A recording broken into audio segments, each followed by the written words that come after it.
closings. Voting is about to end in 6 states with 60 electoral votes at stake. We're watching all of these states, especially the battleground state of Georgia, for early clues about where the race may be heading tonight. All right, we have our first projection of the night. CNN now projects President Donald Trump will win Indiana. Trump beats Biden in Indiana, wins its 11 electoral votes, the first projection of the night. It's too early to call in these states right now. Too early to call in Georgia, a key battleground state with 16 electoral votes. Too early to call there. In Virginia, too early to call there. 13 electoral votes at stake in Virginia. Also, too early to call right now in South Carolina. 9 electoral votes in South Carolina. Too early to call in Kentucky. 8 electoral votes there. Too early to call in Vermont. 3 electoral votes right there. All right, let's take a look at where the Electoral College map stands right now. Donald Trump has 11 right now. Biden has 0. Remember, you need 270 to win this race for the White House. Let's get a key race alert. Right now, we'll start off with Kentucky. Right now, 12% of the estimated vote is in. Trump has a lead of about 9,400 votes over Biden. Look at this, 50.9%, 47.5% for Biden in Kentucky. 8 electoral votes once again at stake in Kentucky. Let's go to John King over at the Magic Wall right now. We're looking at the suburbs in Kentucky. John, it's pretty significant what's going on, potentially. Let's not get too far ahead, though. Right. We know that this is disproportionately early vote, but we also know that we learn lessons from states. And again, you've just projected Indiana. That's the first state, 11 electoral votes for Donald Trump. You got to get to 270. He has the first 11 we've projected tonight. Now we're looking at the Commonwealth of Kentucky, expected to be red. The Senate Majority Leader is up for re-election there as well. But again, we're looking for clues, right? When we come here, so Fayette County, this is Lexington and the suburbs around it. Joe Biden, disproportionately early votes so far. So let's come back in an hour and see if this holds up, to see if it stays this way. 73% right now. If you go back to Hillary Clinton, only 51%. So if Joe Biden can do this stuff right here, we'll see what's happened. So we're going to John, hold on for a moment. I want to go to Florida because we're beginning to get some numbers in Florida right now. So let's take a look in Florida. Here we go. Our first votes in Florida. Again, at this part of the country down here just north of Naples, very critical to the president. It's 5%. Florida's a huge state. We're going to be at this for a long time, but it's nice to get the first votes out of Florida. Where are they coming from? You come over here, Pasco County along the coast. That's a pretty quick report. Again, Florida, we expect to be good, and we also expect it to give us a lot of clues about the electorate tonight and about the win, about who might win tonight. 130,000 to 101. This state is absolutely essential to the president. Joe Biden would like it because he knows it would block. Let's just go back and take a look. 59% 4 years ago. 56% right now if you round up. That's close, but we're going to watch this. Is it significant? We don't know until we get more vote here. 79% of the vote, yeah. That's 79%. We don't know. So one county's not going to do it, but if you're starting to see the president couple points below, that will be significant. Mainly, look at the vote count, 130,000 to win it. Again, in a state like Florida, it was 142,000 then. We're not done yet. Let's watch this at the end of the night. But these are the markers to lay down. Is the president performing, overperforming, underperforming, about breaking even with 4 years ago? And how is Joe Biden doing compared to Hillary Clinton? So that's one place we'll watch. Let's come back to 2020 and see what else we have on the map here. Let's come down here. Lee County, this is 81% they're up to there, 57 to 42. If you do the rounding there, and again, we go back in time and we look, 59. So, again, a little bit down. Is that significant? We don't know yet. It's very early, but it's one of the things. These are Republican counties, basically. These are very Republican counties. The question for the president, the president has to win them. We know that. The question is he getting the extra votes there? Is he running up the margin there? Because he needs the math from places like this to offset we expect to get when we get here. Now, this will be key here. Let's come over here. Along the coast right here. You start the I-4 corridor and you go all the way across. In Brevard County, 54.3. Let's just go back and take a look. 57.8. So again, another county where right now the president is a little underperforming. It's early. We don't know if that holds. But that's what you're going to watch throughout the night, especially in a state that is always as close as Florida. If the president is underperforming where his vote, the question then becomes, can the Democrats overperform? Can Joe Biden overperform Hillary Clinton? Where's the trade-off in the math? That's what we'll see as we get more votes in Florida. Let's just pop out and see what we have. Again, go back in time. I'm just going to highlight this for us. So we'll go back in time to 2016, and we see, you see the blue here. We don't have those votes yet. So if you come in here, this is red, as it was 4 years ago. Let's bring it out to see. Lake County, let me get this out of the way so it's not distracting. 55 to 44. That's where it is now. 59, 60. So again, there's 3 counties we've looked at where the president's numbers right now are down a bit. The percentages are down a bit. So you look at the percentage down, then you want to match up the math. 102,000 votes there to take that county 4 years ago, 87 and change, almost 88,000 votes now. We don't know if that's significant yet, but that's what you do when you're doing a little election CSI in a state like Florida. What we need is more votes, Wolf. We need more votes. When we start to see some Democratic votes down here, the Trump campaign has been optimistic. It will cut in Miami-Dade. You know it well. Look at the totals here. You go back 4 years ago. Hillary Clinton, you look at that in the largest county in the state, right? That's what the Democrats need, and it wasn't enough, right? Hillary Clinton still narrowly lost the state. The Trump campaign has been confident, especially inroads in the Latino community. It would do something here. We don't know yet, but we'll see. Biden really has to do well in those 3 southern Florida counties in order to win this election. We're talking about Miami-Dade, Palm Beach County, and Broward County. Miami, Broward, Palm Beach. You pull them out and you look at them. It's said often, but I'll say it again. The farther south you go in Florida, the further north you get, essentially retirees from the north, senior citizens, electorate. If you go back and look at it here, this is in defeat. Hillary Clinton lost Florida 4 years ago, but look how close it was. Look how close it was. 112, 113,000 votes if you round up in a giant state. 49 to 48 if you round that up. And again, if you go back, you see the blue. It doesn't change that much, but let's go back to when Barack Obama carried the state. And you see the difference in the margins here. You come down here, Obama gets 61. Clinton gets 64. She did her job in this. The Clinton campaign thought they did a very good job in the early vote. The Clinton campaign thought they did a very good job down here. What surprised them, President Trump over here, and then just the volume. In all the smaller red, especially the Southwest, there's more people down here. Up here, there's fewer people, but they came out to play in 2016. It's these small counties. I'm going to say it all night long, 83% in a county like that.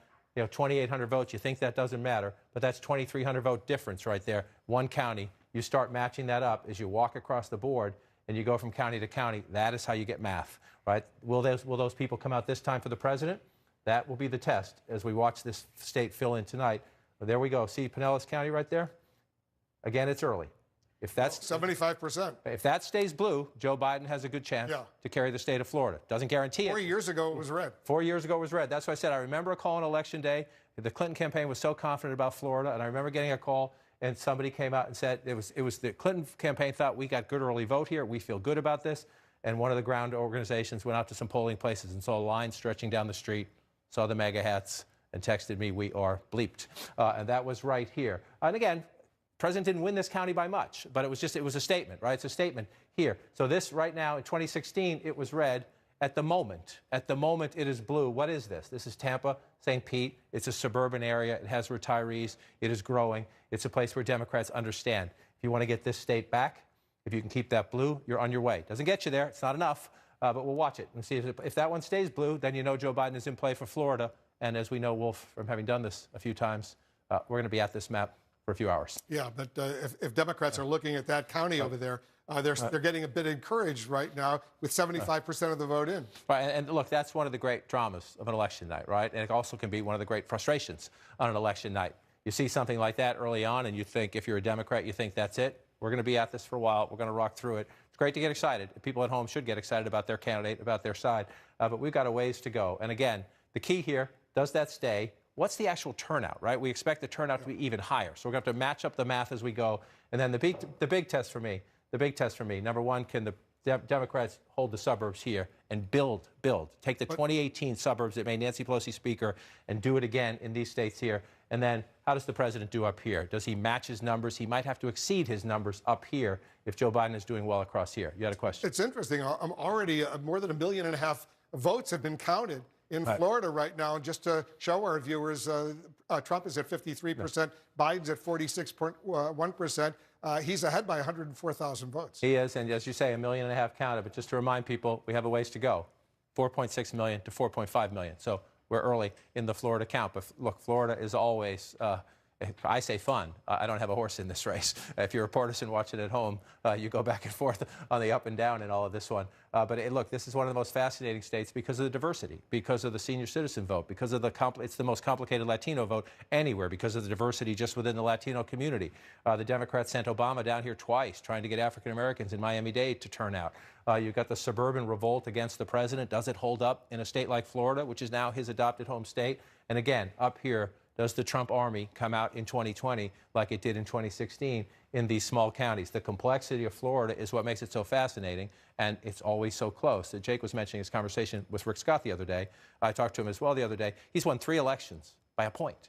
By a point. He has won 3 elections by a point in the state of Florida. That's the way Florida goes. Twice for governor and once for Senate by a point. So we're going to watch this fill in. It's one of the most fascinating. And again, it'll also, its neighbor, it's almost the reverse when you come to its neighbor, Georgia. This is the South, right? The northern Florida votes like the South. So this part of Georgia votes like the South. It's white, it's rural, it's reliably Republican in recent years. But then we get up here, Savannah, Augusta, Columbus, Atlanta, the suburbs. African-American votes in the inner cities, the suburbs around them. How far out? How far out can the Democrats stretch it in the suburbs? That'll be the key, not only across here, but to the north in Georgia as well, in an election that the Biden campaign tells us, and the polls tell us could be a very different election, but the could-be part disappears now. We count votes. So the only thing that jumps out at you right now is Pinellas County over there. Pinellas County, and again, I looked at those counties, and I'll do it again. Let me come down here. I don't want anyone to make too much of this early because we're trying to get votes. But one of the things in a close state like this, especially with an incumbent president on the ballot, is to match him up, right? 39,000 votes, 67% if you round up in 2020. You come here, 68%. So it's roughly close, a little down. I wouldn't jump up and down about that one. It's down a little bit. We'll see. 28%, 22,000 votes, 29% if you roll up there. You know, Joe Biden's percentage is a little better. We're not done with the math yet, so we don't know. These are the little things in a very close election that you do in a campaign war room. You're matching up county to county, and you're looking through it to try to see. And especially, you know, in places where the polls are still open and they know the votes, then they're trying to surge voters in. So you look at Lee County here, again, 81% estimated vote. Some of these things can be a little off this year, too, because of the early voting and the mail-in voting, but 57% to 42%. Again, for me, it's the math, 185,000, 186,000 if you round it up, 191 last time. This is what we're just going to go through. If turnout is up everywhere in the state, the president probably needs to exceed his numbers from 4 years ago, especially in the smaller, more rural places, to match if the Democratic numbers are up as well. And now, since we've been waiting here, we get Hillsborough County here, and this is Tampa. So this is a big county. The double whammy here of Hillsborough and Pinellas. That's the signal about the suburbs right here, right? And so you look at this, it's the 4th largest county in the state of Florida. Democrats can run it up here. It gives you a cushion, right? Before we go to Hillsborough and Tampa, take a look at the state right now, because the gap between Trump and Biden seems to be narrowing pretty significantly right now. Trump is at 50.9%. Biden's at 48.2%. Trump is ahead by almost 65,000 votes. 64,157. And again, welcome to the roller coaster that is Florida. That's why it's so fun. I just want to come in here and take a look. 55 to 44 if you round the president's total up there.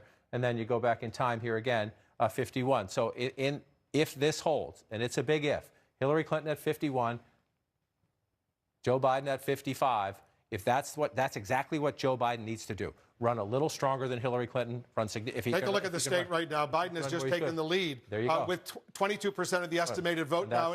They do it quickly in Florida. Very impressive. Broward County, that's Fort Lauderdale. It has now come in. Look at this in Broward County. Let's take a look at Broward County right now. Sorry, I was trying to get you the full totals there. Welcome to Roller Coaster Florida again. 12,000 there, 75%. It's only 16% of the vote in. Again, this is the 2nd largest county in the state. So we're going to get a lot of votes out of here, and Democrats need them. Miami-Dade, Broward, Palm Beach, 1, 2, 3, as we go through them here. We got a lot going on in Florida. We're standing by for another round of crucial closings. The battleground states of North Carolina and Ohio are up for grabs just minutes from now. Our special coverage of Election Night in America continues right after this. A great future awaits us. This place is dangerous. I had this idea of the perfect life. People are worth saving. They're here. That means a test is coming.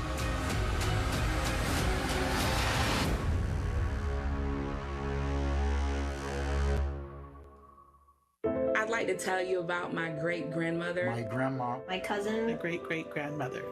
She was all of 4 feet 11, but very tenacious. Very independent woman. Driven, passionate. Grit, perseverance. She marched. She wrote. She demanded. She was proud to pass on legacy of civic mindedness to her descendants. I'm very proud to carry on her story. Her story.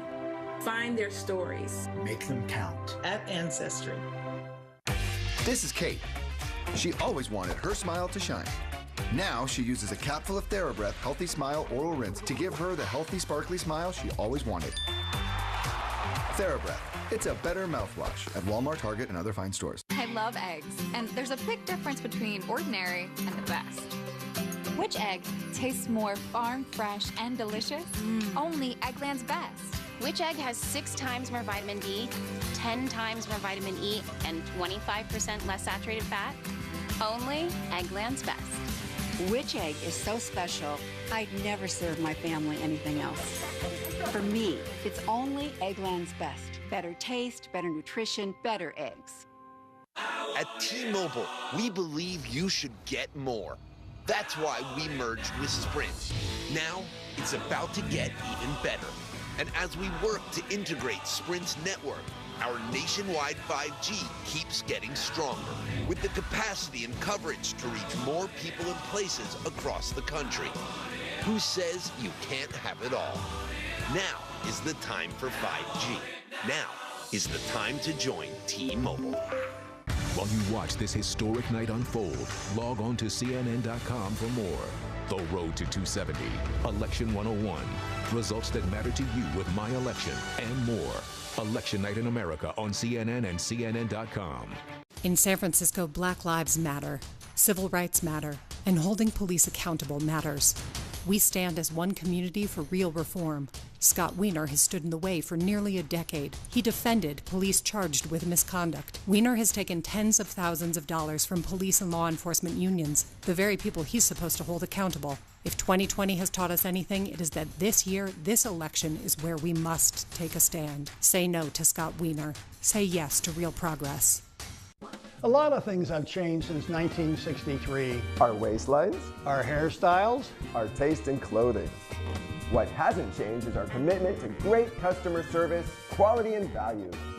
Whether you come in to buy something nice, sell your old or broken jewelry, or just need a short-term loan.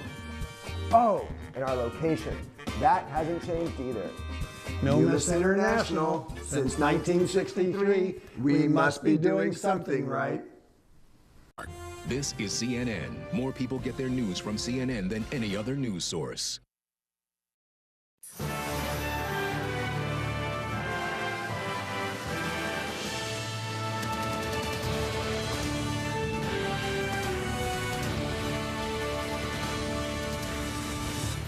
We're back in the CNN Election Center, standing by for the next wave of poll closings. Right now, let's check in on the fight for the critically important electoral votes. Right now, Trump has 11 electoral votes. Indiana, Biden so far has 0. You need 270 to be elected president of the United States. We have a key race alert right now. Take a look at this, see what's going on. In Florida right now, 35, more than a third of the vote is now, the estimated vote is now in. Biden has a lead of nearly 100,000 right now, 50.7% to Trump's 48.4%.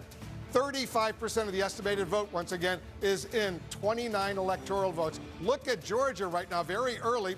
Only 2% of the estimated vote is in, but Biden is ahead by almost 32,000 votes, 61.8% to 37% in Georgia, 16 electoral votes at stake. In New Hampshire, less than 1%, very, very early right now, but Biden is ahead by about 2,300 votes, 72.2% to 27.8% for electoral votes in New Hampshire. In Vermont, also very, very early. Biden is ahead only by about 610 votes. Less than 1% of the estimated vote is in, 62.7% to 37.3%. 3 more states right now. Let's take a look at Virginia. 13 electoral votes, very, very early. Trump is ahead of Biden by about 3,000 votes, 69% to 30% for Biden, very early in Virginia. Also very early in South Carolina. Trump is ahead there by almost 700 votes, 63.3% to 36.7%.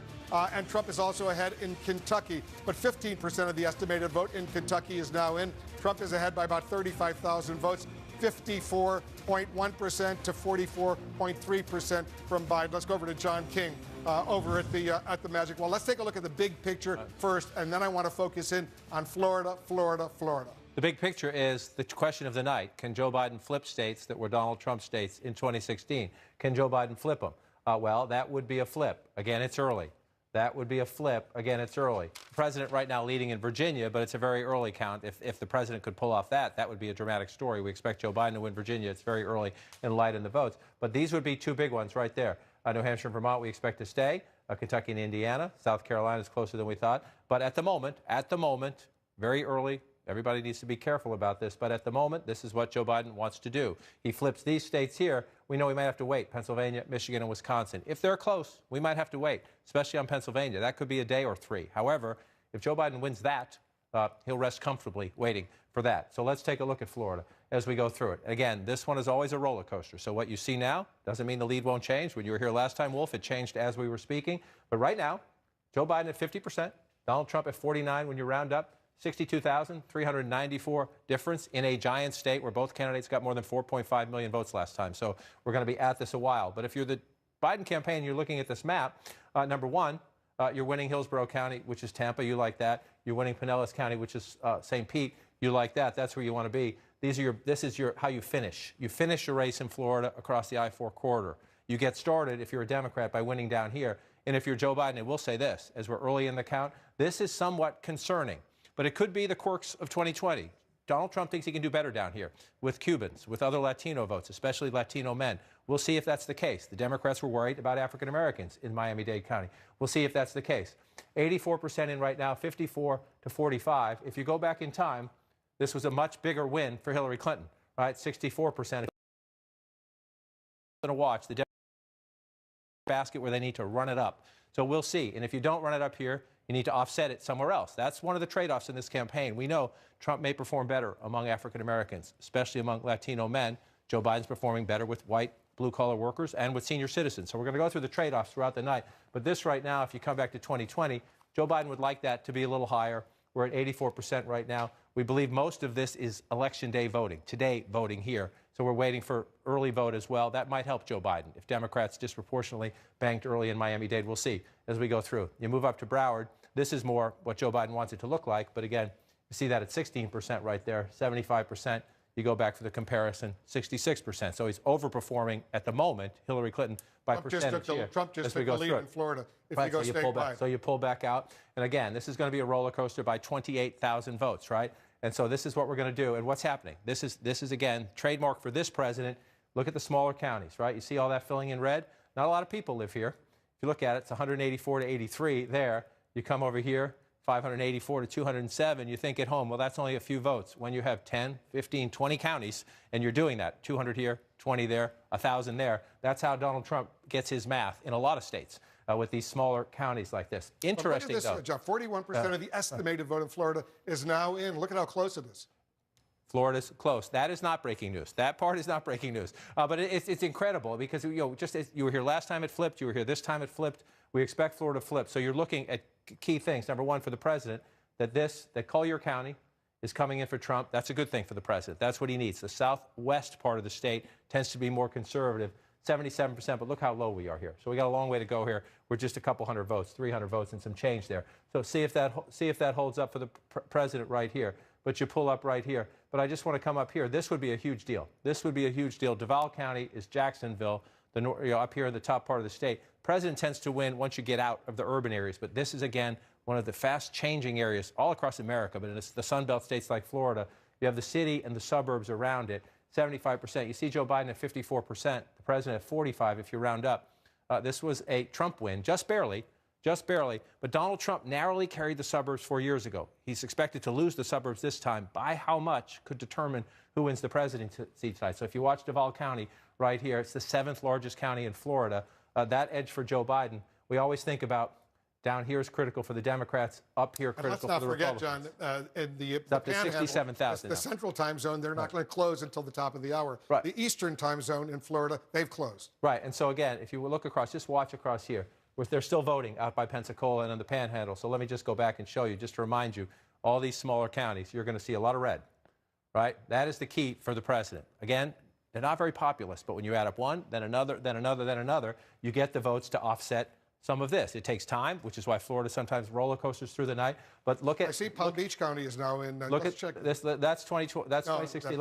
Yeah. You do see this, though. Palm Beach County is in right now. But look, this is 91 to 28. Yeah. We have a long way to go in Palm Beach County. But this is the quirks of the map. When you're watching at home, you see this county red. If you're a Democrat, you panic, which is why we need to visit it. Go back to Miami. Remind you that we're very early in this count here. And so let me take the lines away so you're not distracted. But if that stays blue, that's a big deal for Democrats. If that stays blue, it's a big deal for Democrats. You come back down to Miami-Dade. Again, if you're in the Biden campaign, you want it to be better than that, right? Doesn't mean it's game over, but it means if you're not getting it here, you better make it up somewhere else. And we'll watch the rest of this vote come in. Again, if there's a lot of early votes to come in, these numbers could change dramatically. Because 4 years ago, Hillary Clinton did a lot better in Miami-Dade County. She did 64%. And again, part of it's the percentage. That's one thing you look at. The other thing you look at, especially because we expect turnout to be up this year, sometimes that helps you, sometimes that helps you more. 624. See, in Miami-Dade 4 years ago, the president got 334,000 if you round that up by that one. So you come back here, remember 624 and 333, and you see the president right now already has a significant 120,000 more votes out of Miami-Dade than he did 4 years ago. Now, is that just because turnout is up everywhere, or is he making inroads with the Democratic constituency in Miami-Dade? That is what we'll learn as we go deeper into the night. But if there's Joe Biden right now, if you're worried about anything in Florida, you're worried about that you're winning Miami-Dade, but not by the margins that you wanted. Still, though, 74,000 votes with a long way to go. And again, this is blue at the moment. I mean, red at the moment. We don't expect it to stay that way, but we'll see as we count them. And again, the key part for me, here we go. Orange County has filled in 700 votes and change there. So it doesn't matter. This has to be blue at the end of the night. If that stays red, Joe Biden's not going to win Florida. But it's very early on as we go through. And again, as you get real votes, 83% here. This could be critical here. Osceola County here, if you come through, 61%. Again, you're looking for math, especially if you're Joe Biden and you're not getting what you wanted out of Miami-Dade. You need to make up for it somewhere else. So you're looking here, 50,000, 85,000 4 years ago. You come back in now. Joe Biden right now about the same, a little below where Hillary Clinton was. We're still waiting for some votes there. This is what we're going to have to do. Florida gets so competitive. You go county by county. You match up the math to 4 years ago. You see how much turnout is up this year compared to then, and you average it all out. 50% of the vote in Florida is now in. Trump is ahead by about 74,000 votes, 50.2% to 48.9%. Now he's up by 91,500 votes, 51%. Florida is very fast. The numbers are coming in quickly. Let's look at Georgia right now. So you move up, and you see Georgia. It's not often you see Georgia blue. And again, you see a lot of red, and yet Georgia is blue because right now Joe Biden is winning. And this one here, this is Fulton County where Atlanta is. We don't have any votes yet. But then you move here to Cobb County to the north. And again, this could be the story of the night. I emphasize could be because we're early. But you look at right here, it's only 27% of the vote in, 63 to 35 in Cobb County. This is the suburbs to the northwest of Atlanta. It used to be Republican country. Hillary Clinton won it last time, but just barely, right? 49 to 47. So this is what we're going to watch throughout the night. Especially, suburbs are growing. Suburbs are where the people are. Suburbs is where you get your math. Especially if you're a Democrat and you know Donald Trump's going to run it up in all these smaller rural counties. As you see, this is 2016. You come up to 2020, you're starting to see the same repeat of that, right? You see the president, that's not a huge margin there. We'll see how it goes. But in these smaller rural counties, the president tends to run it up. You move up here, let's just 83% in a county like that. And again, it's 3,000 plus, 4,000 plus votes when you're done, said and done. That's what Trump does to offset the urban areas and the close-in suburbs. So one of the tests tonight, let's drop down a little bit more to Henry County, 59% there, come back in time. 50%, 51% if you round up. So those are the things you're looking for, especially in these places where Joe Biden's performance in the suburbs is absolutely critical. He needs African-American turnout to be up in Atlanta, in Augusta, in Columbus, in Savannah, and he needs when you get into the suburbs. And the Democrats do very well in the close-in suburbs. More and more, increasingly in the Trump age, they've been moving out into the outer rings of the suburbs, out to the ex-urban areas. So you watch this play out here. You look 16,000 votes ahead there in the state of Georgia. Just take a peek in South Carolina. The president winning quite handily here so far, but that's very preliminary in the vote. One of the things we'll watch throughout the night, are the president's margins about the same or do they shrink even in the places he wins? Just want to peek one more time at Florida as we go here. Florida 2020, welcome back to the roller coaster. Joe Biden has pulled ahead by 7,784 votes in the state of Florida. But again, 49.6, 49.5. We're early in the night. Florida is as close as it gets, which is pretty remarkable. Let's just take a closer look at what we're seeing here. Palm Beach turned blue. We thought it would, and a big vote dump to get it blue. That's why the state changed, right? We had just a few hundred votes in Palm Beach a few moments ago, and the president was leading. Right now, Wolf, the Florida vote coming in as Joe Biden would like it, as we wish, but we will keep counting. We certainly will. Florida's emerging as a major, major fight that's going on right now. We're coming up on another critical round of poll closings in the Biden-Trump presidential race just moments from now. That's when most polls will close in North Carolina, Ohio, and West Virginia. Together, those states account for 38 of the 270 electoral votes needed to win the White House. All right, we got a key race alert right now. Too early to call in these states, including in Ohio. Too early to call in Ohio. 18 electoral votes in Ohio. Too early to call. Too early to call in North Carolina as well. 15 electoral votes in North Carolina. Too early to call. West Virginia, 5 electoral votes. Too early to call in West Virginia right now. Let's take a look at the Electoral College map where it stands right now. It still remains the same. 11 Electoral College votes for Trump, Indiana. 0 so far for Biden. 270 needed to win the presidency. Let's get a key race alert right now. All right, in Florida right now, let's start. 29 electoral votes. Donald Trump has a narrow lead right now with 59% of the estimated vote is in. Look at how close it is. Got a lead of about 25,000 votes, 49.7% to 49.4%. This is a must-win for Trump. He must win Florida. If Biden were to win Florida, it would be very, very difficult for Trump to get reelected. We're watching Florida so closely. In Virginia right now, very, very early. Only 2% of the estimated vote is in. Trump is ahead by about 33,000 votes, 65.4% to 32.9%. In South Carolina, also very, very early. Trump is ahead 70.4% to 29.6%. In Kentucky, 18% of the vote is in. Trump is ahead by 75,000 votes, 58% to 40.5%. 3 more states right now. Let's take a look. Georgia. It looks like it's going to be a battle over there. Biden is ahead with 4% of the estimated vote is in, about 16,000 vote lead for Biden over Trump. In New Hampshire, Biden is ahead there. Only 2% of the estimated vote is in. He's up by about 3,300 votes, 59.2% to 40.3%. And Biden is ahead in Vermont, but less than 1% of the vote is in. Only 610 vote lead, 62.7% to 37.3% in Vermont. Let's go back to John King. Florida and Georgia, 2 very critically important states, lots of electoral votes at stake. Let's look at Florida first. Let's look at Florida first. It is red at the moment. It has gone back and forth several times in just the last 15 or 20 minutes, and that's what Florida does. The President of the United States right now, President Trump, it's his new adopted home state, 50% to 49.1%, a 1-point race in Florida is what makes it Florida, actually, election night. 56,000, 57,000 votes if you round it up. If you're looking at the map, it looks like a traditional map. 1+ for the Democrats, Pinellas County here. 1 warning sign for Joe Biden as we watch this play out, and we got a ways to go. Remember, 3.4 million votes, 3.4 million votes. 4.6 is what it took to win it 4 years ago. We think turnout is higher this year, so we're going to watch as this goes. But here, if you're looking for trouble signs in the Biden campaign, it is right here. In Miami-Dade, again, we have more votes. This is early in-person voting, predominantly, I'm told. People who showed up to vote in person early before Election Day. Joe Biden with a very narrow lead. You could say that's a 9-point lead, but narrow by comparison to where we are 4 years ago. That's nearly 30 points there. It's 28 Biden points. just took the lead in Florida once again. It's moving very quickly so let's move back and forth. Let's come back and see where it came from. Now, by 134,000 votes. They are reporting very quickly in Florida. Congratulations to Florida. We hope it plays out. 65% of the vote is in, 2/3. Play it around the rest. So let's see what happened here. We got a big jump in Palm Beach County. 60% to 39%. Remember, a short time ago, the president was ahead there, but it was only a few hundred votes. So again, you're looking at 60% there, especially if Joe Biden is underperforming Miami-Dade, and we'll go back and check on it in a second. If he's underperforming there, you got to make it up somewhere else if you're going to win the state. And Hillary Clinton lost, right? So you look at Palm Beach County here, 60 to 40, 60 to 39. You come back here, it's a little bit better. She's at 57. So if you're Joe Biden and you're underperforming one place, you got to make it up somewhere else. We'll watch and see if that holds up. Let's just move south as we go. Broward County, 66. To me, what's more important is the 562 because we know turnout is up this year. We'll come back here, 66. So about the same there. The vote total is actually incredibly close to the same.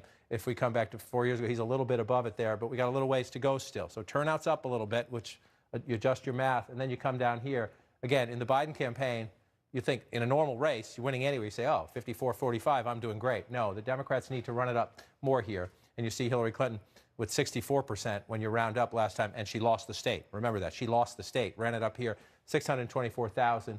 You come back to 2020, Joe Biden running under that vote total here. Again, that happens. Elections change. Constituencies change. Donald Trump doing better perhaps with African Americans, with Latinos. It's a very complicated, diverse Latino community in Miami-Dade. So Joe Biden has to make it up somewhere else. You can make it up with senior citizens. You can make it up here in the growing suburbs across the I-4 corridor. And let's see the case. At the moment, Orange County, again, 700 votes and change. So this one doesn't count yet. No offense to the people who voted for the president there, but that doesn't count yet. We're not high enough up in the vote count to understand that. So we are up high here, though. Hillsborough County, which is Tampa and the growing suburbs around it. Pinellas County is St. Pete and the suburbs here as you move over. This went red 4 years ago as President Trump carried Florida. It is staying blue at the moment. Narrow, though. Look at that, 50.3 to 48.4. But again, in a state that often goes a point or two, sometimes within a point, right, little margins matter. Donald Trump carried it just barely by a point 4 years ago. At the moment, Joe Biden carrying it just barely by a point. That's how you win a state as close as Florida in on the margins like that. And if you come over here, 55-43, so 12 points almost. You know, if we go statewide, 12 points on Florida, here. Hold on, I just want to check this one. That's 7 right there. You want to go statewide now. We'll see if it changes again as we pull it out. Show us where each candidate is overperforming and underperforming. All right, so we can go back and look at this. We can match this up to 4 years ago. Where is Trump underperforming, right? So where is the president underperforming? He's underperforming so far in these two counties. Now, they're blue. That means the Democrats are winning in those counties. But the president's vote in these counties is below where it was. You see the Trump vote here by more than 5 points from where he was 4 years ago. And again, it's one county. It's not a lot of people. But in a state that is so close, that could come down to several thousand votes, 2,000, it was 537 votes. It's one of the things you look at. So you pull that out here. And so right now, this is, if you look at this, actually, we expect the president to underperform in the suburbs. At the moment, we're not seeing it in dramatic ways. We'll watch this as more votes come in. And so where is Biden under? And you see it right there. That's what we were just talking about. If you come back in here, this will slide over in a minute. Underperforming. This doesn't count yet because the vote is very preliminary. Let me just check on this one. Also very preliminary there. So this we're waiting on. Don't focus on that. Where's Biden overperforming? But look at this here. You see this. This is right now a warning sign in the Biden campaign headquarters for that. And so then you want to look at where are they overperforming. So let's do Biden first. Let's turn this one off and bring this one up. And he's overperforming again. These are Republican counties. The red counties are voting Republican at the moment, but you see Joe Biden at 41% here. You go back to Hillary Clinton, he's only at 36%. There are some places, and again, this can matter if you get down to a race settled by a couple thousand, 5,000, 10,000 votes. It's a performance like this that matters when you go through and match it up. There's not a lot of it, given how big Florida is. He's out. Let's see, he's outperforming Clinton here. Leon County is Tallahassee, but again, this is very preliminary, so let's not go to the bank on this. There's not many votes in there just yet. But it's one of the things you look at as we study it throughout. Where's Trump overperforming? Let's take a peek at that as well. We're in the neighborhood. Let's do it. Where's the president outperforming himself? Again, right now in Miami-Dade matters. These other places, the votes are very preliminary. Let's see if we have many votes in here. 37% here. That helps. It helps in these smaller places. Not a ton of votes, but it helps. Same thing, about 40% of the vote here. But again, this is where it matters, right here. If you're looking at Florida right now, it's a roller coaster. We're going to go through this several times. Lead switches are not at all uncommon, but this is the #1 county, #1 basket of votes in the county, in the state, I mean, 13% of the statewide vote. Right now, it's blue for Joe Biden, but those numbers, if you're in the Trump campaign headquarters, that puts you in play, but you got a lot more business to do. It's a complicated state. Do we know Miami-Dade if those numbers are today voting or early voting? I was told a few moments ago that most of this so far is in-person early voting. So we're still waiting for them to count mail-in votes. We're still waiting for more of today's election day turnout. This is in-person early voting. So far, we'll keep counting. Here's a look at the key races as we count down to polls closing at 8 p.m. Eastern. A great future awaits us. This place is dangerous. I had this idea of the perfect life. People are worth saving. They're here. That means a test is coming.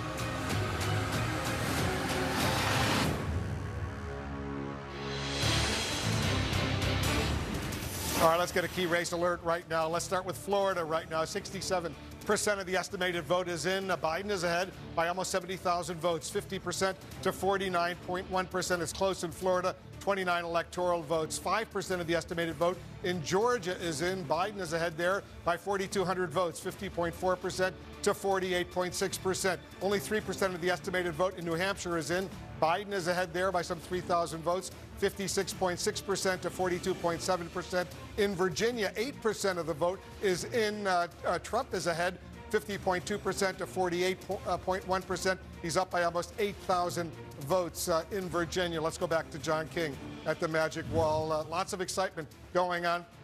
So far, we're seeing some blue in Florida and Georgia. And the question is that going to hold? That is the question. Is it going to hold? You see red in Virginia. We don't expect that to hold, but we'll count the votes. They're early in all these places. We also see this. Donald Trump had an early lead in the popular vote. He still does, but Joe Biden is starting to close in on that as well. One of the questions tonight, that's not how we pick a president, but Hillary Clinton won the popular vote. And if Joe Biden can stretch that lead out, it should help him in the Electoral College. But we'll watch those numbers as well. But we go state by state. That's how we pick presidents. And Florida has 29 Electoral College votes. So it is one of the biggest prizes on the map, and it is always a battleground state. And again, Biden on top right now, 50.6 to 48.4. In Florida, they call that a blowout. It's about a point and a half. But that's what it's. So we got a long way to go still. And again, three big parts of the state. Democrats need their votes here. This is where close elections are settled. And we're waiting to see what happens up here. And again, you see some trouble signs for both candidates. And so we're still going to watch the votes. We have 72% of the estimated vote. We'll watch as it plays out. Why do I say trouble signs for both candidates? Let me start up here in the northern part of the state. Duval County, very close. Joe Biden on top, 52 to 47. If you round it, 5 points there. It's about just shy of 40,000 votes there. But again, if you go back in time, President Trump carried this. Not by a lot, but in a state that is so close, the small margins in the big counties. This is the 7th largest of the 67 counties. So you're looking for the bigger counties where the votes are to see what the margins are. Let's just check over here, Leon County in Tallahassee. That's 2016. You come up here, Joe Biden, but very early in a place we expect him to win, the state capitol, government workers, unions. We expect him to win. So let's come down here again. This has been holding steady for a while. And again, this would be the biggest danger sign for the Biden campaign in their war room right now, and the most encouraging sign for the Trump campaign in its war room right now. Miami-Dade is the largest county in the state by population. You get about 13.5% of the vote, depending on how the turnout goes right there. And you see, 54-45. In most states, you'd think that's a good win, but not in the state of Florida because it's so complicated and big. The Democrats need a bigger margin here. Again, the Clinton comparison, 64%, 624,000 votes. She lost the state, remember. She ran it up in Miami-Dade. The Clinton campaign was happy with this. They thought they did a pretty good job there, but she lost the state. You see the 624,000 for Hillary Clinton. Joe Biden running below that total right now. We have more votes to come in, and we'll see, and we know turnout was up. Most of this, not all of it, most of this is people who voted in person early. So we're waiting for the Election Day vote. Republicans think that's where they do best, but it's the Democratic area. Let's see. That's why the Democrats sent Barack Obama down here twice to try to turn people out to vote in the end, the former president trying to get African Americans and others to turn out. And so now you pull it out, and you see the state is starting to fill in. And again, Florida doing a good job counting quickly. Let's just walk up the coast first. Broward County, this is what Biden needs to do here. Again, you want to run it up here. The president's going to win the smaller rural counties, so the Democrats need to run it up. This is the second largest county, just shy of 10% of the vote here. And then Palm Beach County. This is what the Democrats need to do and what Joe Biden is doing right now. Just for comparison, 60.2, 57% when you round up, so a little bit better here. Not as many people here, so it's hard to make up what you're missing in Miami-Dade, but you take everything you can get as you try to go through it. And then this is the key part of the state, the western part, the southwestern part of the state, Naples and surrounding, critical for the president. These votes are starting to come in. 61, focus on the 61 or round it up to 62, and then remember the 120,000. You go back 4 years ago, 105,000 and 62. So the president's got about the same percentage, and more people are voting. More people are voting in this election. Turnout there. Hillary Clinton gets 61,000 votes there. Joe Biden getting more votes, more votes because of the increased turnout this year, which is a good thing in every state. The more people who play, the better for our democracy. But so then you want to come up here, and again, Orlando. Earlier I said it didn't matter. This was red. It was early. We only had a couple hundred votes. Big chunk of votes has come in here. Joe Biden at 64, the president at 35, 341,000 votes. Let's go back and take a look. Again, so Joe Biden has already passed Hillary Clinton's vote total, 60% there, 64% there. That's how you win a close race in Florida. Doesn't mean it's enough, especially if you have to offset Miami-Dade. But the Orange County here, you think of it as Orlando, this is more and more by the day suburban. More and more Latino, more and more college educated, more and more complicated. And this has been very hard hit by the economy. Look at this, 75% of the vote in Florida is now in, and Biden has a lead of 142,000 votes. Step back for a moment, John. Explain to our viewers why we're spending so much time looking at Florida. Yes, it has 29 electoral votes, but it's a must-win for the president.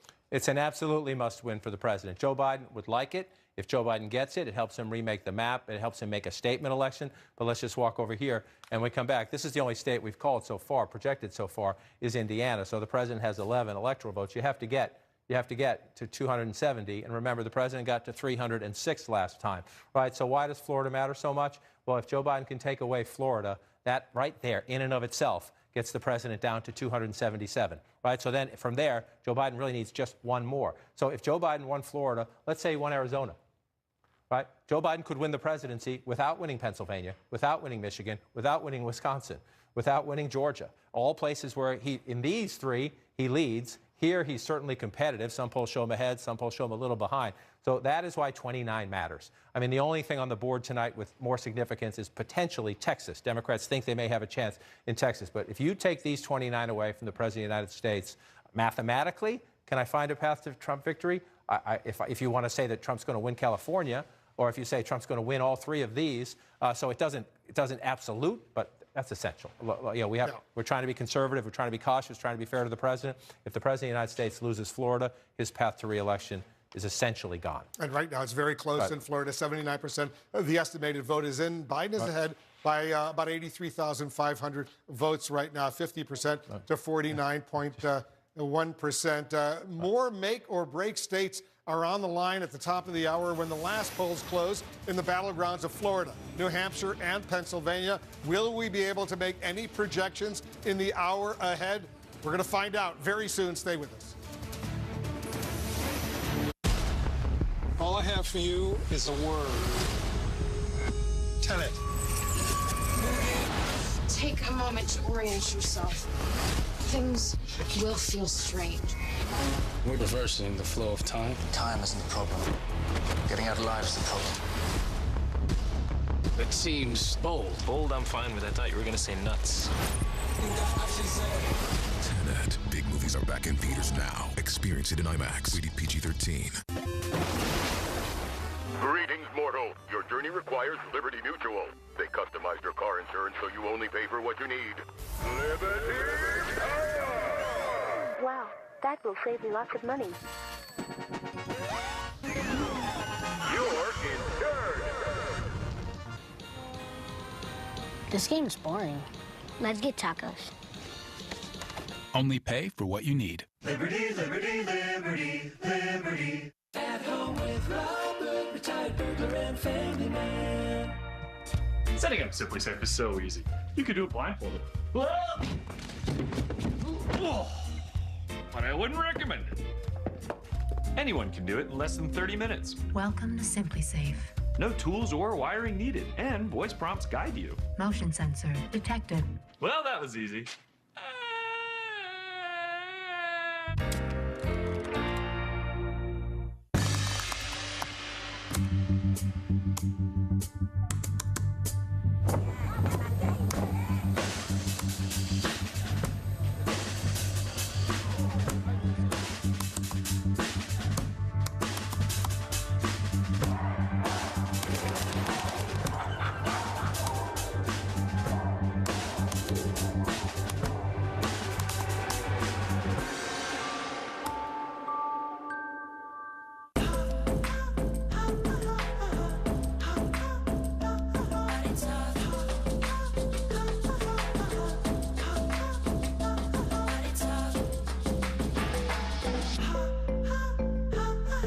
While you watch this historic night unfold, log on to CNN.com for more. The Road to 270, Election 101, results that matter to you with My Election, and more. Election Night in America on CNN and CNN.com. PG&E's Public Safety Power Shutoff Program, or PSPS, proactively turns off power to reduce the risk of wildfires. We are working to make PSPS events smarter by using hundreds of advanced weather stations to pinpoint where severe weather is likely to occur, smaller by installing technology that limits the size of outages, and shorter by nearly doubling our helicopter fleet and adding more field crews to quickly restore power. To learn more, visit safetyactioncenter.pge.com. Your living room is already a wrestling ring, a spaceship, and a fort. And now it's also a doctor's office. Stanford Children's Health has virtual visits and in-person visits available at over 65 locations, conveniently located all across the Bay Area. To make it easy to see world-class pediatricians and specialists, all from the comfort of your wrestling ring/intergalactic spaceship/fort. Stanford Children's Health. Access to excellence. This is CNN. More people get their news from CNN than any other news source. All right, we have our second projection of the night. CNN projects that Joe Biden will win the state of Vermont. He beats Trump in Vermont, 3 electoral votes. So let's take a look at the map where it stands right now in the race to 270. Trump has 11. He won Indiana. Biden has 3. He won Vermont. 270 once again needed to win the presidency. We're only moments away from the biggest wave of poll closings in the presidential race. We're counting down to the top of the hour, 8 p.m. Eastern. That's when the last polling places close in Alabama, Connecticut, Delaware, the District of Columbia, Florida, Illinois, Maine, Maryland, Massachusetts, Mississippi, Missouri, New Hampshire, New Jersey, Oklahoma, Pennsylvania, Rhode Island, and Tennessee. Together, those contests have 172 electoral votes. That's a huge chunk of the 270 needed to win. Florida, New Hampshire, and Pennsylvania are the key battlegrounds we're watching in the coming hour. Joe Biden posing a strong challenge to the president of Florida and Pennsylvania, states seen as crucial for Mr. Trump's re-election chances. Let's get a key race alert right now. And let's start off in Florida right now. Florida, look at this. It's very close in Florida. Joe Biden has 49.6%. Trump has 49.5%. Biden is ahead by 9,200 votes. 9,200 votes in Florida, 29 electoral votes. In Ohio, 18% of the estimated vote is in. Biden has a lead, an impressive lead of 347% to 34.5%. In Ohio, 18 electoral votes. In New Hampshire, only 3% of the estimated vote is in. Biden is ahead by about 3,000 votes, 54.8% to 44.4%. 2 more states. Let's take a look right now. We've got Georgia. Right now, 7% of the estimated vote is in. Trump is ahead by 9,000 votes or so, 50.8% to 48.2%. In Virginia, 13% of the estimated vote is in, and Trump is ahead by about 80,000 votes, 55.6% to 42.6%. Let's go back to John King at the Magic Wall. We're watching these states very closely, including Ohio right now, which clearly is a major battleground. Right, it's fairly interesting to watch. Florida's still Biden. We'll get there in a minute, very close. The president's lead in the popular vote is shrinking. We'll see how that plays out. But let's start with battleground Ohio. This is a state Joe Biden went there Monday morning, right? He went there and people said, whoa, do you really want to be doing that? Do you have a chance in Ohio? Well, let's see. The middle part of the state where you see all these counties and you see nothing, and most of that is going to come in red. You just know that, right? So the Democrats need to run it up in the urban areas. That would be Cleveland, Columbus, Cincinnati, Akron, Toledo, Youngstown. But if you come here, this is interesting to see from this regard. If you get in 2020 here, Joe Biden right now, Mahoning County, Youngstown, blue collar, blue collar. This is where the president goes and says, you know, I'm on your side, I am your voice, trade deals. Joe Biden getting 62%. We're about halfway in the count, so we'll see if it stays this way. But 62%, you go back in time, Hillary Clinton just barely won this. So this is one of the tests, right? Can Joe Biden, one of the things he says he can do is that, unlike Hillary Clinton, he can win Trump voters. He can win blue-collar, traditional Democrats who left the party to go for Donald Trump. We'll see if that holds up here as you come to 2020. That's a big deal. Even if Joe Biden loses in Ohio, that's a big deal when we move over to Pennsylvania. It's a big deal in Wisconsin. It's a big deal in Michigan. Ohio, a more Republican state than any of those three that I just mentioned. So you're looking up here, challenge number one for the Democrats. You want to win a state as competitive as Ohio that leans a little bit Republican. You got to run it up. Cuyahoga County, Cleveland. Only about 40% of the vote in, a ways to go. 75 to 24. I'll go back and take a look. 66% for Hillary Clinton. This is a good sign. You have to see if it holds. If you're in the Biden war room, you're looking at that, and that's a good sign. An even better sign, or at least an even better add-on for Joe Biden, this is your base. This has to be your foundation, largest county in the state. It's about 11% of the vote when you're all done. But you move out here to the suburbs. This is the battle for the American presidency. Close races are decided in the suburbs. Lake County, Joe Biden ahead, 51-48. It's close, but if you go back in time, this was Trump country 4 years ago. Donald Trump narrowly carried the suburbs in 2016. That's why he's president of the United States. That's why he's president of the United States. It's part of the coalition Trump put together in 2016 as he won Ohio rather comfortably. If Joe Biden can hold Lake County, hold the suburbs to the west of Cleveland, that's part of the building blocks. At least get you close. Now, as you see, as we go through this, some more of the middle of the state is filling in. These are smaller counties. There's not a lot of people here, but let's pop them out. This is where the president runs it up, right? He doubles your vote, essentially. And so the challenge for Biden, if that fills in, and we'll watch turnout, we'll see if the Trump voters come out in those places, is he has to, in all of the urban centers, Franklin County, that's a good number. It's not just Columbus. Huge suburbs around it. Columbus has been Democratic a long time. The suburbs used to be more Republican, so you get a more competitive county. You see that, right? That's about half of the vote, 76%. You come back in time, 61% for Hillary Clinton. That's how, those are the building blocks for Joe Biden. Win in the cities. A lot of that's the Democratic base. In Columbus, it's the capital of the state. It's unions. It's African Americans. It's turnout. But then when you get out here, away from it, you have to win the suburbs, and that has been the challenge. President Trump has lost the suburbs. Let's come down here to Hamilton County.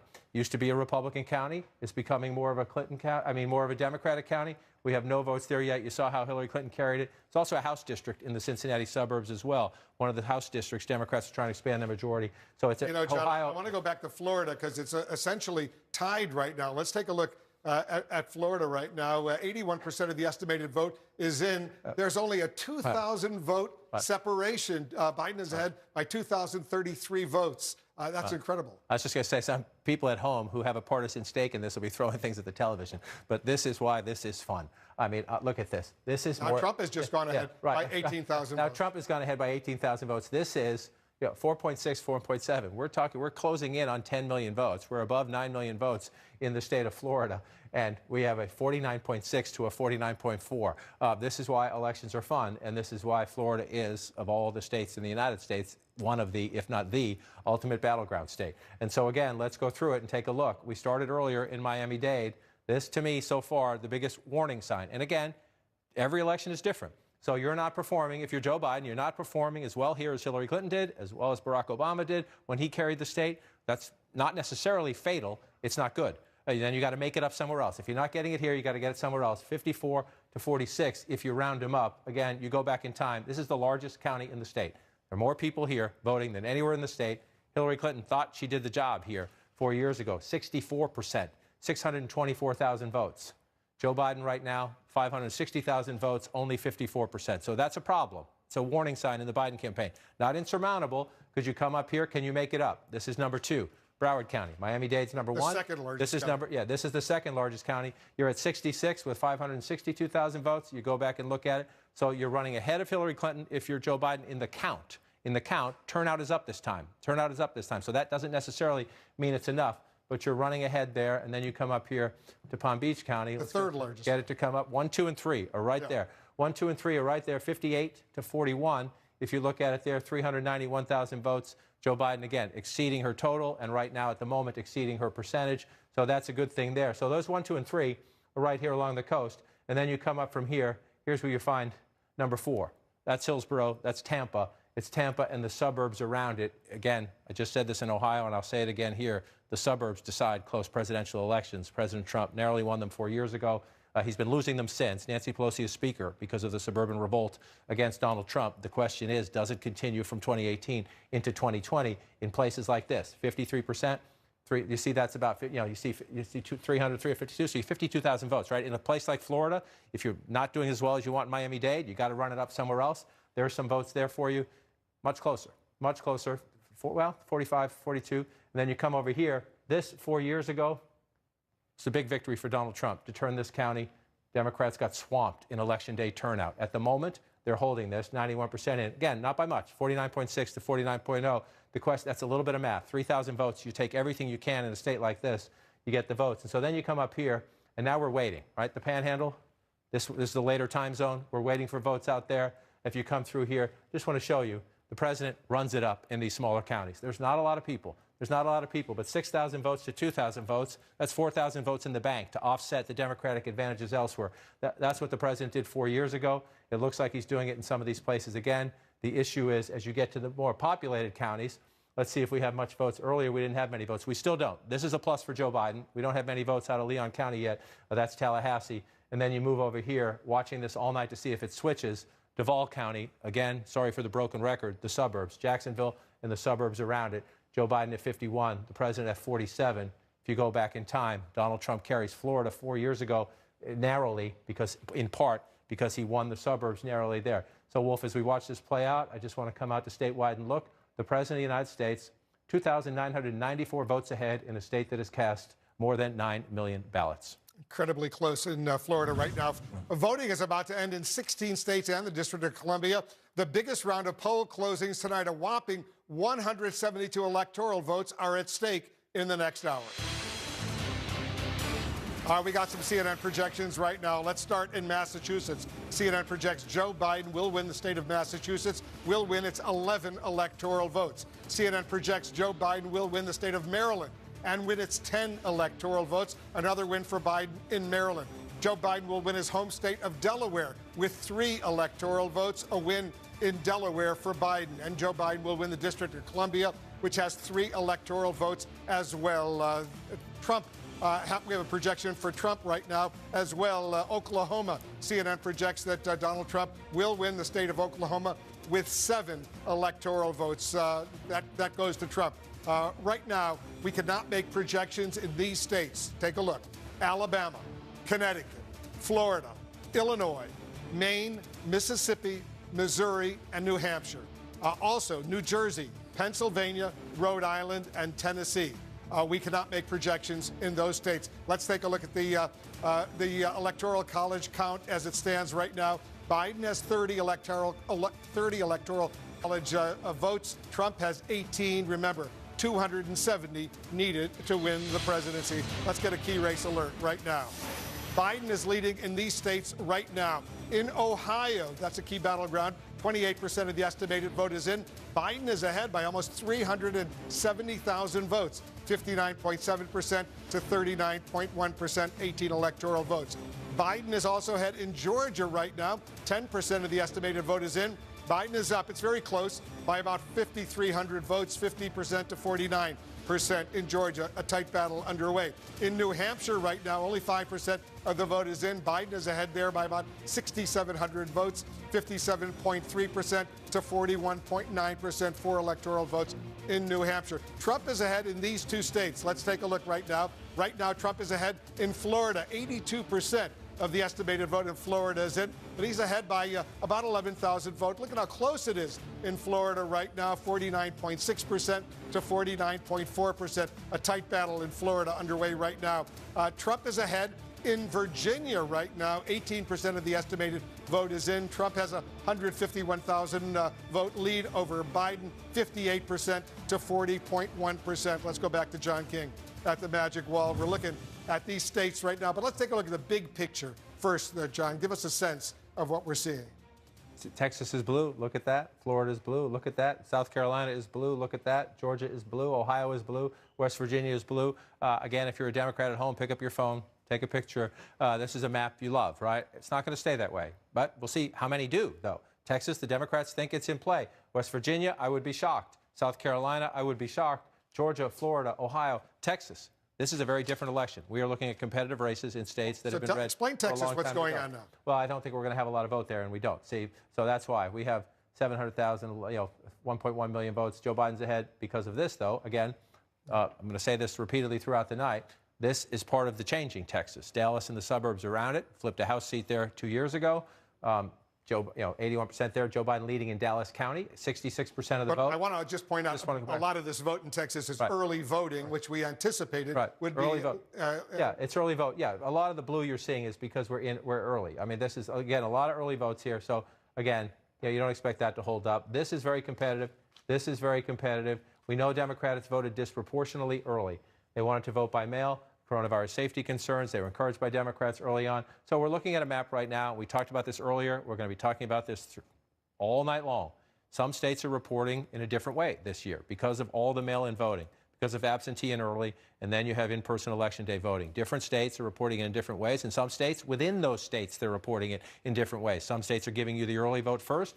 That's why you're seeing a lot of blue in places that are traditionally red, because we know Democrats disproportionately voted early. Other states are giving it to us in reverse. We're trying to be as transparent as we can be throughout the night to tell you what we know about what we're getting, but it makes for an interesting and somewhat unpredictable night. Now, that doesn't mean we won't be watching votes in Texas to see how competitive it is. Democrats do believe it will be a lot more competitive. Will it end the night blue? Stay with us. Brew some coffee. Look at the popular vote nationwide. 10% of the estimated vote is in.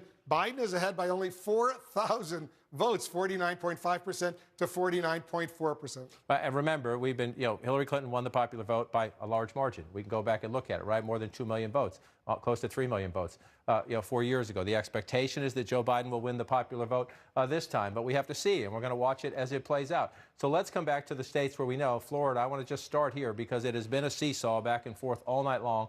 Donald Trump ahead right now by 22,170 votes in a state where we're approaching 10 million votes cast. We're just shy of that. That is a tiny lead, 49.6 to 49.4. And if you're looking at it, we're still waiting. You're starting to see the Panhandle, Pensacola filling in here, Escambia County. This is the Panhandle. This is where President Trump gets his votes. We're going to watch this play out. 22,000 votes, Wolf. Florida, we're still counting, and some others as well. All right, we have another projection right now. CNN projects that President Trump will win the state of Kentucky.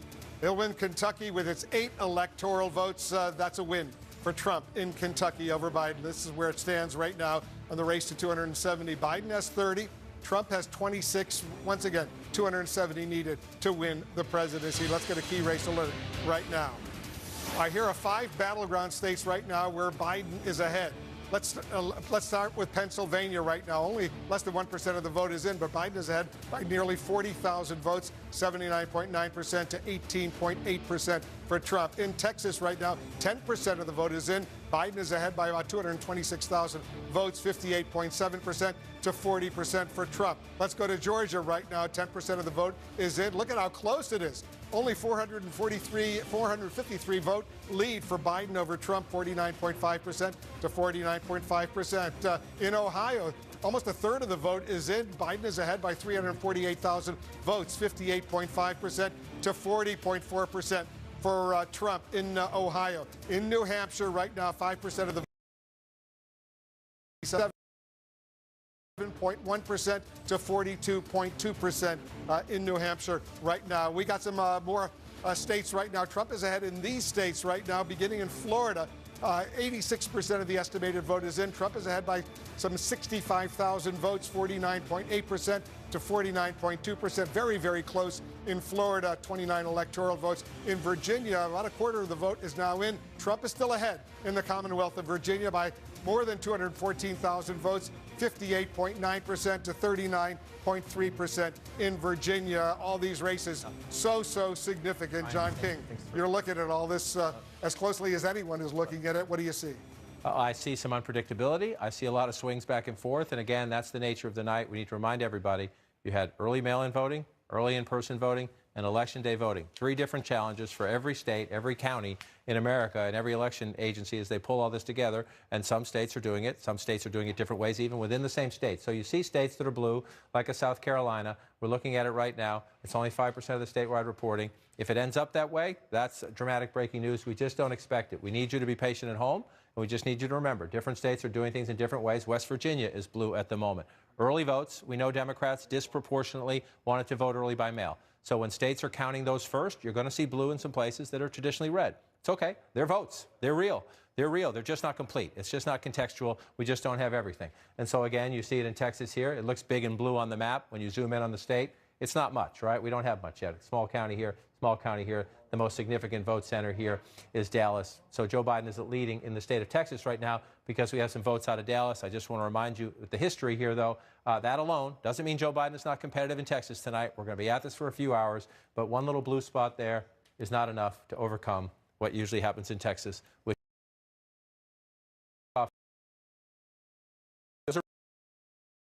real votes. Those are all real votes. Everything you see on this map are real votes. It's just we get them in different orders from different states. We need to be careful and calmly walk through it. In the states where we're going, though, that Ohio is blue right now, we're up to about a third of the vote. That's significant. That means Joe Biden, we don't know if he's going to win Ohio, but we know he's competitive in Ohio. And we know that Donald Trump, right now, Joe Biden is ahead 57 to 42. We know that Donald Trump won Ohio pretty comfortably 4 years ago. So again, win or lose Ohio, there's a lesson in this that Joe Biden is more competitive than Hillary Clinton in these industrial states. And this would be a big one. No Republican has won the presidency in modern times without winning Ohio. So that Joe Biden is competitive here is a source of angst right now at the Trump campaign headquarters. Now, they know more about this, and they know that these small grays are going to fill in, but more of these small grays are going to fill in red, but more of them have been just in the last few minutes, and Joe Biden's still a lead. This is what I mean.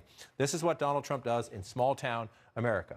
78%, right? 62 to 1,600. Not a ton of votes, but if you do it here and here and here, and you start running it up, that's what happens, right? Especially in the ones where you're getting 70s and more. You come over here and you come over here. You're getting 68, 70%. You start to run up the votes. But Democrats, Joe Biden in the Biden campaign, number one, this is a must. Democrats always win Cuyahoga County, but look how much he's winning it by. About 4, again, we've been waiting for a while. We're at 42% here, and we'll see if it evens out. You have Cleveland, African-American turnout in the city, and then the suburbs around it. The encouraging part at this moment, and we'll see if it sticks, is not just that Cuyahoga County, Cleveland is blue, but that Lake County to the northeast is blue.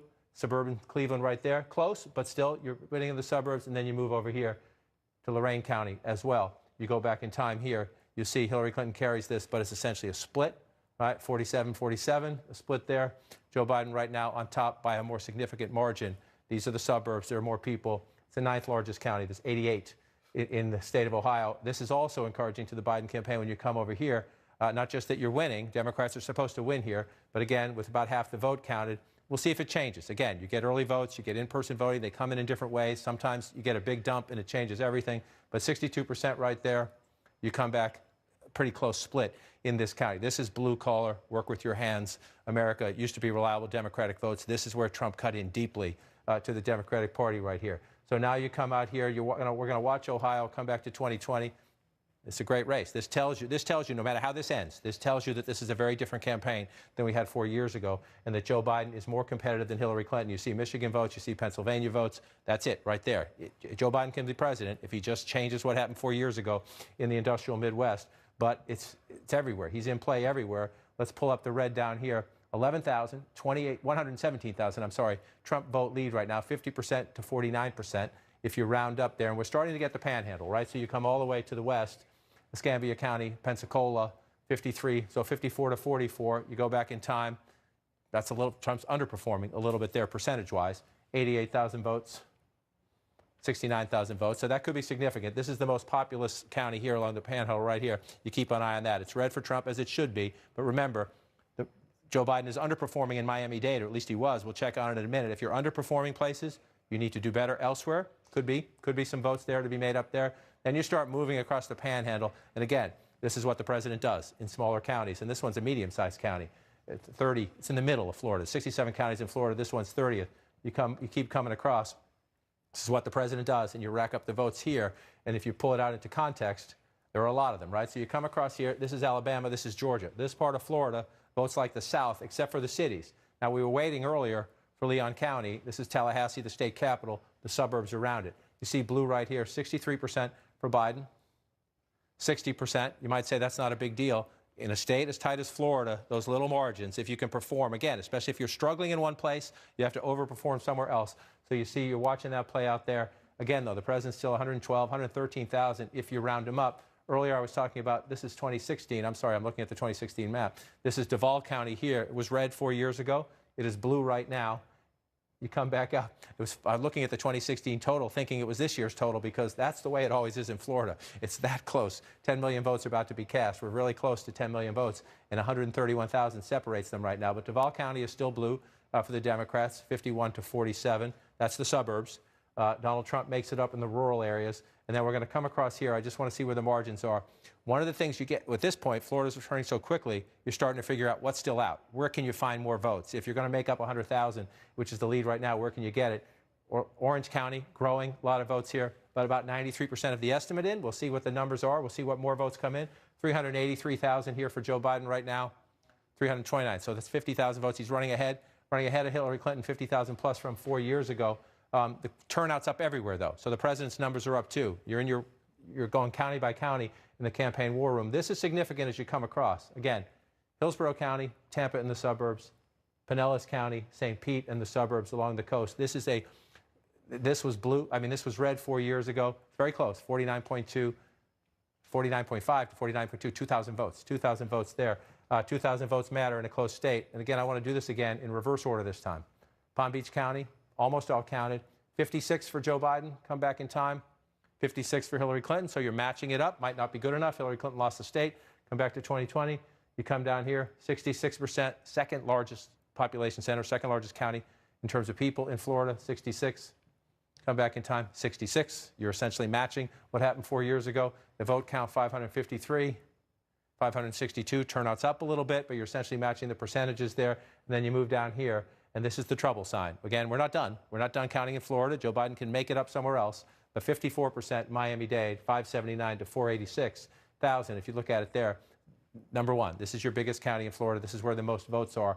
We'll wait for more. But Hillary Clinton won this in a landslide. She walked out of here, 624 to 333. Hillary Clinton built up a huge lead in Miami-Dade, and she still lost the state. So Joe Biden is they're looking at that in Biden campaign headquarters, wondering what's left. You'll see what else comes in. You can make it up. It's a big population center. A lot of votes can come in. You can change the math, but you're not going to get back to that percentage.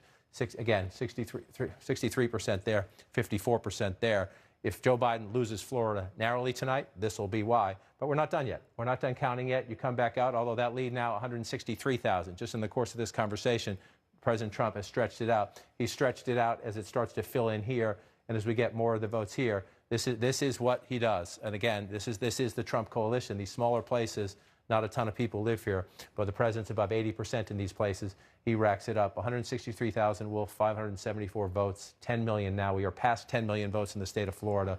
Remarkably close, 50.3 to 49 if you round that up. 89% of the estimated vote in Florida has already reported. We're standing by for the first results from Arkansas just minutes from now, as well as the second biggest round of poll closings right at the top of the hour. That's when a slew of battleground states are on the line: Arizona, Colorado, Minnesota, and Texas, as well as Michigan and Wisconsin.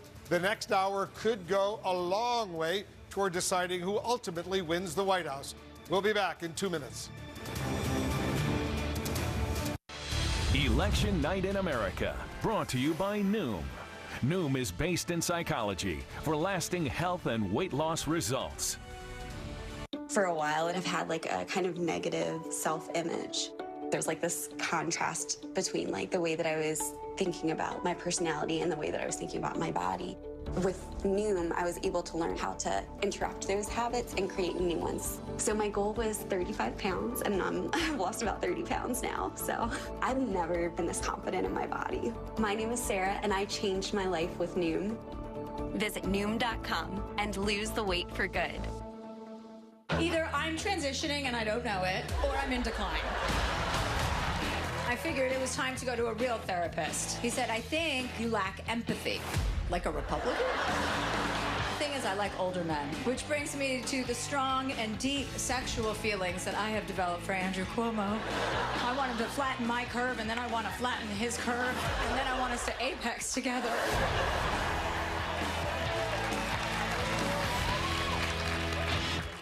When I started Cobra Kai, the lack of control over my business made me a little intense. But now QuickBooks helps me get paid, manage cash flow, and run payroll. And now I'm back on top with Koala Kai.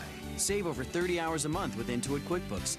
All registered San Francisco voters will receive ballots in the mail for the November 3rd, 2020 election. To vote by mail, simply mark your ballot, place your ballot in the postage-paid return envelope, sign it, and put in a mailbox by November 3rd. You can also return your ballot to the City Hall Voting Center starting October 5th, any ballot drop-off location starting October 31st, or any polling place on Election Day. To learn more about your voting options, visit sfelections.org. So you want to paint your house, but you don't know what colors to use. With the Essential Color Set by Kelly Moore Paints, we have 100 full pages of our most popular paint colors. And they all work together so beautifully, so you can find colors for your trim, accents, walls, doors. Choosing paint colors for your home has never been easier. Get the Essential Color Set for just $12.99 online or at your local Kelly Moore store. Plus up to 25% off premium Kelly Moore paints, frog tape, and select Kelly Moore blue and beige tape. This is CNN. More people get their news from CNN than any other news source. We have another projection right now. CNN projects President Trump will win the state of Tennessee, will win Tennessee's 11 electoral votes, a win for Trump in Tennessee. Here's where the race to 270 electoral votes stands right now. Trump is now on top. He has 37 electoral votes. Biden has 30 electoral votes. Remember, once again, 270 needed to win the White House. Let's get a key race alert, see where things stand in several of the critically important battleground states. In Ohio right now, 42% of the estimated vote is in. Biden is ahead of Trump by some 312,000 votes, 55.3% to 43.5% for Trump in Ohio. In Pennsylvania, only 3% of the estimated vote is in, but Biden has a 143,000 vote lead over Trump, 82.2% to 16.9% in Pennsylvania. In Michigan right now, very, very early, less than 1% of the vote is in. Biden is ahead by some 10,000 votes, 58.9% to 39.7% in Michigan right now. Let's go back to John King at the Magic Wall. He's a busy guy tonight. Got a lot going on. You got to look at all these battleground states and give us a sense of the latest. It's a lot of fun. Joe Biden leads in the popular vote. If you care about that at home, I know some people out there aren't fans of the Electoral College. You see 12 million to 12.4 million there. North Carolina starting to come in. It's shaded blue right now. Again, one of those states Donald Trump has to win to recreate his path from 2016. He doesn't have to win them all, but North Carolina is a big one. You see 56 if you round up to 43 right now. About half of the vote says 55%. So what are you looking at here? Number one, you start here. Charlotte, Mecklenburg County. This is the biggest area of the state. And look at that number. Look at that number. About 84% of the estimated vote in. Again, on a night like this, sometimes that swings a little bit because we have mail-in, in-person early, and then Election Day votes. But you go back in time and look. Everywhere we're looking here, right? Is Joe Biden overperforming Hillary Clinton in the cities and the suburbs around them? That's what's happening right here in Charlotte and the suburbs right now, the biggest part of the state. 63% for Secretary Clinton 4 years ago, 69% if you round that up for Joe Biden. So that's a big building block to keeping North Carolina more competitive. Remember, Obama for 2008, record African-American turnout, back to Mitt Romney in 2012, to President Trump in 2016. You start in Mecklenburg, and then you come up here to Wake County. This is Raleigh, again, one of the fastest growing areas of the state. It's changing. It's diverse. There are new voters here. They tend to be college educated, younger voters as well. There's a lot of diversity. Not Donald Trump's vote. The new vote here is not Donald Trump's vote. 65, 66%. If you round it up to 33%, again, it's the second largest county in the state. It's about 10% of the state's voting population. 58% for Secretary Clinton, 66% for Joe Biden. So overperforming here, you just move over. This is the research triangle. Again, college-educated voters, suburbs turned away from President Trump during his presidency. 82% right now in Durham County here. Look at that. That's a big number. 82%. You go back in time, 79%. So you think that's only a little bit on the margins in a close state. That's what matters because, again, this is another one of these states, and we see this all across America. We're watching it play out in Florida. We're going to watch it play out in Georgia. We'll see it in central Ohio. The president runs it up in the small towns, 67% here. He had a rally here just the other day.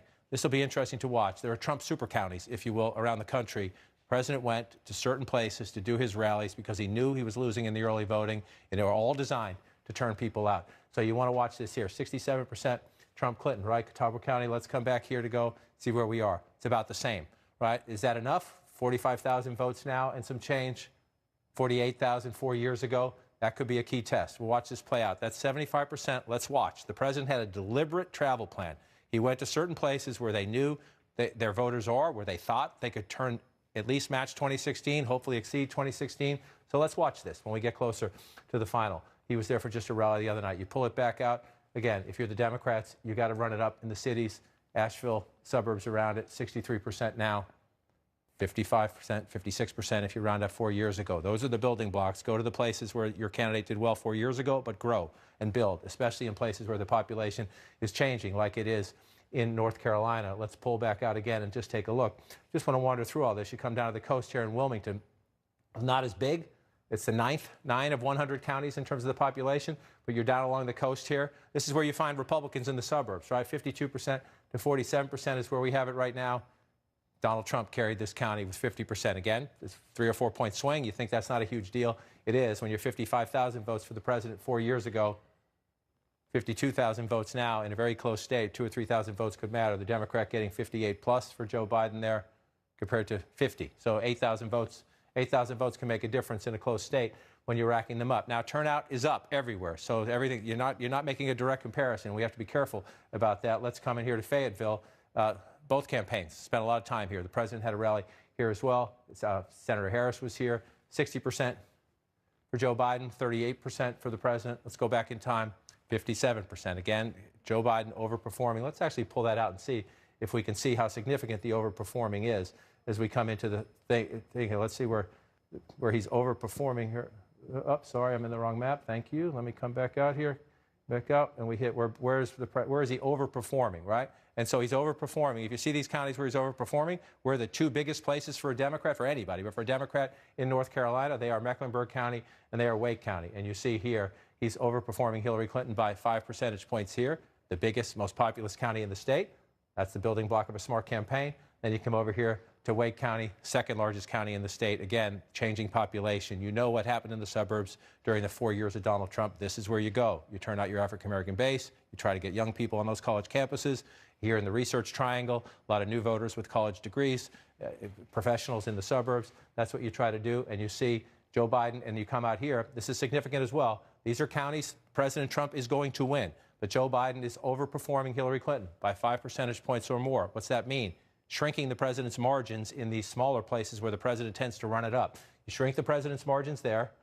You expand your margin in a place like this. Let's check in on Winston-Salem as well. I don't want it to feel forgotten. Important to the Democrats here. Again, 59%, just shy of 100,000 votes for Joe Biden.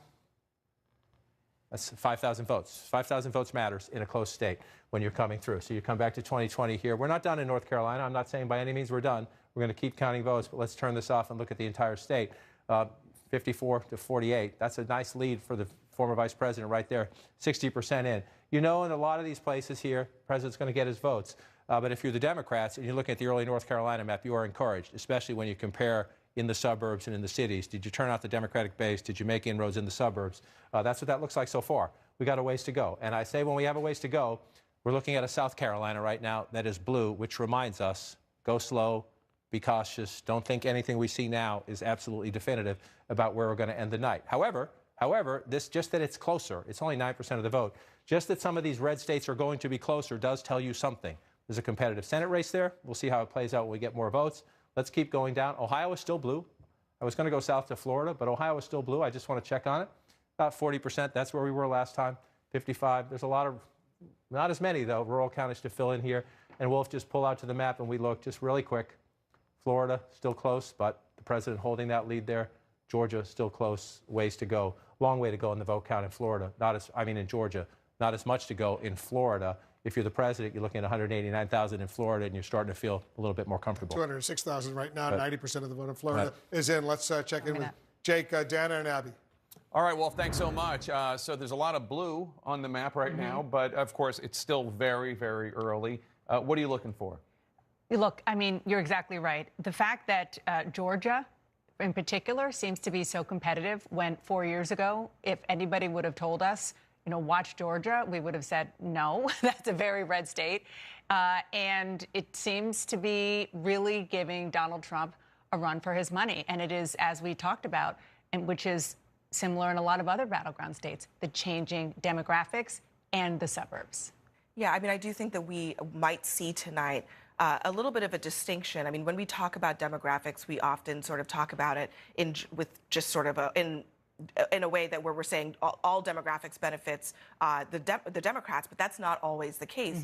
In Florida, Joe Biden is struggling because he's struggling with Latino voters in Florida in particular, but we might see him benefiting from non-white voters coming out for him in places like Georgia, in places like Ohio, in places like North Carolina as well. So we'll see what happens, but it's not going to be necessarily an even story all across the map because of these different populations acting in different ways. And you said non-white voters. I think the other thing that's interesting that we're seeing is that white voters, which, you know, either college educated or not, you kind of think of more historically for Donald Trump.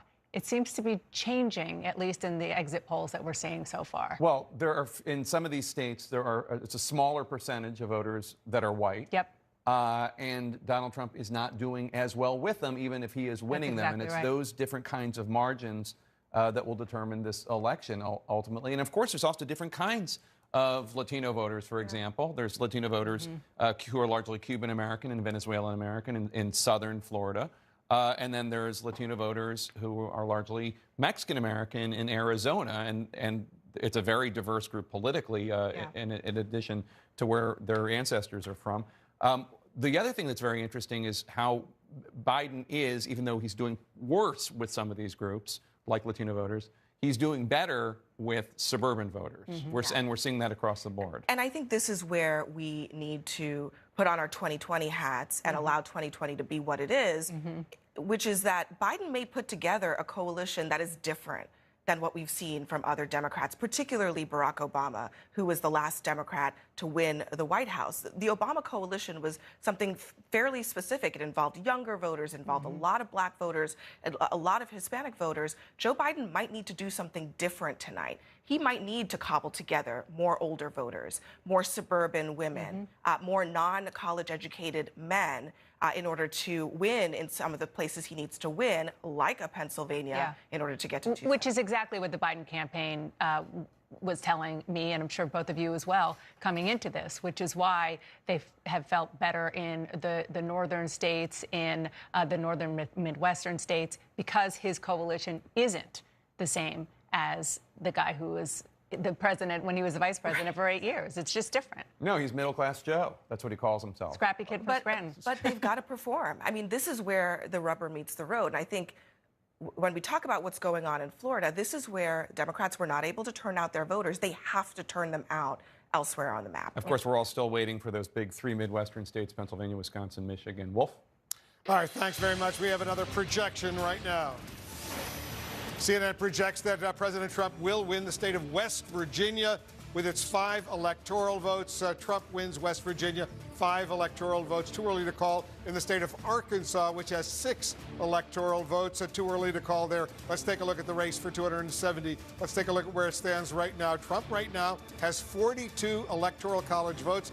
Biden has 30. Once again, 270 needed to win the presidency. Let's get a key race alert right now.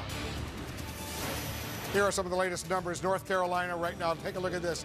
62% of the estimated vote in North Carolina is in. That's a lot.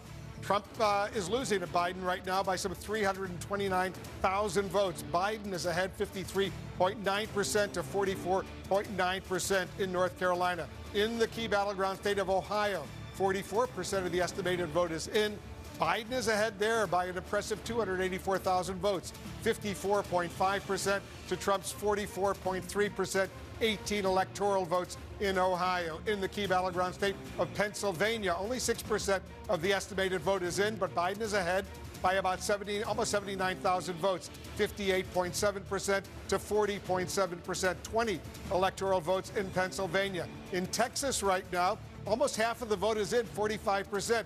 Biden is ahead in Texas right now by 250,000 votes, 51.7% for Biden in Texas. Trump has 46.9%. A huge number of electoral votes at stake in Texas, 38 electoral votes in Texas. In New Hampshire right now, 10% of the vote is now in. Biden is ahead there by about 7,500 votes, 53.7% for Biden, 45.3% for Trump. 4 electoral votes in New Hampshire right now. Too early to call in several of these states. We're monitoring right now, once again, Florida, Michigan, Georgia, and Virginia. We cannot make any projections in those states right now. Too early to call right now. But let's take a look at the vote. in those states right now. In Florida right now, 90% of the vote is in Florida. Trump is ahead by about 226,000 votes, 50.5%, to Biden's 48.4% in Florida. In Michigan right now, only 4% of the vote is in. Trump is ahead by 39,000 votes, 57.5% to 40.6%. In Georgia, the numbers are increasing. 22% of the estimated vote is in. Trump is ahead by an impressive 154,000 votes right now, 56.2% to 42.8%.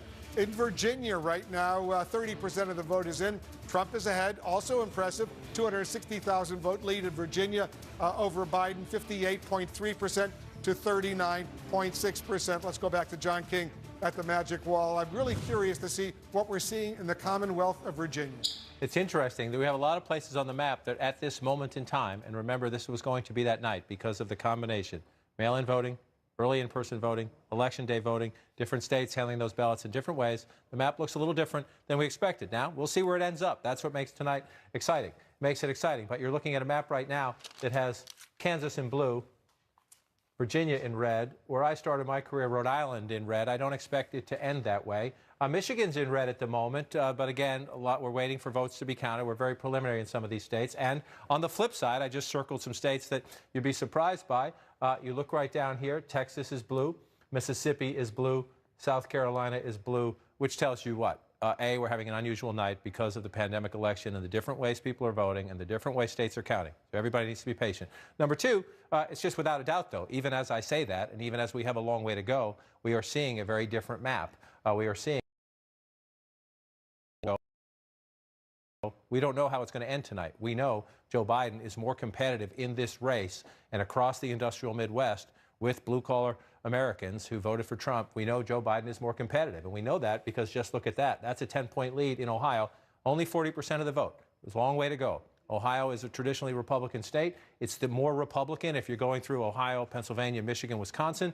This is more Republican than those states, so we'll see how it ends up. But the fact that Joe Biden is competitive and the fact that he is doing what a Democrat needs to do, at least so far, we're not at the finish line, but so far the building blocks of a Democratic win in a state as fiercely competitive, Republican-leaning even, is Ohio. You've got to run it up in the cities. This is the biggest one of all, Cleveland, Cuyahoga County, 75% of the vote right there. You go back 4 years ago, again, 66%, overperforming Hillary Clinton.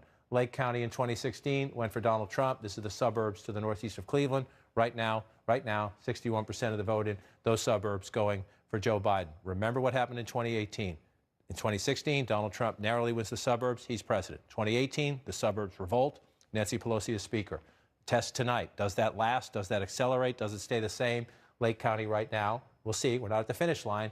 Tells us that the suburban revolt and rejection of President Trump continues. Is it enough in Ohio? We don't know yet. But Lorain County again, to the west of Cleveland, Joe Biden at 57% when you round up. You go back in time, almost 10 points, running almost 10 points ahead of Hillary Clinton. Again, look at the vote totals. Turnout's up everywhere, so this makes the math a little different this year. 66,000, just short of 67,000 there. Joe Biden running behind that right now, but we still have 60% of the vote. We're going to watch as it plays out. Again, you come back out to Battleground, Ohio. Why are we spending so much time on it? Joe Biden flips this state blue. Donald Trump has no path to re-election. If Joe Biden flips this state blue, Donald Trump has no path to re-election. That's why we're going to spend some time on this. And we're watching it right now, about halfway through, though. About halfway through means things can change, so let's keep an eye on it. Let's come back out. You see Pennsylvania is blue. I just want to stop here very quickly to see we don't have anything yet. So it's blue at the moment with early votes. We'll stay with this one. We're told, Pennsylvania could be tomorrow, could be a couple days after that. We'll watch as it fills in. Joe Biden has a lead early on. It looks blue on the map. You're happy if you're a Democrat, but that's not, we're not there yet. So you come down here. I said if Joe Biden wins Ohio, Donald Trump's path to re-election is blocked. If Joe Biden wins North Carolina, Donald Trump's path to re-election is almost blocked. You can come up with some other scenarios, but it's really hard.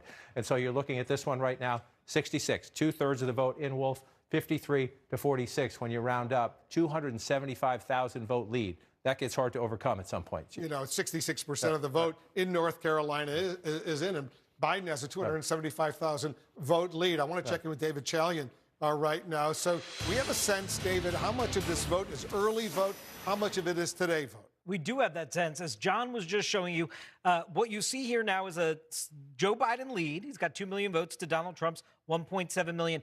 This is 66% of the estimated vote that is in North Carolina right now. But Wolf, I want to show you what percentage of that is early vote. 97% of the current vote that you're looking at in North Carolina is early vote. That's benefiting Joe Biden. In fact, in the big Democratic counties, in Charlotte, in Wake County, and in Raleigh area, it's almost all early vote, those big Democratic counties. And we expect the share of the early vote to go down to 75% of the total vote at the end of the night.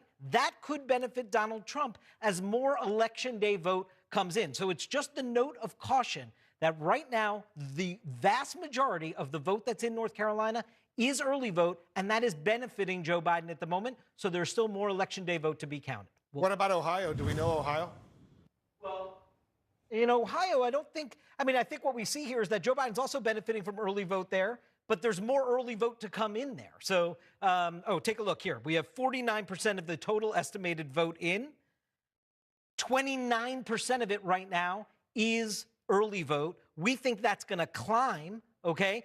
53% is our estimate of the Ohio vote that will be early vote. So it's an opportunity, actually. Joe Biden has the lead now for him to actually grow his lead in Ohio, perhaps, Wolf. That's very interesting, and John, as you and I well know, no Republican has ever, and you've pointed this out, has ever won the White House without carrying Ohio. Right. It was so critical. Obama took it back from George W. Bush. Remember the 2004 election? People forget how close 2004 was. 2004 came down to one state, Ohio. That was the first election after 9/11. It was a very close state. But let's come up now to 2020. We can do history another day because we have history unfolding before us right now. And in 2020 right now, this is a very important point that David just made. And this is why we've said throughout the night, we need you to be patient at home. This is all real. These are real votes. However, the context is we're waiting, right? So a lot of this is early vote. We know Democrats voted disproportionately in some states more than others. North Carolina is one of the states where we know Democrats disproportionately voted early. Democrats returned their ballots early in the mail-in voting. So now we watch to see the election day vote. And again, that's why the president was traveling the country in the last week in places like North Carolina, trying to get his people to show up today because he knew coming into today he was behind. This tells us that was in fact correct. And so you're looking here in Mecklenburg County, which is the largest county in the state, and you bring it up. The challenge is, we think this is about 84% of the vote. Joe Biden will win Mecklenburg County. Hillary Clinton won Mecklenburg County. It's Charlotte and the suburbs around it. The question is, can Donald Trump close that gap? Close that gap. It's all about margins when you're in a close race, right? In the places you see on this map that are blue right now, Joe Biden's leads are enormous. That's Charlotte. This is Winston-Salem. Again, 59 to 40, right? So almost a 20-point lead there.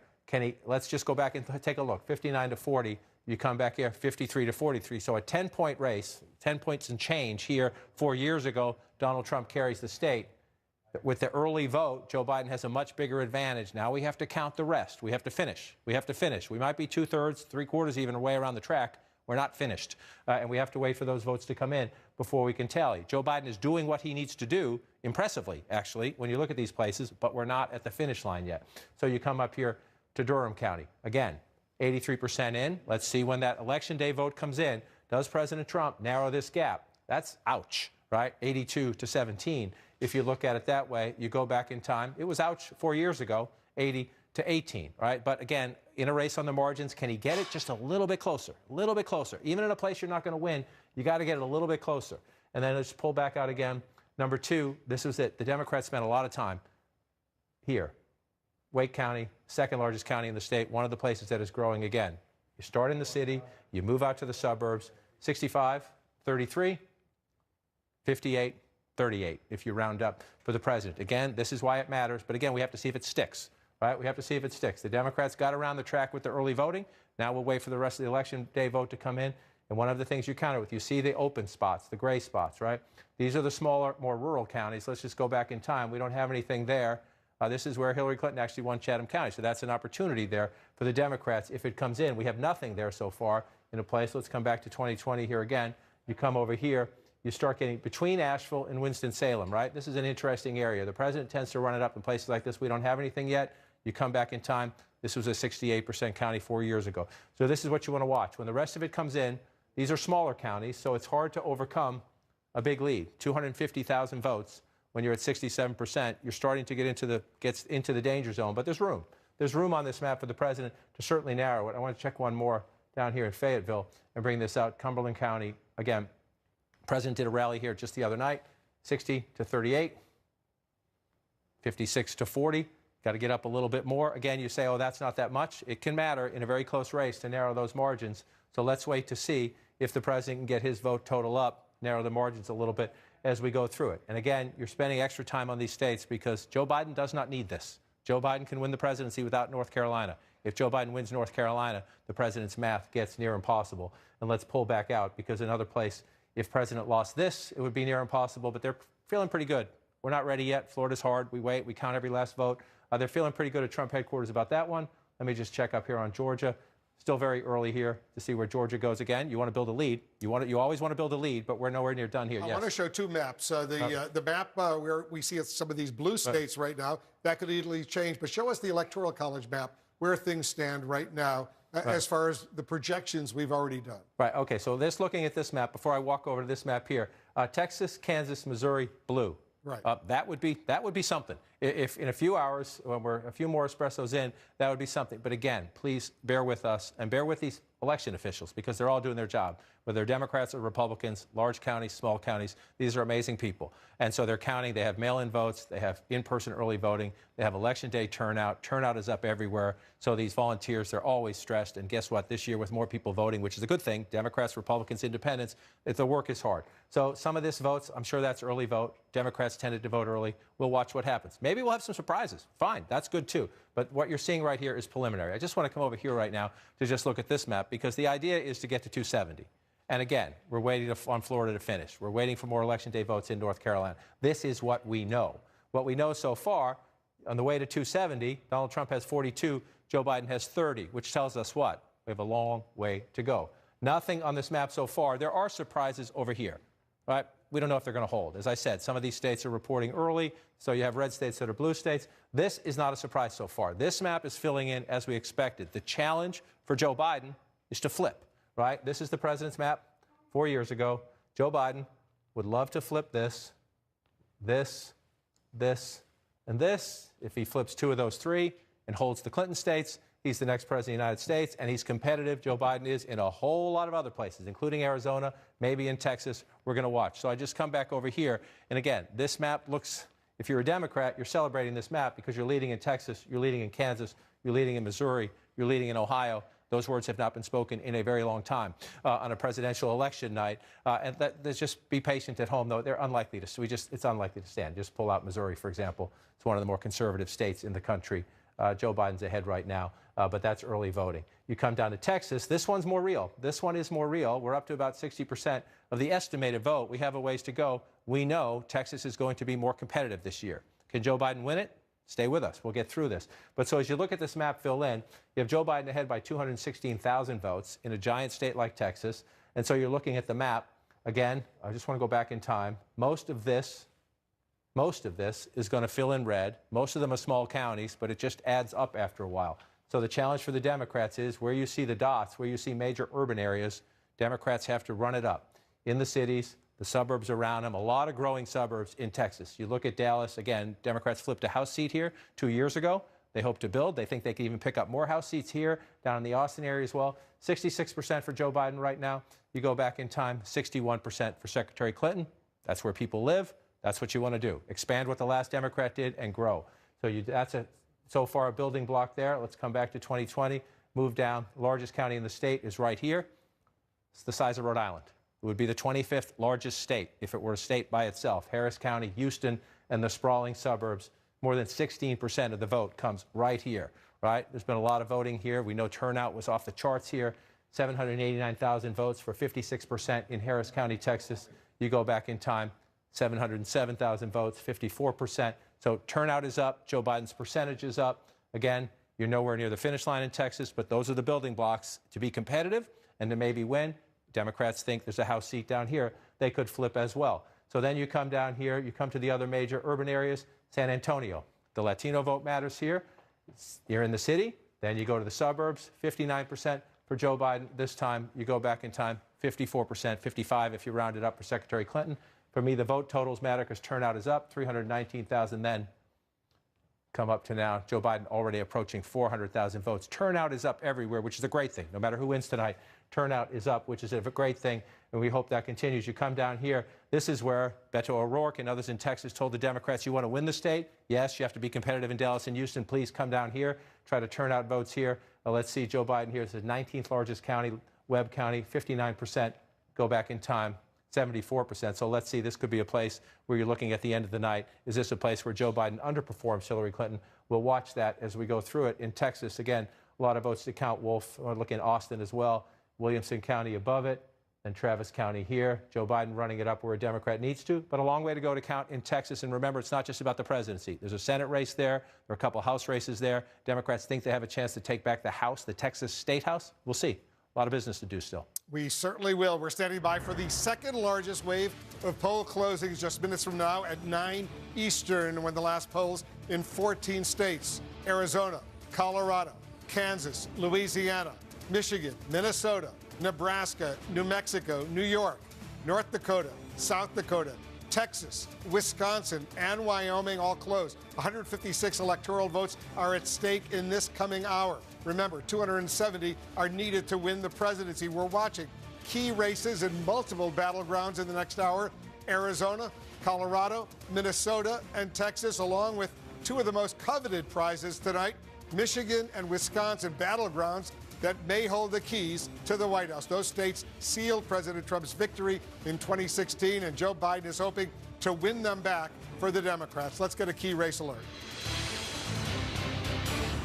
5 states where Biden is leading right now. Let's start in North Carolina. 70% of the estimated vote is in. Biden has a nearly 220,000 vote lead right now over Trump, 52.1% to 46.8%. And once again, 70% of the estimated vote in North Carolina is in. In Ohio, half of the vote is now in. Biden has an impressive 341,000 vote lead over Trump, 54.9% to 43.9%. 18 electoral votes in Ohio. In Pennsylvania, only 10% of the vote is in, but Biden has a 210,000 vote lead, 213,000 vote lead over Trump, 65% to 34.3%, 20 electoral votes in Pennsylvania. Texas, a huge prize, 38 electoral votes, 62% of the estimated vote is in. Biden has a lead of 189,000 over Trump, 50.6% to 48%. In New Hampshire, 13% of the estimated vote is now in. Biden has a 7,600 vote lead over Trump, 53% to 46%. Trump is leading in these 4 states. Let's show you these states. He's leading right now in Florida.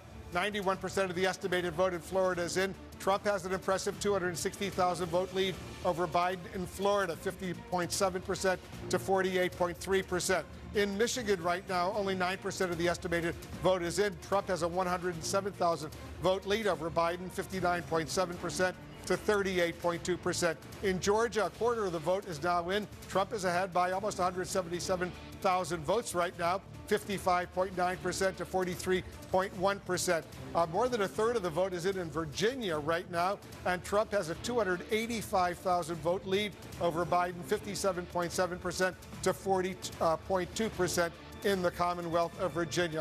All right, let's focus in a little bit on North Carolina and Ohio right now, John, because if Biden wins those 2 states, potentially, that could be the ballgame. Those would be the ball game. Those are 2 states absolutely critical. The president got 306 electoral votes 4 years ago. You take away Ohio, you take away North Carolina. Joe Biden holds the Clinton states. He's the next president of the United States without even taking back all the blue wall. So let's focus on them. Ohio, let's just focus on this just for a second and look at this right now. Ohio is blue, right? That's a big deal. North Carolina is blue. There are some other anomalies on the math. And again, I know I'm a broken record. Just want to keep everybody at home, especially for those tuning in later in the night. Mail-in voting, early in-person voting, Election Day voting, the combination of those things, the count's going to come in different ways tonight, and things are going to be different. And things are going to be different, and the map's going to bounce around a little bit.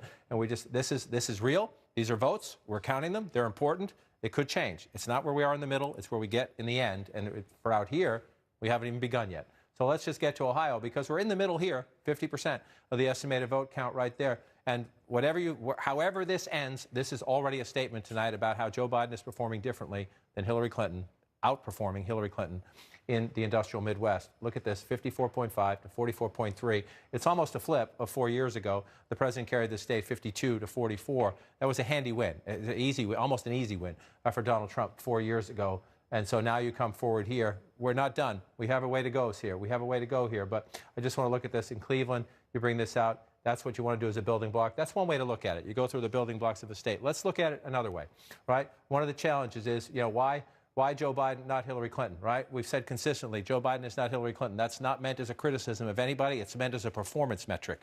Look at this. This is Joe Biden outperforming Clinton by 5 percentage points or more. Look at all of these counties. And yes, in the blue counties where Democrats need votes, that's important. You're getting more of your people. You're outperforming in the places, Democratic bases, in the cities and in the suburbs. That's critical. But you know what's just as critical? Look at all the red. In all these small places where Donald Trump runs it up, that's why he's president, runs it up in Pennsylvania, ran it up in Wisconsin, ran it up in Michigan, ran it up in Florida, ran it up in North Carolina. That's why he's president. It's very impressive where Biden is overperforming. Where's Trump overperforming? So you come out, that's where you want to come out, right? So take that off.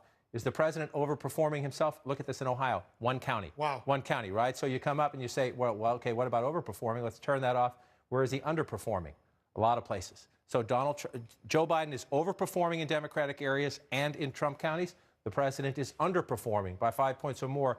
Importantly, number one, these smaller counties, that's where he tends to run it up. He gets 70%, he gets 65%, he gets 82%.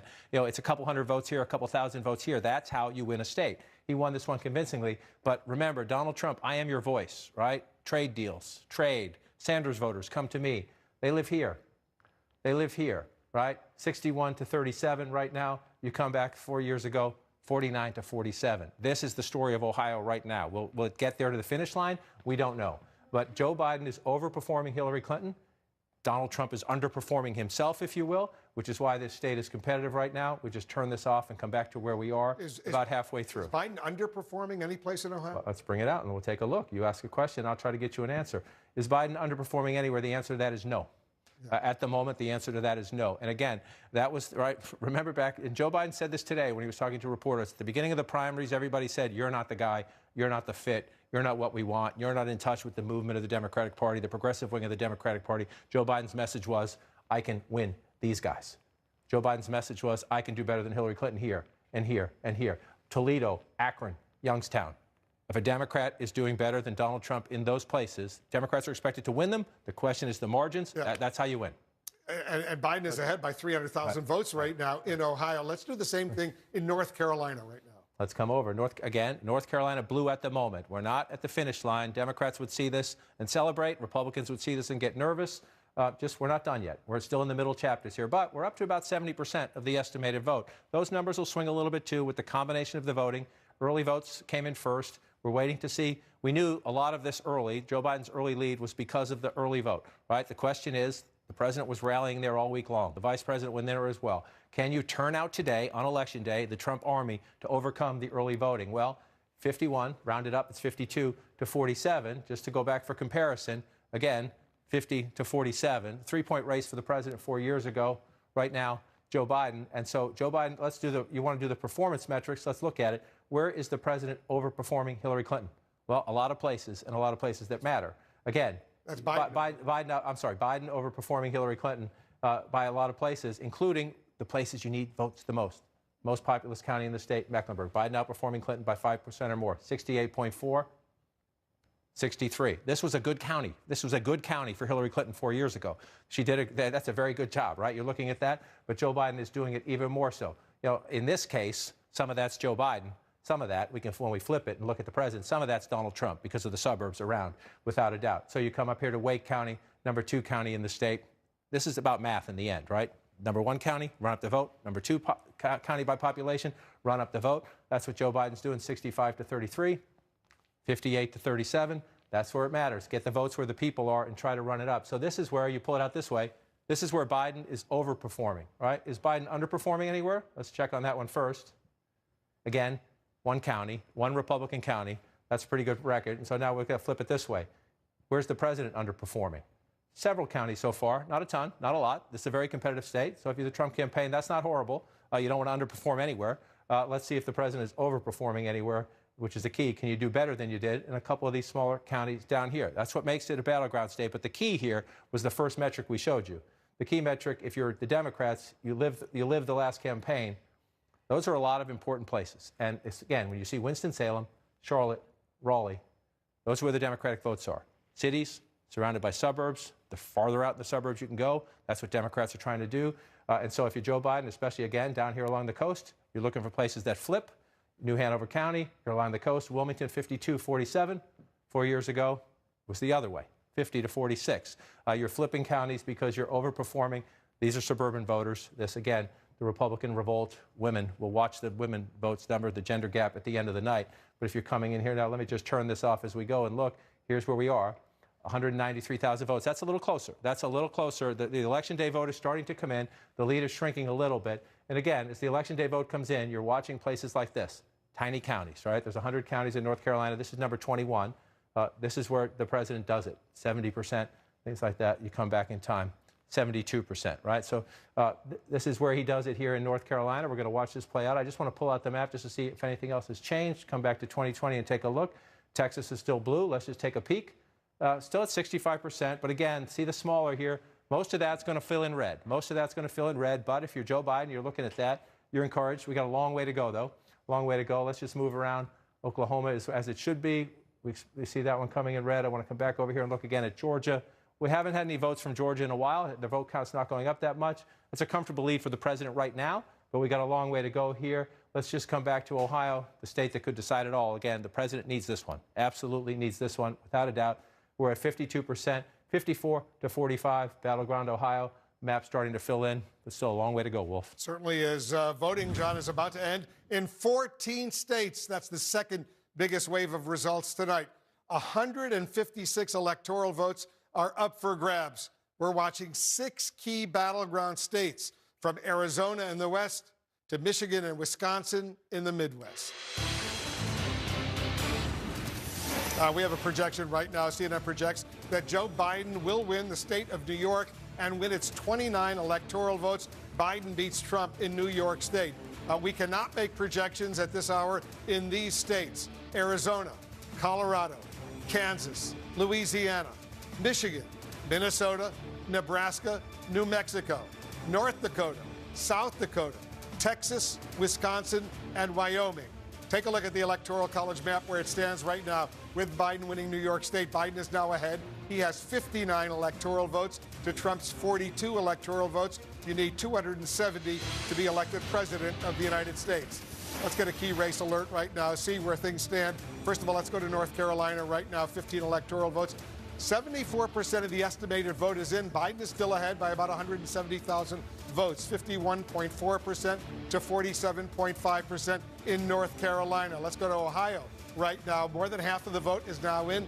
Biden is ahead there, an impressive 281,000 vote lead over Trump, 53.6% to 45.1% in Ohio. In Pennsylvania, only 14% of the vote is in, but Biden has what looks like a comfortable lead right now, 353,000 vote lead over Trump, 66.8% to 32.4% in Pennsylvania. In Texas right now, look at this, 65% of the estimated vote is in. Biden still maintains a lead. It's close in Texas. He has a lead of about 84,000 votes, 49.8% to 48.7% in Texas. In New Hampshire, 13% of the estimated vote is in. Biden has a 8,600 vote lead over Trump, 53.2% to 45.7%. Trump, on the other hand, is leading in these 4 states. In Florida, 92% of the estimated vote is in. Trump has a pretty comfortable 271,000 vote lead over Biden. In Florida, 50.8% to 48.2%. In Michigan, only 15% of the vote is in. Trump is ahead. It's early there, 183,000 vote lead over Biden. It's early in Michigan, 59.3% to 38.4%. Almost a third of the vote is in Georgia. Trump has a relatively comfortable lead, 248,000 vote lead over Biden, 57.2% to 41.8%. In Virginia, more than a third of the vote is in.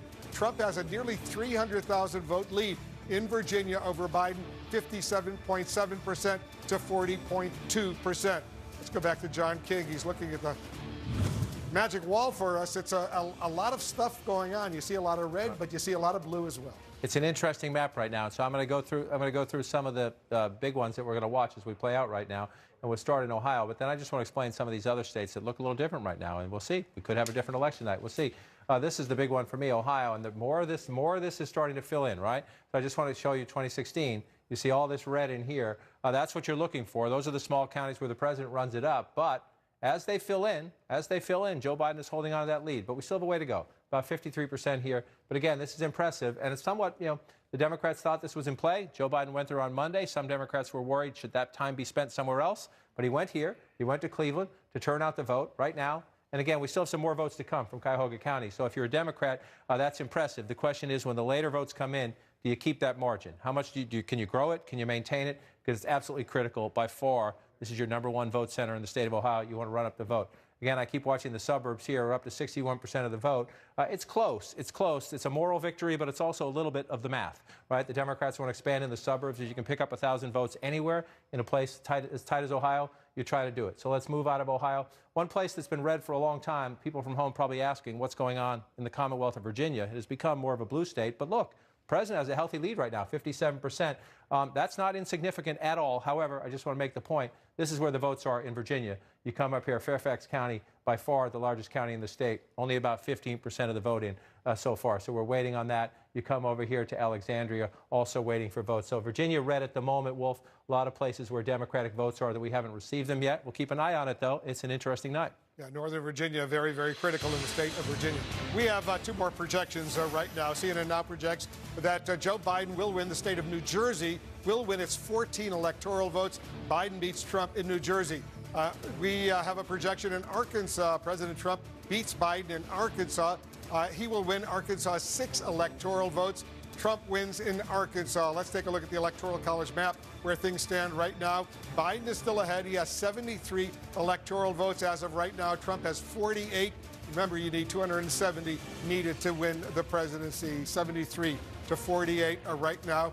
The electoral map is obviously the most important. It is, and at the moment it is filling in as expected in the sense that nothing that's happened so far on this map, these were all solid states. The red states you see for the president, whether it's Oklahoma, Arkansas, Tennessee, Kentucky, Indiana, West Virginia, we had those solid Trump coming in, so no surprises here. Over here, where we're counting votes, potential surprises.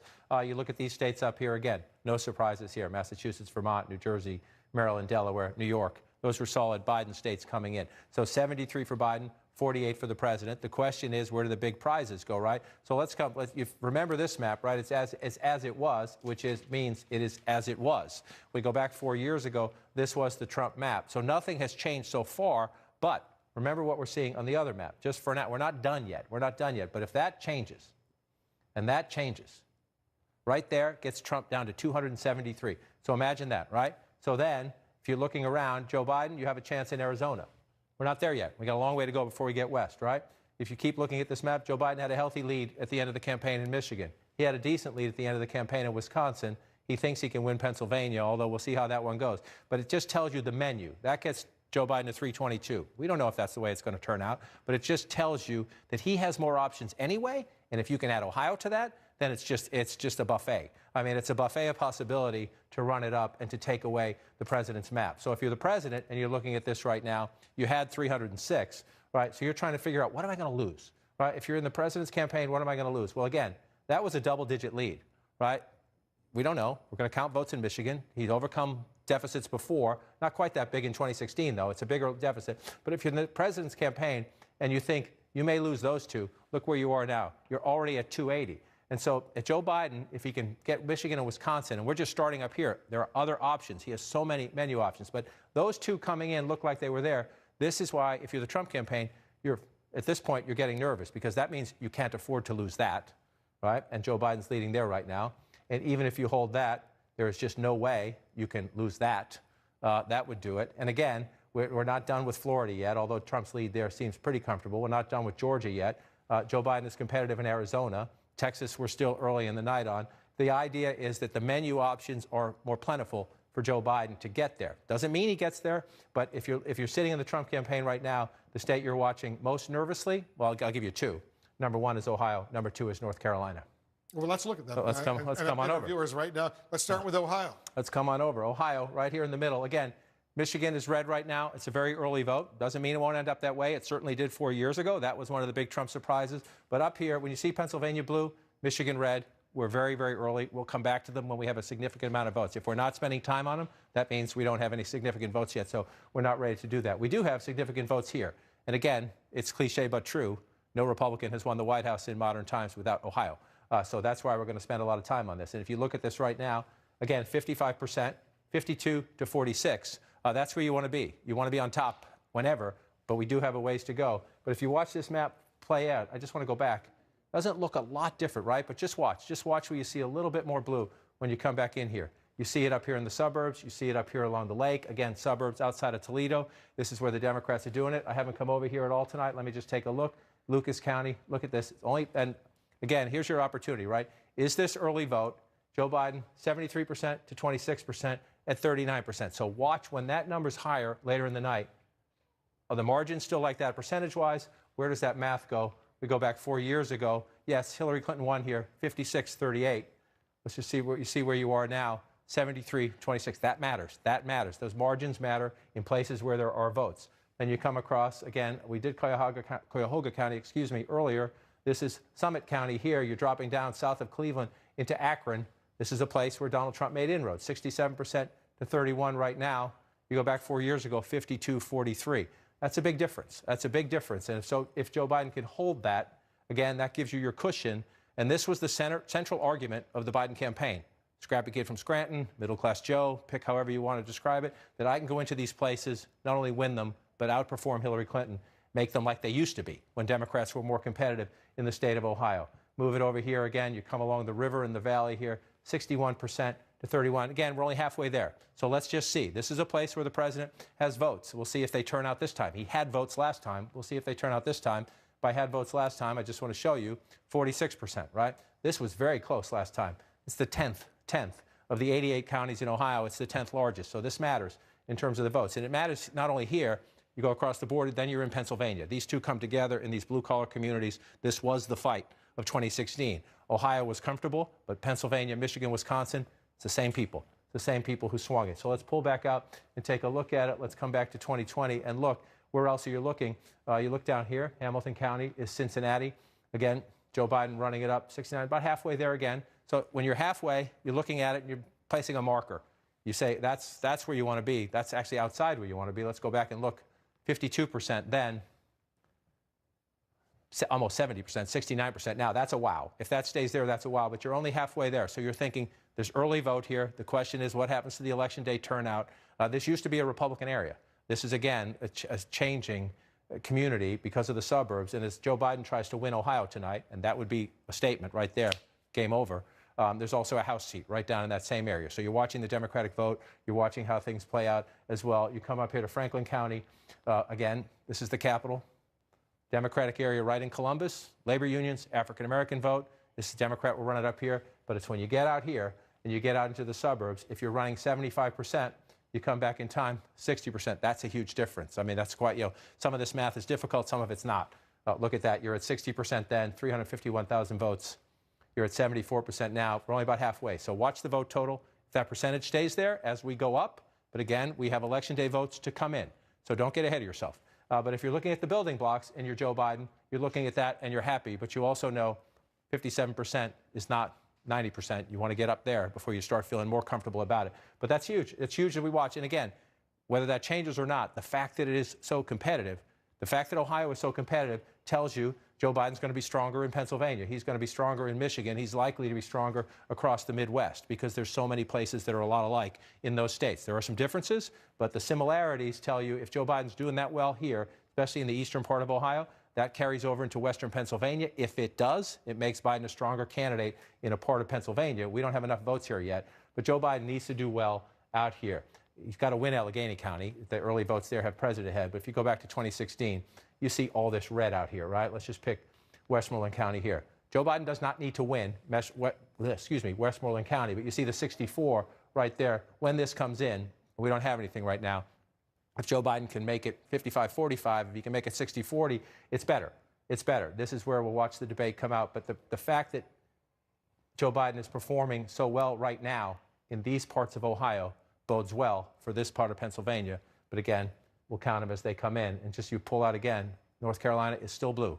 That Ohio and North Carolina, the later in the night we get, if Ohio and North Carolina stay blue, that is a warning shot straight into the Trump campaign headquarters. The president's at the White House tonight, up to 78% right now.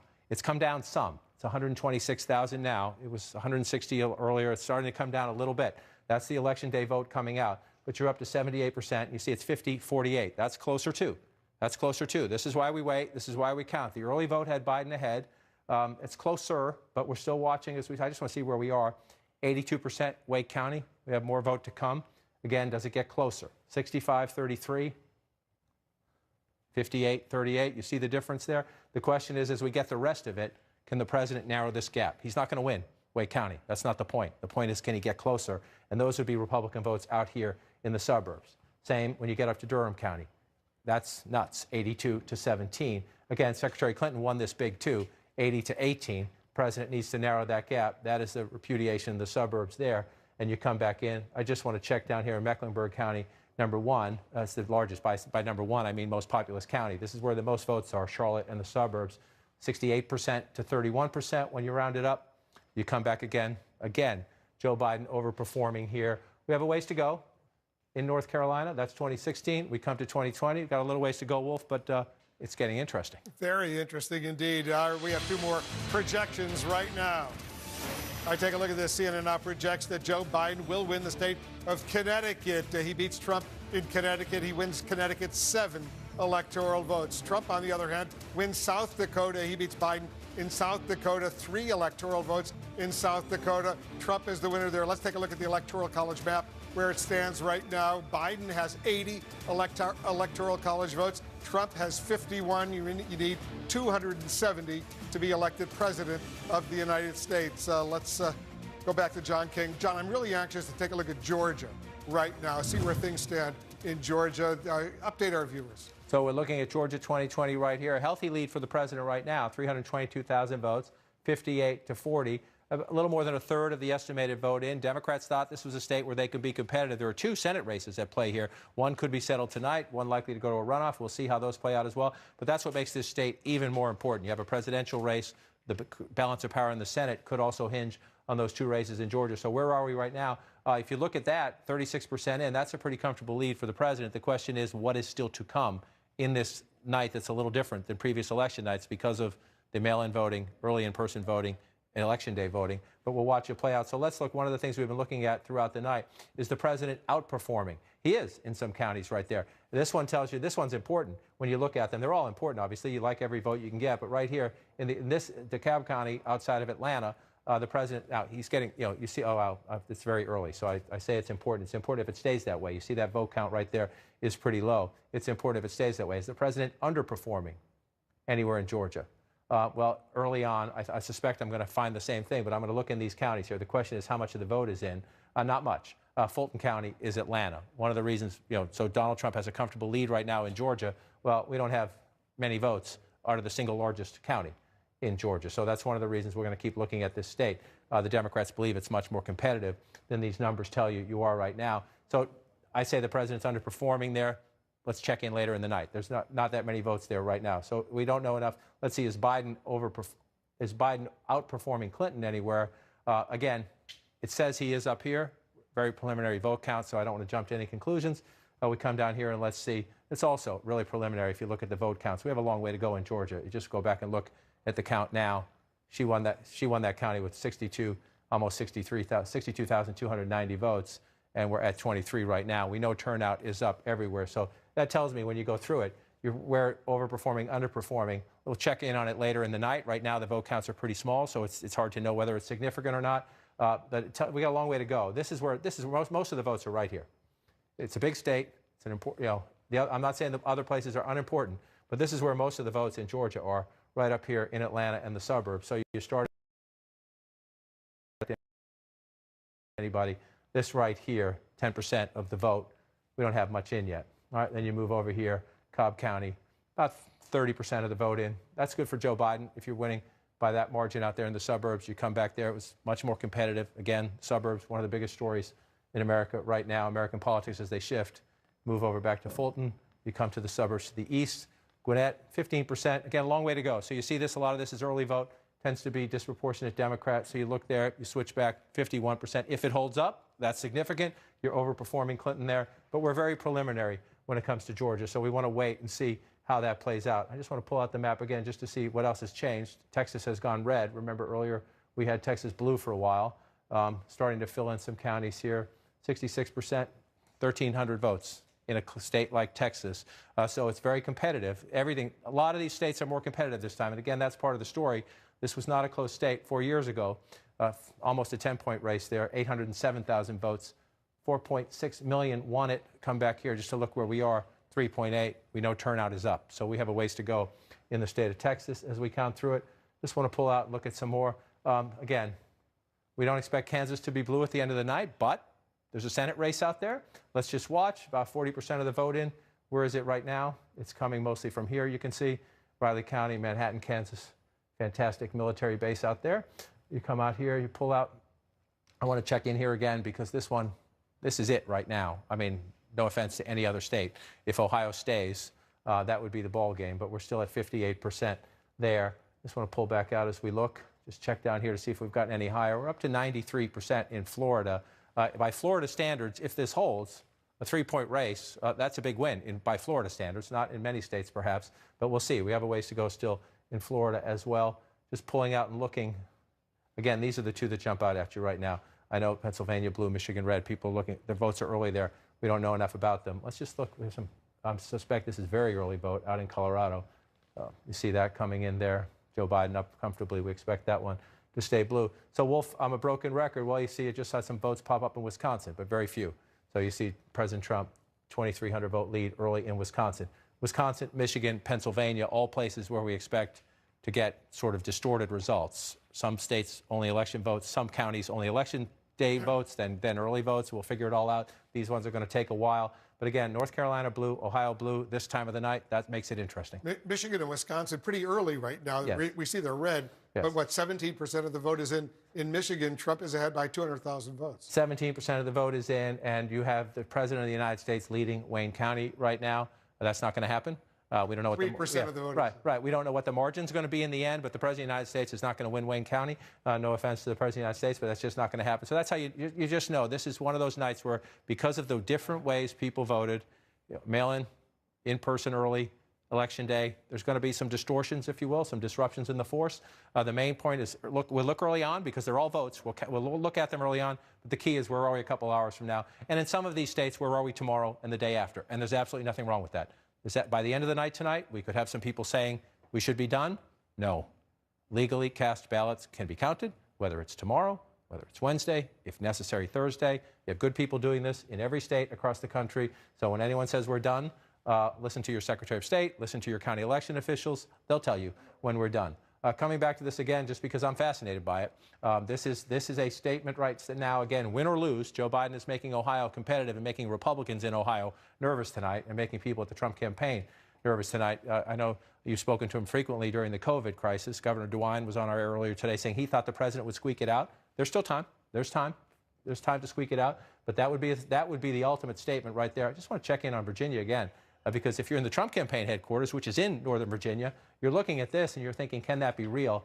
I suspect, this is a state, when I started doing this, it was a Republican state. Then it became a purple state. It's considered a blue state now. Again, we're waiting. This is the biggest dump of votes right here. And we've seen this in previous campaigns, including the presidential election in 2016, Senate races in Virginia, governor's races in Virginia. The Republican candidate gets ahead. And then in Northern Virginia and down here, the Democratic vote comes in late. But we'll watch. It's interesting to watch. North Carolina's interesting. Maybe Virginia's interesting as well. That's why we count them. We'll go through. We're up to 80% here, 79%. Again, we're waiting for more of that election day, right? This is why the president did all these rallies late, waiting for the election day surge. But if you're in the Trump campaign headquarters, let me come back out to the map. You're happy? The red's down here. North Carolina blue, Ohio blue at this hour. Makes you nervous, Wolf. All right, there's much more ahead as more polling places close at the top of the hour. Two more important battleground states are on the line, Iowa and Nevada. Election night in America continues in 2 minutes. Election Night in America, brought to you by Borat, subsequent movie film, an Amazon original movie. Don't miss the #1 movie on Prime Video. And maybe a smiley face underneath. Okay. To put him in a good mood. My daddy is the smartest person in the whole flat world. You gotta be kidding me. I love that. That's what you want. You got somebody that's strapped to your car. This is my daughter. Only men and bears are allowed inside car. Rated R.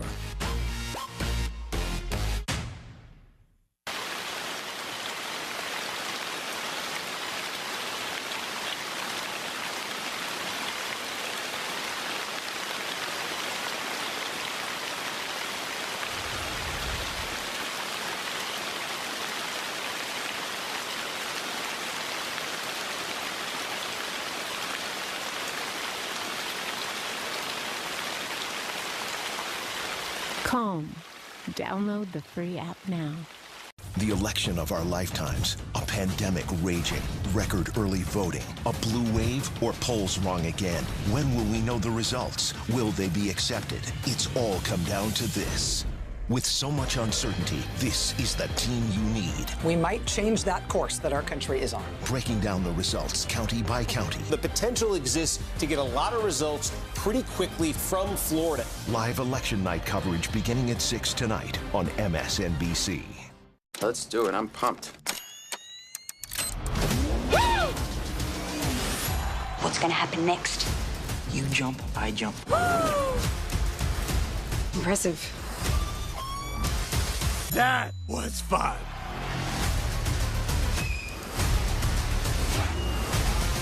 Time's up. Yes, sir, it is. Watch your favorite movies. Add stars today. Say stars into your X1 voice remote. This is CNN. More people get their news from CNN than any other news source.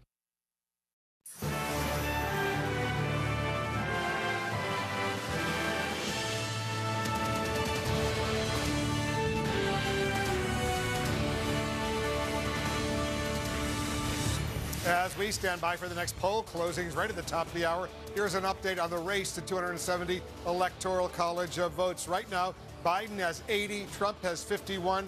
You need 270 to be elected president of the United States. Let's get a key race alert and see where things stand right now in these states. Let's start in North Carolina right now. Look at this, 79% of the estimated vote is in. Biden is ahead by almost 100,000 votes, 50.5% to 48.4% in North Carolina. 15 electoral votes at stake. In Ohio right now, 59% of the estimated vote is in. Biden is ahead there by about 132,000 votes, 51.1% to 47.6%, 18 electoral votes at stake in Ohio right now. Let's take a look at Pennsylvania. Only 11% of the estimated vote is in.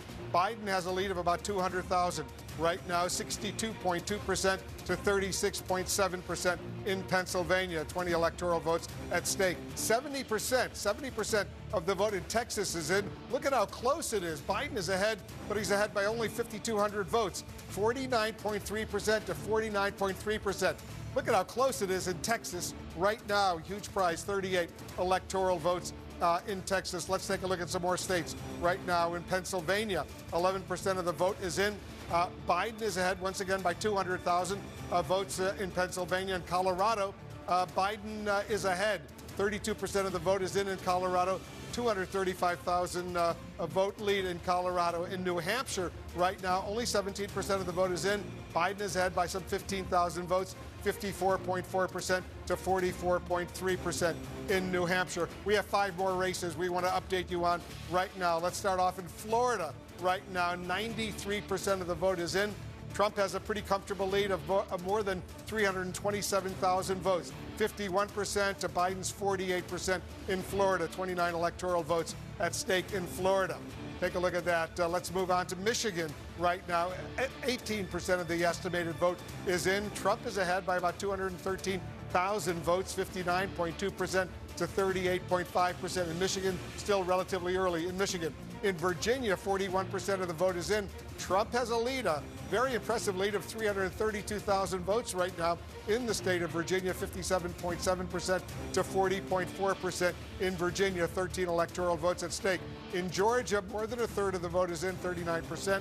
Trump is ahead by more than 300,000 votes in Georgia right now, 56.9% to Biden's 42%. In Wisconsin, only 3% of the vote is in. Very, very early in the state of Wisconsin. Trump is up by about 11,000 votes, 54.3% to 44.1%. Let's take a look at the balance of power, what's going on in the U.S. Congress. Dana Bash is looking very closely at the U.S. Senate.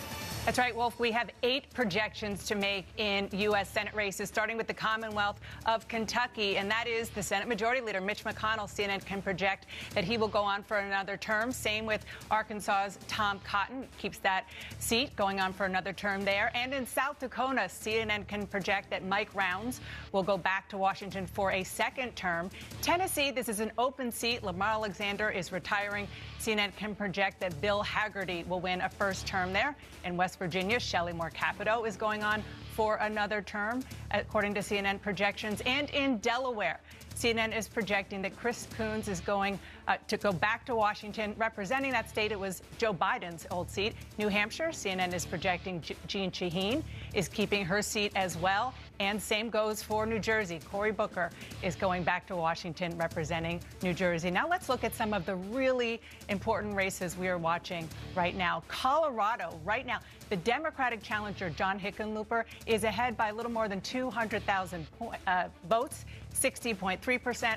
The incumbent Republican Cory Gardner is at 38%, about 30% of the estimated vote in there. North Carolina, the Democratic challenger Cal Cunningham is ahead by just a little bit more than 57,000 votes at 48.5%. The incumbent Republican Tom Tillis at 47.3%. And in South Carolina, this is one that people across the country have been watching. Right now, the incumbent Republican Lindsey Graham is ahead pretty significantly.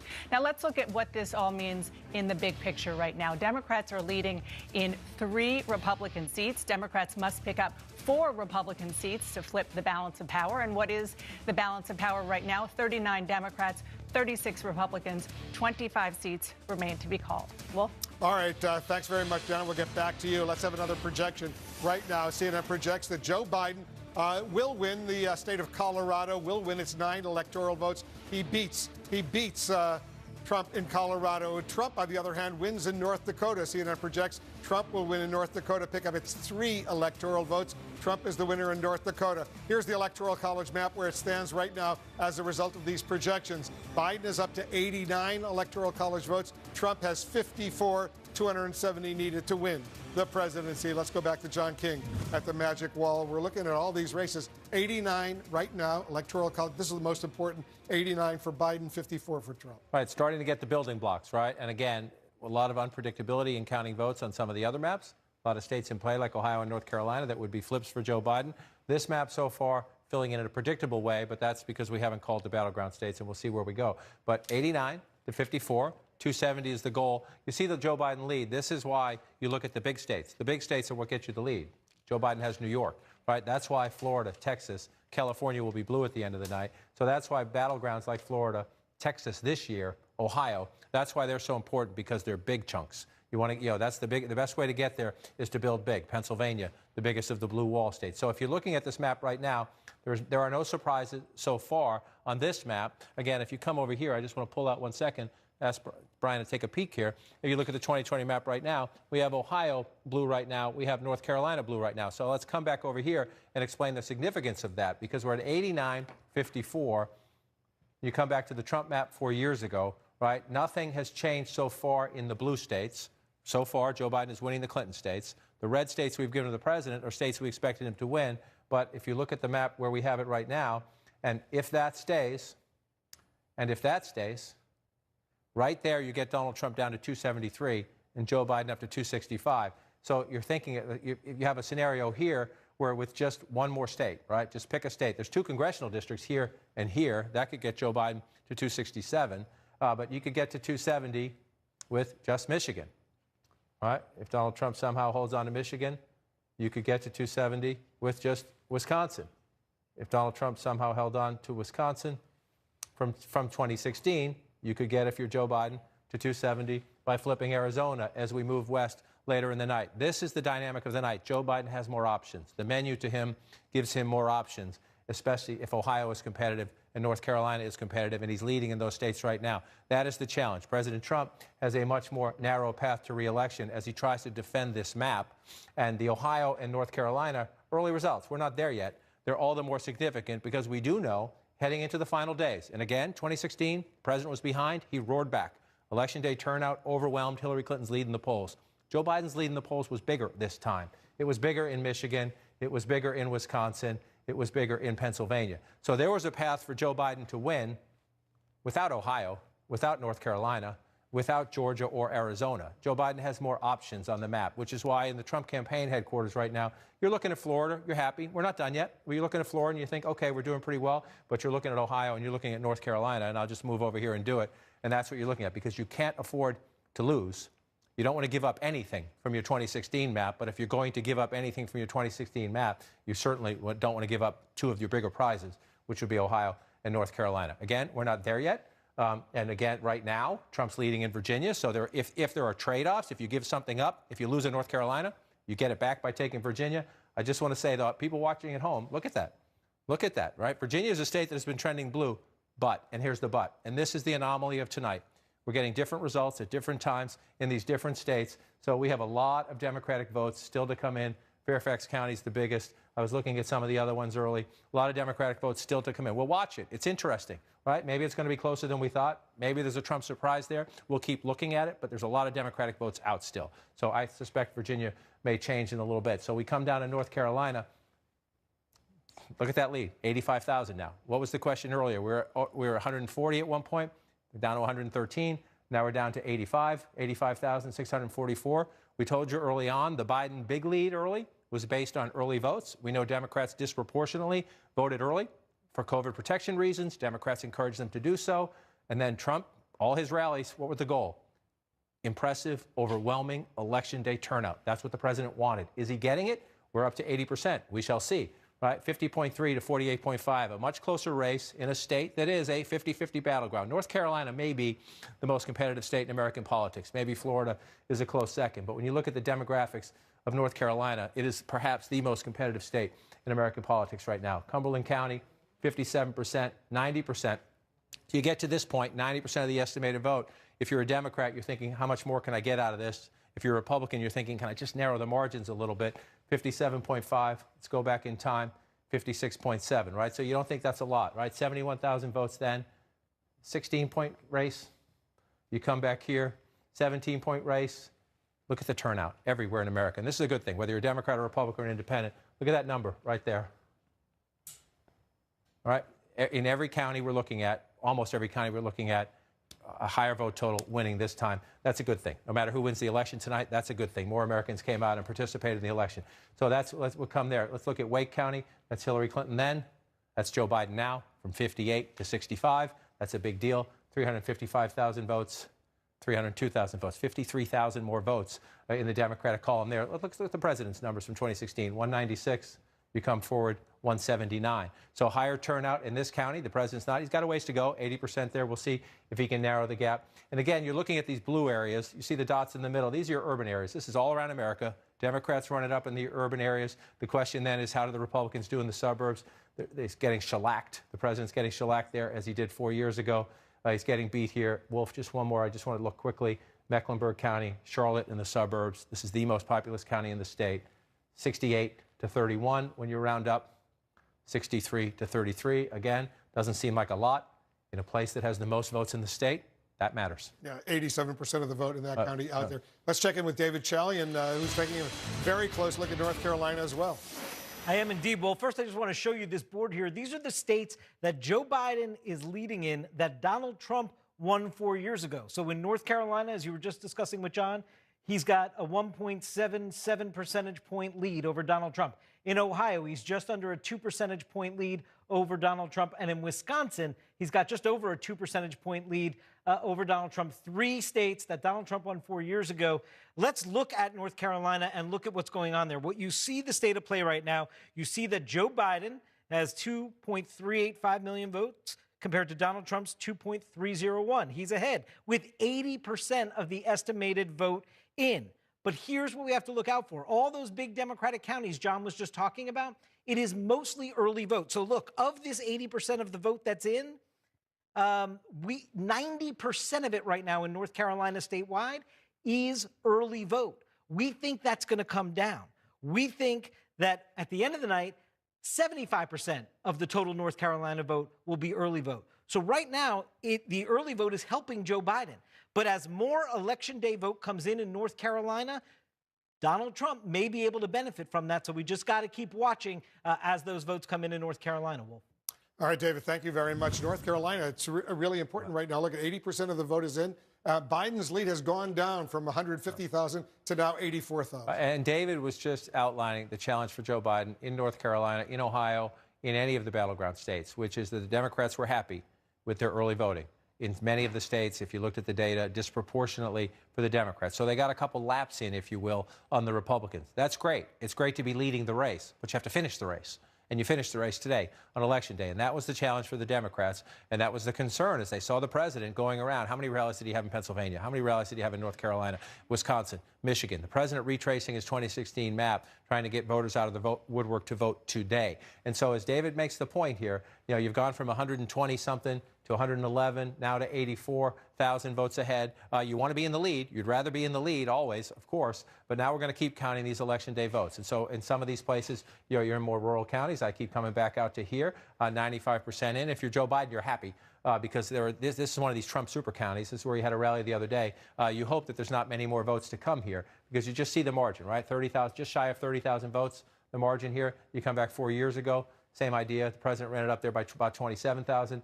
And you loosely run it up. This is one of the places, I call it Trump super counties, where they go there for a reason, because they know they have voters that they can turn out on Election Day, and that was the challenge. So now we're going to see. The Democrats don't have to beat Donald Trump today in the Election Day vote. They don't have to beat him, but they have to be competitive. They can't get, if they get shellacked today, you lose what you gained with the early vote. And so we're going to keep watching as this comes in. And we have some places where we still have no votes, right? So you're watching those as well. It's just we're waiting for people to report. This was a big Trump county. Not a ton of votes, but if you're down, right now you're down 84,000 votes. 4 years ago in this county, look at the difference. There's 24,000 votes more than that, 26,000 votes. So you can get them in the places we're missing.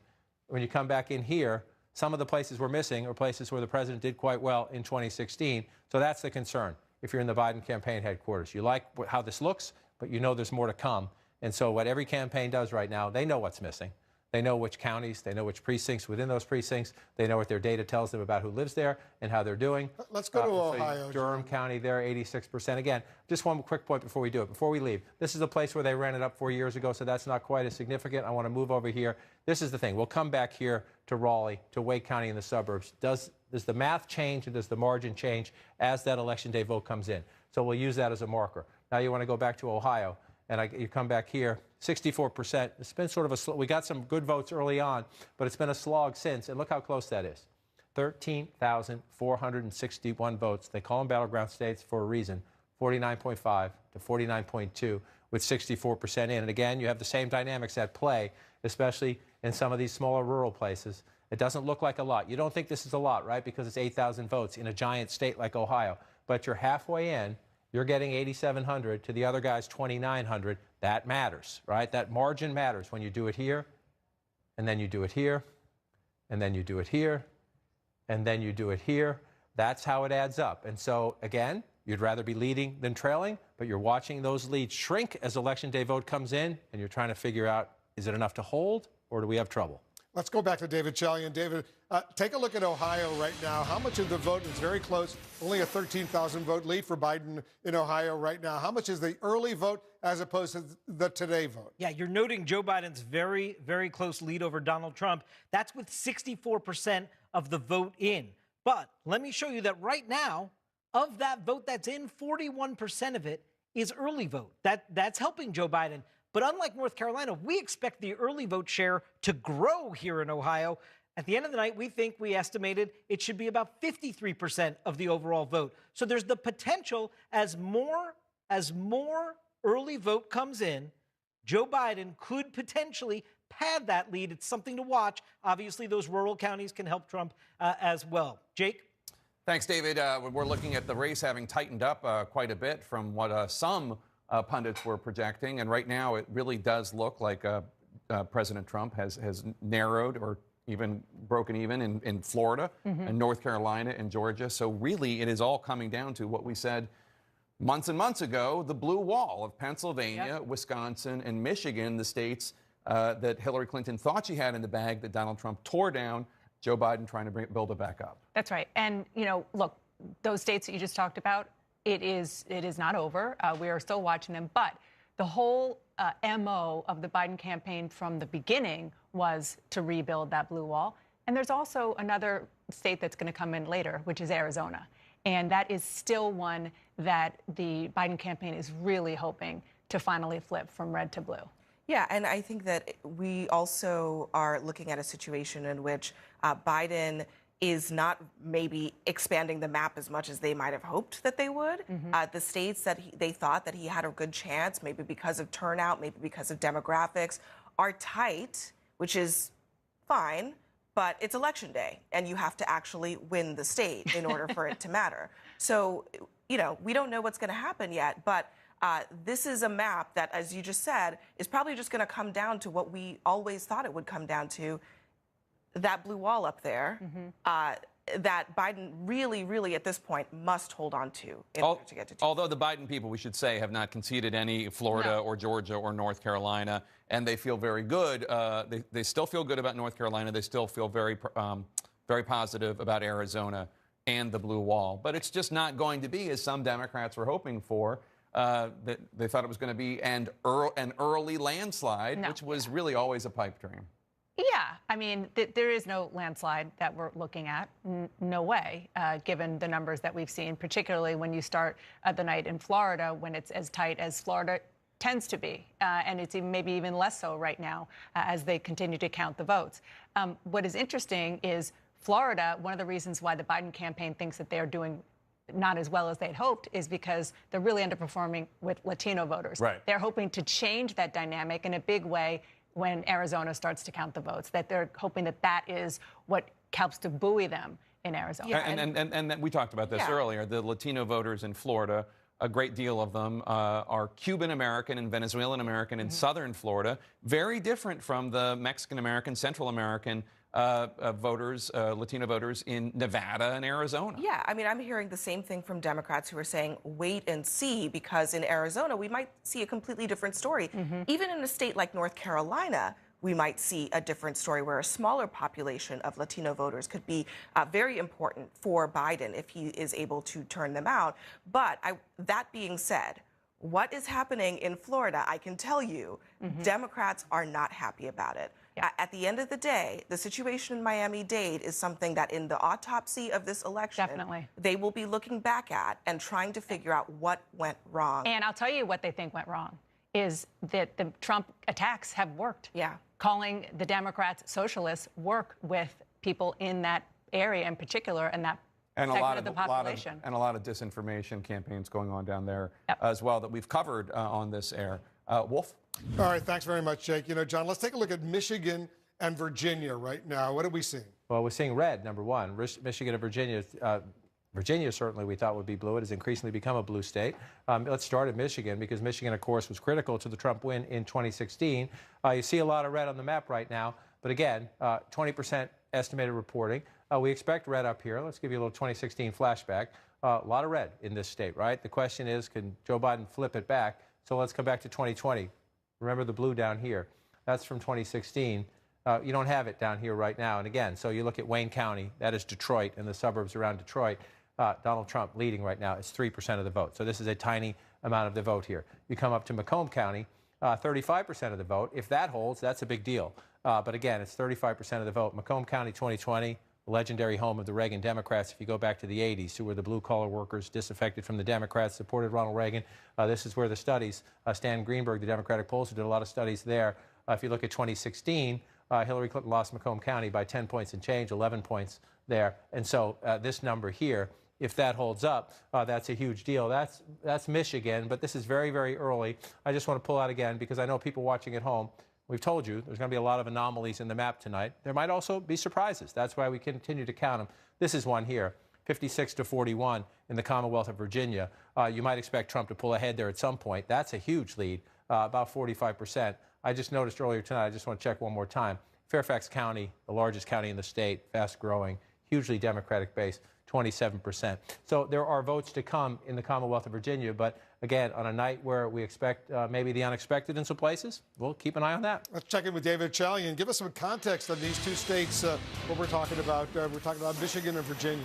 Still early in Michigan, obviously, but that Donald Trump lead, 657,000 votes to Joe Biden's 436,000. That is with 20% of the estimated vote in Michigan in. So we want to know, well, how much of this is early vote right now? And take a look here. Only 11% of the vote that's in Michigan is early vote right now. We know that Joe Biden voters are the ones that tended to vote early. We expect that to go up to 55%. We think a slim majority of voters in Michigan will have voted before Election Day by mail, early voting. That could benefit Biden since he's doing better in the early vote in Michigan. He could overtake Donald Trump. Look at Virginia. John was just talking about some of those Democratic areas that are out in Virginia. Here's the current state of play. Donald Trump has a healthy lead there in Virginia with 45% of the vote in. What is the story of the early vote? Currently, of that vote that's in, 28% of it is early vote. And we know Joe Biden's doing better with early vote. We expect that to go up to 66%. So a huge swath of the early vote that is going to be a pro-Biden vote could help Joe Biden overtake Donald Trump's lead in Virginia. Specifically, we see almost no early vote in some of the really heavy Democratic counties of Fairfax and Alexandria, Wolf. All right, thanks very much. We've got two more projections right now. All right, take a look at this. CNN now projects that Donald Trump will win the state of South Carolina. He's the winner in South Carolina, will win its 9 electoral votes. CNN also projects Donald Trump will win in Alabama, will win its 9 electoral votes in the state of Alabama as well. Here's where the Electoral College map stands right now. It's close. Biden now has 89 Electoral College votes. Trump has 72 Electoral College votes, 270, of course, needed to win the presidency. We're getting deeper into the night and another round of results. We're counting down to the top of the hour, 10 p.m. Eastern. That's when polls will close in Iowa, Montana, Nevada, and Utah. Together, those states have 21 electoral votes. Every vote is vital to get to the winning total of 270. Iowa and Nevada are the battlegrounds to watch in the next hour. Joe Biden looking to hold on to Nevada for the Democrats, while the president is hoping to hold on to Iowa after winning it handily 4 years ago. Let's get a key race alert right now. Let's start with Ohio, a critical battleground state right now. 64% of the estimated voted in. Look at how close it is in Ohio right now. Only a 13,000 vote lead for Biden over Trump. In Ohio, 49.5%. For Biden. Look at that, how close it is in North Carolina. 82% of the vote is in. Biden does have almost a 65,000 vote lead over Trump, 50.1% over there. In Pennsylvania, only 16% of the vote is in. They're taking their time counting the votes in Pennsylvania. Biden has a 73,000 vote lead over Trump, 52.5%, as you can see. In Wisconsin right now, 19% of the vote is in. Biden's lead is narrow, only 22,000 vote lead, 50.7% to 47.4% in Wisconsin. In Minnesota right now, a quarter of the vote is in. Biden has an impressive nearly 300,000 vote lead in Minnesota, 66.1% he's got there. In New Hampshire right now, 22% of the vote is in. Biden's lead has increased a bit to nearly 20,000, 54.3% to 44.4%. Let's take a look at 3 more states right now. Actually 5 more states right now. Florida right now, 93% of the vote is in. Trump has a pretty comfortable lead, 379,000 vote lead over Biden in Florida. In Michigan right now, 20% of the vote is in. Trump has an impressive 224,000 vote lead over Biden right now in Michigan. Right there in Georgia, almost half of the vote is in. Trump has a pretty impressive lead there as well, nearly more than 364,000 vote lead over Biden in Georgia. 16 electoral votes there. In Texas, 76% of the estimated vote is in. Trump has a lead of 170,000 votes over Biden in the state of Texas, a huge prize, 38 electoral votes. In Virginia, 45% of the estimated vote is in. And look at this, Trump still has a pretty impressive lead of more than 311,000 votes in Virginia. 56.4% to 41.7%. Let's go back to John King at the Magic Wall. So remind us, big picture, where we are right now in this race to 270. Well, you're getting the building blocks, right? The building blocks are the solids, the states that you depend on. The Democrats depend on certain states, the Republicans depend on certain states. And the way this map is filling in right now, nothing here is a surprise. So both campaigns doing the building blocks to try to get you in a contention. To get to 270, you got to pass 100 first. We're getting close. 89 for Joe Biden, 72 for the President of the United States. And again, everything we see filled in, all these reds, we had them solid Trump coming in. All these blues, we had them Biden coming in. So we don't have any surprises right now as we look at the map. The question is, where are we going? And I'm going to ask you, Brian, again, just to swing around. We'll do a little choreography here. Texas red at the moment. We haven't called that one. Donald Trump has to hold it. Virginia red at the moment. That would be a shock. That would be a Clinton state that was taken away. But again, we're waiting for Democratic votes there. We're very early on. The map is going to be different tonight as we go through these different scenarios of mail-in votes, in-person early, Election Day, different states counting them in different order. So it's going to be different as we go through. But you just mentioned Joe Biden opening a lead in Minnesota and opening a lead in New Hampshire. Come back over here, and I'll show you why that's important. Hillary Clinton won both of those states, so people would say no big deal. The Trump campaign understands. It understands. We'll go back to his map. It understands if we come back to the 306, 232, this was 4 years ago. The Trump campaign fully understands that Joe Biden is more competitive here than Hillary Clinton, led in the polls. Joe Biden is more competitive here than Hillary Clinton, led in the polls. So even if you just take Wisconsin, right? Even if you just took Wisconsin away from the president here, if you take away this, right? So you're down, you're going away. And you take away this, right? So you're down some more here. Then you're worried about if that goes away, then you're underneath. So the Trump campaign, knowing that Joe Biden was more competitive in the blue wall states, was thinking, what can we get? So they were looking at states they just lost, right? They just lost. Minnesota was very close. Republicans make a run at it. I remember George W. Bush making a run at it. Republicans always make a run. They don't quite get there. But Trump thought he could get there. Trump thought he could pick this one up. I got to switch this here. Sorry about that. Trump thought he could pick this up, and then he thought maybe I can come here and get this, right? It's just, if you're going to subtract, you have to add. And so we're not done on those states. We're just counting the early votes. But you saw Mike Pence and the president both campaigning in those states in the final days of the campaign. When you know there's going to be subtraction, you look for addition. At the moment, we'll keep counting them. But at the moment, if those stay blue, that's a setback for Trump. I want to go back to Dana Bash. She's got a significant projection in the balance of power in the U.S. Senate. That's right, Wolf. In Colorado, CNN can project that John Hickenlooper, the former governor, the Democratic challenger, will be the next senator representing Colorado, defeating the incumbent Republican Cory Gardner. It's the first Democratic pickup of the night in the Senate. Democrats now must pick up 3 Republican seats. And right now, the balance of power is 40 Democrats, 36 Republicans, but 24 seats remain to be called tonight, Wolf. Big pickup for the Democrats. Thanks very much, Dana. So, John, we're looking at the big picture right now. The popular vote, not that it's all that important, but it's still significant. Trump has a significant lead right now, but we're really focused on the Electoral College. We are, but it is interesting to watch it play out. Again, we're early in this chapter, and so whether the states look a little funny or different, whether some of those states are in play to change, and as you watch that play out, let's remember, we're early, right? We're still here. We're counting votes as we go. Some people are still voting out on the West Coast and everything, but it's one of the givens, if you will, was that Donald Trump would lose the popular vote again. He lost to Hillary Clinton 4 years ago. At the moment, he's ahead. That's not a surprise. The red states have come in first, but let's watch that as it plays out. If Joe Biden passes him, then the question is, how does it stretch out? So that's one way to look at it. And some people out there I know, a lot of Democrats, having lived through Bush v. Gore and then Clinton versus Trump, you think we don't want the Electoral College. Well, we have it. That's the way we pick presidents right now. And so we'll watch that popular vote play out. But more importantly, we're going to watch these states. And again, as you noted, we were just talking about this a minute ago. We're early here, but Joe Biden pulling out to an early lead in Minnesota. It's one of those states. Each campaign looks at the last guy's map and says, what can I do to try to change it? The Trump campaign wanted Minnesota. They wanted New Hampshire. The Biden lead early on. We'll see if it changes. This one here, these are the fascinating. They're just, this is why we do this, Wolf. This is why it's exciting and fun. 13,000 votes now in Ohio, 64% for some time. So we're waiting. We're waiting for more votes to be counted. And again, we should all appreciate the challenge of these election officials all across the country. Democrats, Republicans, small county, big cities. It's a huge challenge. Turnout is up. You have the mix of voting, mail-in voting, in-person early. But right now, 49.5 to 49.2 in a state the president must win. Joe Biden does not need this. He leads right now by just shy of 14,000 votes, 13,461. He does not need this, but he would like it. I just want to check to see where we are in the percentages. David Chalian talked a little bit about this earlier. We have to watch which vote is which, but 55% Still, you have a lot of votes to count here in a deep blue county, Cuyahoga County, Cleveland, and the surrounding areas. If you're a Democrat, you think we'll do okay there. 58% here, so more votes to be counted in Summit County. You're running well ahead. If you're in the Biden campaign quarters, you say, okay, we got a ways to go here. Just want to move over here.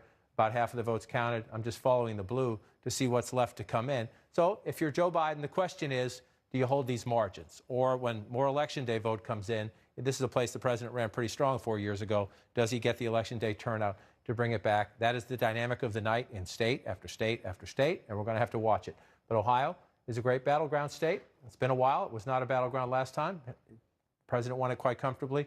North Carolina, you look at the margin now, 29,000 votes. It was above 100,000. It was close to 125,000 not that long ago.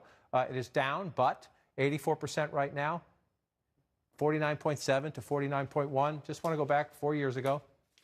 This was a 3-point race, if you round up there, 4 years ago. Just look how close this is. And again, we're missing some counties. We're missing completely. See how many votes are here 4 years ago.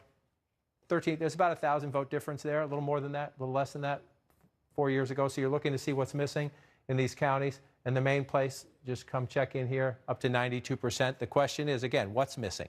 Is it they're counting early votes? Then you think Joe Biden will get more than his fair share of those. If it's all Election Day votes, that's where the president's campaign team thinks he'll do his advantage. So this is what our people are doing, and it's what all the campaigns are doing, calling into the places where we're still missing votes and figuring out what's missing. Which votes are they? Let's come back up here to county number 2, Wake County, up to 83%. Again, if you're Joe Biden, normally, in a normal election, you see this. You have a huge margin, 83%. You think you're going to build, right? Because you've been running it up all night. You have more votes to come in. The challenge this year is the mail-in, in-person early Election Day vote. They're different, right? We know Republicans were more likely to come out today. Democrats were more likely to vote early. So the normal rules don't always apply. You have to find out what's missing. What's missing. So let's pull it out a little bit more and come on the map and look at it, see if anything's changed while we've been here. I just want to check on the size of the president's lead here. 179,000 votes in Texas and some change. So we're going to wait in Texas as well. Just want to see how we're doing down here in Harris County. This is the largest county in the state, 82% of the vote in. So we'll continue to watch that. Joe Biden making it closer. The question is, can he find a way to the finish line? And we'll just pull out and look at the map. We're starting to fill it in. 50% to 48% in the popular vote. That's not how we pick a president, though, Wolf, and we'll keep counting. We certainly will, and we're only moments away, John, from another round of poll closings. Voting is about to end in 4 states, including the key battlegrounds of Iowa and Nevada. A total of 21 electoral votes are on the line right now. We got a key race alert right now. We believe it's too early to call in Iowa, for example, 6 electoral votes right there. Too early to call in Nevada right there, 6 electoral votes. Too early to call in Utah right now as well, another 6 electoral votes there. It's too early to call in the state of Montana, 3 electoral votes right now. Let's take a look at the Electoral College map where things stand right now. There you can see in the race for 270 needed to win the presidency, Biden is still ahead. He has 89 Electoral College votes. Trump has 72 Electoral College votes. Let's get a key race alert right now. Here's where things stand in these key battleground states. Let's start in Ohio right now. 69% of the estimated vote is in Ohio. Trump is ahead by 102,000 votes over Biden, 50.5% to 48.1%. In North Carolina, 84% of the vote is in. Biden has a very small lead of nearly 30,000 votes, 49.7% to 49.1%. In Minnesota right now, 29% of the vote is in. Biden has a relatively comfortable 300,000 vote lead over Trump, 64.2% to 33.8%. In New Hampshire, more than a quarter of the vote is in. 26% of the vote is in. Biden has a nearly 20,000 vote lead over Trump, 53.6% to 45.1%. We've got 7 more states we want to check out right now. Let's check out Florida right now. Trump is pretty comfortably ahead with 93% of the vote is in. He's got a lead of 382,000 votes over Biden in Florida, 29 electoral votes in Florida. In Pennsylvania, only 20% of the vote is in. Trump is ahead by some 46,000 votes, 51% to 47.7% in Pennsylvania. In Michigan right now, a quarter of the vote almost is in. Trump is ahead by 228,000 votes, but it's early. 23% of the estimated vote is in, 57%. In Texas, 77% of the vote is in. Trump has a 215,000 vote lead over Biden, 50.5% to 48.1%. In Wisconsin, more than a quarter of the vote is in. Trump has a narrow 28,000 vote lead over Biden. Right now, it's still early, 50.6% there. In Georgia, 51% of the vote is in. Trump has a pretty comfortable lead right now, 346,000 lead over Biden, 16 electoral votes in Georgia. In Virginia, more than half of the vote is in, 53%. Trump's lead is 189,000 votes over Biden, 53% to 45.3%. Let's walk over to John King at the Magic Wall. John, you know, what are you looking at right now? What's jumping out at you? Right now, I was just looking every now and then. I just like to look at president by county. I just like, we look by states all the time. I just like to look by county. You'll see a lot more red counties in America. You always do. That's the way it works. But yeah, because of the smaller counties, but the Democrats win in the red counties. So we're just taking a look at that. It's a personal curiosity as we go through the nights. And now we come back to this right here, 50.7 to 47.9 in the national vote. But that's not how we pick presidents. We look at 2020 right here. Look what has just happened in the last few minutes. Ohio is red. The president ahead right now. If you look at the vote there, 70% there, 128,000 lead. A big shift there as more votes come in the state of Ohio, 50.8 to 47.9. This is why we've been telling you throughout the night, requires a little bit of patience on our part and on your part as well. They're counting votes in different ways, and so we're going to see some swings. And sometimes they're going to happen quickly when new votes come in. The President of the United States now leading in a state he must win, battleground Ohio, 50.8 to 47.9. 70%, still a ways to go. And as David Chalian noted earlier, we're waiting for some early vote here. We're waiting for states to count their votes. Some are doing it in a different order. Early voting, mail-in voting, and today voting. We'll see how it plays out. Just want to check to see if the margins are changing at all as we play through this. This is a big shift. This is a very big shift on the map. President Trump, Ohio goes back to red for now. We're not done. We have a ways to go. 30% of the count there. You're looking at Pennsylvania right now. If you're looking at this map right now, let me just pull it back out a second. If you're a Democrat sitting at home right now, you're looking at this map and you say, oh my, it's happening again. Pennsylvania, Michigan, Wisconsin. If you're a Republican, you're saying that's what we needed. Here's the thing. Slow down. We have a long way to go in all of these states. No offense to anybody, but we're 21% right here. We know Pennsylvania has some issues. Some of the mail-in votes won't even be counted until tomorrow. It's worth looking at. These are all real votes. The question is, we don't have context yet because we're so early in these states. So just be careful. Don't look at the map at this hour and make any judgments because we're in the middle chapters here. In some states, in the early chapters, again, the president has a lead in Michigan right now. Last time we were here, he was leading in Wayne County. We knew that wasn't going to happen. Joe Biden is ahead now, but that's a tiny, tiny vote count. There's a long way to go in these states. That's what makes them interesting. They're going to flip back and forth a little bit. Let's move over to Wisconsin and look. And again, the president has a narrow lead here, 51 if you want to round that up, to 48 if you round that up. But again, 30% of the vote, a long way to go. So when you pull it out like this, people look at it at home and you think, wow, we're not done. We have a long way to go in a lot of places, including Virginia is red right now. If the president can keep Virginia red, the president's going to be reelected. But we don't know this yet still. 53 to 45, that's actually gotten closer in recent times. And again, you come back up here. This is where elections in Virginia are won and lost. Northern Virginia is what has changed Virginia from a purple state to a blue state, and we're waiting still. We only have 28% of the vote. Fairfax County, it's the largest vote center in the state. It is Democratic, overwhelmingly so. So we'll see when votes come in here. Let's move down here. Look at this. Look at North Carolina.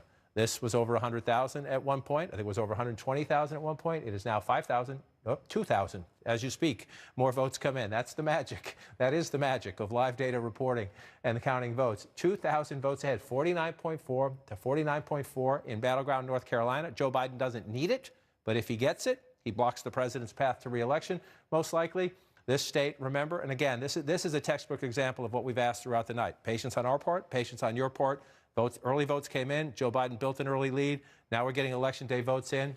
North Carolina, tight. Let's take a look at Arizona. The votes coming in relatively quickly in Arizona. I think nearly a quarter of the vote is in Arizona. And so you see it blue right now. Not since Bill Clinton has Arizona ended the night. We're not at the end of the night, but not since Bill Clinton, with the help of Ross Perot, has Arizona gone blue. And so you look at it now, and you see the entire state. You see the familiar cities: Flagstaff, Sedona, Yuma, Tucson. Let's be honest, this comes down to Maricopa County and Phoenix, one of the fastest growing areas in America. 60% or more of the vote comes right out of here. 77% of it in. Again, we'll figure out what's missing from that. But Joe Biden at 54%, the president at 44, so a 10-point race, a little under 10-point race. Let's just go back and look at it. Excuse me, get that to click in. Again, so Donald Trump wins Arizona 4 years ago. wins Maricopa County. This is the biggest basket of votes. Phoenix and the fast-growing suburbs.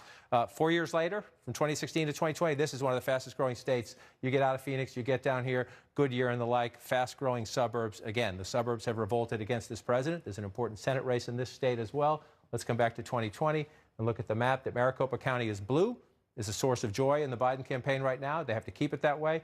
Let's just look down here. Pima County, again, 64 if you round that up to 35. 80% of the vote in. You go back here, 54. So by 10 percentage points, you're overperforming Hillary Clinton. Just want to see how the turnout is here. 224,000 4 years ago, already 260,000. Again, one of the gifts of this election, no matter who wins, is turnout is up everywhere. That's a good thing. We want that to happen every time. But again, you see the split right there. Joe Biden overperforming Hillary Clinton there. You got some rural areas here to fill in the state. If you go back in time, you can see what happens here. The states, but this is it. This is it. Maricopa County, Phoenix, the suburbs around it. Again, traditionally Republican territory, increasingly because of demographics and because of the suburban revolt against the President of the United States. Maricopa County, if that holds up, that's the ball game in Arizona, but we have a ways to go there. The biggest piece of the state, Joe Biden doing what he has to do otherwise. And again, Wolf, we talked about this before. Both campaigns look at the last guy's map. So you look at the Trump map from 2016. If you're Joe Biden, priority one, hold every Clinton state, and then look for things to flip. If you can flip Arizona, you're chipping away at the president. So the main priority for the Biden campaign is that blue wall. Let's come back out and look. This is the main priority. Flip these guys back. Pennsylvania, Michigan, Wisconsin. If you do that, that's all you have to do if you're Joe Biden. That's all you have to do. But your backup plan, get something else, right? North Carolina is your hope. That one's getting close. If you can't get these, you go over here as well. You say North Carolina right there. That's 1,300 votes. Basically a tie right now. That's basically a tie. Again, if you end it that way, you win. A win is a win. But we got a ways to go. 86%. This is why they're so much fun. Let's just come back out here and see if anything's updated. No, still at 70% here. Got to give these states credit in the challenge they face. Many of these states are reporting pretty quickly. Yeah. In the challenge they face with all the different kinds of voting this year, it's a good thing to see. Just want to check. He wants to go back to Arizona here. I was going to check the upper Midwest, but as you see 70% of the vote in here. And again, let's just see here, 70%. So 4 years ago, more conservative part of the state, 51. This is where we are now, 51 to 46. Let's just go back, 48. So the president actually doing fine here, right? Doing better, at least so far, right there. 26,000 votes now, 25,000. So the president doing better here, running up some votes here. The problem for the president, when you look at it this way, though, I'll come back to 2020, is that's great. That's what you want to do. You want to do better everywhere you can. The issue is way more people live here, way more people. And so you get 798,000, 77% in. Let's compare that to Secretary Clinton 4 years ago. She had 702,000 to end the night. We're not done yet. And she was at 45 with the president at 49. Joe Biden, 54%. That's game-changing. If you can keep that there, we're still counting in Arizona. And again, that would be a flip. If I can walk over here, I just want to show you the significance of this as you come through this here. Let's come back to the president's map from 4 years ago. And again, if you're Joe Biden and you're looking at this map, you had a very comfortable lead here coming in. That would get the president down to 290. You had a lead here. That would get the president down to 280.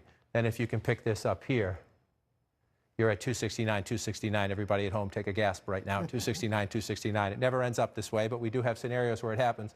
And then if you're Joe Biden, you look up here in the state of Maine, you think you're going to pick up that second congressional district. Just that, right? Michigan, Wisconsin, that's just as, I mean, they're not easy to win, so I shouldn't say just. But Michigan, Wisconsin, Arizona, and the congressional district there. There's also a congressional district in here, Nebraska and Maine. Do it by congressional district where Joe Biden is favored. So it is possible for Joe Biden to win the presidency. That's a squeaker, but that's why Arizona is so important. You're looking at this map, you're thinking, well, Trump, is he going to pull off Pennsylvania again? Joe Biden had, 5, 6, 7-point lead at the end of the race. Hillary Clinton had 3, 4-point lead at the end of the last race, but you're not sure. You're not sure about that. You think you're going to get it back, but you're not sure. You feel more comfortable about this. You feel more comfortable about that. If you can get that, that's the game. That's the game. You look at the last guy's map, you take something away. That's why Arizona matters. Also, just remember the demographics of the United States. When I started covering presidential politics, that was red. That was purple, competitive state. That was red. That was red. The changing of American demographics. I know tonight we're picking a president, 2020 and beyond, but we're also watching a changing country and how it votes. And it's fascinating. Now we'll come back to here because we're not done yet on these things. But here's where we are right now. As they start to build the building blocks up, This is where it gets interesting. 89 to 72. We're starting to fill in as we come over here. We're into the 10 o'clock hour, right? Yes, we are. I had to check the watch on that one. We're into the 10 o'clock hour, which is, this is where in presidential politics, 10, 11, up to midnight. Yeah, California, Oregon, Washington State, they're about to close at the top of the hour. Those are big states as well. And they're counting more votes here, too. That's why, as we get later into the night, this is why it matters more. And so let's just look at it again. Again, this is one Trump wanted to flip. Joe Biden wants to flip Arizona. Donald Trump wanted to flip Minnesota. Not happening if you look at it right now. So we don't see that yet. We'll watch them. We'll continue to watch it. Just want to keep checking in on these. Again, if you're in the Trump campaign headquarters, you're looking at Wisconsin, Michigan, and Pennsylvania. If you can hold those, then you hold the presidency, right? But again, we just want to remind you, you're going to see things on the map. You're going to hold for a while, but this is slower count. So we're going to see this play out. 30% of the vote in Wisconsin. You come over to Michigan. Again, some of this may come tomorrow. We'll see. They're going to do the best they can. As we get later in the night, we'll know more about that. And then you come over here to Pennsylvania. Again, very, very early in the night. You see, I just want to take a peek down here, see how we're doing in Philadelphia. Look, 70,000 votes in Philadelphia, which means nothing, which means we're just starting. 9%. Yeah, we're just starting the night in Pennsylvania, so we need to be careful about drawing any conclusions there. So then let's look at where we do have a lot of votes, right? This is real business now. When you get to a place, 72% in Ohio, Donald Trump up, stretching that lead a little bit, 177,000 votes. The Republican governor, Mike DeWine, thought the president would squeak it out. We'll see. Got a ways to go yet. As David Chalian noted, there's some early votes still to be counted there, so this could swing again. That's why we count to the end. And I want to come back to North Carolina, which is now red for the president, 25,000 votes ahead. This again, you're going to watch the map swing, right? Joe Biden had a big early lead in North Carolina. Democrats get optimistic, but we have to remember the difference of this night in the pandemic election, the different ways people voted and the different pace at which states are counting them. North Carolina now, the president ahead, up to 88%, 49.6 to 49.2. That means we still have more to count, but you see the swing. And we're going to see that. We're going to see some states start out blue and go back red because of the way the votes are counted. Sometimes they count the early votes first or the mail-in votes first, and today votes, election day votes later. Other states do it in a different order, and they'll swing the other way, which is why we just got to finish. Don't try to end the book before we get to the finish line. Right. 49.6 to 49.2. Let's pull this out. You see this red here. Again, this one here, I'm waiting to see, up to 54% right now. There are some Democrats in Virginia who are starting to get a little nervous, and they're calling the Fairfax Board of Elections and saying, hello, can we get the votes? So let's see what happens. We watch that one play out and come down here, battleground Florida. Again, the president's starting to inch this one out a little bit. 51 to 2, 47.8, but 94%. Again, this is Florida. If that holds, by Florida standards, that's a blowout. But we'll see. We'll go back 4 years ago, 49 to 48. One of the things we are seeing, one of the things we should make note of this, we haven't earlier, is that the third-party candidates are not getting the votes they did 4 years ago. So you have winning candidates in states getting over 50%. The national vote still right there. Let's go back to Arizona and see if we've racked it up at all. Up to 73% now, 210,000 votes ahead. Again, 54 to 45 if you round it up, 49 to 45 4 years ago. Joe Biden. Maricopa County is the difference right now. And again, the city of Phoenix, the suburbs around it. If you go to Arizona, if you were there 10 years ago and 5 years ago and 5 weeks ago, you just know the change that's happening. This is one of the fastest changing places in America, growing out here in the suburbs. 800,000 votes, just shy of that for Joe Biden right now. I just want to go back and look at the math. Hillary Clinton got 700,000 votes plus 702,000, 703 if you round up. Maricopa County 4 years ago. Again, turnout is up everywhere. Joe Biden's already surpassed that, 77% of the vote. It's a fascinating state. And fascinating. One of the questions about American politics is what's changing. Is it just a Trump change? Is it, if this finishes tonight, blue? There are a few counties that haven't even reported. Yes, they've got nothing in some of these counties here. Apache County out here. Again, there's not a ton of votes out here. But if you just bring it up, 17,000, 8,000. So Maricopa is 60% or more of the vote, depending on the turnout. But it matters if it gets close. It certainly matters. And so that's one of the, you look at it. Every vote counts. I don't mean to discount anybody's vote. Every vote counts. But in terms of the swing of the state, this is going to determine most of it, and you're at 77%. But to your point, when you get this higher, if it's close and you get this higher, that's when you're looking around, and that has been part of the marvel of Donald Trump's winning, is that in places like that, even when he gets beat in the cities, not so much in Arizona, but in some of these other places, again, look at all the red in the middle of the map, right? Not a ton of people live here. but the president runs it up, gets his 6,000 votes here, gets his 14,000 votes here, and you go on and on and on, and that's how he does it. In these smaller counties, turnout is high, he runs it up, and so far, let's come down here. I just want to look one more time. That has stayed exactly the same, 25,482. South Carolina was blue for a little bit early on. You see that one going back to its DNA, the conservative state there. Georgia, not as competitive at the moment. Again, 52% though. So again, you're in this night where you have three different kinds of voting, different states, sometimes within a state, different counties reporting them in different order. The Democrats were hoping right here to have a closer state, but look, Fulton County still, again, a third of the vote. This is it. This is by far. And so you move around these counties here. You have Cobb here. You move Fulton here. You come out here. It's very slow, 1% here. So we have this is the bulk of the vote in the state. Georgia potentially could become a lot more competitive because a lot of the major Democratic counties have not reported yet. Right, very low percentage here, all around the Atlanta metro area. And again, these are the smaller ones here, but still eighth of the county. So you're looking, Joe Biden's ahead, the 72% here. You move closer into Atlanta, 68% here, but then you come over here just 1%. And again, you go back in time 4 years ago, Hillary Clinton won pretty big here, and Joe Biden, many believe, will do even better. A, higher turnout, B, suburban rejection of the president. So we have a long way to go. We have a long way to go. Maps can be deceptive when you have a big chunk of vote out in the Democratic area here. I just want to check down some other Democratic areas. About halfway there. Not quite, though. So there's more Democratic votes to be had there. Come over to the coast here. About 70% here. So some more votes, but fewer there. So you wait, and you see that's a pretty healthy lead, but it doesn't mean big city like Atlanta, growing suburbs around Atlanta, you can make up some pretty big math when those votes come in, and we'll see when they come in. I'm curious about Michigan, specifically what percentage of the vote in Detroit has come in? So we have 30% statewide, and you come down here, and we have less than a third, 28% there. We've been through Wayne County on many an election night, too. Sometimes it goes really late. Sometimes things get a little frustrating, waiting for the count to come in. I'll just use that word. But 147,000, 113,000, 28%. So you come up here again. Now you're going to move up to Oakland County, the suburbs here, about halfway in the count here. This used to be reliably Republican territory, but it has become increasingly Democratic. So here's a question for you, right? Hillary Clinton, 51 to 44 when you round up the president there, 52 to 44 if you round up Secretary Clinton as well.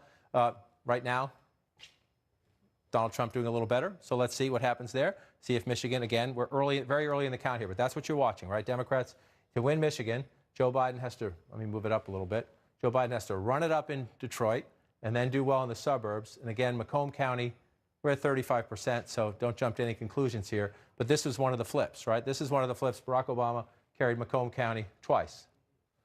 What we call them pivot counties. You vote twice for Barack Obama, then you flip for Donald Trump. That has Democrats scratching their heads. Why did we lose those voters?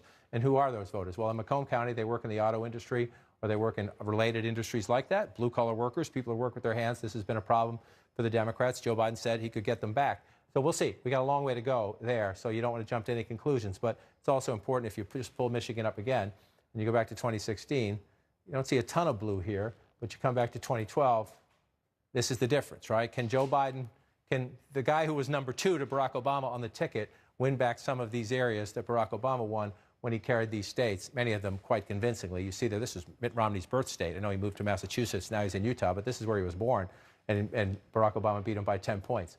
So the question is, can Joe Biden get those counties back? We're very early in the count in Michigan right now, a long way to go. And so again, if you're a Democrat, you say, uh-oh, but we're not done. We got a long way to go. We certainly do. Let's go check in with Jake, Dana, and Abby. Thanks, Wolf. So we need to caution our viewers out there. It's early. Whether you're rooting for Trump or you're rooting for Biden, it's early. We're still counting the votes. I don't know if this is 2016 or 2018. You might remember in 2018, things looked really bad for Democrats or uncertain early on. But then, you know, after not just midnight struck, but a couple days, you saw that actually it had been a really great night for Democrats.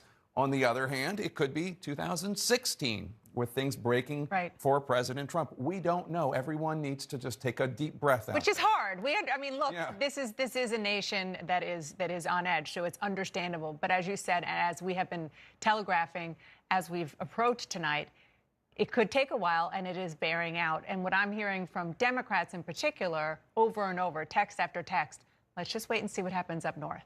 Let's just wait and see what happens, meaning Michigan, Wisconsin, and not as north, but more further north, Pennsylvania. Yeah, I mean, obviously Arizona is still an unanswered question about what's going on there, but this is what happens when you have a lot of battlegrounds. And in this cycle, we had a lot of states that were on the grid in terms of competitive races where you're going to have tight competitions between President Trump and Joe Biden, and we have to wait for all the votes to come in to really know where this thing is headed. I do think that based on where we are right now, we're in the choose your own adventure part. We're in the part of the choose your own adventure where we really need the patience. We really need people to just wait until it comes in, because it's not going to be an easy, early, quick night for people. These votes are coming in little by little, and it's tight in a lot of these. Very tight. And when the polls would say before the election that Joe Biden was up 1 or 2 points in a state, but that was within the margin of error, that meant it was a toss-up, which is what we said. We're seeing the margin of error play at the time, out, and we still don't know about Florida. We still don't know about Georgia. We still don't know about North Carolina. And as we have also been saying, even if you were to give those states, all of them, to President Trump, and we're not, we're still waiting for a lot of outstanding vote, it really does come up to the 3 states up north, Pennsylvania, Wisconsin, Michigan, and also Arizona. Those are the states that the Biden campaign has focused most on, and we still don't know what's going on there. Yeah, and one of the things that you heard a lot from the Trump folks leading up to today is that they knew their job was just to get their people out. And just to get them to the polls and ignore all of the public polling that we've all been talking about and looking at. And, I do think that when you look at the Sun Belt, where we knew that there was elevated turnout, the president is still very competitive in those states, the places that he had to hold on to. Georgia, North Carolina, Florida. He had to keep those states, and he's competitive there. And the reason for that is because his people showed up today. That's exactly right. He needed, this was a turnout election. It wasn't a persuasion election, meaning there weren't a lot of people out there going, do I vote for Joe Biden or do I vote for Donald Trump? Pretty much everybody made up their mind. The question is whether or not they were going to get out and vote. And the Trump campaign has in cooperation with the RNC, which has been working on its, what they call their voter vault since 2004, they have a really stellar operation. And they actually built it in recent years, modeled after Barack Obama's operation, because his was so good. That campaign's was so good when it came to data, and they've updated it more and more. The Democrats even will admit, and we were talking about this before, that they're a little bit slower on that, but they were relying on some of that, but a lot of enthusiasm. And I would add that for Democrats, the task was even more difficult because they chose, for a lot of, they would say, really good reasons, not to be on the ground knocking on doors in the way that you might have seen leading up to a normal cycle because of the pandemic. Right. So when I talk to Democrats, everyone acknowledges that is a scenario that nobody anticipated, put them a little bit at a disadvantage, but we may see some of that play out in the places where the president was able to get his people out. Maybe he didn't change any minds, but as long as he got his people out, their argument, their state of the case, their theory of the case. Theory of the case. Yes. Sorry, I cannot speak tonight. Is that as long as they do that, they can be competitive, and that's the big question. He had to defend his term. So, and first of all, you have to give credit to President Trump, even when it looked a few weeks ago like this thing was gone and out of his reach. He did work his tail off and get out there and get out to those counties and rally his supporters. And obviously, that has paid off at the very least in making this race so competitive. And again, we don't know where it's going to end up. We have no idea. We still have yet to hear from Pennsylvania, Wisconsin, Michigan, and we're starting to hear from Arizona. Yeah. But also, I think, I just know that there are a lot of people out there who maybe paid attention only to the most Trump-hating pundits out there who were saying for weeks, if not months, that this was going to be a landslide. And, as they say, you can't get high on your own supply, right? You need Do they say that? You need to be able to listen to everyone and all the pundits, left, right, I feel like center, I'm learning and so look much at the about data. so much tonight, Jake. Well, I just think that there are some people out there who are disappointed No, because you're they right. thought this thing was going to be over when. And by the way, he's an incumbent president who has inherited. But not just that, he has remarkably enthusiastic, loyal supporters all across the country. But again, we're still waiting to hear. We are. Pennsylvania, Wisconsin, Michigan, Arizona. Wolf? All right, Jake, thank you. We love the commentary. Let's get a key race alert right now. Take a look at this. Arizona right now, 75% of the estimated vote is in. And Joe Biden has an impressive lead right now, a lead of more than 208,000 votes, 53.7% to 45%, 11 electoral votes in Arizona. More than a third of the vote is in New Hampshire right now. Biden has a 27,000 vote lead over Trump, 53.8% to 44.8%. In Minnesota, more than a third of the vote is in there, and Biden has an impressive 285,000 vote lead over Trump, 61.4% to 36.6%. In Iowa right now, 19% of the vote is in.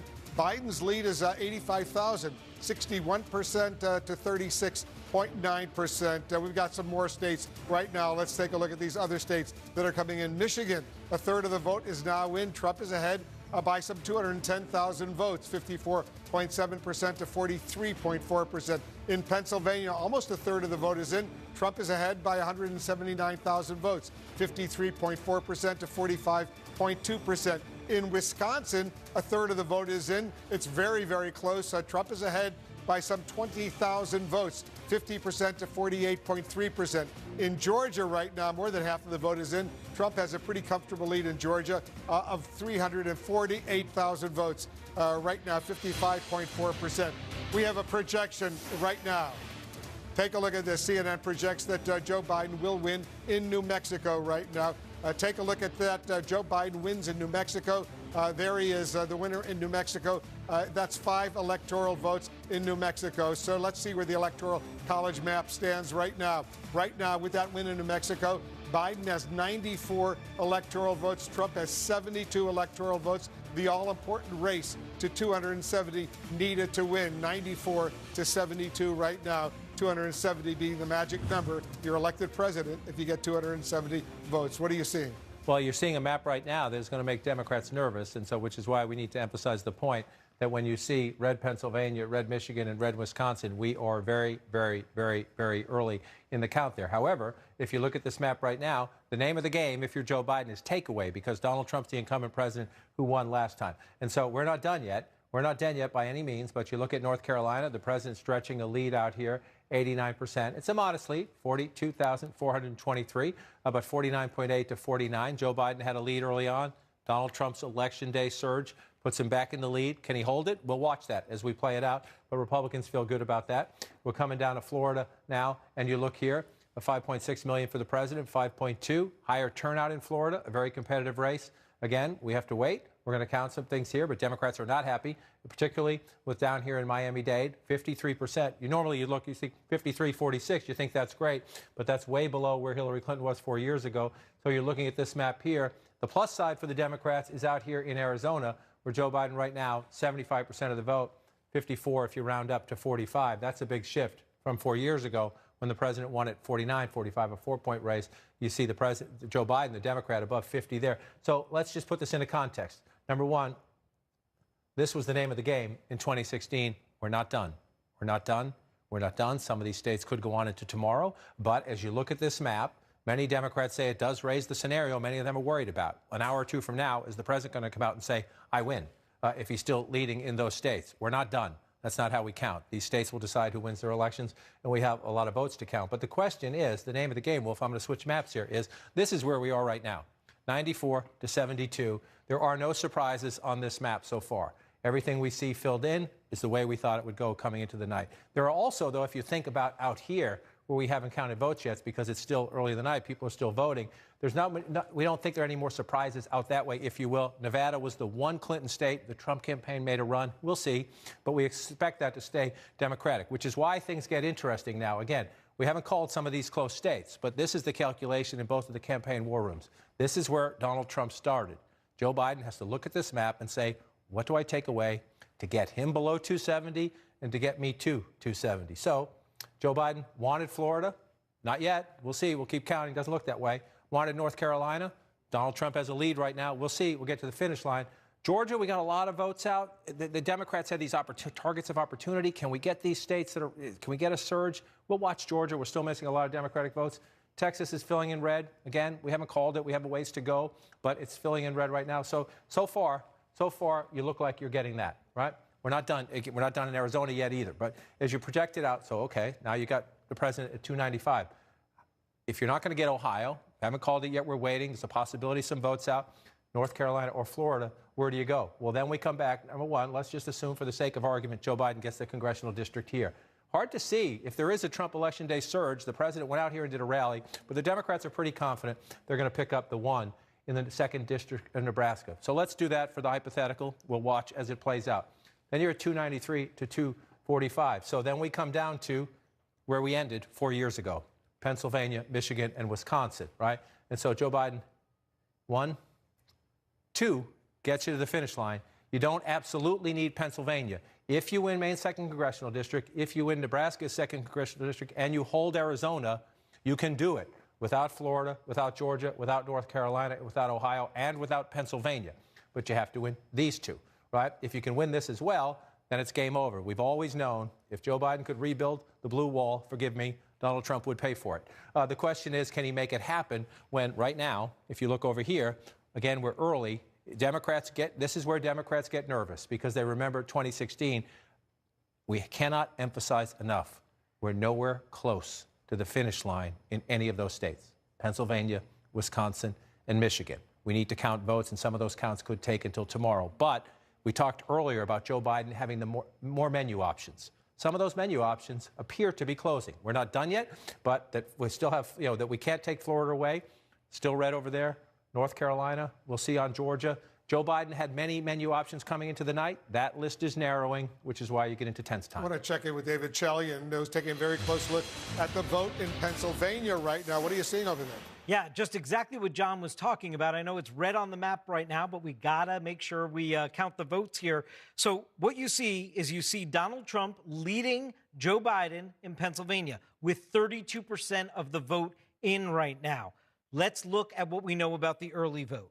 Of that vote that's in, only 18% of it currently is early vote. And we know that Joe Biden is doing much better in the early vote. We expect that 18% to go all the way up to 45%. So there's a ton more early votes still to be counted here, and that could benefit Joe Biden in Pennsylvania. We just have to wait to see that early absentee mail vote come in and be counted. Wolf. Very interesting. We're watching all these states, and this is a night like none other because of all the early voting, a record number of early voting that we've seen in some states taking a lot longer to count that early vote. Right. Look, the battleground states are always complicated to begin with. Remember Pennsylvania, Michigan, Wisconsin 4 years ago. Remember Florida 4 years ago. Even North Carolina for a while we were looking at it, and then it's spaced out. So they're always complicated anyway. They're all the more complicated this time, and all the more difficult, especially for partisans who want to, who want their guy to win, right? And so let's just talk about what David was talking about. We come down here, Philadelphia County, Philadelphia City, and the counties around it. This is by far, it's 12% or more, depending on turnout, of the vote in Pennsylvania, 22%. So when I pull this back out and you see the state red, okay, again, you always want to be leading. At any point in the race, you like to be leading, but it's not contextual in the sense that we have nothing here. Let's just come over here to Montgomery County, 16%. Joe Biden at 89%. The suburban caller around Philadelphia is the name of the game. Democrats have to run up a huge lead. You come over here. Bucks County is the more conservative of the suburban counties around here. If you go back 4 years ago, you'll see this one, 48-47, Bucks County 4 years ago. The challenge for Joe Biden is to try to run it up a little bit more, 50-48. That's about the same, more or less. But again, 12% there, 16% of the estimated vote here. Chester County, 25%. You come back to Delaware County, 16%. So this is where the overwhelming bulk of the votes, the way you get started in Pennsylvania is Philadelphia and the suburban caller around it. I'll just bring this up a little bit. And we don't have many votes. We're still in the single digits or the early teens. We got a long way to go. And so then you come over, you move over to the middle of the state. Again, 52% here, Harrisburg. The president, we know the president is going to run it up in places like this. You get these counties here. 95%, of the vote in here. President has 70, 68%. The president has 82. Not a lot of people live here, but again, this is how the president does it. In the smaller, more rural counties, he runs it up big. So the challenge again is, we talked about Joe Biden not leading in Ohio right now, but more competitive than Hillary Clinton, is can he be more competitive in places like Washington County? Right now it's 60.9, one that a lot of people were looking at. There was a Trump rally here just the other day. Westmoreland County, 28% in, 63 to 36 if you round it up, 64 to 33. It's pretty close. We'll see Biden maybe a little bit higher than Hillary Clinton 4 years ago. That could matter if it's very close. And we'll watch Allegheny as well, but a long way to count. Quick break. We have a lot more coming up right after this. All I have for you is a word. Tell it. Take a moment to orient yourself. Things will feel strange. We're reversing the flow of time. Time isn't the problem. Getting out alive is the problem. It seems bold. Bold, I'm fine with. I thought you were going to say nuts. Tenet. Big movies are back in theaters now. Experience it in IMAX. Rated PG-13. America. America. America. This election season, there are a lot of issues worth debating. But please. Don't drink and debate politics. Don't drink and debate who won the debates. Don't drink and debate how we're going to vote this year. But please do vote. Don't drink and bring up gerrymandering. Jerry? Who's Jerry? And if there's anything Smirnoff knows for sure. Don't ever drink and bring up Russia. Just drink water instead. Smirnoff. Drink responsibly, debate responsibly. While you watch this historic night unfold, log on to CNN.com for more. The Road to 270, Election 101, results that matter to you with My Election, and more. Election Night in America on CNN and CNN.com. The FBI says that foreign enemies will try to spread disinformation to undermine the election while the votes are being counted. I hope they don't do that thing of just shouting out random numbers. That's going to throw America off. I mean, it gets me every time when I'm counting. 61 million for Biden. 24. 61 million 72, and 1 for Biden. 143. 3,080. 74. Oh, got to start again. 1 for Biden. The Daily Show with Trevor Noah, live tonight at 11 Eastern on Comedy Central. I didn't realize I was so dependent on pain medication. Now my kids suspect something is wrong. I just want to get my life back. Marin Treatment Center is here to help you. Treatment for opioid use disorder is now covered by Medicare Part B with no copayment. Marin Treatment Center is a great resource for both medication and therapy. Their outpatient programs are personalized around my needs, and I regain control of my life. For more information, visit marintreatmentcenter.org. This is CNN. More people get their news from CNN than any other news source. We have some more projections right now. Let's check in New Hampshire. CNN projects that Joe Biden will win the state of New Hampshire, will win its 4 electoral votes. Biden wins in New Hampshire. There are several states now where CNN projects that Trump is winning, 4 states specifically. CNN projects that Trump will win in Louisiana. He beats Biden in Louisiana, wins 8 electoral votes in Louisiana. CNN projects Donald Trump will win in Kansas, beats Biden in Kansas, 6 electoral votes there. Another 6 electoral votes in Utah. Trump wins in Utah. That's the CNN projection. And another 5 electoral votes in Nebraska. 3 out of the 5 electoral votes in Nebraska. 2 of them are still based on a congressional district. 3 out of 5 in Nebraska. So here's where the Electoral College map stands right now. Very, very close. Look at this. Biden has 98 Electoral College votes. Trump has 95. You need 270 to win the presidency. 98 to 95. Look at how close it is right now. Actually, we have a key race alert right now. Let's check in some of the numbers. Coming in from Michigan, 37% of the vote is in. Trump still maintains a 235,000 vote lead in Michigan, 54.8% to 43.4%. 37% of the vote is in. 33% of the vote is in Pennsylvania. Trump has a 236,000 vote lead in Pennsylvania, 54.3% to 44.3%. 37% of the vote is in Wisconsin. It's close. 25,000 vote lead for Trump over Biden, 50.1% to 48.2%.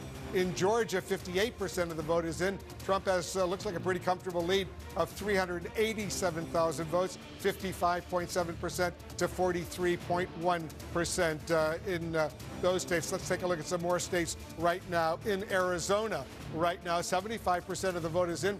Biden looks like he has a relatively comfortable 208,000 vote lead over Trump, 53.7% to 45%. In Minnesota, 37% of the vote is in. Biden there looks like a pretty comfortable nearly 300,000 vote lead over Trump, 60.7% to 37.2%. In Iowa right now, a quarter of the vote is in. Biden has a 76,000 vote lead over Trump, 57.4% to 41%. Let's go back to John King at the Magic Wall. So let's take a look at the Electoral College map right now. No surprises at all so far. 98 for Biden, 95 for Trump. And so now you're getting into the battleground states as we flip it out. But again, you need the building blocks to get to 270. First, you got to get to 100. Both candidates knocking on the door of 100 right now. But the key point is no surprises. So in the states so far, the Trump campaign hoped to flip New Hampshire. That hasn't happened. There's nothing on here just yet. The Biden campaign hoped to flip. These were all pretty reliably red states. Everything is coming in as you would like, right? Colorado, New Mexico, Utah. The question is, will there be any surprises, right? So at the moment, you're looking at this map. Both campaigns, this is their basic building blocks. So the question is, when you come back here, and again, you start to look at this map, what is it that Joe Biden hoped to change? He thought it was possible. He could flip Florida. We're still waiting on a lot of votes in Georgia, but comfortable lead for the president right now. North Carolina, a narrow lead for the president, but the president is overtaken. The whole challenge was, would there be an election day surge? We'll see if it holds up. Same thing has happened here. Early lead for Joe Biden. This is the anomaly of 2020. Mail-in votes counted. Democrats build an early lead. Election day vote gets counted. Republicans come back. We saw it here. We saw it here. The question is, does it hold up? We're not done yet. Joe Biden thought it might be possible to flip here in a big wave election. Democrats had their hopes up that this was a statement election. Again, we're not done with Texas yet. We're still counting votes there. We don't see it yet. So then you're back to, okay, if there's not a big map-changing, game-changing election, what does it come down to? Well, then we get back to here. And we're nowhere close in Pennsylvania, Michigan, and Wisconsin to counting. So right now, if you're looking at the map and you're thinking, what might Joe Biden flip? Right now, this is, we're not done with it yet, but that gets the president down some. But then to get him down more, we'll see. If you can mount a comeback in Florida, that changes everything. If you can mount a comeback in North Carolina, that changes everything. But if you're looking at the numbers right now, you're back into this calculation up here, Wolf. And if for Joe Biden, the blue wall was why Hillary Clinton lost. And if Joe Biden's going to win, he's going to change some of those. David Chelyon's getting some insight into what's going on in Michigan right now. What are you seeing? This is the state of play in Michigan. You see Donald Trump's lead here, 1.1 million to Joe Biden's 907,000. 37% of the estimated vote is in Michigan right now. But here's what we know about the early vote, okay? Of that 37% that's in, 17% of that current vote is early vote. We expect the share of the early vote to go up. We expect at the end of the night 55% of the overall vote in Michigan to be early vote. And we know that Joe Biden is doing much better in the early vote. We also know we have almost no early vote in Wayne County, Detroit, big Democratic area. Very, very little early vote in Macomb. No early vote at all in Kent. Those two have been sort of battleground counties. So as that share of the early vote goes up, the Biden campaign is hoping he can start to have room here to overtake that lead that Donald Trump currently holds in Michigan, Wolf. Very interesting indeed. John, let's take a closer look at Michigan right now. That's a key battleground state. Trump won it very narrowly 4 years ago. The Democrats are hoping to win it this time. It's made, but let me start with your point. Trump won it very narrowly 4 years ago. You see that big lead right there. Even if the president wins Michigan, we have no expectation it would be by such a large margin. That's why, again, you look at certain things and you realize this is an election like no other. We're counting votes in different sequences, so we have to be careful as we go. If you're the Republicans, your Trump campaign, you're looking at the map, you think it's great. But remember, let's come in here. As David noted, Wayne County, about 28%. This is Detroit and the suburbs around it. By far, it's about 18% of the vote, 18% in a high turnout election. It could be a little higher than that. 147,000 right there. Let's just go back in time. 519,000 votes for Hillary Clinton 4 years ago, and Democrats were disappointed. The turnout was down in Wayne County compared to 2012. But remember, so you have 519,000 then. This is a higher turnout election. We know that. Maybe the president wins Michigan, but the numbers are going to go up from that. And so when you see that's where you are now, you know that everybody just needs to slow, and we need to count more votes here. So let's move up to Oakland County. Again, Joe Biden leading. We think a little bit more of the vote in here. But again, 233,875 leading. Let's just go back and look at it here. Again, we think turnout is higher this year. Secretary Clinton was well above that in this county. And so we just need to wait. We need to let the vote come in. Let's move over to Macomb County. President carried this county 4 years ago. Again, key blue collar. It's a laboratory for so-called Reagan Democrats. Political scientists study it. The president won it 53% with 224,000 plus votes. We come over here now. Again, he's leading. It's a higher turnout election. We're only at 143,000 votes. So we just need to slow down and let them count the votes in Michigan. And again, there's a possibility we don't get them all tonight. So you walk out through and just look at the map here. You come back to 2016 and you see over here, for example, Hillary Clinton won along the border here. It's a smaller county, but you just come back and look in 2020. The president's leading there right now. But again, 43% of the vote in. Just want to move around a little bit and see what the votes are. You come to Kent County. David mentioned this. This is Grand Rapids. It's red right now. Democrats think they can do some business here. Come back into 2016. You see it was 48 to 45. This is another one of those suburban battlegrounds we're looking at. The president won the suburbs narrowly 4 years ago. This is a textbook case of that, 48 to 45. Democrats think this time it will be different. In the vote so far, about half counted, 54 to 43. So we'll see. This one stays red throughout the night. That bodes well for the president in Michigan, but we have a long way to go. And it's the same story when you shift over here to Wisconsin, about 40% in. But I just want to come down to look at the major thing here. Milwaukee, you see Joe Biden with fewer than 100,000 votes. That tells us, Wolf, a lot of counting still to do. We all just need to be patient, relax, get through it. We certainly will. We've got some more projections right now. All right, let's take a look at this. CNN projects that Joe Biden will win the state of Illinois, will win 20 electoral votes in the state of Illinois, beats Trump in Illinois. Trump beats Biden in Missouri, 10 electoral votes in Missouri. Trump wins in Missouri. Let's take a look at the Electoral College map right now. And here's where it stands on the road to 270 needed to win. Biden now has 118. Trump has 105. 118 to 105, 270, the magic number. The presidential race is moving to the west right now. We're counting down to 11 p.m. Eastern, and the biggest electoral prize of the night. We're talking about California. The polls are about to close there, as well as in Idaho, Oregon, and Washington State. Those states have 78 electoral votes of the 270 needed to win. Joe Biden is counting on blue California to push him closer to 270. Let's get a key race alert right now. Let's start off in Michigan right now. 38% of the estimated vote is in Michigan.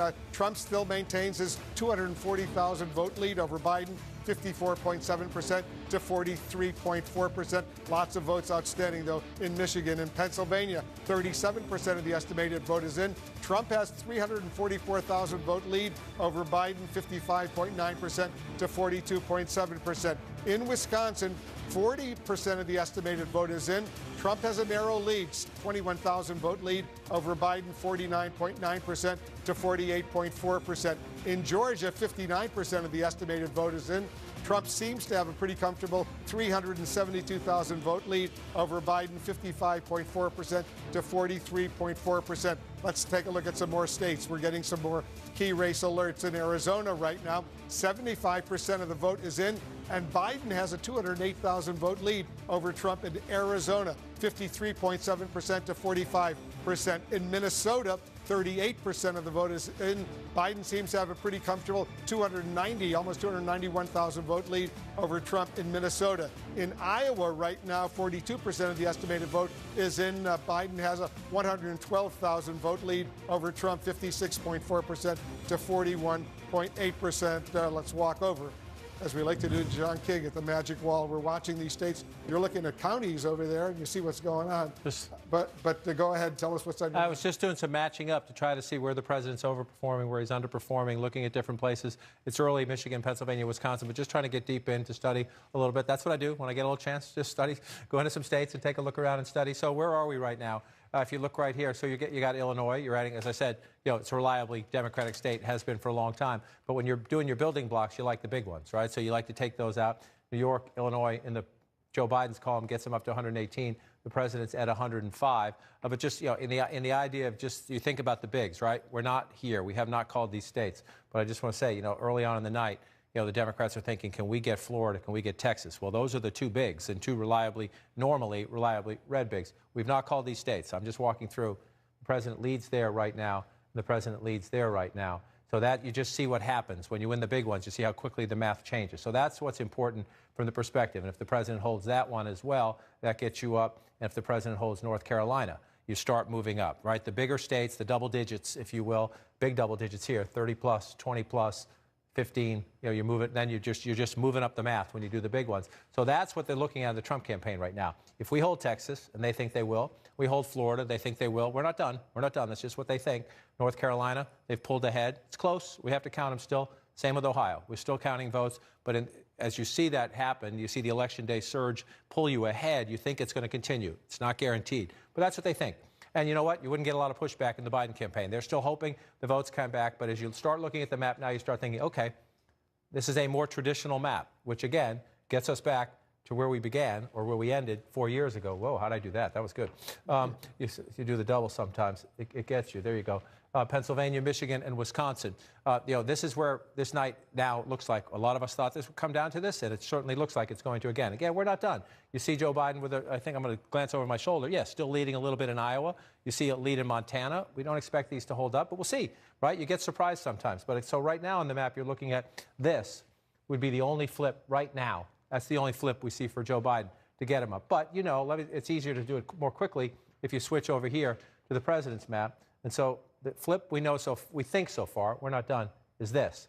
We believe so far the president's holding down here, which gets you back. Again, Arizona would get Joe Biden, plus the Clinton states. Arizona gets Joe Biden to 243. Well, then how do you get to 270, right?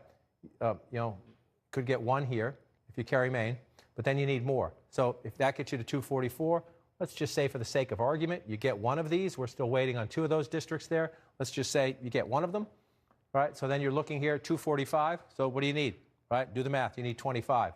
That would get you knocking on the door because that's 20, right? This is the state of these three states in the blue wall. That's the one the Trump campaign feels more confident about. That would be enough. Michigan and Wisconsin would get Joe Biden to 271 if he got these two congressional districts plus Arizona. The math gets interesting if the president can hold. Bring it out here. Sorry, I got to fill them all in, but that's okay. Just fill them all in and come back. President does that. Do you think one congressional district could decide an American presidential election? Doesn't happen that often, but it is possible. This is where, again, if the possibilities, the menu at the beginning of the night, maybe we get Florida. In a dream world, we get Texas. Maybe Ohio's competitive. We think we can get North Carolina.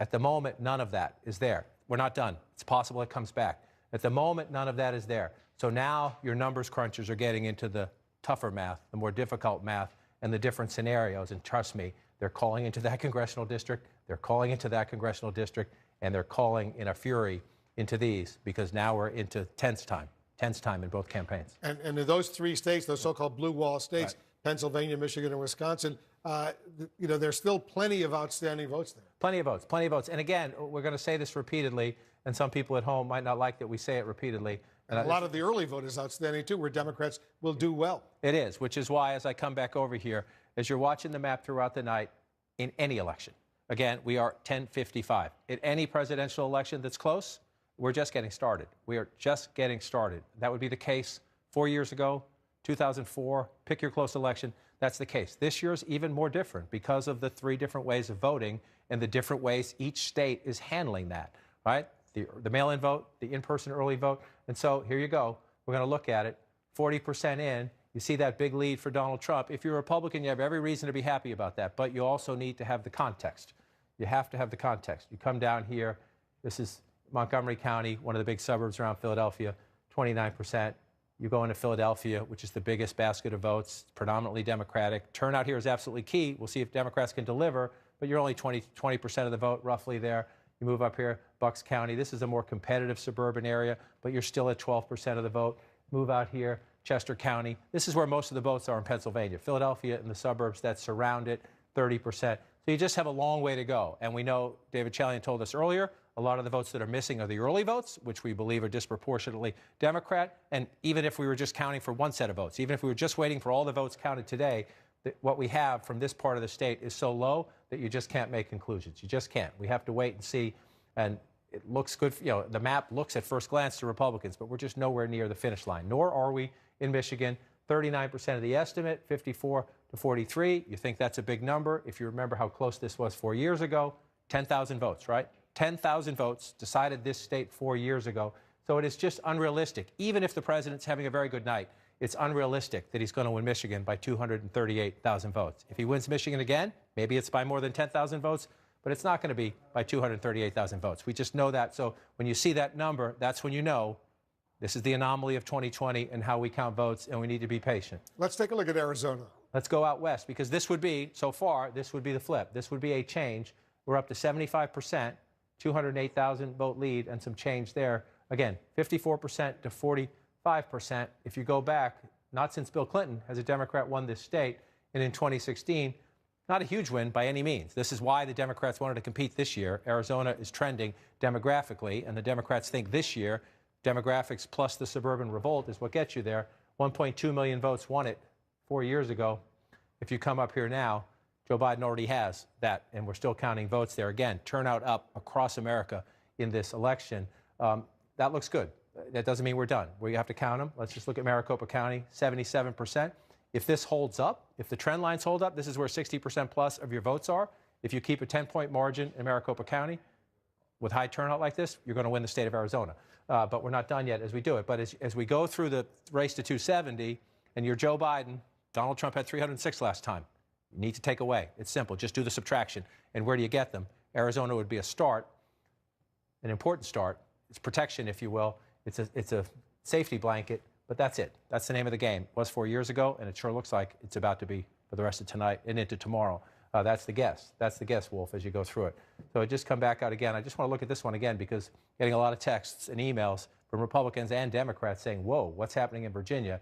Again, 153,000 votes ahead, 52 to 46. That's actually a smaller lead than we saw earlier in the night. I just want to keep coming in here, and we're still waiting. It's not that we could hop in the car and drive over there and be there in 15 minutes. But Fairfax County, Virginia, there's something going on. In Fairfax County, Virginia, we only have 28% of the vote, and it's been that way for a long time. This is a giant basket of Democratic votes. If you follow governor's races, if you followed Mark Warner's Senate campaign a couple of years ago, that's the way it's gone. All of a sudden, a big dump of votes come in, but we're going to keep watching that because it's interesting. Just want to check down here in North Carolina again. 50 to 49 when you round up, 94% in, 69,000 votes. Again, Republicans feel good about this, but we'll keep counting and see what happens in North Carolina. One more time, just want to look at normally the closest of all battlegrounds, 94% in Florida, 51-47 there in Florida. Again, you're looking at the map. There's a lot of red, including in places that the Biden campaign was hopeful it could turn blue. You see Iowa's blue right now. We're not sure if that will last. It's competitive, though. It's a fun one to watch as we go through the night. Still a lot of math to do, Wolf. A lot of anxiety in both campaigns right now. Yeah, they're nervous on both sides. Voting is about to end in 4 states out west. That includes the biggest prize of all. We're talking about California. It has 55 of the 78 electoral votes at stake this hour. All right, we have some projections right now. CNN projects that Joe Biden will win the state of California. That's the biggest prize in the Electoral College. 55 electoral votes. Biden will win California, beats Trump in California. CNN also projects that Biden will win in Washington state, 12 electoral votes. He beats Trump in Washington state. CNN also projects Biden will win in the state of Oregon, 7 electoral votes there. Biden wins in Oregon right now. One projection for Donald Trump right now, CNN projects that Donald Trump will win the state of Wyoming. That's 3 electoral votes. In Idaho, too early to call, 4 electoral votes in Idaho. We cannot make a projection there. Let's take a look at the Electoral College map, see where it stands right now. Right now, Biden has a wide lead. He has 192 Electoral College votes. Trump has 108. 192 to 108. Let's get a key race alert in some of the battleground states where things stand. Let's start in Pennsylvania. 41% of the estimated vote is now in. Trump has seemingly a pretty comfortable 444,000 vote lead over Biden, 56.8% to 41.5%. In Michigan right now, 39% of the estimated vote is in. Trump has a significant lead there right now as well, 239,000 vote, but it's relatively early. 39% of the estimated vote is in, and the early vote, which skews Democratic, is not yet in. In Wisconsin, 42% of the vote is in. Look at how close it is. Trump has a 24,000, 25,000 vote lead over Biden, 50% to 48.3%, 10 electoral votes in Wisconsin. In Arizona, 75% of the vote is in, and Biden has a significant lead in Arizona, 208,000 vote lead over Trump, 53.7% to 45%, 11 electoral votes at stake over there. Let's go back to John King. All right, so right now, Biden has a significant 192 to 108 lead in the all-important electoral college battle. And the West Coast, which again, when I started doing this many years ago, this was competitive territory. Not anymore. Washington, Oregon, California, locks for the Democrats in presidential politics, and that's those are great building blocks, right? They're not competitive anymore. The only reasons Republicans go to California now is to raise money. 192 to 108. So now the question is, you need to get to 270. This is the hard part. I hate to say it this way, but it's easy for a Democrat to get to 192. It's just easy given you know Illinois, you know New York, you know California, you know Washington and Oregon are going to be on your side. So the question is, working off this map, let's work. Since you're now at 192, you try to get there. How do you get there working off this map? Well, that's a Clinton state, right? Trump campaign's trying to flip it, but let's, for the sake of argument, assume it stays Democratic. We'll watch and we'll count as we go. That was a Trump state. Joe Biden is leading right now there. If it holds that way, out here, look at this, Colorado, New Mexico, the West Coast will be good to the Democrats in the Southwest if this happens. So that would get you to 209. So then you come this way, you're looking at the map, right? Where are the Clinton states? That was a Clinton state, right? So you think that's going to happen for you. And you keep looking at the map here. Virginia, which is really interesting right now, it is still red. You just assume, and we'll see if it's a change. If it's that kind of a night, it's that kind of a night. But you assume that one's going to come back into the fold, and they're just waiting for Democratic votes to come in. They're having a problem in a county or something. That gets you there. Then you come up to Maine, and you assume if you're the Biden campaign, you're going to win the whole thing. We need to see this. Maine does it by congressional district. There's one of them that President Trump carried 4 years ago. The Democrats believe they're going to carry that state. They believed a few other things about tonight, so we'll see what happens as we go through. But let's, for the sake of argument, give it to them. So then you're up to 236, right? Maybe they get one in Nebraska. Let's just leave that off the table right now. Let's just wait and see how you play. So you're at 236, right? There's 246. That's 262. That's 262. So you're looking at this map. And where do I get it, right? Where do I get it? Well, that's the easiest one, and we still don't have, I didn't get Rhode Island on this map, so let me come in here. There we go. So you get Rhode Island. That would get you 286, but that's with Pennsylvania. That's with Pennsylvania. You bring Pennsylvania back off the map, you're at 266. This is where you get close here, right? This is where you get close here. We're going to keep going out to the west, and we do that.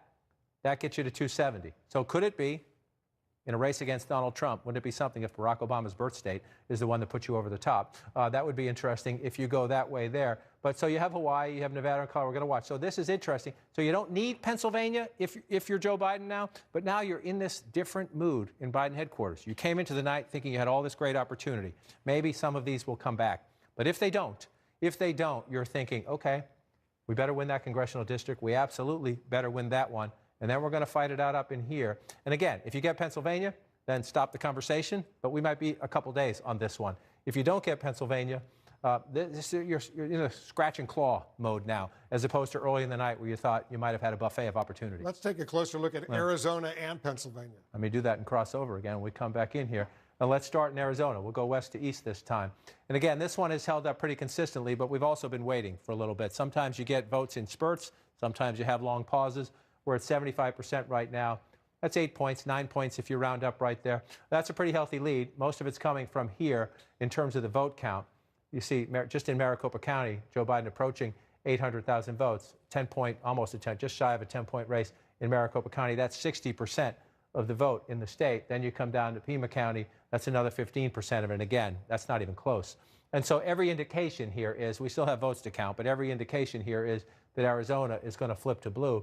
And that makes you happy in the Biden campaign. So then you come back this way a little bit. I just want to check in on Virginia again just to see. We're up to 58%. It is getting closer, but still, we're waiting. And here's your anomaly. Fairfax has been at 28% for a long time.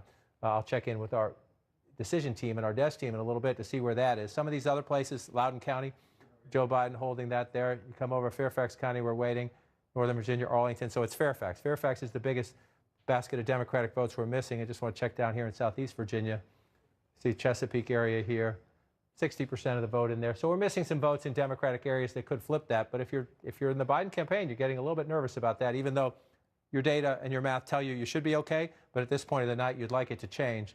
And again, we're just waiting on these three, and this is the patience. It'll take some time, Right. and all three of those are. We got a key race alert right now. I want to go to Nebraska right now, the 2nd Congressional District. There, 57% of the vote is in. Biden is ahead by some 16,000 votes, 53.4% to 44.8% for Trump. John, this is one electoral vote potentially in Nebraska if Biden can hold on. So let me come back over here if Biden can hold on. So we're waiting.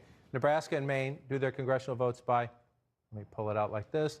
Nebraska and Maine do their votes by congressional district, their electoral college votes. So again, especially now, if you're in the Biden campaign and you're thinking, we might not get Florida, we might not get Georgia, we might not get North Carolina. Looks like our dreams of Texas are not going to happen this year. Closer, but close doesn't count. It doesn't get you the electoral votes. If you're at this point in the campaign where normally you think, well, what's one? Guess what? One can matter. And so, again, in this scenario, this is a scenario on the board here, so let me just take these away, right? You know, if you can hold this, you're moving closer, right? You're moving closer. That's assuming Virginia flips back, and that's assuming you hold Arizona and Nevada stays. So these are just, that would be a change. Donald Trump carried that, and that would be a change. Trump carried that. So that's what you're looking to do. Trump had 306 last time. If you're Biden, you have to subtract from that to get him down below 270. That's one, and that's progress, but these are the big ones. These are the big ones. Again, when you're in the tight part of the campaign, if you think you're going to have that close of a race, and it sure looks like we are, then every one counts. And so this includes the main one up here. So the math gets really interesting. And again, if you can do this, just forget about it. Because if you're doing this, you're most likely doing that, and you're probably doing that. We always knew. Joe Biden said, a lot of Democrats said, focus on the Sun Belt. Joe Biden said, no, I'm going to start here, and then maybe I'll expand. If he can do this, we're going to spend a lot of time, and these ones may take, some of them, again, we may be into tomorrow and beyond. At the moment, we don't know that, though. At the moment, these are to be decided, and that would push, and again, if you come at this from a Republican perspective, I did Joe Biden's math to get him up. Donald Trump's leading here. He's leading here. He's leading here. We expect him to win here. That's his. This one's interesting. We expect him to get this, and these normally would be Trump states out here. Alaska. So, again, we're open to being surprised. But if it plays out, in a traditional map, that's where we're going to be. That's where we'll be as we go to the West Coast, somewhere in that ballpark. This is not an exact science, but somewhere in that ballpark, looking at Pennsylvania, Michigan, Wisconsin, and maybe Iowa, and the one more congressional district there. That's the way the map looks right now. That we're going to have that tense, and we'll see. Sometime again, we've had some surprises so far, but we haven't had many flips. We've had some tension. We've had back and forth. And we'll see how it goes. Right now, the only flip on the board is Arizona, maybe that congressional district. We're going to count votes. And again, it's fun for us. It's tense. If you're in the campaign headquarters right now, it is really tense. Both campaigns, they're very, very absolutely nervous right now. But this election is basically different because there's so much early voting that occurred, especially in those blue wall 3 states. And that apparently that early vote, which skews Democratic, has not really been counted yet. No, and so that's the issue. And I will switch over. And I switch this back. We go through these hypotheticals. It's not to alarm you at home. We go through them. I like to switch it back at the end. So just if you do see it again, you understand where we are, not where we might be. This is where we are in terms of votes. And everything here, this is all real. It's just some of it's not contextual yet because we're waiting. We have pieces of votes, but we're missing pieces of vote. And again, at this point in the night, I don't think a lot of people thought Donald Trump would be leading in the popular vote, but we have a long way to go. But it's significant, 51% to 47%. He's 3 million votes ahead. He's 3 million votes ahead. We don't have any votes from California, the nation's most populous state. So that's going to change. We know that without a doubt. As the West Coast comes in, we know that without a doubt. But we also know, Pennsylvania is not a small state either, the Commonwealth of Pennsylvania, and we have not much in so far.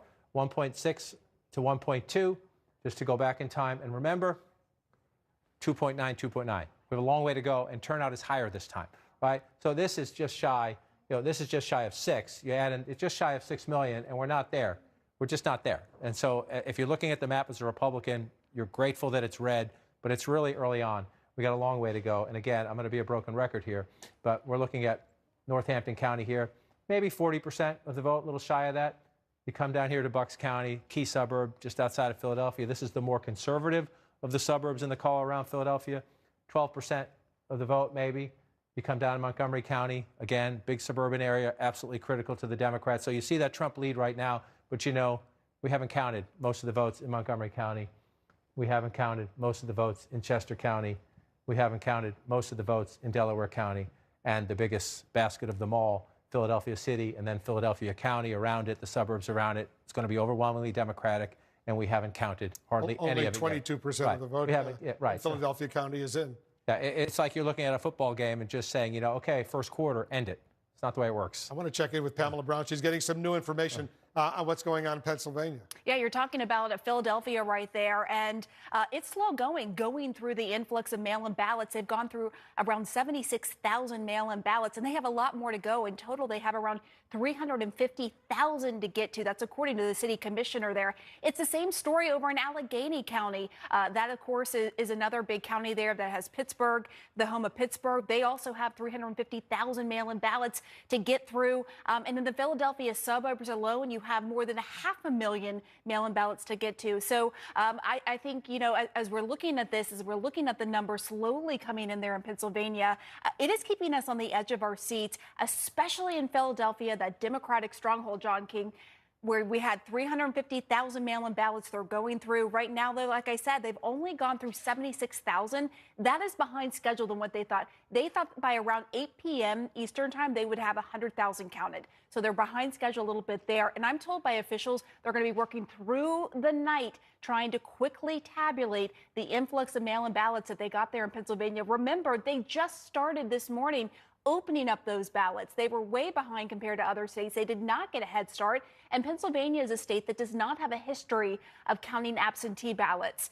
In Allegheny County, again, where Pittsburgh is, you have 350,000 ballots that they're having to get through there. And I'm told by officials, again, in Allegheny County, they're going to be working through the night to try to get everything tabulated. But one person I spoke to said, look, this is going to keep us in suspense because they just have to work through it through the night, and we may not have a better idea in terms of the total tabulation for those mail-in ballots for a bit, John. What did we get on the phone from Iowa several years ago, Enid? And we may have to do that again. Look. This is where it gets interesting in the sense that the question is, will everybody have patience? And by everybody, I mean the American people, the people who live in the Commonwealth of Pennsylvania, and the candidates for president, because you know this. Look, so they have all these mail-in ballots. This is Allegheny County. I'll get rid of the numbers here just to remind you. So look, Joe Biden's leading right now at 98,000 votes. The president has 23,000 votes. It's just not, I mean, it's real in the sense that these are real votes, but it's just not contextual in the sense that we know it's a higher turnout election than 4 years ago, and Hillary Clinton won this county with 367,000 votes. So when you see right now Joe Biden leading at 98,000 votes, we are in the early chapter of a very big book because it's such a big state. And so that's the key point. The challenge is, do we get more in the next hour? How long does this take? What do we start to get? Will we hear from the Secretary of State about this is going to go into tomorrow? We already know there were 6 or 8 counties that said they wouldn't even start counting the mail-in ballots to tomorrow. The Secretary of State was leaning on them to get them to try to start today if they weren't overwhelmed on Election Day. And remember, Pam just mentioned Philadelphia. We don't have to.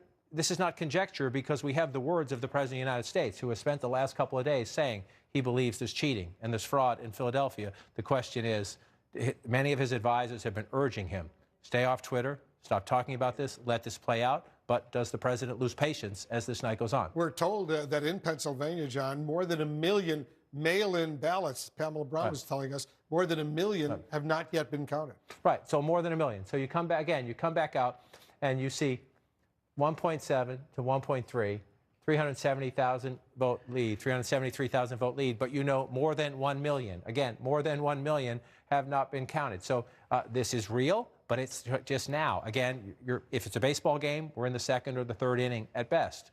Right? If it's a football game, we're in an early quarter. Pick your sport. We're early in the game.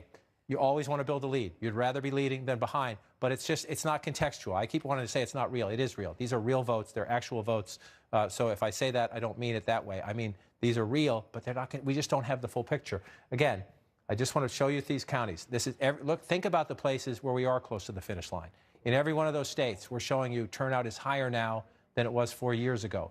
Turnout is higher now than it was 4 years ago. Well, look at this. 25,000 votes, 167,000 votes to win the county 4 years ago, and it was higher turnout now. So you're at 25,000 votes. We're nowhere near done. We're just getting started. Move over here to Montgomery County. 4 years ago, this is Joe Biden right now at 110. 4 years ago, 256,000 to win the county, and we know turnout is up now. So 256,000 then, 110,000 now. We have a long way to go. We're in the early count here in Montgomery County. Chester County, again, Joe Biden with 58,000 votes and 56%. Well, Hillary Clinton won this last time with nearly 100,000, right? 80,000 plus more votes. We are in the early count in Chester County. You move down here, that goes into Delaware. Let me come back into Pennsylvania and come into Philadelphia. 584,000 votes for Secretary Clinton in Philadelphia 4 years ago. This is one of the places they felt they did a good job on turnout. 585, say. Joe Biden has 209,000 votes in Philadelphia right now. So what we have is a beginning, but we're so early in this race right now, so early in this race that when you pull this out and you see it red and you see what looks like a 12-point lead for the President of the United States, in the votes counted so far, the President of the United States has a 12-point lead. But there are more than 1 million, even more than that, I would conjecture, just mail-in ballots, more than 1 million. Other ballots to be counted of people casted their votes today. We have a long way to go in Pennsylvania, Wolf, and a few others. We'll be patient. We'll watch Pennsylvania closely. We have another projection right now. CNN projects that President Trump will win the state of Mississippi, beats Biden in Mississippi, wins 6 electoral votes in Mississippi. Let's take a look at the Electoral College map right now. So with that, Biden still has 192 Electoral College votes. Trump now has 114 Electoral College votes. 270, the number you need. Let's get a key race alert right now in Minnesota. Let's start. 46% of the vote is in, almost half. Biden has a 264,000 vote lead over Trump, 57.3% to 40% in Minnesota, 10 electoral votes there. In Iowa right now, 59% of the estimated vote is in. Very close. Biden's lead is almost 40,000 over Trump, 50.9% to 47.3%, 6 electoral votes in Iowa right now. Let's go back to John King as we're watching this. So the count continues, 192. We're watching this race between Trump and Biden, 192 to 114. Right, 192 to 114. And again, right now, there's nothing on this map that tells it's a flip, nothing on the map that would be a wow. And yet we do know, let's go back. I just want to go back to the Trump map. It's just to take us where we are in the sense that we have nothing yet that we flip. But we do believe at least Joe Biden is leading there. That's a potential, right? So you keep looking at this map. That will get Donald Trump from his 2016 map down to 295. So then you go from there. I think we're in a world right now, Wolf, where I'm just going to take these away, right? Because we're in such an early state in all of them, we just take these away. And so if nothing else changed, right, if the president holds Florida, we haven't called that yet, it's close, but he's ahead. If the president holds North Carolina, same deal. We haven't called it yet, the president's ahead. If the president holds Ohio. Iowa, let me pull out here and look at the map. I just want to take a peek. Iowa is still blue, but I just want to go over and take a look at it here. 59%. We'll see. We'll see what happens there. That would be interesting if that one switched. But at the moment, we'll just leave it here until we know otherwise. We'll leave it here. So here's where you get. Again, we have the congressional district here and the congressional district here that could change the math a little bit. But if you take these off the board, and if Joe Biden can't win Ohio, we haven't called it yet. We have to wait. We're waiting on votes and everything like that. You're just looking for flips. So what happens if we're waiting on these states because they're having normal delays plus additional delays counting their votes?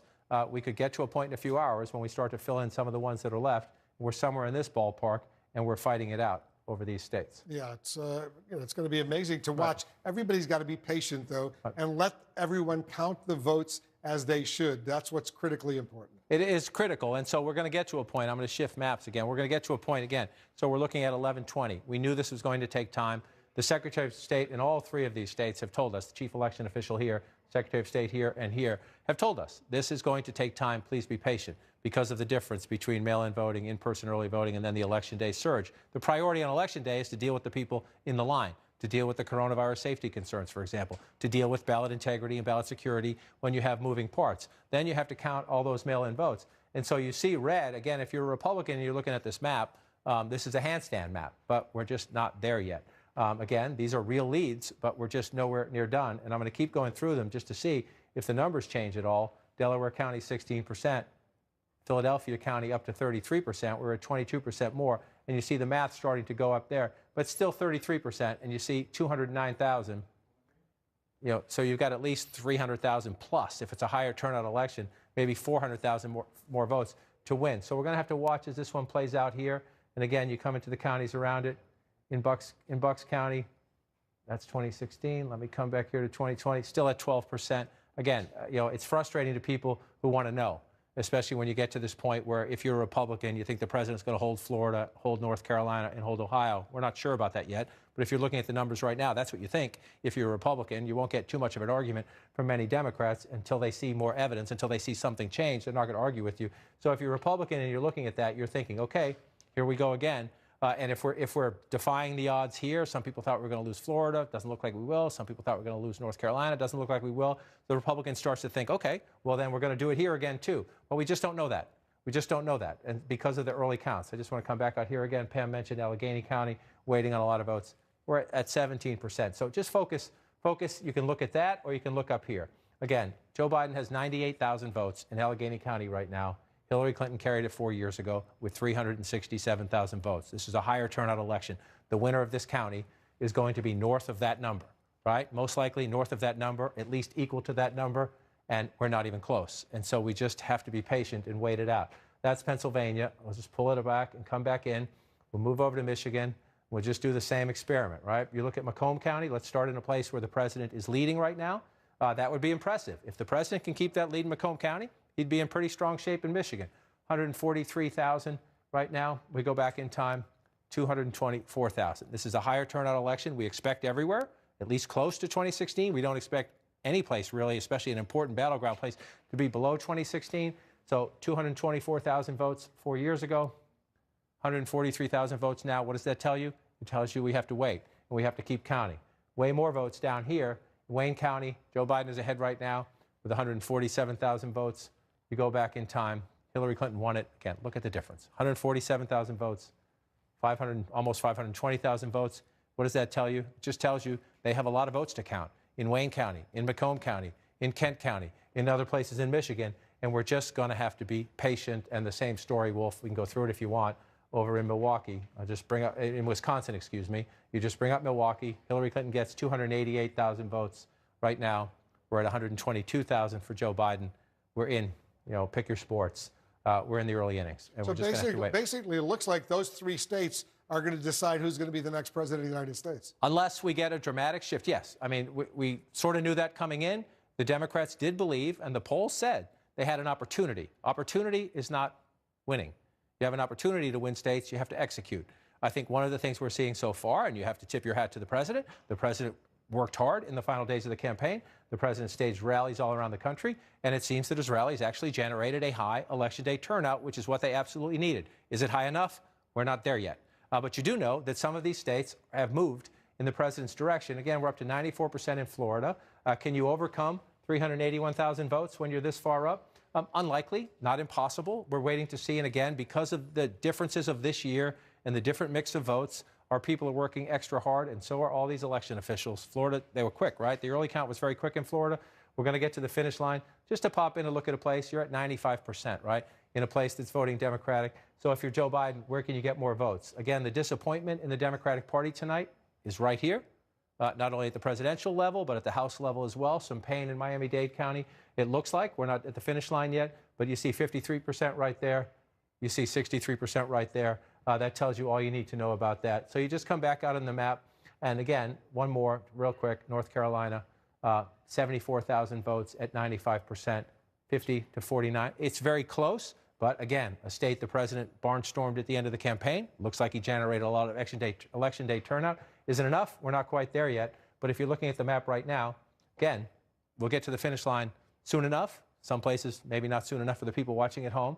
You have to tip your hat to the president for moving the needle in some of these states, see if it's enough to get him to the finish line. And yes, Pennsylvania, Michigan, Wisconsin, the three most spoken words in presidential politics for the last 4 years, and again tonight. We'll be patient. Let's check in with Dana Bash. She's got an update on the balance of power in the U.S. Senate. What are you learning, Dana? We have some projections to make, Wolf, and that starts with Alabama. CNN can project that Republicans pick up a seat there. Tommy Tuberville will go on to be the first term in the Senate there, beating Doug Jones, a Democrat. And in South Carolina, this is one of the most watched races in the country. Senator Lindsey Graham, CNN can project, is going on to win re-election, defeating an incredibly well-funded Democratic challenger. And in Georgia, this is one of two races we're watching tonight. This is the special election. CNN can project that this will go to a runoff. In the state of Georgia, a candidate needs 50% in order to win outright. That has not happened. So Democrat Raphael Warnock and Kelly Loeffler, who is the incumbent appointed Republican, will go on to that runoff in January. Now let's look at some of the tight races we are watching in the battlegrounds for the balance of power. Arizona. The Democratic challenger, Mark Kelly, is ahead by more than 200,000 votes at 55.1%. The incumbent Republican, Martha McSally, is at 44.9%. 75% of the estimated vote is in Arizona. Now let's go on to Iowa. The Democratic challenger is ahead there as well. 299 votes only. She's at 48.6%. The incumbent Republican Joni Ernst at 48.5%. And in Montana, the Democratic challenger is ahead. They're very early. Steve Bullock, the former, the governor, I should say, is ahead by about 12,000 votes. So let's look at what this all means right now. 3 Democrats are leading in Republican Senate seats. Democrats are back to needing 4 seats to pick up in order to flip the Senate. And Democrats have 42 seats. Republicans have 42 seats. And 16 seats remain to be called tonight. Wolf. So important what's happening in the Senate. All right, thanks very much, Dana. Let's get a key race alert right now. Let's see where things stand. Let's start off in the battleground state of Pennsylvania. 46% of the vote is in. Trump has a 436,000 vote lead over Biden, 56% to 42%. In Wisconsin, more than half of the vote is in, 53%. Trump has an 81,000 vote lead over Biden. It's relatively close, 51.3% to 47%. In Michigan right now, 44% of the vote is in. Trump still has a lead of about 274,000 votes over Biden, 54.5% to 43.6%. Let's go back to Jake. Jake, these 3 states potentially could hold the key to who's going to be the next president. That's right. We're all looking at the blue wall. It was a blue wall until 2016 when Donald Trump smashed it. Now, of course, Joe Biden hoping to rebuild it. So let's go check in with our correspondents who are in those 3 states. Let's start with Miguel Marquez, who is in Detroit, Michigan, where we're told a turnout is higher than it has ever been. Miguel, what can you tell us about the votes that are outstanding? We are waiting to hear how Michigan voted this election season. We know a couple of things. We know that the vote in Detroit, the biggest sort of Democratic stronghold, they are expecting between 53 and 55% of voters to turn out in this election. That doesn't sound like a very high turnout, but when you consider that Donald Trump won Michigan by 10,704 votes back in 2016, that could be a critical difference. Also, across the entire state, they are expecting a record turnout across the entire state. It is not clear how that will affect the vote count for either candidate. We also know that they are still counting. This is a receiving board where the Detroit Lions play, Ford Field, where they are going to receive votes, day of votes all day long. Those absentee ballots, they are still being counted as well. The city of Detroit getting through a huge tranche of those. We should be seeing some of those votes coming in very soon as well. So votes being counted in Michigan. In the hours ahead, we expect to see much more vote come in. And rather than taking 3 days for the vote to be finalized here, or at least an unofficial result, they believe that in the next 24 hours or so, we will have an unofficial result of who will win Michigan. All right, Miguel Marquez in Michigan, thank you so much. Let us turn a little bit east to Harrisburg, Pennsylvania, where we find Sarah Murray. Sarah, there are millions of votes that were cast early in Pennsylvania. The vote right now in Pennsylvania has Donald Trump 1.8 million, Joe Biden 1.4 million. But there's still more than half the ballots waiting to be counted. What can you tell us? Yeah, I mean, Jake, look, there is a lot of outstanding vote here in the Keystone State, and this is not going to be a process that moves particularly fast. That's what election officials have been warning us about. We know there are a lot of these big counties, Philadelphia County, Bucks County, Chester County.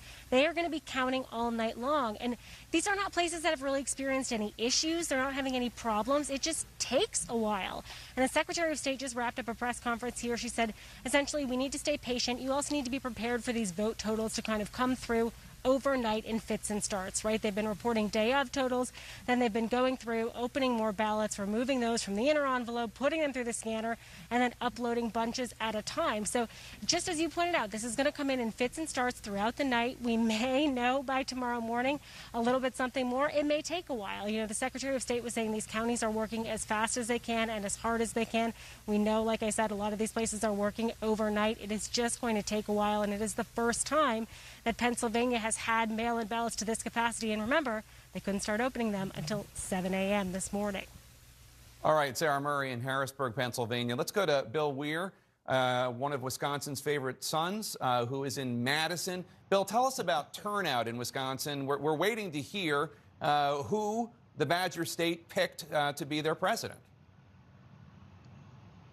Well, it looks like it's going to be a record turnout like most of the rest of the country, Jake, but it is still very early. In fact, some of the election officials in Milwaukee say they won't have their final numbers in until 5 a.m.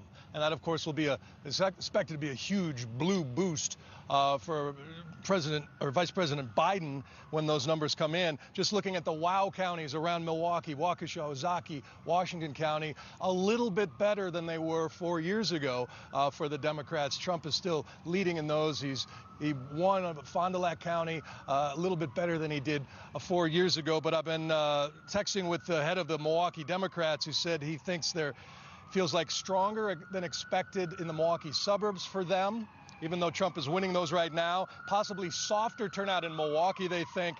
Blowout in Madison, likely a red mirage, blue shift kind of night. They think they're shaving those margins around Milwaukee, that they aren't as wide as they were for Hillary Clinton. But as right behind me, we're waiting as all of the wards here in Madison start to deliver all their ballots here to the election supervisor here. So it's going to be a long night in America's Dairyland, Jake. All right, Bill Weir, thank you so much. We'll check in with you in a little bit, and let's talk about this.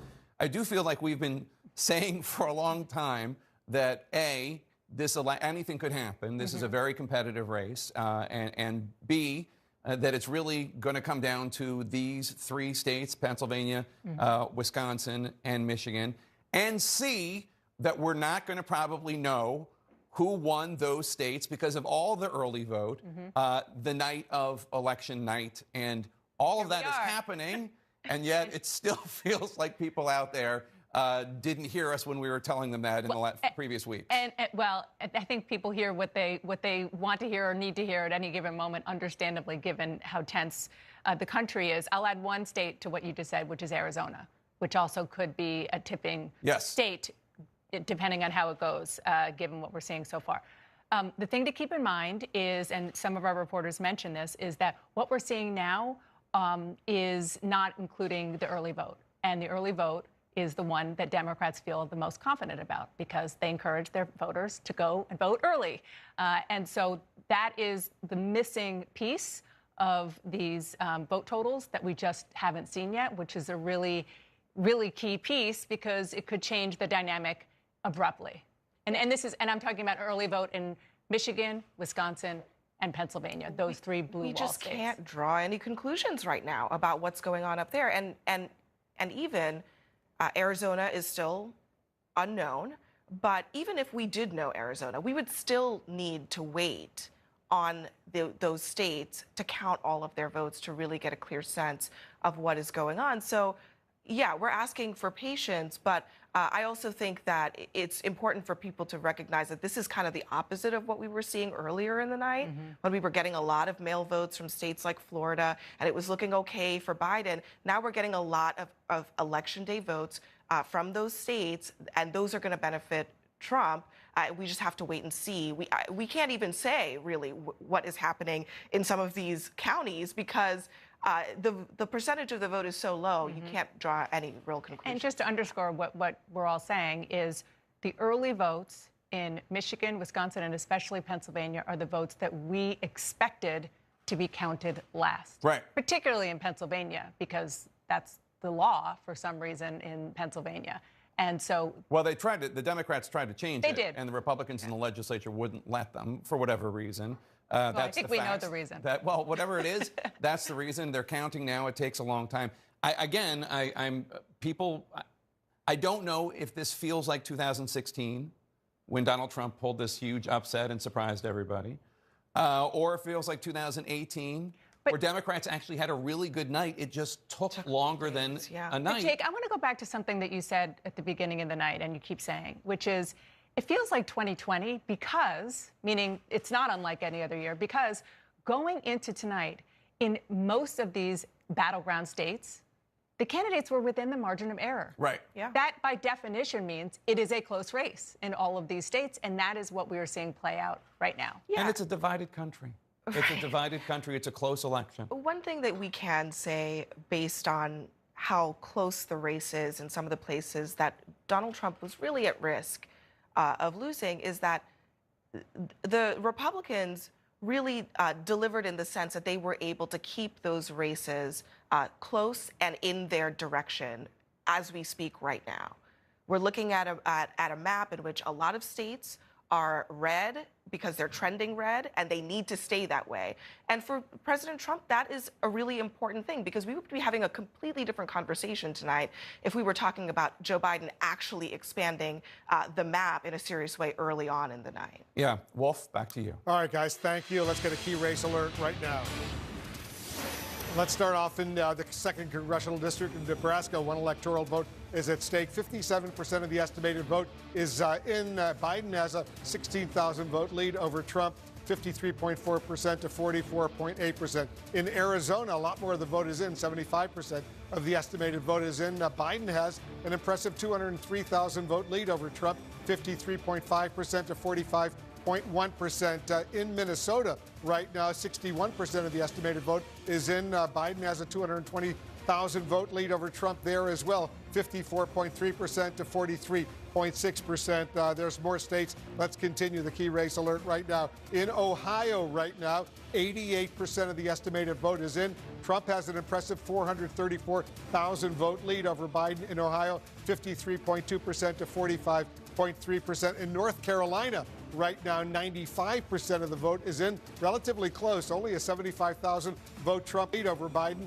50% for Trump to 48.7% for Biden. In Iowa right now, 70% of the vote is in. Very close, only a 31,000 vote lead for Trump over Biden, 50.3% to 47.8%. Let's go back to John King at the Magic Wall. So close in some of these states. There's still a lot of outstanding votes to be counted. Yeah, and we're going to wait late into the night for some of them, we're told. And again, some grace to the local election officials because they have to deal with this wild and different 2020 mail-in voting, in-person early voting, election day voting. However, in some of these states, as you go through them, number one, again, Pennsylvania, we're still waiting. 50% estimate. We're going to be waiting on that one for a while. Michigan, you pull it out. Trump lead right now. But again, it's just not contextual in the sense that you come down here, Wayne County, 147,000 votes right now. That's Detroit and the suburbs around it. Hillary Clinton was at 520,000, 519,000 4 years ago. So it's just a reminder to our viewers that these states are counting more slowly because of the complexities of the 2020 election, and it's going to take time. It may well take into the morning. If that's the case, we'll keep counting and we'll stay up all night and watch it play out. Wisconsin, the same thing. So again, if you lived through 2016 and you're a Republican, you're looking at this map and you're saying that looks great. It does look great. It's just not complete, and it's nowhere near complete. Nowhere near complete. So we just need to see. We need to keep counting votes. So then the other anomaly on the map, if you will, there are two things that look different compared to 2016. One of them is the Commonwealth of Virginia, and I'm going to zoom in again on Fairfax County right here. This has been this way for some time. Stuck at 28% for the largest county in the state. You would think, I know it's a difficult year, you would think the largest county in the Commonwealth of Virginia could do a better job than that, 28%. at this point of the night. Hold on one moment, John. Sure. Pamela Brown's got some reporting on what's going on in Virginia. Yeah, exactly. We're finding out in Fairfax, Virginia, it is slow going, finding out the results there. In fact, we're finding out that they will have their roughly 400,000 absentee ballots results in the next couple of hours, likely before 1 a.m. So far, only around 28% is reported there in Fairfax County in Virginia, and a very small portion of that is Democratic. So we have that going on there. And then you look over in Georgia. It is slow going, John. If you go over to Georgia and some of these counties there, you have Gwinnett County only 29% in. DeKalb, we have only 24% in. And then Fulton has also been slow going. They were delayed because of a pipe that burst earlier. And so they still have 48,000 absentee ballots to go through. They had 2 weeks to process these ballots, but it is slow going there in Georgia. And then we also know, of course, John, in Pennsylvania, more than 1 million outstanding absentee ballots for officials to go through in the Democratic areas there of Pennsylvania. I'm talking about Philadelphia. I'm talking about the suburbs of Philadelphia and Allegheny. And that's not counting these 9 counties, the smaller counties that are waiting until tomorrow to start counting those absentee ballots. So as this picture comes together of what's happening, we really are in suspense there in Pennsylvania. That's a lot. It's again, you just look at the Commonwealth of Pennsylvania, big state, 20 electoral votes, 2 million to 1.5 million, and you think that's a lot of votes. Just go back in time to Pam's point about how many votes still need to be counted. 2.9, and we expect higher turnout this time. Pam mentioned the 9 counties, at least 6 of those, I think maybe all 9, but at least 6 or 7 won by Trump. They've just decided they knew they were going to be overwhelmed today. They're not going to count those votes until tomorrow. So you look at that there. I want to pop back to what Pam said in Georgia, because again, if you're in the Biden campaign right now, you're looking at this map and you're thinking all of the opportunities we thought we had might be slipping away, meaning states that we could flip, like Florida, like North Carolina, like Georgia. There are 2 Senate races in Georgia as well. So I just want to go to the point Pam was making and just see what are we looking at, right? So let's come back out first. You look at statewide, a 211,141 vote lead. So you come into the highest population center and you say, okay, well, they're missing a lot of ballots here. Not missing, but they haven't counted a lot of ballots here. So you look at Fulton County, 297,000 there. Let's just see where we are, 196. So Joe Biden is 100,000 votes behind where Hillary Clinton was there. It's supposed to be a more high turnout election, so maybe there's more votes there. That's about 100,000 there. Pam mentioned Gwinnett County. Come over here. You see 174,000 for Biden now. You go back, 176. So he's ahead of Hillary Clinton already there with still some votes to be counted. The question you're asking, this is the reason I'm going through this, is it at all possible? When you look at the Donald Trump lead right now, when you go through these areas and you move over here, we had that. We come here again, 81,000 votes. There's a lot of votes to be done here. 81,000 is where Joe Biden is now. You go back in time, 251,000. So you are looking at giant chunks of votes in those counties. You come back out, you see the president's lead is 211,000. When you have that many votes missing from DeKalb, Gwinnett, and Fulton, there's no reason at all for Democrats to give up. There's votes to be counted. The question is, can you win? As those votes are counted, what's your margin? What is your margin? So again, you keep it on the board. If you look at it right now, there's a Democrat, you're disappointed, but when you do the math and figure out what's out there, this is why patience is going to be so important. And again, it's the very same situation. Pam mentioned more than 1 million votes here. They're just nowhere near. This is 2016. You come back up to 2020. They're just nowhere near the same numbers, right? You just saw the 2016 numbers. And so patience is what's required here. And again, we heard the president repeatedly at the end of the campaign saying we should be able to count the votes on election night. That's it. I'm done. It's just not the way it works, which is why Sarah Murray, in the report saying the Secretary of State in Pennsylvania just came out, explained the process. That's really the challenge now. For the election officials in these states where you have the slow count, we just got the Fairfax information, in Pennsylvania, Michigan, and Wisconsin, transparency is going to be key in the hours ahead, because this is where, in this age of social media and everything else, this is where things start to fly around. The important thing is stay with the sources you trust, be patient. We're going to count them. We have eyes on them. It's all fine. No rush. We'll take it easy. Right. We'll do it right. We have a key race alert. Some of the contests we haven't paid that much attention to, but take a look at this in Maine right now. 37% of the estimated vote is in. Joe Biden has an 18,000 vote lead over Donald Trump, 51.3% to 45.5%. The second congressional district in Maine with 1 electoral vote, 33% of the vote is in. Trump is slightly ahead, 8,841 votes, 50.6% to 45%. Only a third of the vote is in Maine. The second congressional district in Montana right now, Biden is ahead but it's close, by about 1,300 votes, 49.2% to 48.1%. 20% of the vote in Montana is in. So we're watching those contests as well. And so, again, very rarely does it happen, but every now and then, those one matter. You mentioned the Maine 2nd Congressional District. Democrats all along have thought that Maine was a state that they were going to win and win quite comfortably. As you can see, we're very early in the count right here. But you see the red up in the northern part of the state. Donald Trump carried this congressional district 4 years ago. Maine and Nebraska do it by congressional district. It is very rare that it comes down to, 269, 269, or 271. It's very rare that that happens, but on a night like this, we'll keep track of that count there because Democrats thought they had that one in their back pocket. But Democrats have been surprised in some other places tonight, or at least appear to be on the verge of being surprised. So we'll watch as it plays out. And so, again, you're going to go across this map, and you're looking at this map. And if you're watching at home, this is important. Throughout the night, Donald Trump had been leading in the popular vote. As we get the West Coast results, Joe Biden is now 1.6 million votes ahead there. That's important from a symbolic and a moral victory, but it's not how we pick presidents. John, we got another key race alert, an important one right now. The Commonwealth of Virginia, look at this, 73% of the vote is in. Biden is now ahead by some 219,000 votes, 52.3% to 46% for Trump. All of a sudden, Biden takes the lead in Virginia, 13 electoral votes at stake in Virginia. That's significant, John. We were looking closely at those suburban Washington, D.C., Northern Virginia counties. And so let's see what happened there, because, again, we've seen this play out in Virginia before where the Republican takes an early lead, but not all, and the Northern Virginia counties come in. And you see Fairfax County was at 28% moments ago. Now it's up to 86. If you need something fixed at home, you just need Pam Brown to talk about it on television. And then apparently it just happens right away. Pam talks about it and in come the votes. So that's good. It's a good thing. I'll give you Pam's phone number later in the program. As you go through this, look, on a night like this, when people are nervous, when we do have the counting, it is important for people. So we give them credit for counting the votes when they did. And when you pull that back out then, all of a sudden, a state that you were watching all night long, you're wondering, why is that red? We talked about this all night long, and we're going to talk about it apparently through the night and into tomorrow when it comes to Pennsylvania, Michigan, and Wisconsin. We need to be patient. It's a very different year. These are good people who count votes. We beat them up sometimes. We ask, why aren't you doing this more quickly? They're good people, and they're counting the votes. We want them as quickly as possible. So now you see this, and that puts Virginia back again.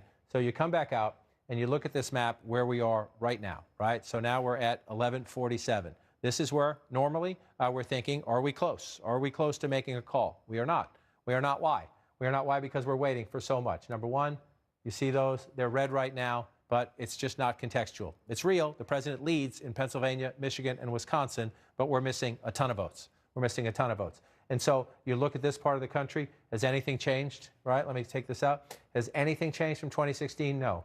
Has anything changed from 2016? No, not yet. We're not done. We haven't called some of these states, but in terms of who's leading right now. And so the only thing on this map right now that's different is that, Arizona. And that's not called yet either, but it seems to be trending Joe Biden's way. So that was a key target for the Democrats. There's a Senate race out there as well, too. That was one. The Democrats came into the night thinking and hoping there would be more than one. We're not done yet. There may well yet be. Georgia, as we just noted, they have a lot of votes to count in Georgia. It's still close enough for those votes to make a difference.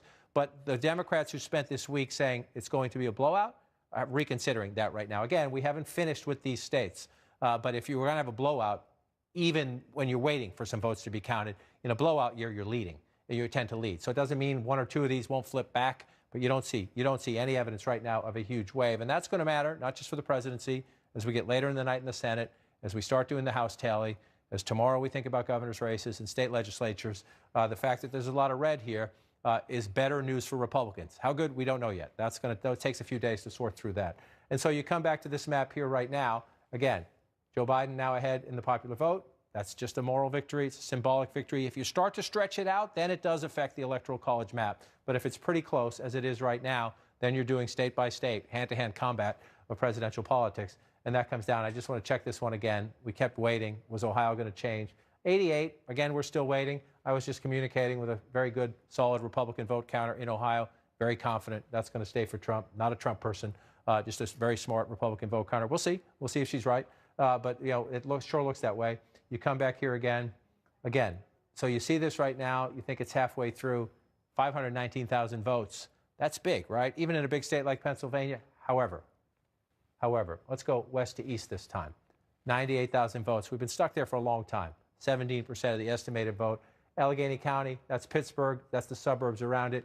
remember that 98,000. This is a higher turnout year. We're seeing that everywhere in the country. 4 years ago, Hillary Clinton got 367,000 votes in Allegheny County. We're just nowhere near done. We have a lot of votes to count there. Let's just come. I just want to check in some of the counties for the president. That's a county we expect to go for Joe Biden. Westmoreland County is a place where we expect the president to win. This was a challenge. Joe Biden campaigned here. When he came out of the Democratic convention, he took the train ride. Joe Biden came here on purpose. He wanted to see if he could narrow the gap. This is 64-33 last time. Let's come back here now. Not so far anyway. Not so far. This would be, again, if the president can hold this, that's a big deal. Joe Biden went into these communities thinking, I can narrow the gap some. But again, we're in the early chapter of this, and we don't know what we have left to come out. Let's come back over here.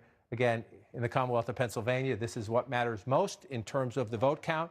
Democrats need to run it up big in Philadelphia. Joe Biden at 248,000, so just shy of 250,000 votes. You think that's a big lead. You see 75%. But to emphasize the point, we have a long way to go. Hillary Clinton got 584,000 votes in this county 4 years ago. We got a ton way to go. Wolf, back to you. We'll be patient. We got another projection right now. Take a look at this. CNN projects that Joe Biden is the winner in Virginia. Virginia goes for Biden. Biden beats Trump in the Commonwealth of Virginia. 13 electoral votes go to Biden. Take a look at the electoral college map count. Right now, Biden has crossed 200. He has 205 electoral college votes right now. Trump has 114, 270 needed to win the presidency. Let's take a look at some of the key race alerts right now. Arizona right now, look at this. 76% of the estimated vote in Arizona is in. Biden is ahead in Arizona by more than 207,000 votes, 53.6% to 45% for Trump. So let's go back to John King right now. Arizona, 200,000 vote lead right now with that number, that percentage of vote in. That's pretty significant, John. It is indeed. And so again, that's 2016. Let me come back to 2020, come through my time warp here and pull out Arizona. It is significant. Now, again, it's a flip, right? It would be a flip. It's a traditionally red state, so you're going to always be a little bit more cautious before you call it.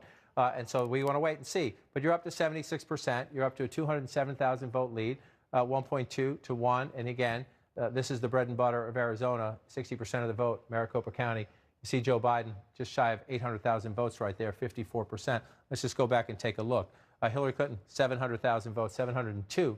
702, the Democrat this time, 798. So 96,000 more votes, and we're not quite complete yet here. Again, what does this tell you? Number one, it tells you the Biden campaign did a good job. But number two, it just tells you more about the suburban revolt. And again, we're seeing other places that are closer than they were 4 years ago. This would be a very important pickup for the Democrats if it continues to trend this way. And again, 54 if you round up to 45, so a 9-point race there. If you go back 4 years ago, it was close, but it was a 4.5-point race in favor of the Republicans. The demographic shifts in Arizona, the suburban revolt against President Trump, and this could be very, very important on a night where the other opportunities for the Democrats, at least as of now, do not seem to be bearing fruit.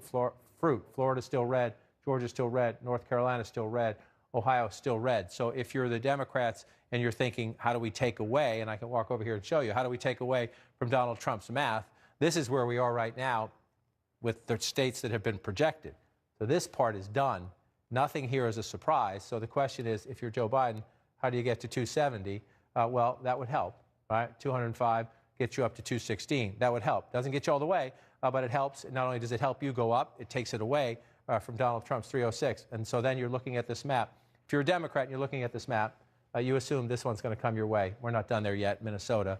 And you're looking around here, you assume most of Maine is going to come your way. Right now, President Trump was leading in that congressional district, so let's just take that away. I'm going to make the second congressional district a toss-up for now. The president is leading. The Democrats think they're going to get that, but again, they thought they were going to get some other places too. We'll watch. I'll take it off as a toss-up. So you're at 229, and you're the Democrats. How do you get there if you're Joe Biden, right? Well, you can't count on Texas right now. You're still leading in Iowa? No, you're not. You're not leading in Iowa anymore. You're going to get Hawaii. When we go a little deeper into the night, that gets you up to 233. And so then, again, it sounds redundant, but you come here, and even those two, not enough. So you're looking at that. Do you do that there? Or the other Clinton state, Nevada, we haven't done on the West Coast yet. You get that there. So that's 285. Can you afford to lose that?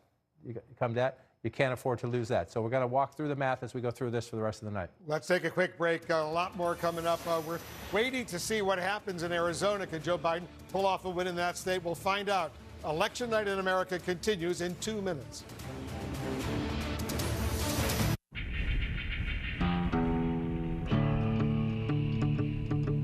Locating your parked car with the touch of a button might seem excessive.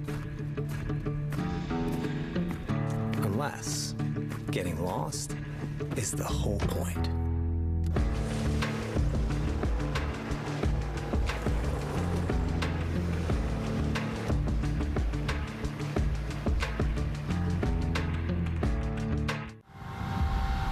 I woke up next to a dead man.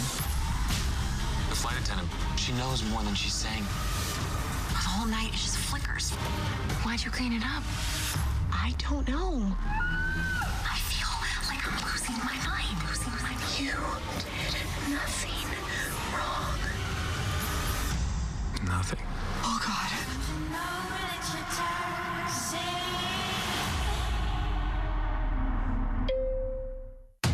The podcasts,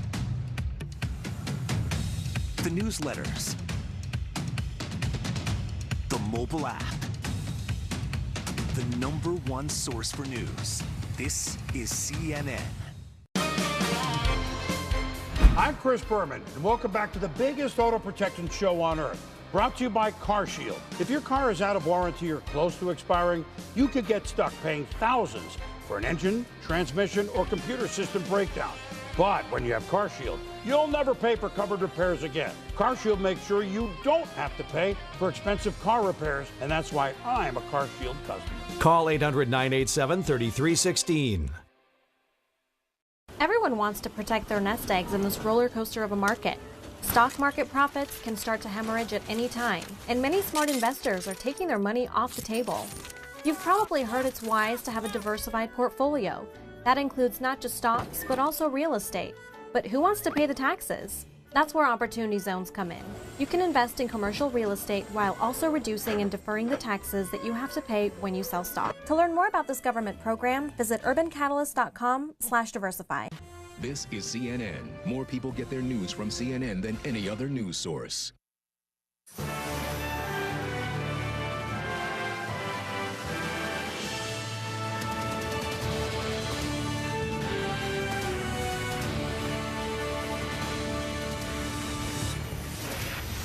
The presidential race still up in the air right now with crucial battlegrounds still too early to call, too close to call. Here's where the fight for electoral votes stands right now. Take a look at this.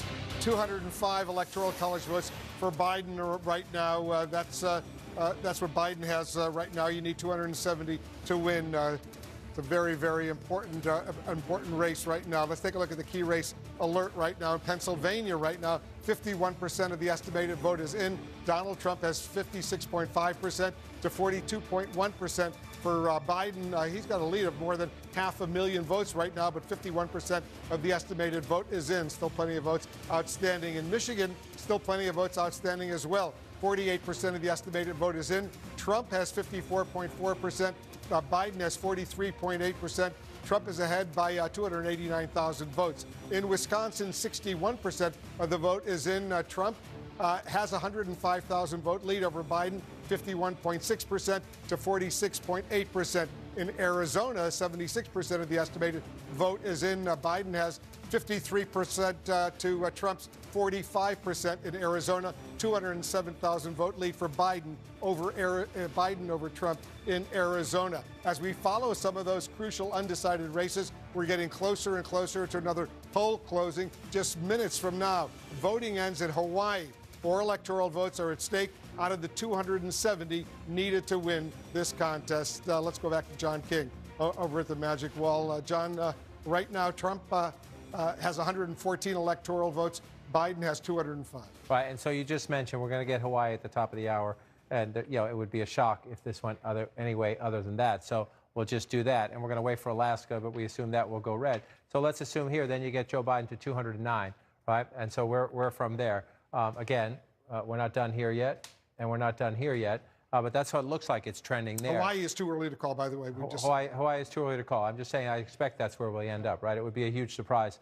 It would be a huge surprise otherwise. And if we have to go back, we go back. But so you do the hypotheticals now in the Biden campaign, and you're banking on that. you're banking on Nevada, and you like your lead in Arizona, and you think you're going to get that. So then you're looking around. And again, Minnesota is a state. We're not there yet, but you think you're going to keep that. I don't think I've ever been past 11 o'clock on a presidential election night and having not called the state of Rhode Island. That's Connecticut. We'll come back in there. It's a little small. My fingers don't quite get in there. I started my career in Rhode Island, and I never thought we'd get past 11 o'clock before we call it. It's just that's the year we're in, right? But we expect that goes Democratic. So then you're looking at the map, right? Virginia's now back in the Democratic fold. You're in the Biden campaign. You can't count on this anymore. You weren't counting on it, but your hope has gone away. Your hope is fading. You're not sure about Georgia. There's a lot of votes out in metro Atlanta. So let's play this one out. We'll just wait a little bit and be patient. But again, you're back in this place here, right, where you expect that if you're the Democrats, you think you're going to get most of Maine, but I'm going to take away this congressional district and just put it back in the toss-up. Maine, one of those states that does it. Just let's take this away. Let's be cautious and see what happens. And again, I'm looking at the Biden math, right, because the president starts at 270. Joe Biden starts at 306. Joe Biden has to subtract to take it away. And so you're looking at the map now. Where else do you go? It gets you back right here again. Now, again, we assume, we haven't called this yet, we assume that's going to go there, right? And let's just see. We're waiting on Iowa, but the expectation is that that goes there. So if these all stay, right, and this is the wild card. I'm going to do this last because, again, we're a lot of votes waiting. So any Democrat in Georgia is going to get mad at me right now. It's just a hypothetical. We're having a hypothetical right here. We expect the president will end up with Alaska, Idaho. Montana's interesting right now, but again, the expectation is it's going to go there. We got some congressional districts here we're waiting on. And so then where do you get, right? You've got 1, 2, and 3 in the congressional district. So we're going to wait those out. Just remember that you sort of have three off to the side as you go through these big 3 states right here. At 243 and 246, essentially, if you get this, you're knocking at the door, right? You get this, then you need one of these, right? If this one, let's just leave this one off the board. We think it's going to be the slowest to count, right? If we're waiting on that, bang, bang, 269, then we're into the congressional districts, right? So then do you get that one? Do you get one of those? That would get Joe Biden there without Pennsylvania. If you flip it around and you're the President of the United States, you think, can you get this back? The polls looked iffy, but again, 259, 56, that's where we're in, okay? These are hypotheticals, but that's where we are. That's where it looks like we're going into the night with those 2 or 3 states out there, a couple of congressional districts in hand-to-hand combat. We got a projection right now. CNN projects that President Trump will win the state of Ohio. Beats Biden in Ohio, 18 electoral votes in Ohio. That's a big win for Donald Trump in the state of Ohio. Let's take a look at the Electoral College map where it stands right now. With that, Biden still has 205. Trump has 132. 270 needed to win the presidency. Biden still ahead 205, 132. We're watching this very closely. Let's get a key race alert and see where things stand right now. All eyes on Arizona right now. 76% of the estimated vote is now in, and Biden still has an impressive 207,000 vote lead over Trump, 53.6% to 45%. For Trump, that's 11 electoral votes in Arizona right there. 76%, John, of Arizona is now in. And so, again, it's not there yet, but that would be the flip, right? We're looking at this map right now. We're starting to fill it in. Nothing has changed from 2016 as of now. So both campaigns sort of in their building blocks. This is where they figured you would be. Now, again, the Biden campaign was hoping, right? Hoping for an opportunity here, an opportunity here, an opportunity here. We just took one away. They thought they had a chance. Remember, Joe Biden went to Cleveland Monday morning. Closer, a lot closer than it was last time, but a Trump win there, we project. And so you're looking at this map. So this one, they're leading in. That's a Clinton state they expect to get. So again, in the Biden campaign, you came into the night dreaming of getting this. It doesn't look that way. We still have some votes to count in Texas. But so if you take off the board, let's not count on that anymore. Take that off. We're still waiting. Take that off. Take that off. Again, we're back here where we knew we would be. And the question is, what else can change the math, right? So which, do you need the big one? Can you do it with the 26, 16, and 10? 16 Michigan, 10 Wisconsin. This is, you're sitting there now with your sheets, or that's all done digitally now. But some people like old school, even in the campaigns. They're sitting there with their paper, and they're going through this because you got one in the congressional district here, you got one here. The question for Maine, we haven't done Maine yet. I mean, Biden can pick some up in Maine if you turn this off and come here. The question is, do you get them all? I'm in the wrong thing there. There we go. Do you get them all, or do you just get, does the congressional district go back and forth? So that's where the interesting math is now. And normally, in a big race, it doesn't come down to this, right? You're not worried about one congressional district there and one congressional district here, but we have the potential to be in that. You know, for challenge for Biden now is make sure you hold Nevada, clinch Arizona, and flip it, and then you get into the then we get into the math as we go later through the night. And the issue is going to be keep checking in on Pennsylvania, Michigan, and Wisconsin to find out how much more are we going to get tonight, how much more will we get in the middle of the night. I think in all three states we're likely to be having a tomorrow conversation, and the question is, what else do we get? Do we get everything else? And then, so where's the math when we go into the weight on these? And that's the calculation back and forth. And guess what? If you go into tomorrow, just without a doubt, then you're talking about lawyers, contested fights. Some of them perfectly normal, some of them perhaps outside of normal, because we've heard the President of the United States say repeatedly he thinks you should be able to finish counting an election tonight. It's not the way it works. It's just not the way it works. It never works that way. It was not going to work this way from the beginning this year because of the complexities of the pandemic voting. But it is one thing to watch. The President signaled he was going to do it. We're now at 12:06 a.m. on Wednesday. He has not done it. That's good. That's good. We should let the process play out. But as we get through this later, let's just see. And in all three of those battleground states, the so-called blue wall, so much of the outstanding vote are the early votes, which were skewing Democratic. Right, they were. And again, I didn't have, Rhode Island still has not been called on that map too, which would be a couple votes for Biden. Let's bring it over here and just to look. And again, you know, at this point, to people at home who've been watching all night long, this is getting a bit redundant. But as people tune in later in the night, it's just important to keep saying this. If you look at this map and you think it's after midnight, 56 to 42 in the Commonwealth of Pennsylvania, at first glance, you think, wow. But then think about it. Pennsylvania, no matter who wins Pennsylvania, it is not going to be a 14-point race in the Commonwealth of Pennsylvania. That's just not going to happen. So what does that tell you? That this is an incomplete picture. Every vote in here is a real vote, but it's an incomplete picture. And so you look at places where the president is doing well, 72% of the vote is in here in Lancaster County. Very important to the president. You move up here to Lebanon County. It's a smaller county, but this is where the president, you know, this is where the Trump magic is running it up in these smaller counties, building 20,000 votes here, 10,000 votes there. But 95% of it is in. So if you're looking at this map right now and you're thinking, if you're a Democrat, okay, a lot of these Trump counties, a high percentage of the vote seems to be in, but come over here to this part of the state. Bucks County, 53%, so we're making some progress there. Biden holding the lead. Philadelphia, the city of Philadelphia, up to 40%. We were in the 20s last time we checked, so we're getting some more votes. But again, look at 248,931, so just shy 249,000 for Joe Biden. He's leading Philadelphia County. Go back 4 years ago, Hillary Clinton gets 584,000 votes. So we just have to, that's simple math, right? Turnout is higher this year. Hillary Clinton got 584,000 votes in Philadelphia County. Joe Biden right now is at 248,000. The president's numbers are much lower too. We just haven't counted many of the votes in Philadelphia County. And that includes when you move beyond out to Montgomery County. Again, might be 50% here.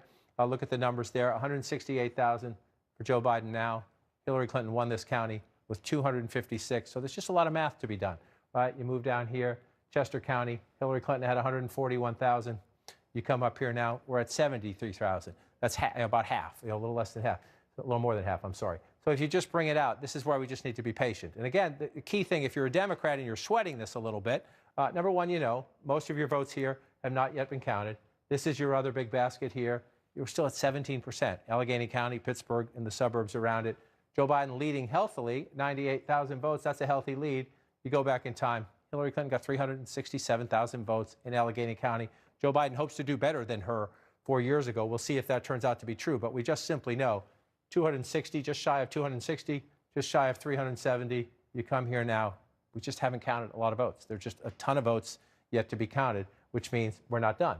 So you pull it out and you wait. The Commonwealth of Pennsylvania. So it's just deceptive. It's all real. These are all votes, but that's just deceptive because it's not a contextual lead because we're missing so many votes. And it's the very same story when you move over to Michigan. The challenge now is for the election officials in these states to be transparent, to do the best they can, you know, count as quickly as they can and be transparent about what is missing. But you just want to come down here and look again. This hasn't budged. This simply hasn't budged. Wayne County is Detroit and the suburbs around it. This is the building block for Democrats in the state of Michigan. Nearly 20%, 18% or more, depending on turnout of the statewide vote. You see Joe Biden at 147,000. You go back in time. This was a place where Hillary Clinton underperformed. Democrats wish turnout was higher, but still, she got 519,000 plus votes 4 years ago. The leader right there, right now, Joe Biden, 147,000 votes. So it just tells you that's just one county. It just tells you we have a boatload of votes to count. And you come out here, let's move out to Kent, move out to the western part of the state. You're up to 60 here, right? 60% of the estimated vote. But 119,000, Donald Trump leading in Kent County. This is Grand Rapids and the suburbs around it. Democrats had hoped to make inroads here. Let's see if it stays red. But 119 at 54%.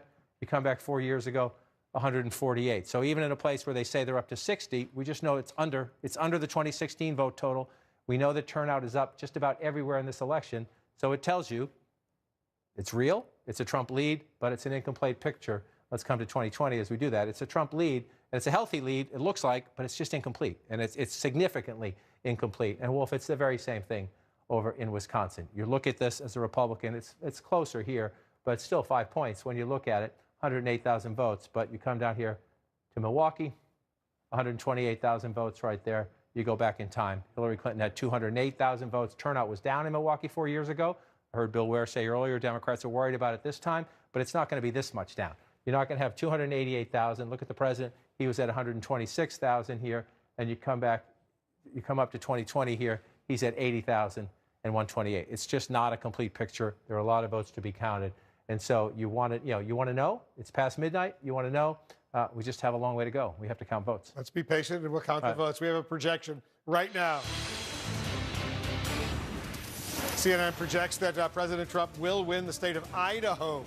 Trump beats Biden in Idaho, wins 4 electoral votes in Idaho. Let's take a look at the Electoral College map, where it stands right now with that win. Trump now has 136 Electoral College votes. Biden has 205. 270, that's the magic number you need to win the presidency. Let's get a key race alert right now, see where things stand in Minnesota and Iowa. In Minnesota right now, 65% of the estimated vote is in. Biden has an impressive 217,000 vote lead over Trump, 53.9% to 44.1%.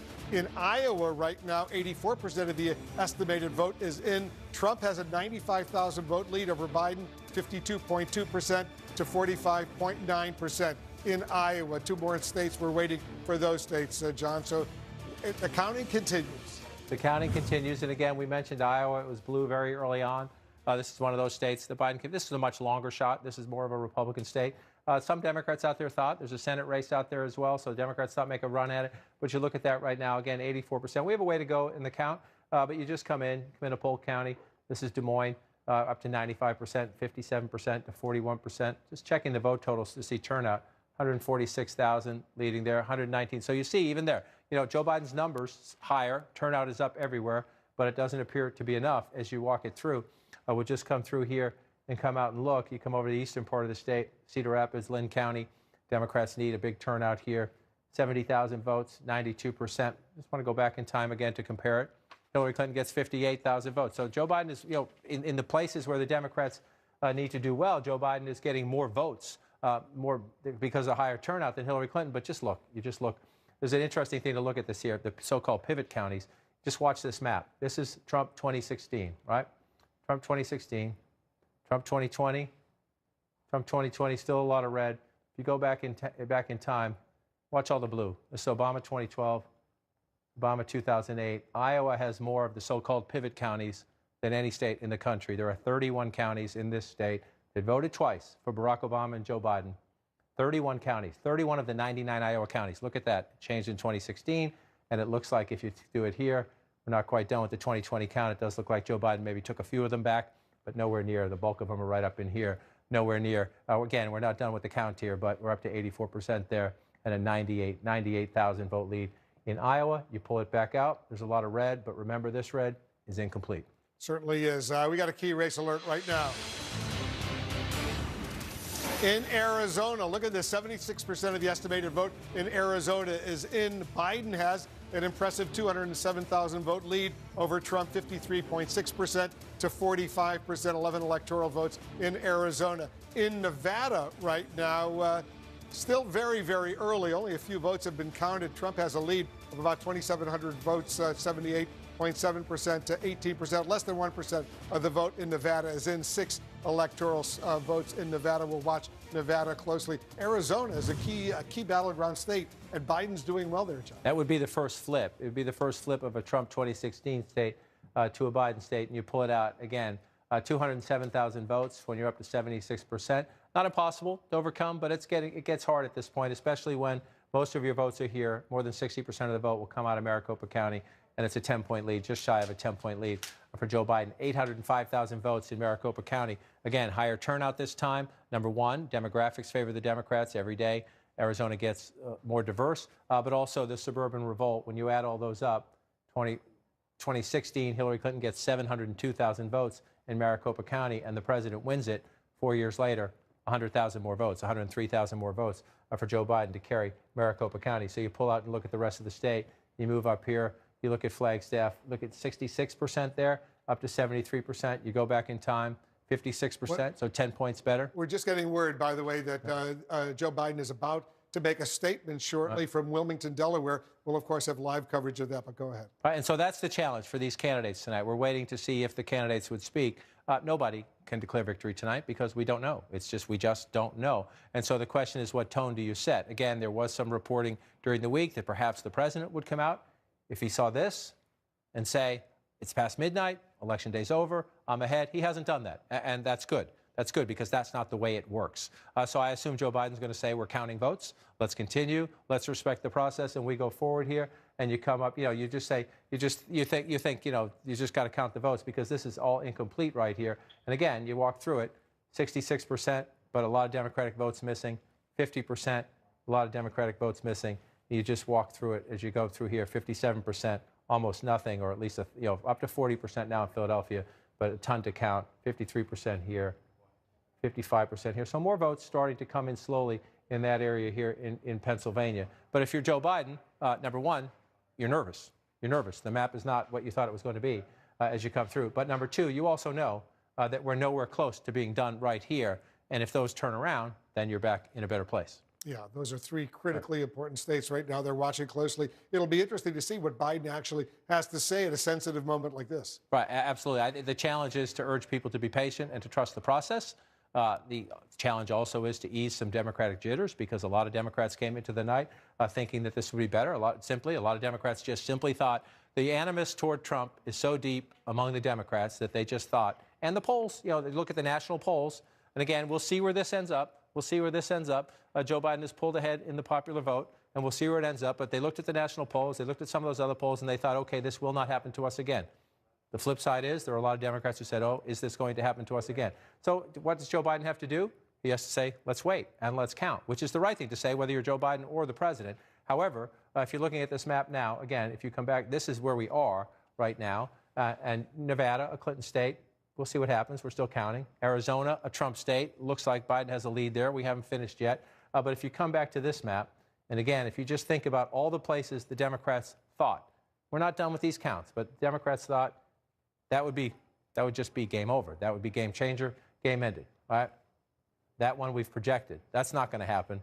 We haven't finished with that one yet or finished with this one yet. But those were states where Democrats thought if you get this one or that one, you block Trump's path.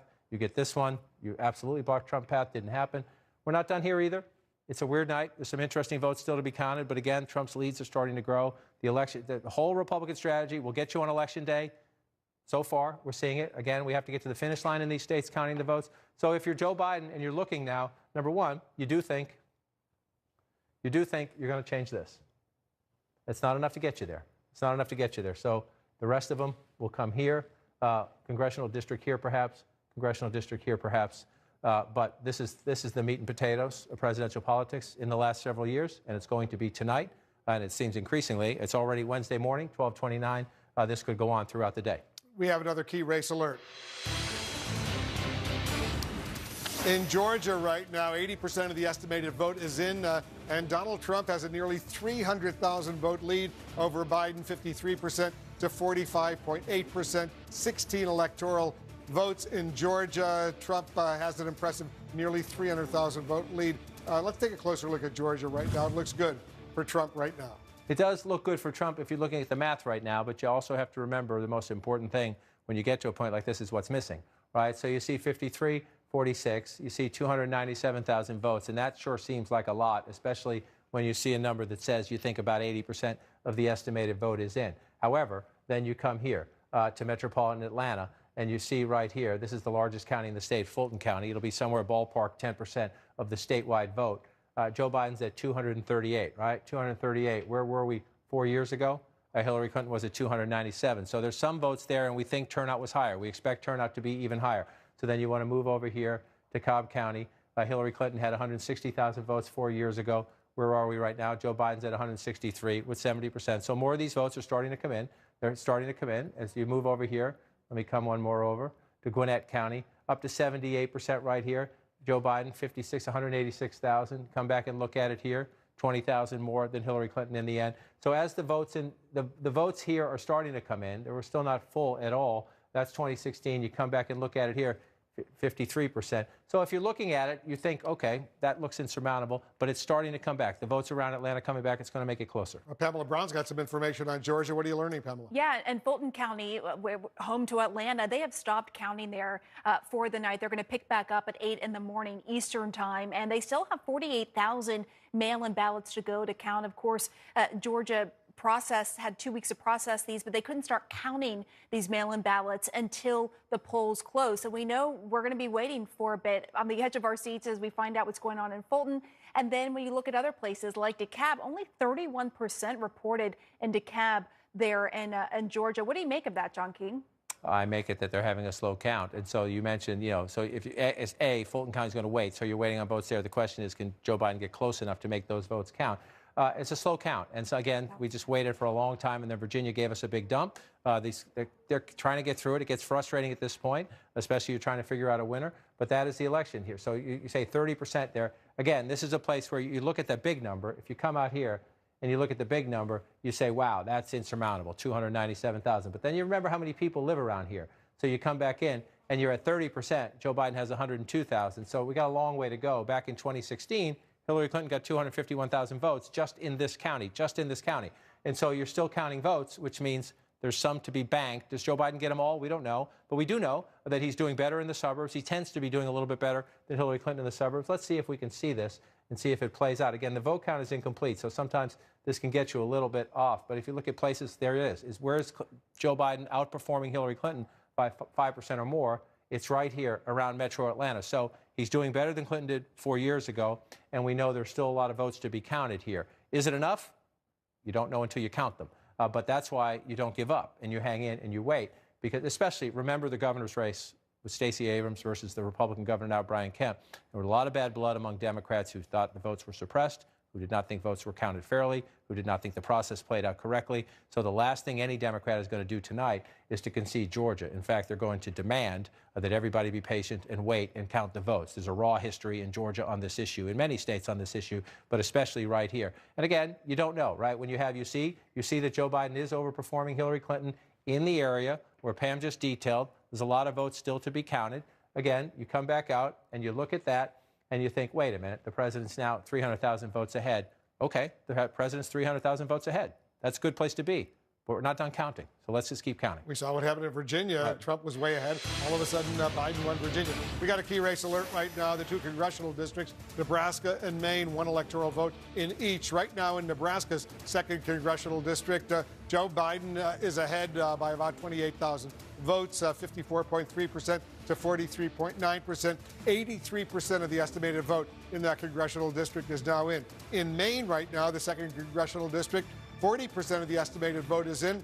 Trump has a narrow lead, 12,596 votes, 51.1% to 45.3%, 60% of the vote still outstanding in Maine, the 2nd congressional district. You know, John, it's a crazy time. You never know if those congressional districts, one each, are going to be significant. Well, that's why I'll come over and do some math on that in a minute, but that gets fascinating when you start to figure it out. You know, one of them's here in Nebraska. It's in this part of the state. You see the blue in the eastern part of the state. That's where Democrats, again, Omaha, the suburbs, Lincoln, the suburbs. The Democrats just doing better in those areas in recent years. The president carried the 2nd district last time. You think he's, it looks like he's going to win Nebraska. He'll win the state in the popular vote, but we'll see what happens. Maine gets a little more complicated. Again, townships in Maine, so the map looks a little different than many other states. We're waiting to fill in the votes here. The 2nd congressional district is the more conservative district. Biden at 51% right now. I'll tell you Democrats, but again, 47% right now. Democrats thought Biden's lead in Maine would be more than 5 or 6 points. If it stretches out a little bit, then we'll see. We have to wait the rest of the votes to be counted. But But yes, those votes can matter when you go through it, especially if you want to come over and take a look at it. So last time, remember, the President of the United States won the 2 congressional districts, if you will. This was a big deal. And the Trump campaign, he went there on purpose. He went there on purpose to try to get this back this year. But let's just say, for the sake of argument, the president has a narrow lead here right now. So for Republicans watching me do this, they're going to be offended. Just if it comes back that way, for the math for Joe Biden hypothetically. And if you come in here and you can get the 2nd congressional district here. So you take 2 away from the president. Normally you would think 2. Why is that a big deal? Well, it can be a big deal. It can be a big deal. If you're looking, again, if you get Nevada and you get Arizona, and so then you're at 293. We have Rhode Island done here on the map here. So then you're looking, so where do you go? You can do it from here, and Joe Biden can win the presidency without Pennsylvania. So every now and then the ones matter, right? Or if you pick another one here, let's just say the president somehow came back and did that, then you're at 261, 267, then it would come down to here. So you're playing with the math on the margins a little bit, but it helps. Every single one helps. When you're at this point and you're in the nail bite phase, you'll take every single one you can get, and hopefully they hold up for you. But this is where we start, and we count from here.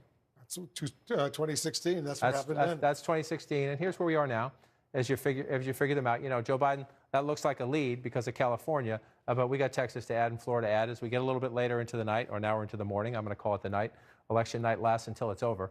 Then Trump's going to catch up. When you put Texas and Florida in, then you're going to match it up if they hold that way, and then it gets interesting. And again, very rare do you come down to 1 here and 1 there, but it's possible, which is why you compete for them. That's what happens. They're counting the votes, and they're counting the votes relatively slowly in Pennsylvania, Michigan, and Wisconsin. Right, and so that's the map. This is the map here. And again, if you're watching at home and you remember 2016, if you're a Democrat, this frightens you. If you're a Republican, it overjoys you. And we just need to keep saying, and you can get mad at us, you can get mad at the coronavirus, you can get mad at local election officials, you can get mad at anybody you want, but it's simply the way the process works, especially when you have mail-in voting, in-person early voting, and the election day surge. And these election officials around the country, especially in these states where turnout went up, they're overwhelmed, right? There's not a lot of them. Many of them are volunteers. And so they're going to take their time, and they're going to count the votes, and we're going to watch. And you see here, 666,000 votes. Normally, you're after midnight, you're into Wednesday morning. In a big state like the Commonwealth of Pennsylvania, you'd look at that and you'd think, wow, except. And again, we'll go west to east again. We're still at 17% in Allegheny County, 17% in a giant basket of Democratic votes in western Pennsylvania. So we need to wait. More importantly, nothing against the people of Pittsburgh and Allegheny County. There's just more votes here. Philadelphia County, we're up to 43%, 264,000. So you think you're starting to count them up here. You are getting more Democratic votes here. But again, Hillary Clinton had 584,000. So if you think about that Trump statewide lead, a giant jump in the vote here, if it stays Democratic, as it is right now, the question is, do the margins change at all the percentages there? But Joe Biden there, then you'll come up to Montgomery County again. Joe Biden at 61% at 196. Hillary Clinton got 256. So are there 60,000 more votes there for Joe Biden? If turnout's higher, are there more votes than that there for Joe Biden? That's why we have to wait for them to count the votes. And you keep moving around the suburban caller. Again, Chester County, Hillary Clinton gets 141 to win it with 52. Right now, Trump, that's interesting, right? If that holds up, that would be a big deal. Again, that's unexpected, but we'll see what happens. If President Trump's running stronger in the Philadelphia suburbs, that would be a big deal. But again, we're waiting on a lot of votes. You see 107,000 right there, 141 to win it 4 years ago. So we're just not, we know turnout is up this year. So turnout's going to be at least even, and in most of these places higher than it was 4 years ago. When you see these numbers, you just have to say, let's be patient. And again, if you're a Democrat, you're nervous to a degree. There are other reasons where you look around this way. If you look in these places where the president's running it up big, it's 100%. It's 100%. That's 2016. That's 2016. I'm sorry. Thank you for correcting me. It's 95%. I was in here earlier and they were up high. It's 95%. It's 99%. That's going over. Yeah, wait, 99%. And so in the places where the president is running up big, a lot of the votes have been counted. And so that's why if you're a Democrat, look, you don't like this map when you're looking at it, but you do know what we're missing starting right here. The vote that's outstanding, the biggest baskets of votes that are outstanding are Philadelphia, the suburbs, and then out in Pittsburgh. The blue spots, the spots that tend to be blue on the map of Philadelphia, that's where we know we are slow counting the vote. And again, this has been a complaint from the president in the final days of the campaign. He was railing on the governor. He was railing on the city of Philadelphia. He has been quiet tonight, at least to the best of my knowledge. which is a good thing. Let's let them count the votes. There are people from both campaigns watching in all of these key counties. If anything goes on, they will raise their hand, but it's going to take time. Let's get an update on Michigan. Sure. Let's go. Pull out here. Come back in. It is still red. We're up to 53%. Again, you're coming down here. This is just to give you a look at the map. There's 2020. There's 2016. Looks pretty similar. And so you're looking at why is the difference? Why is the president up by 294,000 votes? And again, you're looking at these states and you're wondering what the issue is. Michigan was 10,700 votes 4 years ago. Okay, we expect it to be close again this time. Joe Biden had a decent lead in the polls, but no matter who wins Michigan in 2020, it's unlikely to be by 300,000 votes or 290,000 votes. So that tells you the picture we have right now is incomplete. And it's incomplete because I'm going to start over here, and you just start coming across 65% in here, 95,000 votes. This is to the southwest of Detroit. You just go back, it was 128,000. That may not seem like a lot, but that's 30,000 votes, right? That's 30,000 vote difference here, 2016 to 2020. Then you move over to the biggest of all, about 20%, 18, 19% of the statewide vote will be here in Wayne County. It's up a little bit from where we were before, 55 to 42, 164,000 votes for Joe Biden. Again, Hillary Clinton had 519,000 votes, and Democrats hoped turnout would be higher there this time. It's just a lot of counting to do. Let's check in with David Chalian. He's got an update on Michigan. What are you finding out, David? Yeah, this is the state of play in Michigan right now. Donald Trump currently in the lead here, and 54% of the estimated vote is in Michigan right now. But here's what we understand about the early vote. Of that 54% of the vote that's in, 20% of the current vote is early vote. And we think that's going to go much, much higher. We think when all the votes are counted, 55%, a majority of the vote in Michigan, we expect to be early vote. And Joe Biden is doing much better than Donald Trump in that early vote. And you see there's much more early vote to come in. So there is the potential, not guaranteed, there is the potential for Joe Biden to narrow that gap with Donald Trump in Michigan as more and more early vote gets counted. Wolf? Thank you. You know, it's very clear. We saw that huge swing in Virginia. Right. Trump was way ahead, and all of a sudden Biden wins Virginia. Right, and so you're thinking Fairfax County in Virginia is not quite the size of Wayne County in Detroit here as you come back in. You know, there's just a lot of votes. And David makes the key point. We saw this in the data all week long. Democrats disproportionately voted early. So if the votes that haven't been counted are early votes, we have to count them to be certain. But everything we know tells us Joe Biden has a very significant advantage, especially in Democratic areas where he's going to have an advantage anyway. The early vote comes in there. So we have to wait. We just simply have to wait. 30% is not enough. Wayne County is the most important. And again, we went through this in 2016. Late in the night in 2016, remember, I kept being asked, is there any possibility? Are there more votes for Hillary Clinton? Are there more votes for Hillary Clinton? We kept talking to people in Wayne County until we got up to the finish line. In 2016, she got 519,000 votes, and it was not enough. It was not enough, but it's just implausible. It is implausible. She gets 519,000 votes 4 years ago. With 164,000 votes. We're just not. And so everybody has to be patient and wait it out. You can be frustrated at the count if you want to be.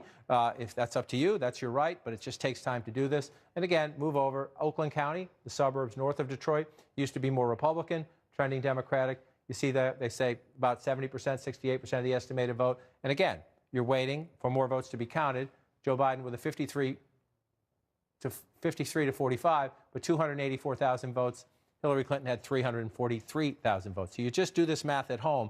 There's a lot more votes potential. We have to see them and count them. But there's just a lot more potential for Joe Biden to get more votes out there. You move over here. This is interesting, Macomb County. And this will be interesting if the president holds this. But again, if we're waiting for early votes, that's the question, right? A lot of union workers here. Joe Biden tried hard here. This would be an interesting number if the president can hold it, because when he won Macomb County 4 years ago, it was by a lot more narrow margin, 53 to 42. But again, the president won this county with 224,000 votes and change 4 years ago. He is leading this county now with 152,000 votes. It just tells you, no matter where you look, we know turnout is up this year. I'm just going to move over here. St. Clair here. We know turnout is up this year, Wolf, so we just know there are a lot of votes missing. We need to count them, and we need to be patient. Let's do a key race alert right now. Pennsylvania, Donald Trump is ahead. He's ahead by some 664,000 votes right now. Very impressive. 61% of the estimated vote is in. Trump has 56.9%. Biden has 41%. 23.8%, 20 electoral votes at stake in Pennsylvania. You know, it's 61% of the vote is in, so there's still plenty of opportunity for Biden to try to catch up. Yeah, so you say 61% of the vote is in, you see a lead like that, and you would think your first instinct is that's insurmountable. But then you have to remember, what are we missing? That's key. And it's different this year. Philadelphia is always a little slow. The big urban areas are traditionally sometimes slower than the smaller counties. But so what's missing, right? So you just go through again. I'm going to go through some of these counties where the president does quite well. 84% is in here in Blair County. 93% is in Cambria County. You move over here, Indiana County. What do we have? 69% of the vote in there. So you pull it back out. That doesn't mean there's not more votes for the president to make up in these rural counties, but you have a much higher percentage in than when you come over to the Democratic counties. In Allegheny here, you see 18%. And again, Joe Biden leading, 79% of the vote, 109,000 votes. The president only has 27,000, almost 28,000 votes in Allegheny County. You go back in time, the president has 27, just shy of 29,000 votes in Allegheny County right now. He lost the county last time. He got 259,000 votes. It just tells you everything you need to know. There's a ton of votes still to be counted in Pennsylvania. It can be frustrating, but it's where we are, and we just need to wait it out. We have another projection right now. CNN projects that Joe Biden will win the state of Minnesota. Biden beats Trump in Minnesota, wins 10 electoral votes in the state of Minnesota. Let's take a look at the Electoral College map right now. With that win in Minnesota, Biden now has 215 Electoral College votes. Trump has 136, 270, of course, being the number you need to win the presidency. Let's get a key race alert right now, see where things stand. In Arizona, a key battleground state, 76% of the estimated vote is in. Biden has an impressive 207,000 vote lead over Trump in Arizona, 53.6% to 45%, 11 electoral votes in Arizona. In Nevada right now, it's very, very early. Less than 1% of the vote is in, but Trump has a lead of 8,700 votes, 74.6% to 22.2%. So let's take a look at where things stand right now in the Electoral College. It's impressive for Biden, 215 to 136, but there's still several states out there where Trump will do very well. Right, and this has been, you know, Hillary Clinton lived this. Hillary Clinton lived this, I can show you, 4 years ago. You can get close, but not get there, right? Hillary Clinton got to 232. So you see Joe Biden at 215 now, and you think, okay, we're getting close to the finish line, and we're closer than him to the finish line right now. That's a fact of where we are in the state of play. Again, things can change. Everything is subject to change. But where we are right now, it looks like that stays red. It looks like that stays red. We'd have that one red. That's possible to stay red. So we see right there. So right there, Texas, Florida, North Carolina, unless we get some late returns that change the trajectory of those. And they're not done yet. That's why they're light red. They're not done yet. But if they stay that way, then all of a sudden you're in that. And then we're just going through, it, right? We're just going to go through. We expect this one is going to be blue. We expect this one is going to be red. Right? We expect this one, it's close, but let's just lean that one red for now and see. You just mentioned that the president's leading in the early returns in Nevada. That would be a surprise. That would be a surprise, Bob. So I'm going to leave it alone for now. Joe Biden is leading right now in Arizona. We're not done yet. We're still counting votes. I'm going to leave Nevada alone. We'll just let the process play out a little bit. The Democrats certainly expect that. This is a Trump state that it looks like Biden is going to flip. That's a Clinton state. That would be a big deal. President Trump, right so far, has not taken anything away from the Clinton map. So that's Joe Biden's foundation, that 232. It hasn't happened yet, but we'll just watch Nevada as it plays out. So then, again, you're in this place now where we're waiting on here.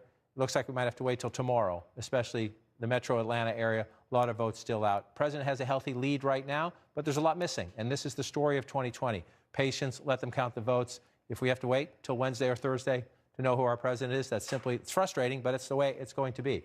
And so you're looking more through this. Again, I'm just going to say, you know, this one looks like it's going to go this way. We're not sure about that yet. That's 230, 230. Here we go. This is where we are right now. You're in a very, very competitive race now. And so, you know, where does Georgia go? We don't have Rhode Island in on this map. I think we should be getting that one pretty soon. So I'm just going to move Rhode Island in. I'm going to see if I can get my finger in. That gets you to 234, 230. And then you're in a slugfest, essentially. And if, let's assume for the sake of argument here, that Nevada comes back, we're going to watch it. I'm not trying to anger Republicans out there. If the president can pull that off, that would be a big deal if he can switch that back. That would get Joe Biden at 240. The president would be at 230. And so then what are you waiting on? You're waiting on Maine. We expect the Democrats to get most of these. Maybe the president, I'm going to take away for toss-up purposes the 2nd Congressional District. And so here's where we go. It looks like we're going to be tight, Wolf, and we're going to walk these through. We have a major projection right now. CNN projects that President Trump will win the state of Florida. A big win for President Trump in Florida. 29 electoral votes go to Donald Trump over Biden. That's a big win. Take a look at where things stand right now in the race to 270 needed to win. Biden still has 215 electoral college votes. Trump now has 165 electoral college votes. He just won Florida. That's a big, big win for the President of the United States. Democrats were hoping there could be some sort of upset in Florida. Not happening. Right, and so we entered the night with the possibility of a big statement election where the Democrats flip several Trump states. Florida was one they had. Not going to happen. Texas was on their chart. Doesn't look like it. We still have votes to count. We're going to be patient, but doesn't look like it. North Carolina, cliffhanger, closer than it was perhaps, but it doesn't look like either. So that's where. So the statement election, the big blue wave, appears to be out the window. Again, we have some places where it's still going to count.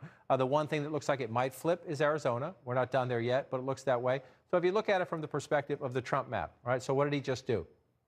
He just kept that. That's what he has to do. He won last time, right? He won. He needs to protect as much of this as he can. We think, again, we're not done yet. Let me turn this off and come here. We think that might change. Right now, that's the only change we have on the map, if it plays out that way. We're not done there. I think we'll get there relatively soon, though. Arizona looks good. That would be the only change on the map so far. And so you're coming out here. And again, I'm just going to take these away. Hold on a second. I want to go to Jake. Jake, what's going on? We're expecting Joe Biden to come out and make some public remarks at his drive-in amphitheater there in Wilmington, Delaware. Here he is, I believe. Let's listen in.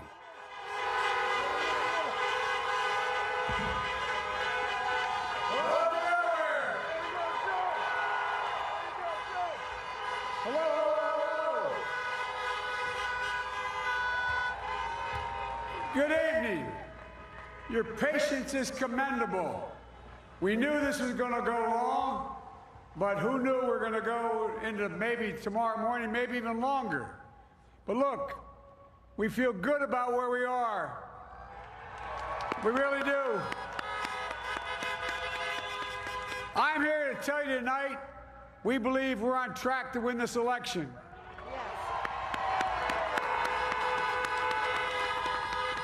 We knew because of the unprecedented early vote and the mail-in vote that it's going to take a while. We're going to have to be patient until the hard work of tallying the votes is finished. And it ain't over till every vote is counted. Every ballot is counted.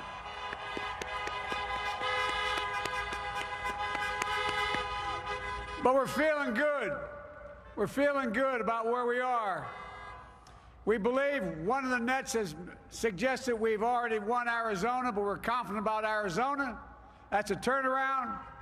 We also just called it for Minnesota, and we're still in the game in Georgia, although that's not one we expected. And we're feeling real good about Wisconsin and Michigan. And by the way, it's going to take time to count the votes. We're going to win Pennsylvania. Yes. I've been talking to folks in Philly, Allegheny County, Scranton, and they're really encouraged by the turnout and what they see. Look, you know, we could know the results as early as tomorrow morning, but it may take a little longer. As I've said all along, it's not my place or Donald Trump's place to declare who's won this election. That's the decision of the American people. But I'm optimistic about this outcome. And I want to thank every one of you who came out and voted in this election. And by the way, Chris Coons and the Democrats, congratulations here in Delaware. Pardon? John Carney. Hey, John, the Gov, yeah, the whole team, man. You've done a great job. I'm grateful to the poll workers, to our volunteers, our canvassers, everyone who participated in this democratic process. And I'm grateful to all my supporters here in Delaware and all across the nation. Thank you, thank you, thank you. And folks, you heard me say it before. Every time I walk out of my grandpa's house up in Scranton, he'd yell, "Joey, keep the faith." And my grandma, when she was alive, yelled, "No, Joey, spread it. Keep the faith, guys. We're going to win this." Thank you, thank you, thank you. Your patience is great. Let's walk over here.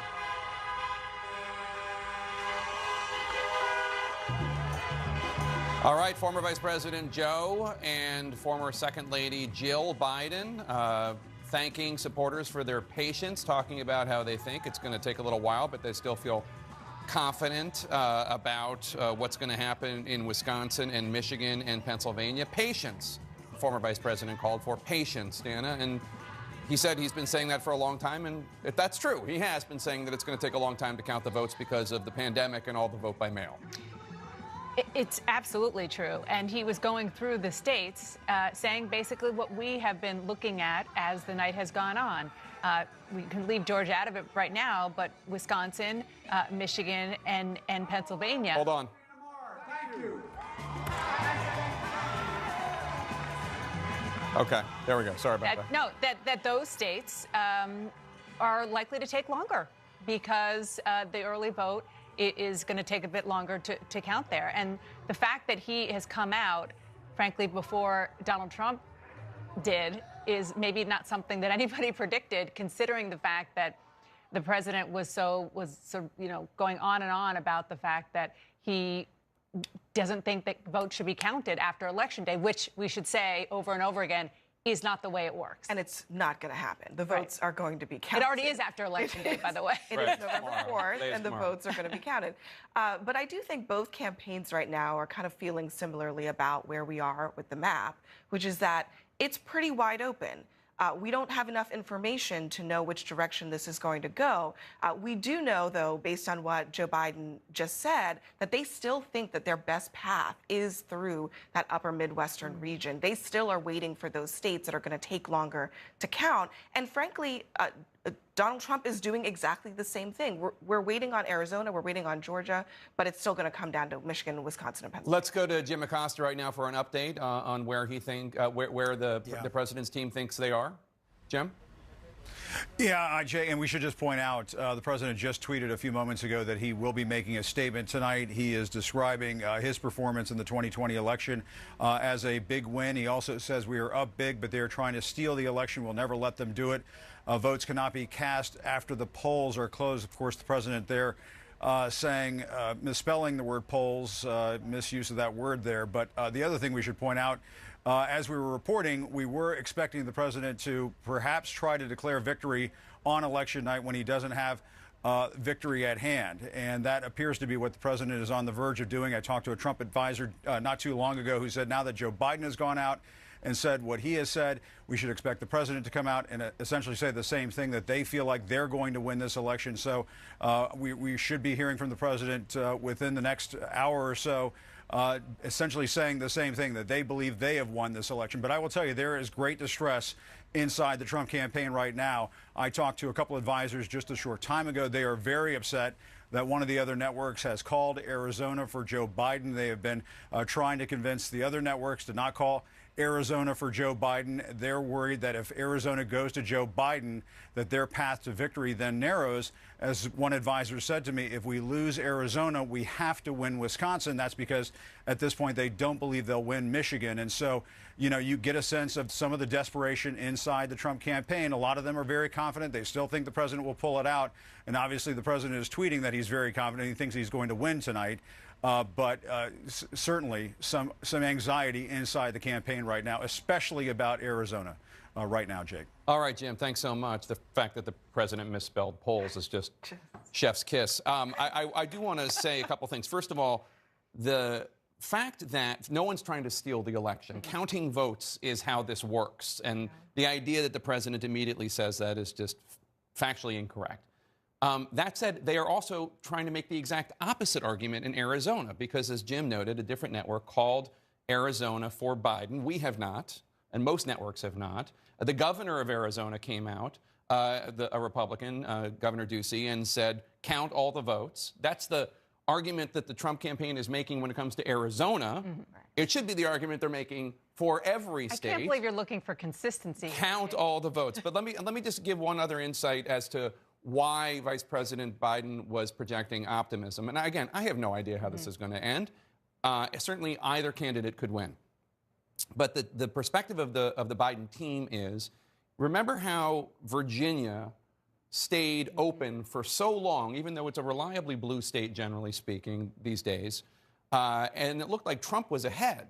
And in fact, people were sending me screenshots of it, of people projecting a Biden victory, even though Trump was ahead a lot.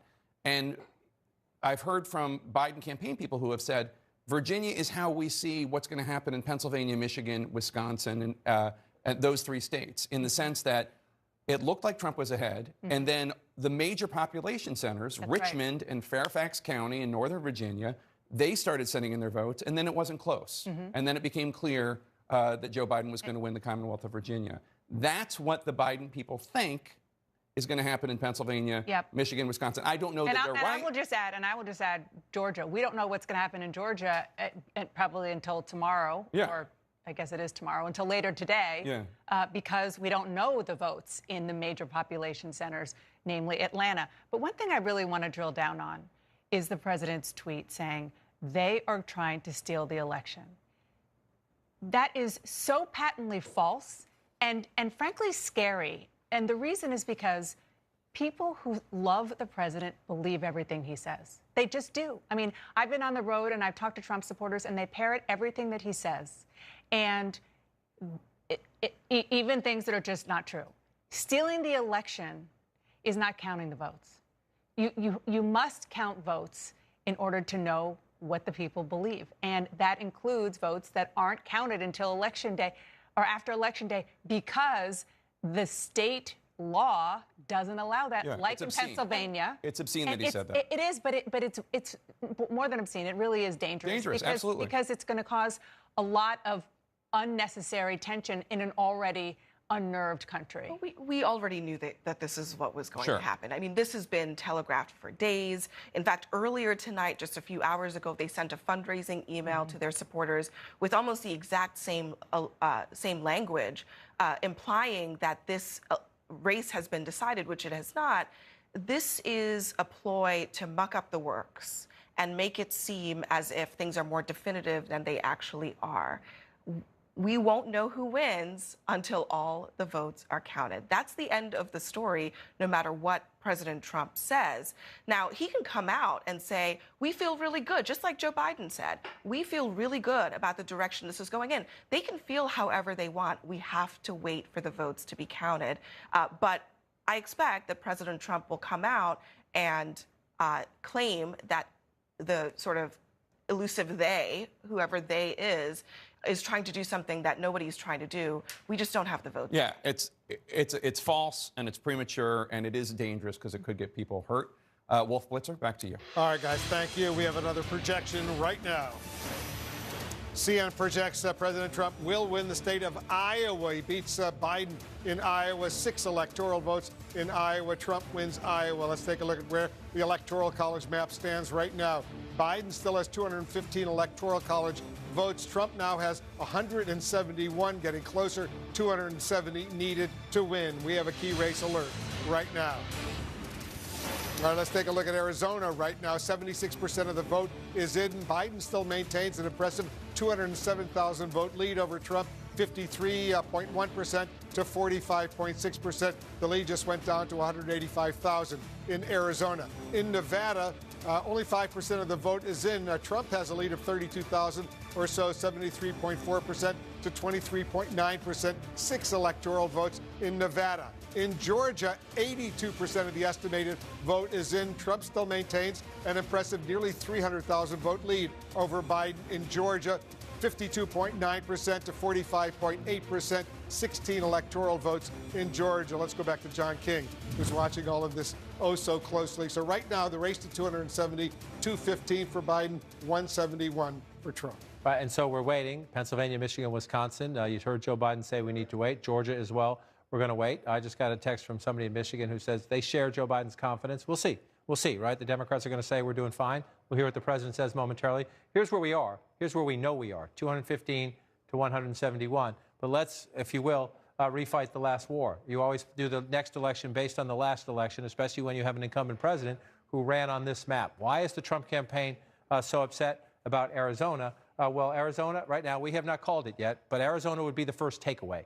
Right? Everything else that has happened so far is filling in according to the map of 2016. So if you take this one away and Joe Biden gets that, the president's still above 295, but then think about where we were. right? Think about where we were. Let's, for the sake, just for now, let's take these off and make them toss-ups, right? Because we're waiting for votes to be counted there. That gets you down to 243, 249. The Biden campaign is pretty confident they're going to get Maine's 2nd congressional district. There's still one on the table here, but where are you right there? 244 to 248, right? So it is possible that if Joe Biden can get this and get this, that Joe Biden get to 270 with Wisconsin and Michigan and not even win Pennsylvania. Now, the Biden campaign thinks it has every chance to win the Commonwealth of Pennsylvania, but that is why that is so important.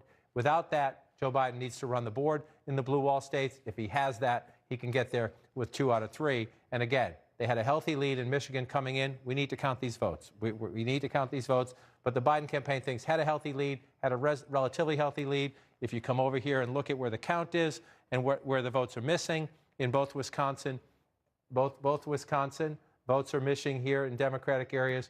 Over here in Michigan, votes are missing in Democratic areas. So the Biden campaign thinks if they can pick up that in Wisconsin, that would be the flip. That leaves them a little bit of wiggle room as we go, Wolf, through the night into the count in Pennsylvania, Michigan, Wisconsin. They hold Arizona. They don't have to win all 3. They could do it with just Wisconsin and Michigan. We'll see. We shall see. President Trump says he will speak tonight. We're standing by for that. We'll be back in 2 minutes.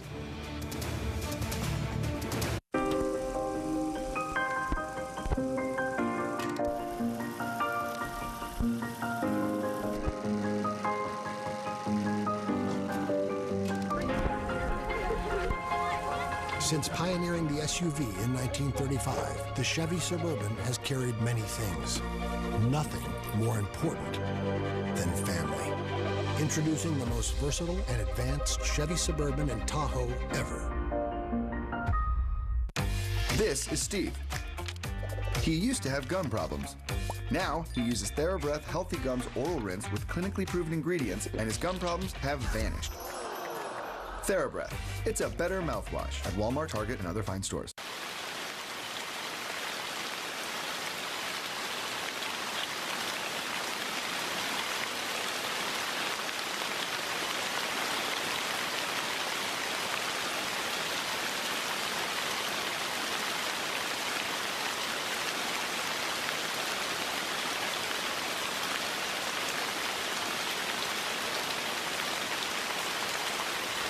Calm.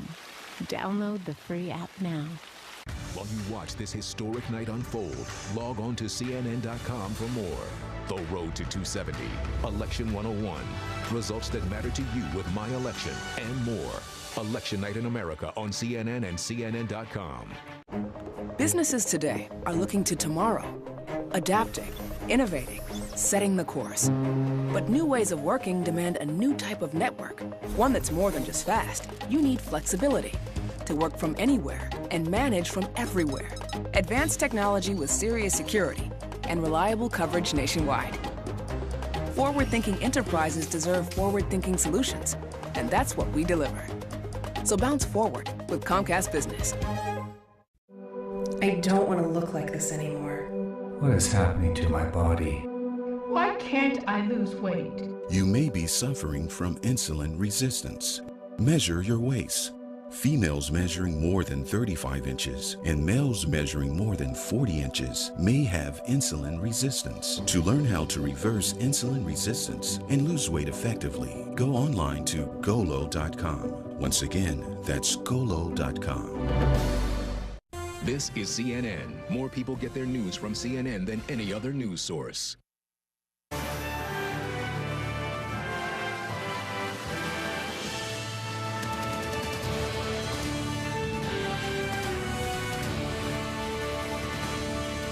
All right, let's take a look and see where it stands right now. The race to 270 electoral college votes. Biden is at 215. Trump is at 171, 270 once again needed to win the presidency. We have a key race alert right now in 2 key battleground states. Let's take a look at Michigan right now. 57% of the estimated vote is now in. Trump maintains his lead, 278,000 vote lead over Biden, 53.4% to 44.8%. Once again, 57% of the estimated vote in Michigan is in. In Pennsylvania, 64% of the estimated vote is in. Trump has a very impressive 668,000 vote lead over Biden, 56.6% to 42%, 20 electoral votes in Pennsylvania. Let's go over to David Chalian and take a closer look. So here's the question. You're looking very closely at these numbers. Can the former vice president catch up? Oh, the answer to that is possibly so, and I'm going to show you why. This is the state of play in Michigan right now. You noted Donald Trump's lead in Michigan. 57% of the vote is currently in Michigan, according to our estimate. What do we know about the early vote? 22% of that current vote is early vote at the moment, but we don't expect it to stay that small of a share. We believe in Michigan, the early vote is going to make up a majority of the overall vote, that 55% of the overall vote in Michigan, once every vote is counted, will be early vote. And I just have to stress, right now in Michigan, Joe Biden is winning the early vote 65% to 35%. It's a huge Biden strength. So as the share of early vote goes up in Michigan, Joe Biden could benefit from that and possibly overtake Donald Trump in the state. It's a similar story in Pennsylvania, Wolf. Similar. It is a similar story. Take a look at the state of play in Pennsylvania right now. 64% of the estimated vote is in Pennsylvania, and you noted Donald Trump has this lead, 2.5 million to 1.9 million for Joe Biden, okay? But how much of this is early vote in Pennsylvania? Well, take a look. Of that current vote that's in right now, only 16% of it is early vote. We think the share of the early vote is going to grow quite a bit, all the way up to 45% of the overall vote in Pennsylvania. We expect when all the votes are counted, 45% is going to be early vote. And Joe Biden right now in the early vote that is in is winning the early vote 80% to 20% against Donald Trump. It's a huge Biden strength, and it is going to grow as the share of the early vote grows in Pennsylvania, and that could potentially allow Joe Biden to overtake Donald Trump in the Commonwealth of Pennsylvania. So the answer is it's doable. We'll see what happens. We'll be patient. We're waiting. Anderson, we're waiting for the president to speak. We heard from Biden. Now we'll hear from the president fairly soon. And let's hear from our team here. David Axelrod, where does this thing stand for you? Exciting, isn't it? Look, this is, as John described it, it's like a chess game. And so far, no one's taken a piece from the other player. The president has held serve. He's held some of the states that he won last time. But it was always going to be about these final states of Michigan, Pennsylvania, and Wisconsin, the so-called blue wall states. If you talk to the Biden campaign and to Democrats, they'd say, you know, these were the states that he needed to win to get to 270. Arizona would be a bonus for them. But I just have to say, you know, the president and his folks said that they were going to bring out this big turnout. They did bring out this big turnout. They deserve credit for knowing what they were doing. The president currently has 60 million votes. There's still more than 20% to be counted. He only got 63 million 4 years ago. So he's going to add to his total in a really significant way. And I think that's going to be surprising to a lot of people. But he has a following. It's in these rural areas. He brought them out, and he is in this game. I would still rather be Joe Biden at this point. You think his path is clearer? Yeah. You know, here's the thing. We knew that this scenario would unfold this way. We knew that the early vote that we saw recorded in these states was going to be the votes that were casted on the day of the election. And we knew that they would favor Donald Trump. We also know that the ballots that are going to be cast after, in Pennsylvania, for example, 3/4 of the early ballots that were mailed in were from Democrats. So that's going to vastly change the picture there. It's likely to do so in Michigan and Wisconsin as well. So there are many pages to be turned on this story. And I think one of the reasons, I think John's quite right, one of the reasons the White House is so vehement about fighting what's going on in Arizona, the count in Arizona, is because that is not good for their narrative. And it's also not good for their path. If he loses Arizona, then he really has to win a couple of those states, not just Pennsylvania. You know, Arizona was really a cushion for Joe Biden. And so the Democrats that I've been texting with are very happy about that. But if you take a step... By the way, we have not called Arizona. That's right. Yeah, that's right. Fox But they're very happy that it seems to be going their way. And you know, we take a step back and you look at the 4 years. David was just saying the president got 60 million. He's getting 60 million plus this time. The country is divided. The map, so far at least, looks pretty much the same. And if you look at all the exit polls we've had time to study now, it looks like the pandemic is the top issue for the Biden people, and reopening the economy is the top issue for Donald Trump's people. You have 2/3 of the people in this country saying that we are on the wrong track. The Biden people say the economy is going badly, and the Trump people say things are okay and they're going to get better. So we still have this split in this country. That has not changed over the last 4 years, even given everything that we've gone through. And now we have a president of the United States who is saying that the other party is trying to steal the election, as if counting the votes is some kind of abnormality in American politics, which, of course, it isn't. We don't know the results of elections on election night all the time. By the way, Vice President Biden has just tweeted something saying it's not my place or Donald Trump's place to declare the winner of this election. It's the voters' place. Well, what Trump was doing was saying that it was being stolen, which was even worse. Go ahead. Before you go, I just want to say a couple of things. I think a lot of Democrats are hurt tonight. I think there's a lot of hurt out there. There's a moral victory and there's a political victory. They're not the same thing. The political victory still may come. But I think for people who saw babies being snatched away from their mothers at the border, for people who are sending their kids into schools where the N-word is now being used against them, for people who have seen this wave of intolerance, they wanted a moral victory tonight. We wanted to see a repudiation of this direction for the country. And the fact that it's this close, I think, it hurts. It just hurts. I think people got their hopes up looking at those polls. The political victory, I think, is still possible because you still have Pennsylvania, Michigan, Wisconsin, Nevada, Arizona, Nebraska, too. The political victory may yet come. Mm-hmm. But I think I have to be honest tonight that I think people who, there were people who were hoping for a big repudiation, and that has not yet come. And a lot of people are hurt and scared tonight in the Democratic Party. Senator Santorum, would you rather be on the Biden team or would you rather be on the Trump team tonight? Looking at the map right now, I like where Donald Trump is sitting. You know, I look at Pennsylvania. In the White House. What's that? You like that he's sitting in the White House? And I think he'll be sitting there for the next 4 years. But again, we're not there yet. But I feel, looking at Pennsylvania, I feel very, very good about Pennsylvania and even Michigan. Less certain about Michigan, frankly, than I am. So when people say, well, you know, a lot of the early votes aren't in Pennsylvania, you say what? Yeah, I would say that unlike a lot of states, Pennsylvania's portion of the early vote isn't anywhere near what the other states are. This was the first year we've done early voting, and it's big. I mean, it's a couple million votes, but the early vote that is in, that David talked about, the 80%, it's from Philadelphia, it's from Montgomery County, it's from heavily Democratic areas, and that's why it's skewed so high of 80%.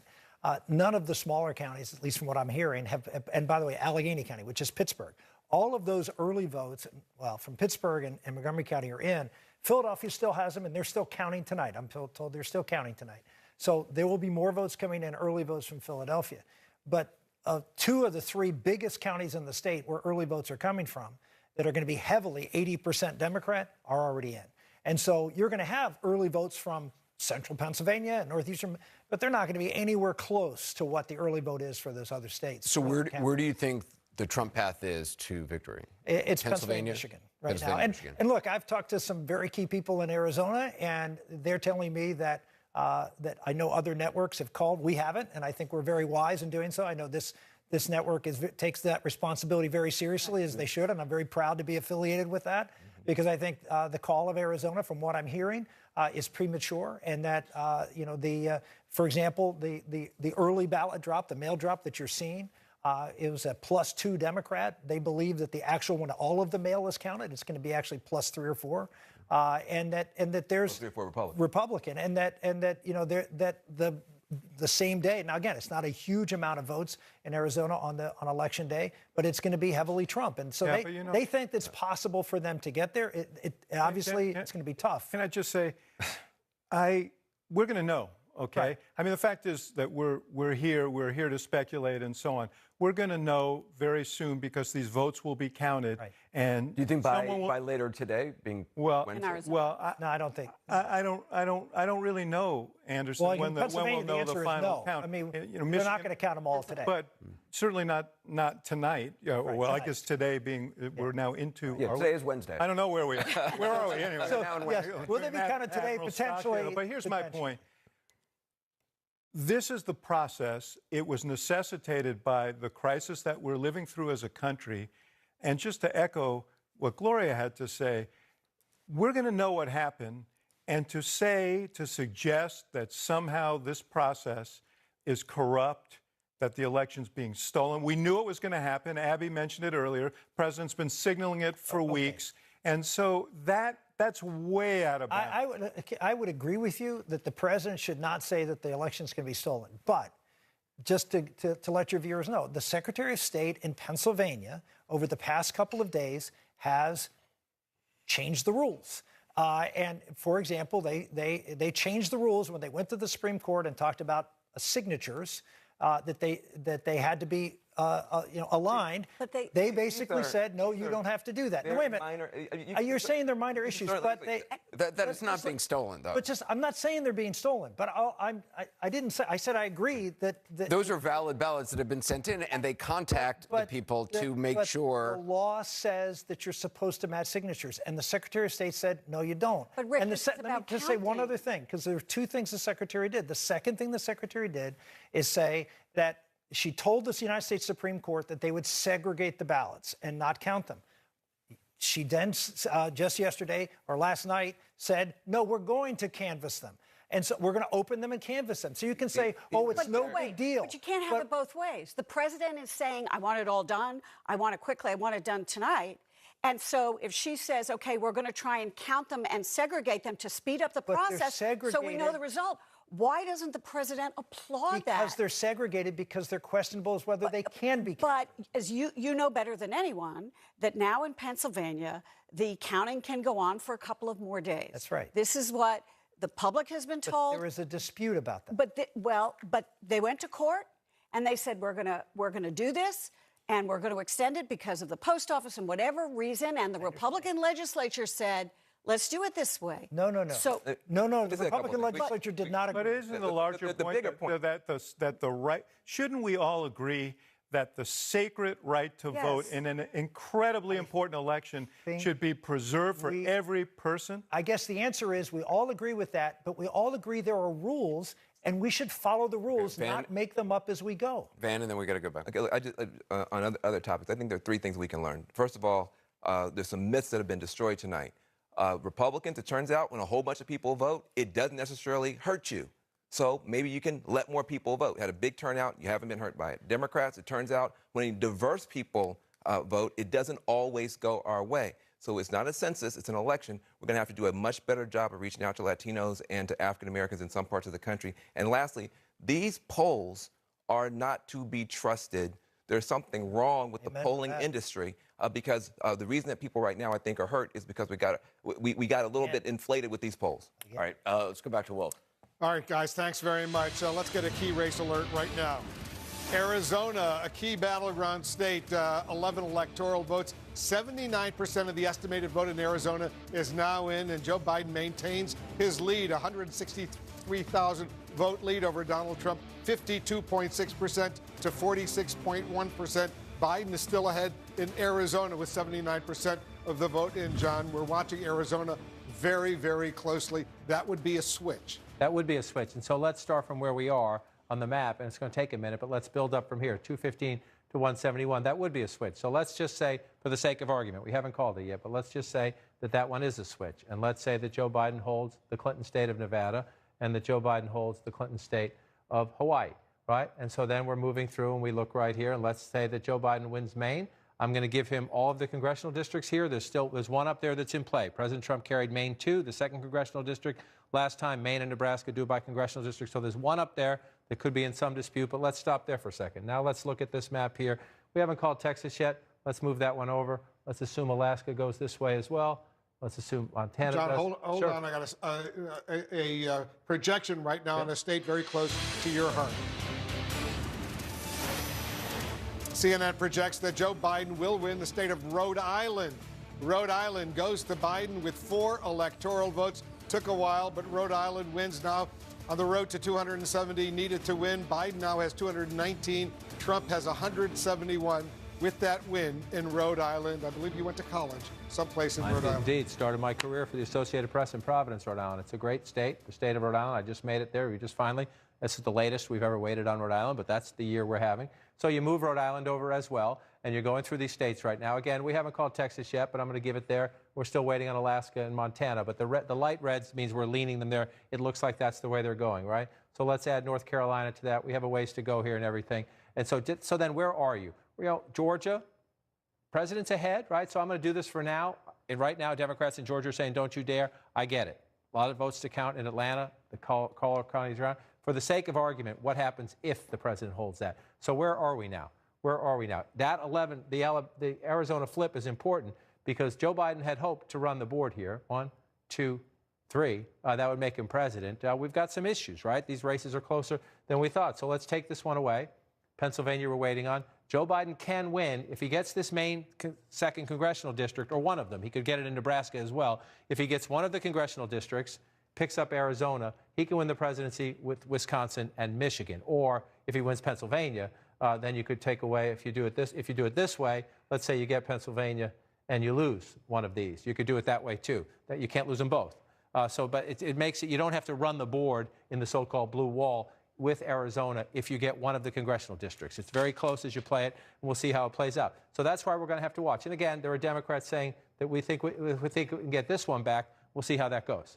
We got a key race alert right now in those 2 congressional districts in Nebraska and Maine, 1 electoral vote in each. Right now, the 2nd congressional district in Nebraska with 94% of the estimated vote in. Biden has 52.7%. Trump has 45.3%.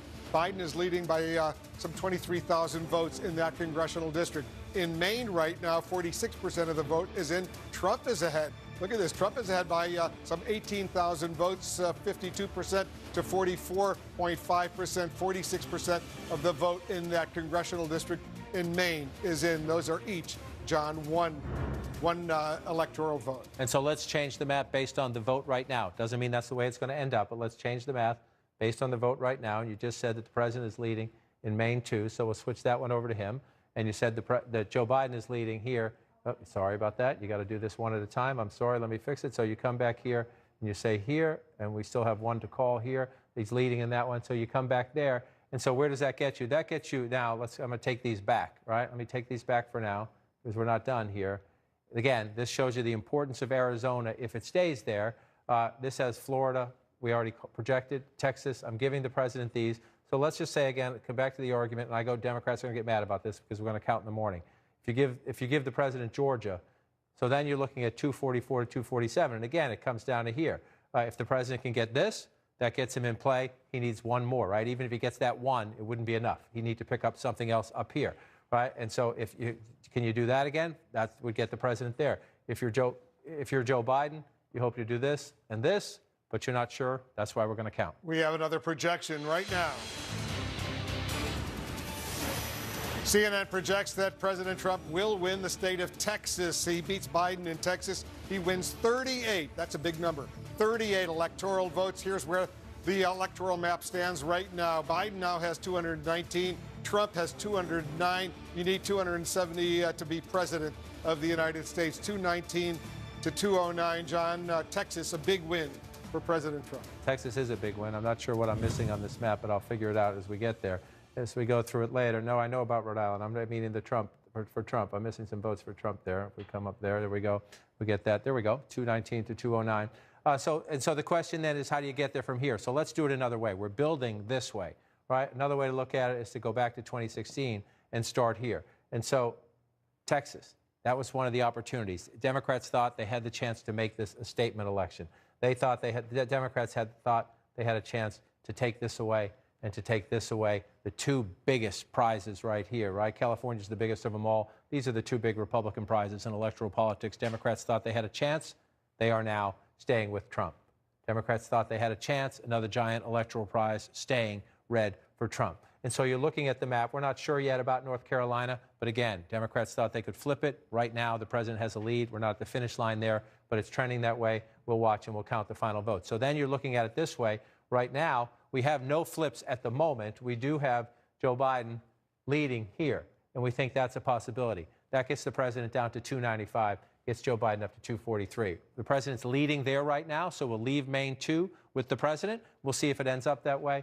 Let's come in to Nebraska. The president won them all last time. Joe Biden is leading here at the moment in Nebraska's 2nd congressional district. Again, we're not sure how that's going to end, but let's just play it out as we go. So here's where we are based on the 2016 map. And again, right now, president's leading in these places, but we know a lot of early votes are still to be counted. A lot of Democratic votes are still to be counted.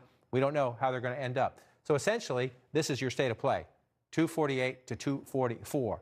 Democrats thought this might be a statement election. That's not going to happen. Doesn't mean Joe Biden can't win the presidency, but a sweeping Democratic win, not going to happen. We'll watch to see how this impacts Senate races, House races, down ballot races. Joe Biden is not getting what he had hoped for. The party's not getting what he had hoped for. If you come over here and look, Joe Biden ahead right now in the popular vote by 1.3 million. They're still doing a lot of counting out on the West Coast, a lot of counting to come. But this is not where Democrats thought we would be at this point of the night. We don't pick presidents this way, but this is part of the statement Democrats had hoped to make. Joe Biden, we'll see what ends up in the end. California's going to take days to count. Washington State, days. This could significantly grow, but Democrats wanted to make that statement tonight. So now you're back over here. And again, if Trump holds that, he's leading. We haven't called it. If Biden holds that, the same thing. And if Biden gets Arizona, we're not done there yet, but he's leading. Then you have a map with one big flip, maybe plus that. That would be a hold for the president. And again, Wolf, here we go. Just as we did last time, we're going to come down to these here. And again, the math gets interesting. Joe Biden's at 244. Well, so how do you want to get there, right? Let's clear that out. 244. You're knocking on the door. That's victory. You can do it with Michigan and Wisconsin. If you get Pennsylvania, then it's gravy, and you're up to 290. That would be the thing. So let's just play it out a little in a different way. If the president holds Pennsylvania, then you're at 270, 268. That means the president would have to take one of these away, right? And so which one is it? If you looked at the polling coming into the race, coming into the final weeks, the former vice president's lead was bigger in Michigan than it was in Wisconsin. So that would be the one if you're looking at the polls. If you don't believe any of the polls, because here we are again in a very close race, again, these are the states we're going to come down to at the moment. I'm just going to do them this way because we don't know. The president's leading right now, but there you go. 248, 244. Again, some of this isn't done yet, but that's about where we are. Pennsylvania, Michigan, Wisconsin. Who knew? We just have to be patient and wait for the authorities there to count the votes. It's not that complicated. It's not that complicated. It gets frustrating, especially now that this is so tight. You have partisans on both sides who are going to be very, very tight about this. You have the president tweeting. People are trying to steal the election. People are trying to count votes. There's no evidence anyone's trying to steal an election. The Trump campaign, the Republican Party has people here, has people here, has people there.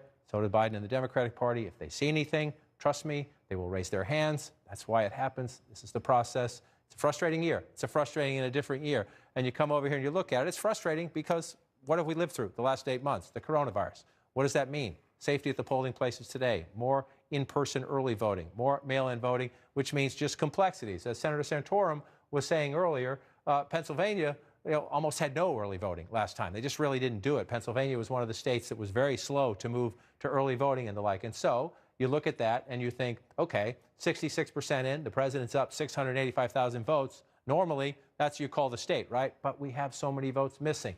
Again, Republicans are doing all this math. They think the president's going to eke out Pennsylvania again. Maybe he will.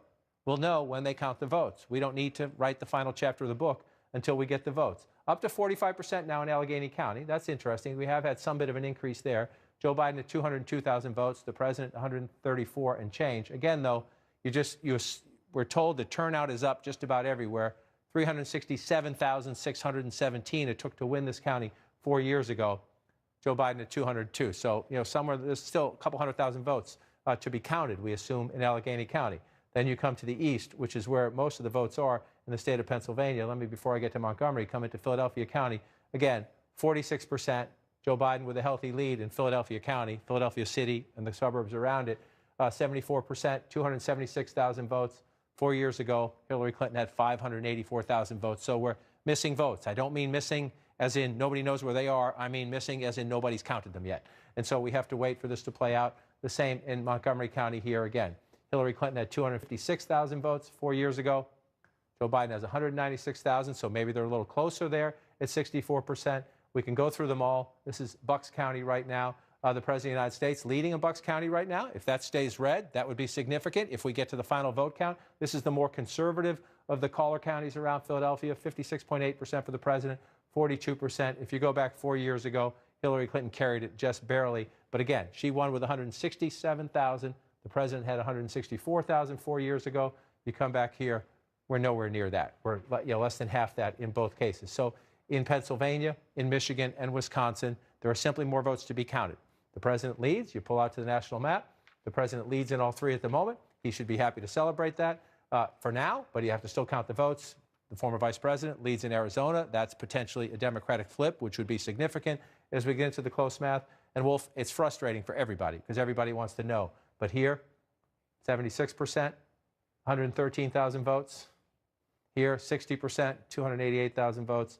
And you come down the Commonwealth of Pennsylvania last. Again, it's a much bigger lead here, but it's also a bigger state. 20 electoral votes to be counted. If you're the president, looks good, but you also know there are a lot of votes to be counted. Nobody should be saying cheating. Nobody should be saying cheating. They should be saying count them. Let's be patient. Indeed. All right, we have another projection, two projections right now. Let's take a look. In Nebraska, the 2nd Congressional District, 1 electoral vote. CNN projects Joe Biden will win that 2nd Congressional District in Nebraska. The last time that happened was in 2008 for a Democrat. 1 electoral vote that Biden will win in that 2nd Congressional District in Nebraska. The other 4 out of 5 electoral votes of Nebraska, Donald Trump, the president, will win. He will win 4 electoral votes out of Nebraska. Joe Biden will win 1. Let's take a look at the Electoral College map where it stands right now. Look at how close it is. Biden now has 220 electoral votes. Trump has 210 electoral votes, 270, of course, the magic number needed to win the presidency. Let's get a key race alert right now, see where things stand in these states. In Arizona right now, 79% of the estimated vote is in.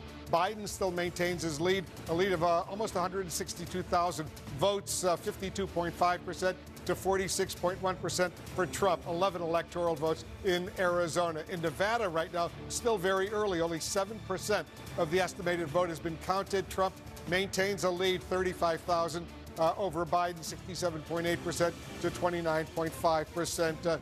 So that 1 electoral vote that Biden won in Nebraska potentially could be very significant. It could be. When you have a race that shapes up to be this close, every one counts. So you'll take it if you get it. At the moment, it's the only flip on the map, right? If you're looking at the 2016 map, at the moment, it's the only flip. We do have anticipation.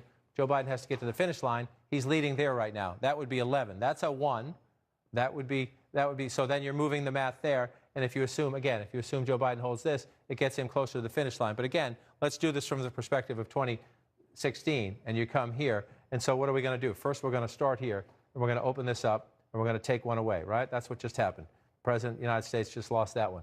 So you take that away. And so that's the only takeaway so far. It gets the president down, right? And so then you come over here, and you say, all right, can you take this away, right? If that goes away, then you get the president down to 294.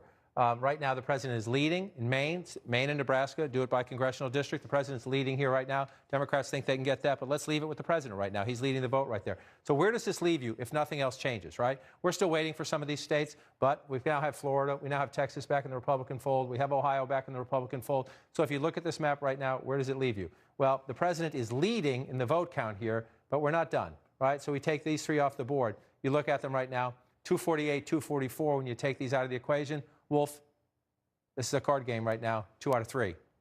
Whoever wins 2 out of 3 is the next president of the United States. And you can pick the order, really, if you come through it. Someone does this and this.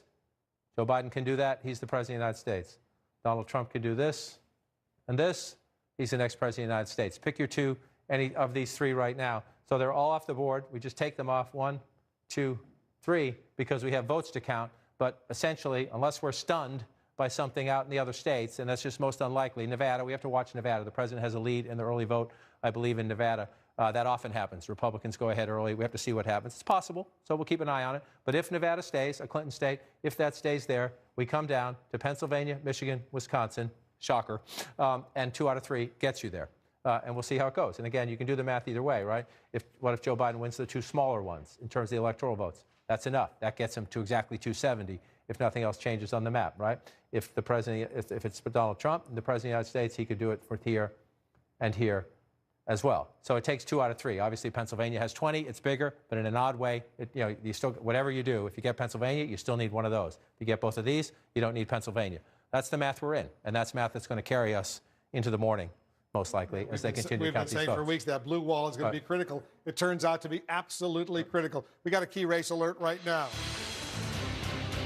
All right, let's take a look at the 2nd Congressional District of Maine. 1 electoral vote at stake. 46% of the estimated vote is now in. Trump maintains his lead over Biden by 18,000 plus votes, 52.1% to 44.4%. John, that 2nd Congressional District, 1 more electoral votes, but Trump's still maintaining his lead. Less than half of the vote is in. Right, less than half of the vote is in. Democrats thought they were going to get this. Democrats thought they were going to carry the state of Maine. I just want to look and see what we know in the vote total over here. Forgive me for walking over here. You just want to look at the map. Again, Maine takes a long time to fill in because of the way they do the townships. 51 to 45. 58% of the vote in. Democrats thought they were, let's see, we're not done yet. Democrats thought they would have a bigger lead in Maine, and they thought it would be enough to get them that congressional district. That's certainly what they thought. But again, I just got to say this again. The president went to Maine. A lot of people said, why is he doing that?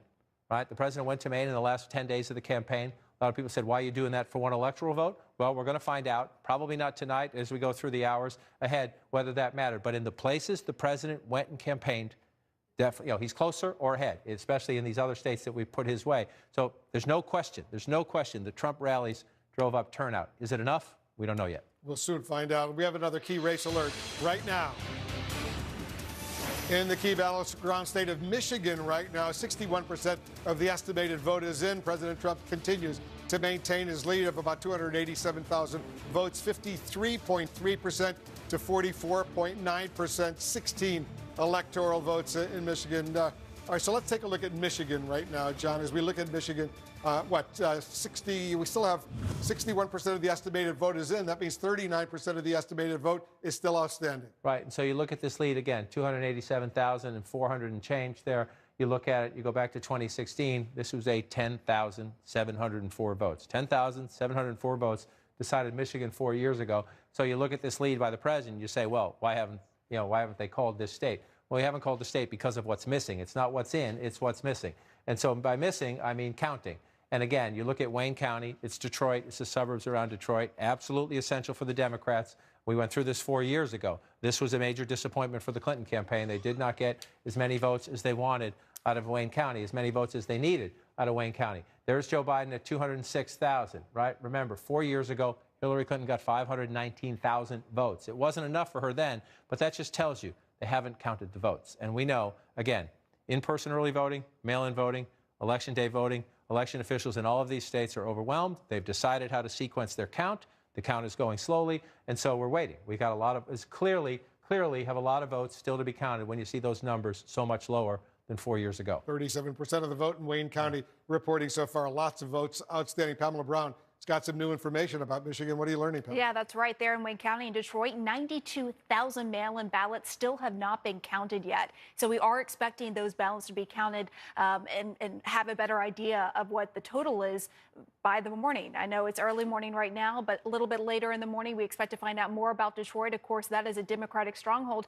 And then you have Macomb County. This was a county that Trump flipped. We were told that 250,000 mail-in ballots are still outstanding to be counted. The number we're seeing in Macomb right now, that is mainly the day of Election Day voting that you're seeing right there on the screen. And so with Macomb, 250,000 100,000 are left to be counted there in Michigan. Then you have Kent County as well. We're told a big chunk of what's remaining in Kent County is mail-in ballots. So this is certainly keeping us in suspense.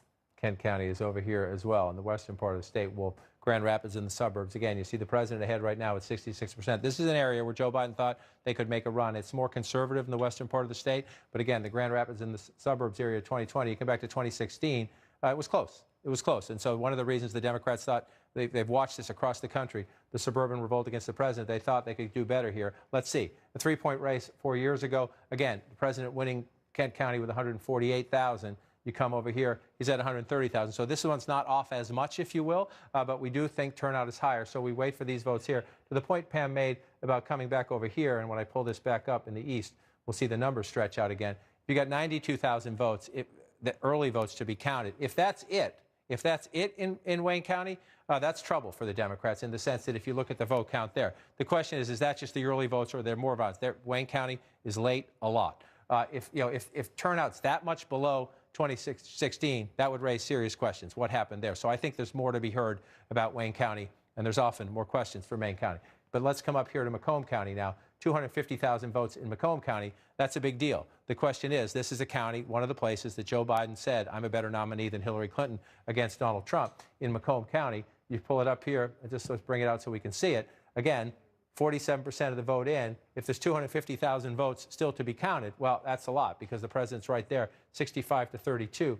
Now, the question is, if they're all early votes, how disproportionately Democratic are they? Because if you look now, 65% of the vote for the president, but we have a lot of votes to count. 152,000 won this 4 years ago. It took 224,000 to win this county. So if you've got 250,000 votes still to be counted here, again, that's interesting. The Democrats hope to swing this back to blue. The president has a pretty healthy lead right now, but if you have to count 250,000 votes, that's more than you have on the board right there. You got 220-something, close to 230 when you add it all up. So what does that tell you? Again, we need to count the votes. We need to get to the finish line. And when we have a better sense of the total universe, so you have some here, and some here, we need to find out what's the total universe.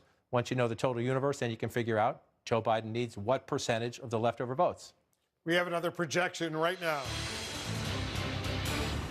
CNN projects President Trump will win the state of Montana, beats Biden in Montana, 3 electoral votes in Montana. Trump wins in Montana. Let's take a look at the map right now. 270 needed to win. Biden right now has 220 we've projected. Trump has 213.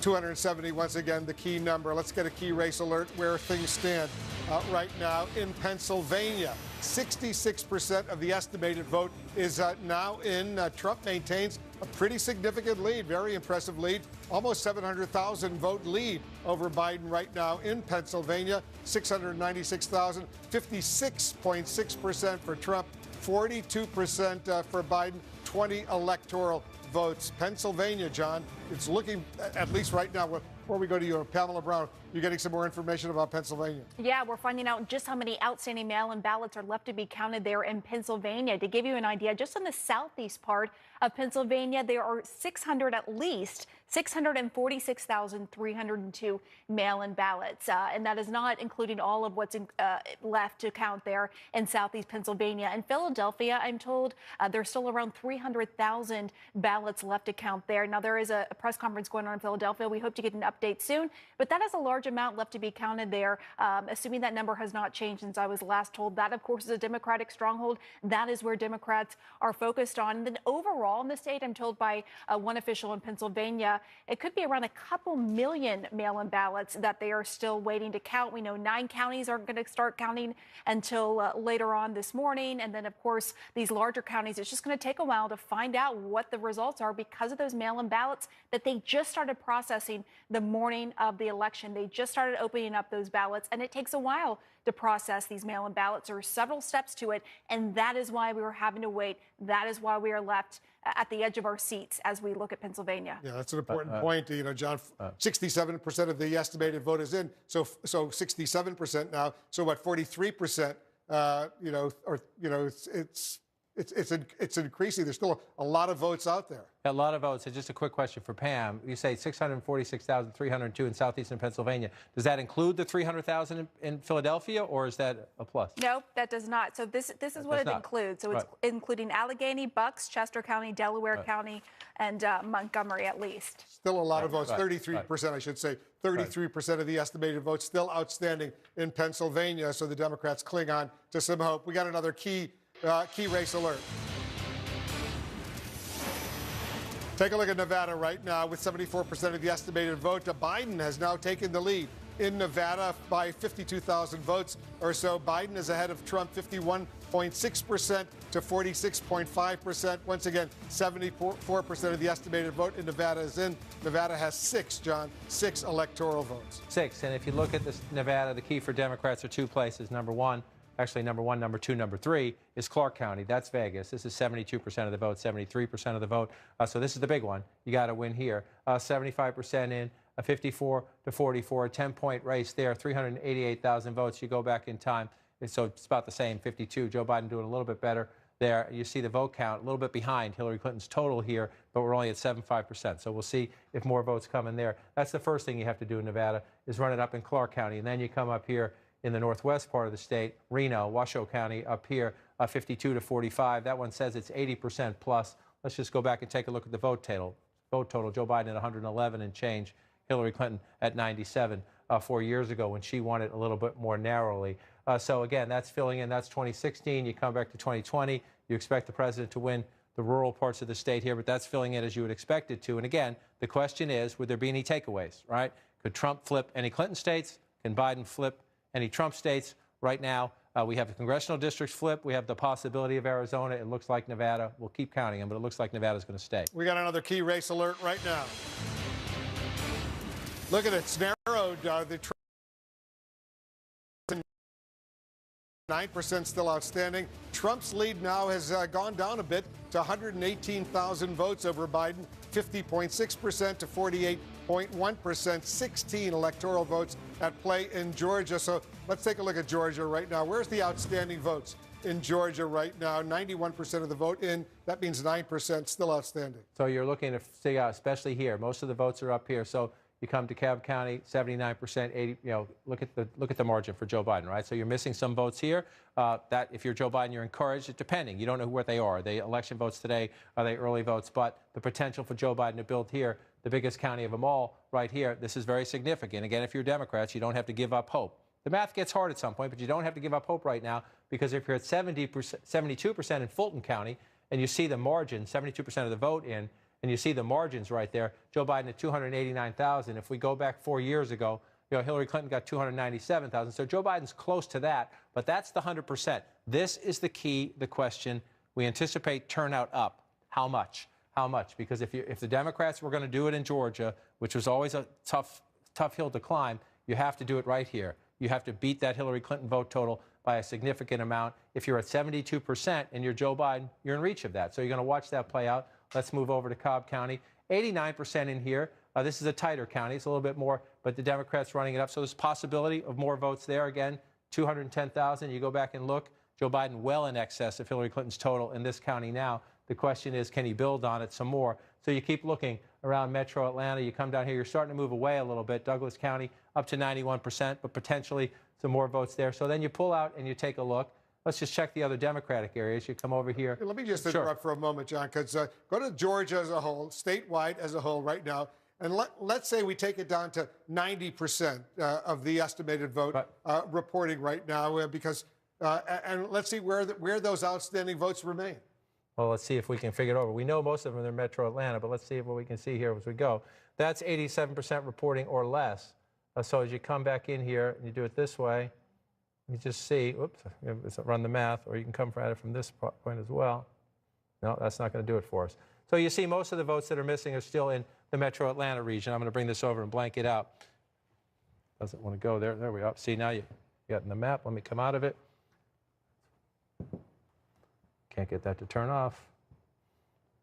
Well, we're going to have to wait to come back to that because it's stuck in the program right now. But you come out of it and you come out, see, Well, we're just going to have to wait. I'm going to have to reset this, Wolf, Yeah. so you're going to have to wait a minute for me. All right, let's take a quick break. As you fix that, we'll take a quick break. Much more of our special coverage. We're watching these key battleground states. It's close. We'll be right back. I had this idea of the perfect life. It is surprising how weak we all are when we are convinced that we are not. I got a feeling your daughter is hiding something. Why were you there that night? Exactly how weak do you think I am?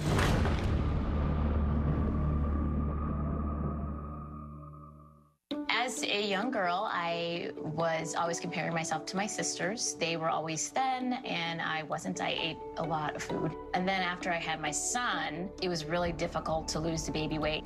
And everything took so much time and energy, and I didn't have that. And then I tried Noom. It was easy, and it was super convenient. It's effective. I'd say it's life-changing. My name is Nefertiti, and Noom worked for me. Visit Noom.com and lose the weight for good. This is Kate. She always wanted her smile to shine. Now she uses a capful of TheraBreath Healthy Smile Oral Rinse to give her the healthy, sparkly smile she always wanted.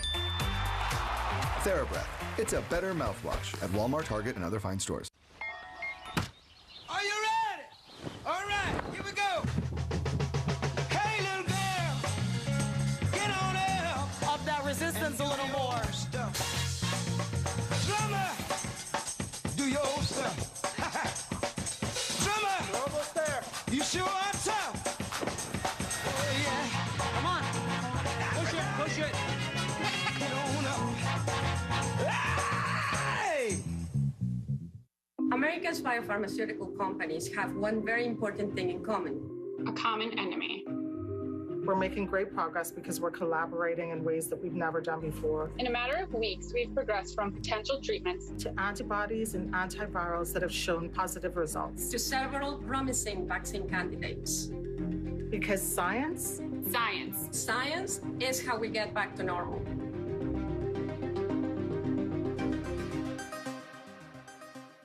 While you watch this historic night unfold, log on to CNN.com for more. The Road to 270, Election 101, results that matter to you with My Election, and more. Election Night in America on CNN and CNN.com. Making the right financial decisions has never been more important.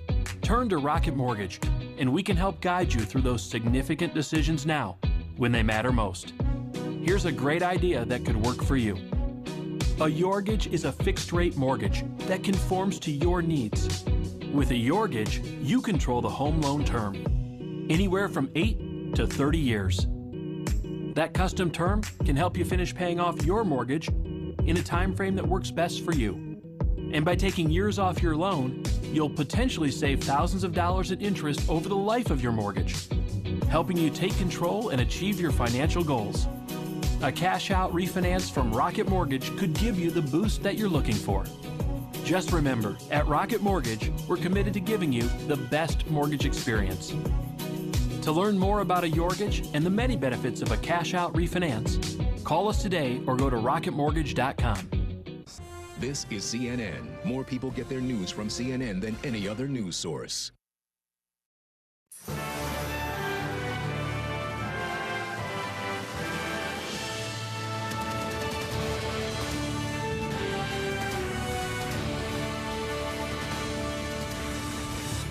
Welcome back. Let's take a close look at where the Electoral College count stands right now. 270 needed to win the presidency. Right now, Biden has 220. Trump has 213. We're watching this very, very closely. Let's get a key race alert right now.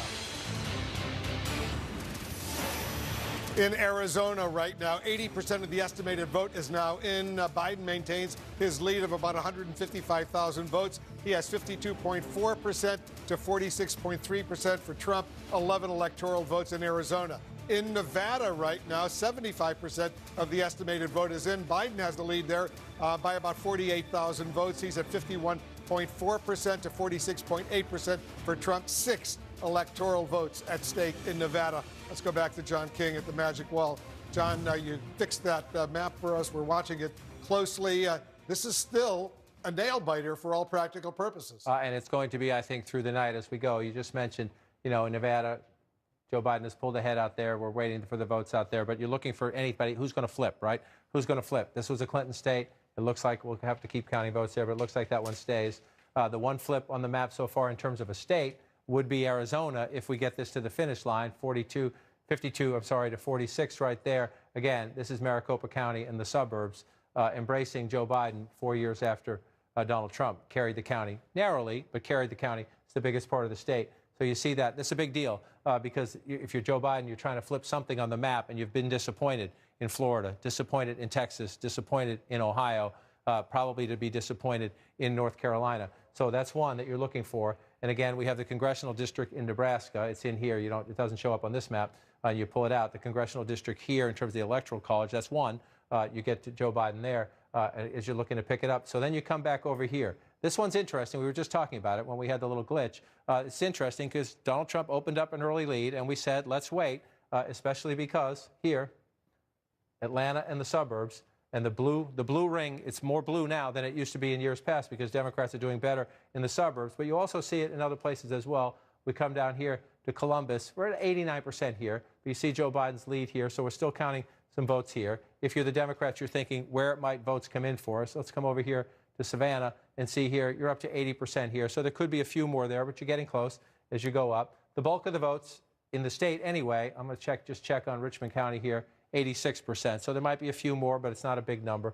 And so the bulk of the votes for Democrats anyway, the bulk of votes in the state are here.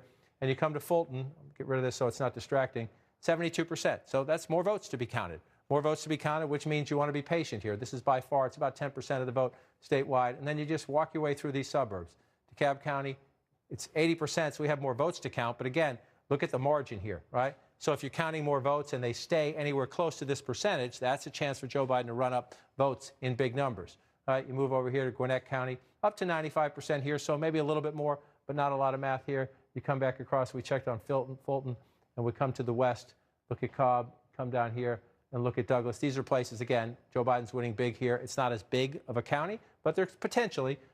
So you're looking now, 118,000. That looks like a big lead, but let's count them. Let's be patient. It's a closer race. You come back, look at 2016. The Clinton campaign thought they could get this last time. She had 1.8 million votes at 46% here, but you come up here to 2020 and you see, and we'll see how it plays out, and we'll watch it go. You're watching the rest of the map again, waiting, and waiting. You move out here to the west. I just want to check on this again. Still at 80%. We're waiting to see if the numbers come up more. Up to 77% in Nevada. It's close. It's close. You want to look at Clark County here.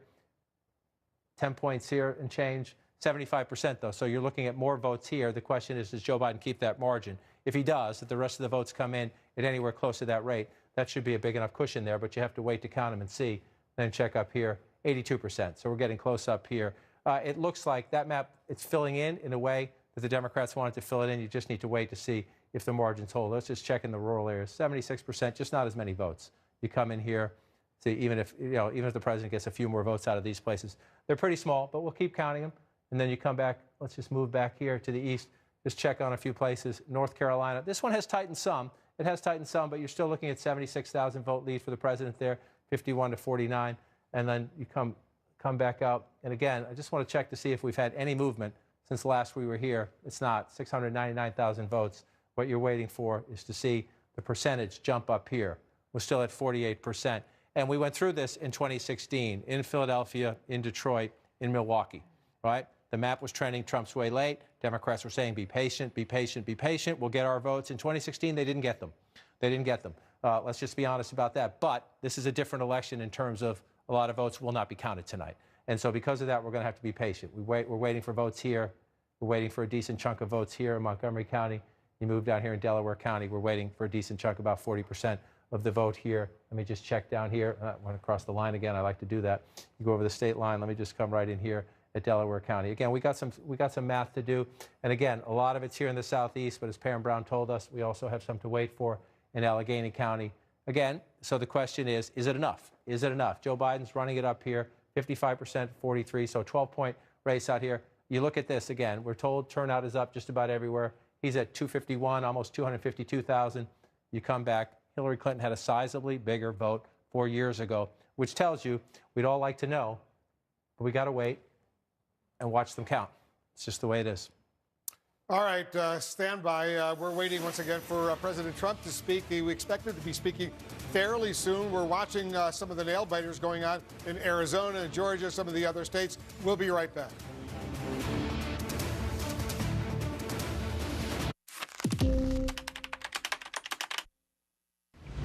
I had this $100,000 student debt. $225,000 in debt. So far, I literally changed my life. It was the easiest application process. SoFi made it so there's no trade-off between my dreams and paying student loans.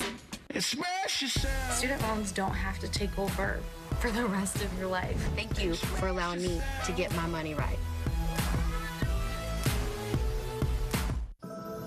How can we find the best climate solutions? We look for a light, one bright enough to inspire us all to work together. Right now, America's natural gas and oil companies continue to lower emissions worldwide, all while fulfilling essential energy needs. Together, we can keep the U.S. the world leader in reducing emissions. See how American innovation lights the way at energyforprogress.org. The ups and downs of frequent mood swings can take you to deep depressive lows, or give you unusually high energy even when depressed.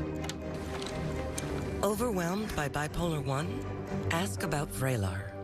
Some medicines only treat the lows or highs. Vraylar effectively treats depression, acute manic, and mixed episodes of bipolar 1 in adults. Full spectrum relief for all bipolar 1 symptoms with just one pill once a day. Elderly patients with dementia-related psychosis have an increased risk of death or stroke. Call your doctor about unusual changes in behavior or suicidal thoughts. Antidepressants can increase these in children and young adults. Report fever, stiff muscles, or confusion, which may mean a life-threatening reaction, or uncontrollable muscle movements, which may be permanent. Side effects may not appear for several weeks. High cholesterol and weight gain, high blood sugar, which can lead to coma or death, may occur. Movement dysfunction, sleepiness, and stomach issues are common side effects. When bipolar 1 overwhelms, Vraylar helps smooth the ups and downs. Lactate is 100% real milk, just without the lactose, so you can enjoy it even if you're sensitive. Yet some people say Lactate isn't real milk. I guess all those cows must actually be big dogs. Sit. I said sit. The podcasts, the newsletters, the mobile app, the #1 source for news. This is CNN. Coronavirus. COVID-19. Dr. Fauci. Bleach injections. Hydroxychloroquine. You say it. We cover the election, you cover your face. The Daily Show with Trevor Noah, live tonight at 11 on Comedy Central.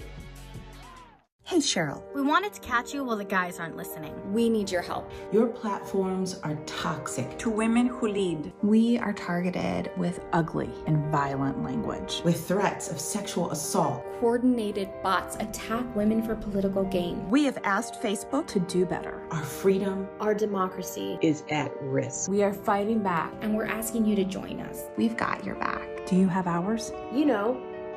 Lean in.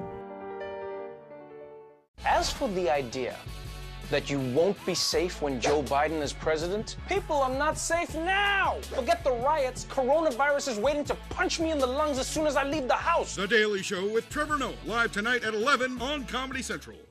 This is CNN. More people get their news from CNN than any other news source.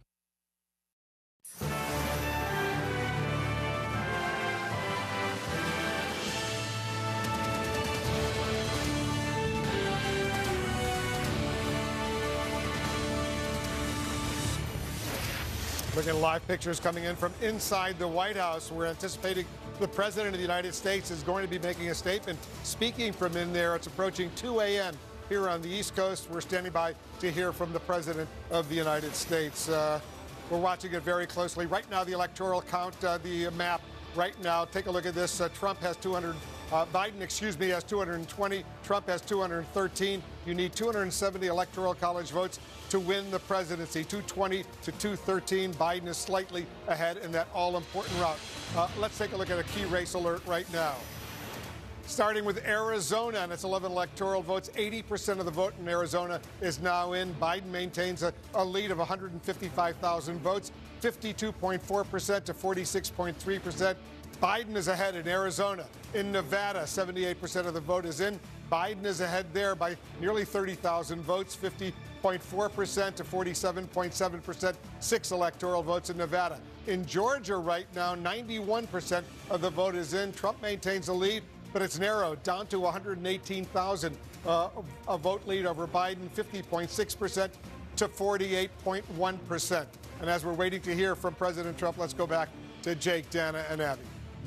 Thanks, Wolf. Well, of course, this year has been fraught with so many developments that it makes sense that we don't have a decisive answer as to what exactly is happening on Election Day. It is already the day after Election Day, but we see in a number of important battleground states, it is way too close to call. They are still counting the votes. Right, and these are states that include the so-called blue wall that Joe Biden has been promising for months to build back for Democrats, from Michigan to Wisconsin and Pennsylvania. We simply do not know what is going to happen in those states, particularly a place like Pennsylvania, where the Secretary of State there has said that they could be counting the votes until Friday of this week. Now, Pamela Brown just said that they still have 2 million of ballots, write-in ballots, I'm sorry, not write-in, vote-by-mail ballots, yet to count. Yeah, and, you know, frankly, we've been telling everyone this for days and weeks now, so it's happening. And hopefully we prepared everyone at home to be patient and just to wait for this to happen. I think what we're about to witness as we wait for President Trump to come out is really important. It's a very important moment for him. He is the incumbent president of the United States. He gets to set the tone for how this goes for the rest of the country.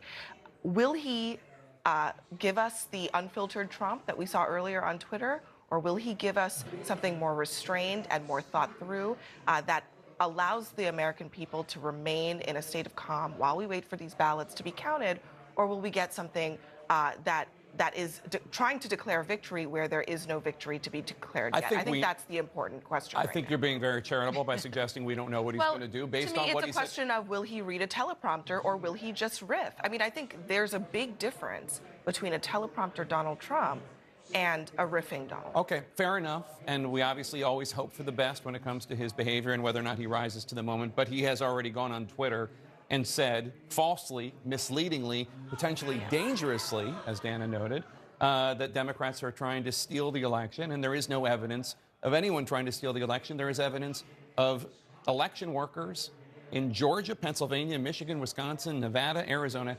counting the votes. I'm not suggesting that there will be some kind of new Donald Trump tonight by any stretch of the imagination. What I am saying is I wonder if there are people in that White House who recognize the historical importance of what he is about to do.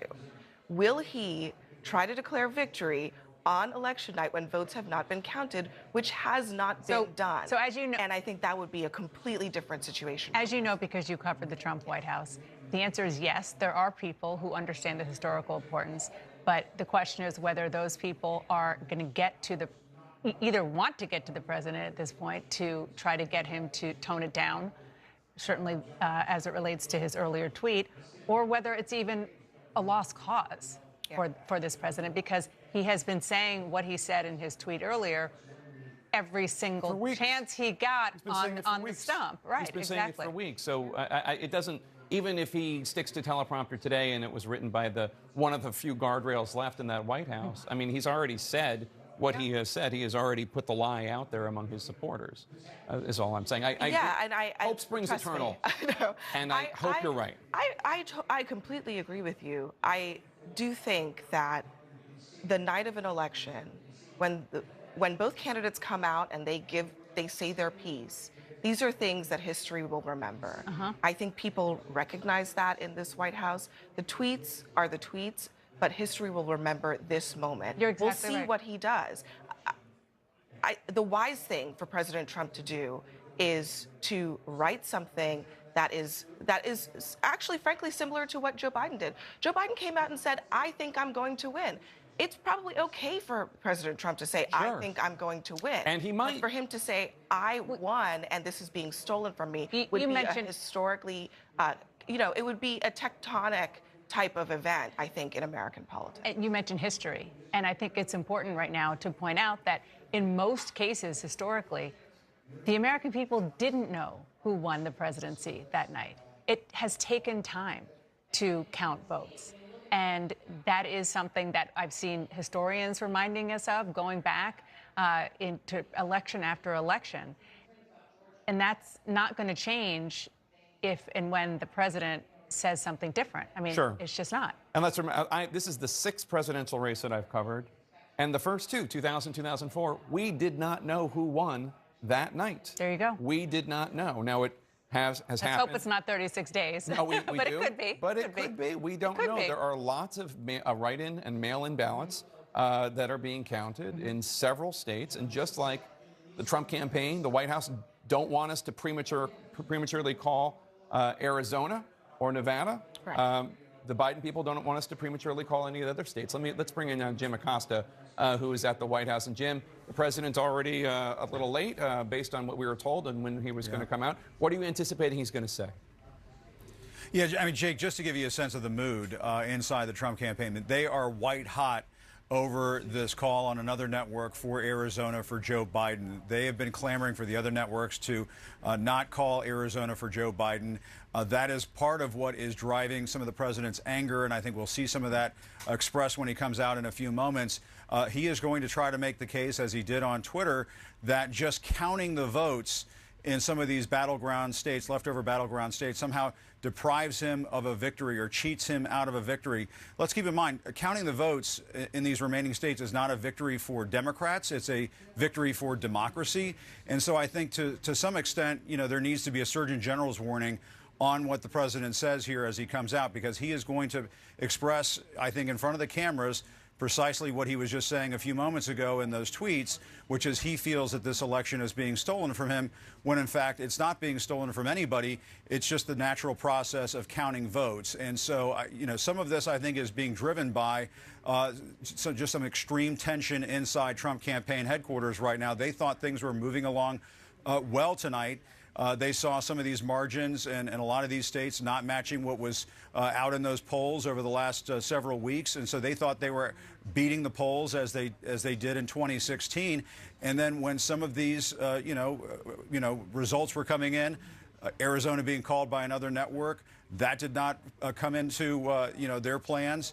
And I think also what is happening in Nebraska with that one electoral vote going to Joe Biden in Nebraska that we've called, that was also not in the Trump campaign's plans. And so things are not going according to what they were hoping to see tonight, and they're reacting accordingly. I do think when the president comes out here, it is very likely he's going to say things that are just flat false.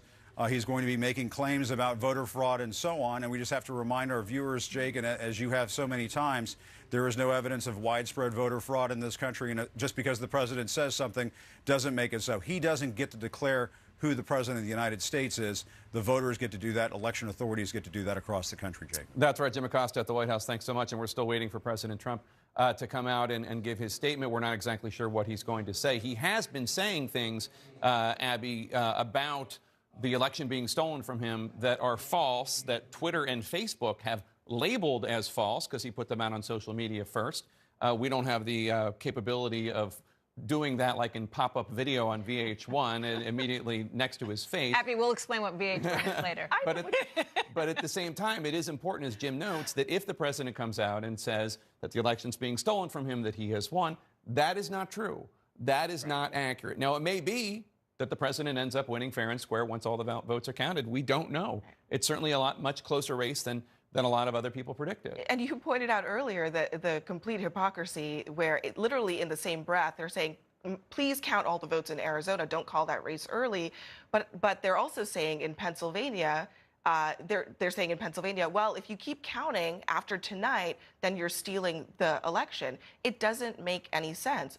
both the votes in Arizona and the votes in Pennsylvania are just as legitimate. They need to be counted, but we need to be prepared, obviously, for the president to make all kinds of outlandish claims. There are a lot of things that are outstanding on this board, including Georgia, which is a live contest right now. That state is close. There's a lot of outstanding vote, and the Democrats still think they have a chance there. Yeah, and in fact, let's take a look at what's outstanding. If there's anybody just tuning in right now at 2:08 a.m., we're still waiting for the final results from Georgia and North Carolina.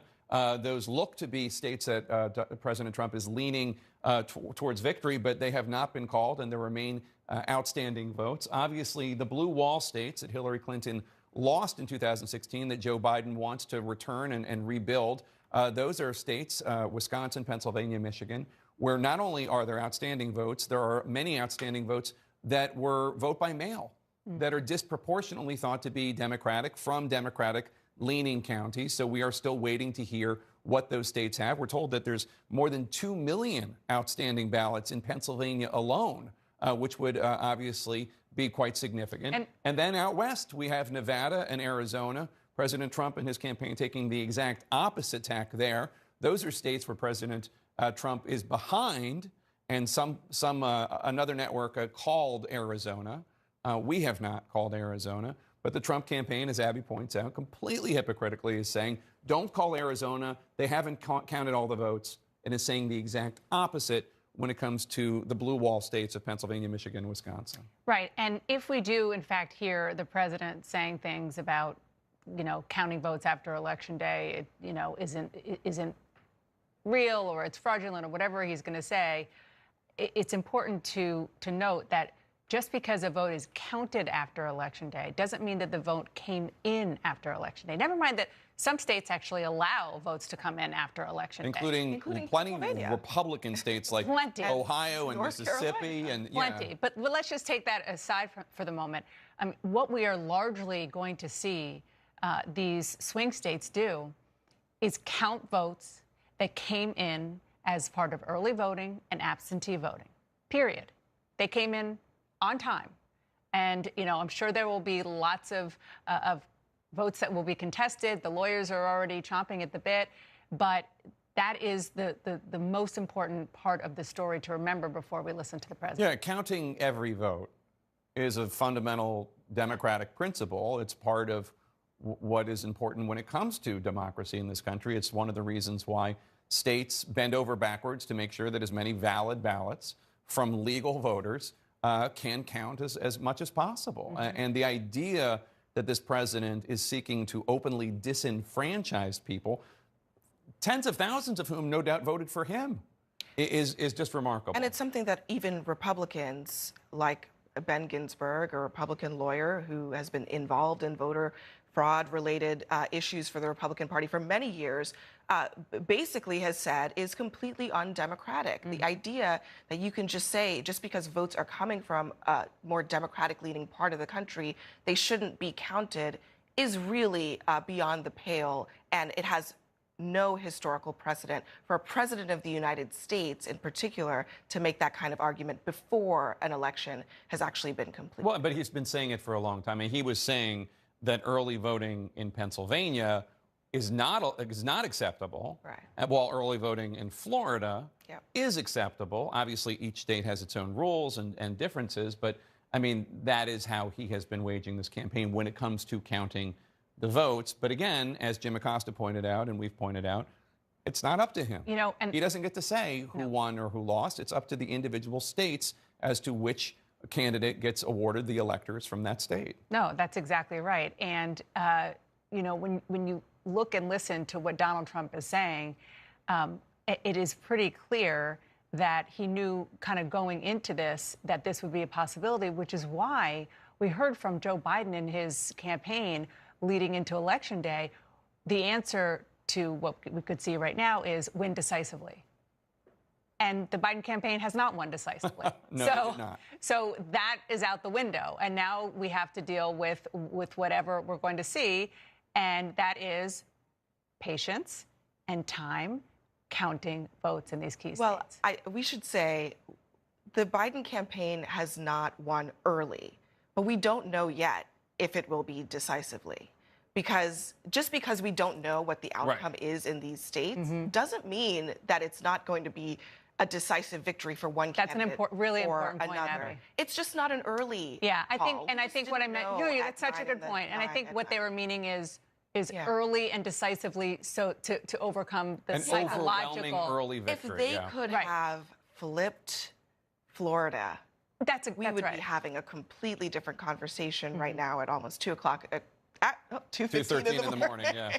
So, but the thing is, but that didn't happen, and so now this is going to be a protracted process. Yeah. Look, I mean, Americans are not necessarily known for our attention spans, and one of the things. Sorry, what'd you say? And one of the things that I think a lot of people were hoping for was an early, decisive outcome, whether for Trump or for Biden, that there would be some sort of closure so everybody could know who the president was and go to bed by midnight, and that would be the end of that. But the truth is, this isn't an hour-and-a-half thriller where you find out who did it and then it's all over within an hour and a half.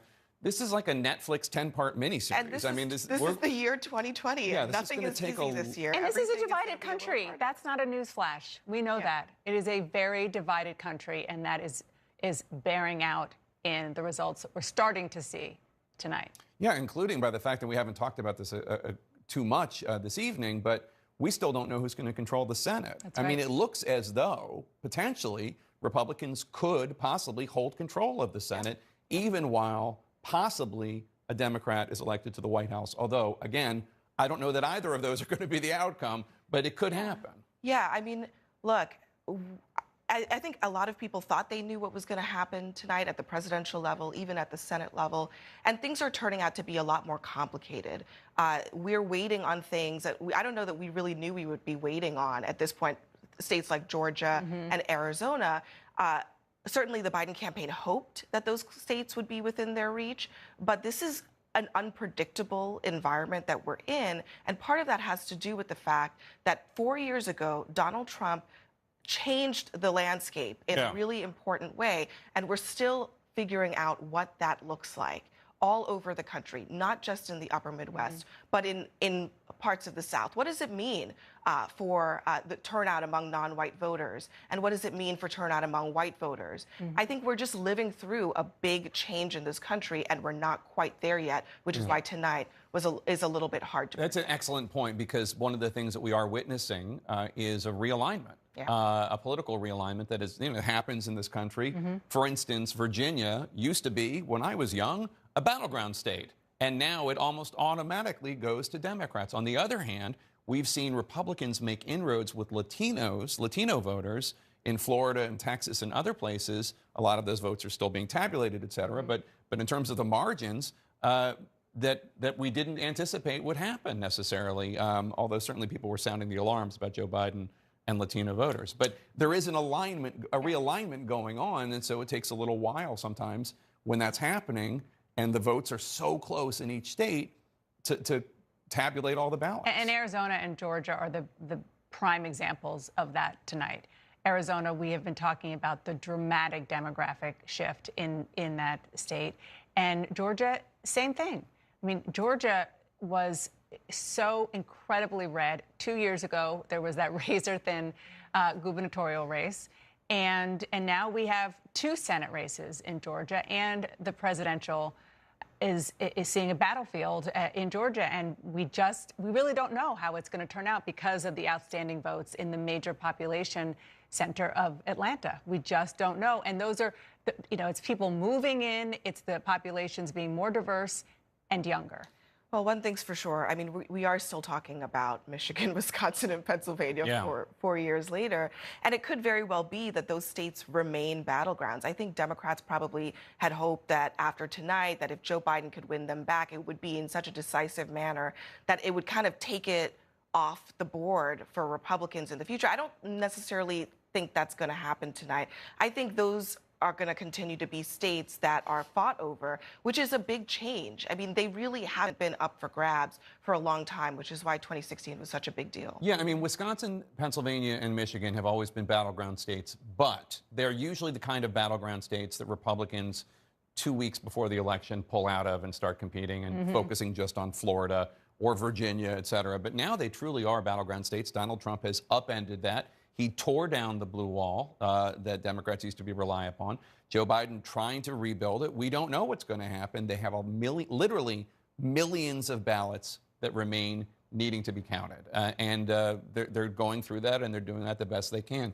Again, we're waiting for President Trump to come out to the East Room of the White House at any moment. We are expecting, based on his tweet earlier this evening that has been labeled as misleading by both Twitter and Facebook, we are expecting that the president will prematurely and falsely declare victory and suggest that any effort by other states, other than the ones that he wants to do counting, such as Arizona, and that other attempts to count votes in Pennsylvania, Michigan, and Wisconsin is stealing votes, and that is not accurate. That is not what is going on. There is no evidence of ballots or votes being stolen in those states. There is evidence that election officials are trying to count the votes. You do have to wonder what's taking the president so long. I was just going to say mean, that. it is a long 4 minutes. It is a little bit of a. It's interesting because he seemed so sure when he tweeted what he tweeted a couple of at this point, maybe an hour and a half ago, maybe 2 hours ago. He seemed so sure then. I just wonder what is the delay in coming out and saying what he needs to say. Joe Biden has already said what he needs to say, which is that he thinks this is headed in his direction. If the president feels the same, it should be easy to come out and say that, but we're still waiting. And again, he has a good positive story to say, which is this is a lot closer than the pundits predicted, and we think that we feel good about these states. Let's bring Jim Acosta in back. Jim, what is the holdup? We were told by the president's team that he was going to be out a long time ago. Yeah. I think only one person can answer that question, and maybe the president's going to come out in a few moments. I just noticed Mark Meadows, Don Jr. just walking out as I'm looking at the bottom of the screen, Ivanka Trump, Jake, other members of the Trump family. So it sounds like this is going to happen soon. But I think the president wants to put the best face on this. And quite honestly, I was with the president 4 years ago around this time as we were all watching this. Donald Trump is not in the same place he was 4 years ago. He is hanging on to his political life right now. And no matter what the president says here in a few moments, projecting that he's going to win this race, we expect him to say that, he is just not out of the woods yet, not by a long shot. No, and oh, here he is. Let's listen in. The President of the United States, Donald J. Trump.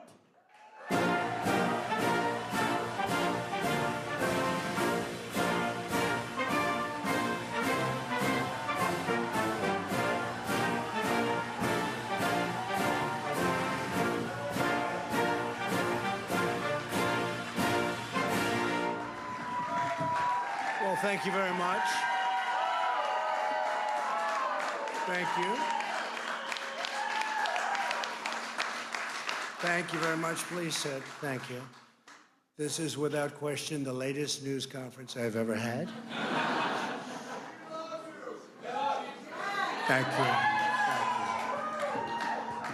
you. I appreciate it very much. And I want to thank the American people for their tremendous support. Millions and millions of people voted for us tonight. And a very sad group of people is trying to disenfranchise that group of people. And we won't stand for it. We will not stand for it. I want to thank the First Lady, my entire family, and Vice President Pence, Mrs. Pence, for being with us all through this. And we were getting ready for a big celebration. We were winning everything, and all of a sudden it was just called off. The results tonight have been phenomenal, and we are getting ready. I mean, literally, we were just all set to get outside and just celebrate something that was so beautiful, so good, such a vote, such a success. The citizens of this country have come out in record numbers. This is a record. There's never been anything like it. To support our incredible movement, we won states that we weren't expected to win. Florida, we didn't win it. We won it by a lot. And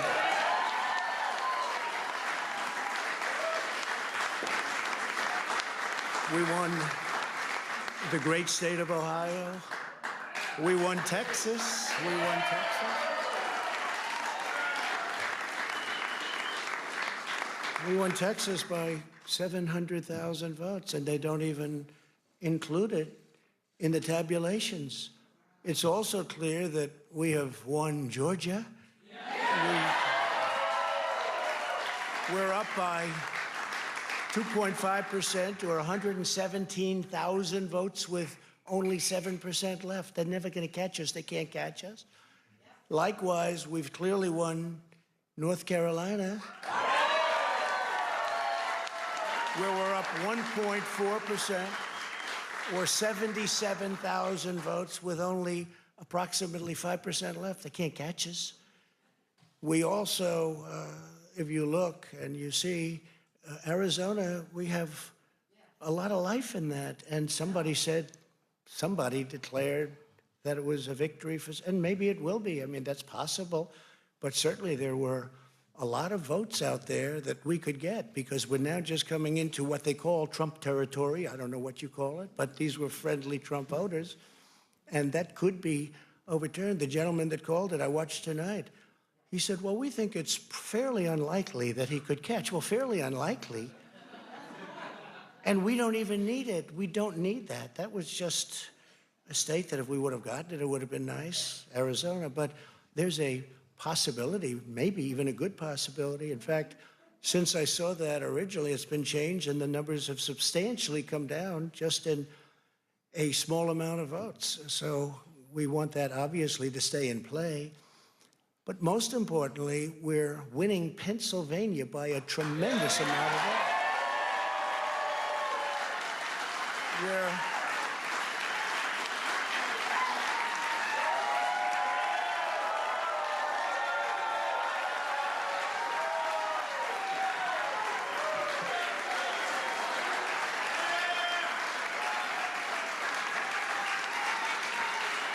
We're up 600. Think of this. Think of this. Think of this. We're up 690,000 votes in Pennsylvania. 690,000. These aren't even close. It's not like, oh, it's close. With 64% of the vote in, it's going to be almost impossible to catch. And we're coming into good Pennsylvania areas where they happen to like your president. I mean, it's like very good. So we'll probably expand that. We're winning Michigan, but I'll tell you, I looked at the numbers. I said, whoa. I said, wow, that's a lot. By almost 300,000 votes, and 65% of the vote is in.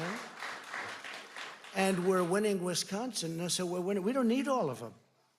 We need, because when you add Texas in, which wasn't added, I spoke with the really wonderful governor of Texas just a little while ago, and Greg Abbott, he said, congratulations. He called me to congratulate me on winning Texas. I mean, we won Texas. I don't think they finished quite the tabulation, but there's no way.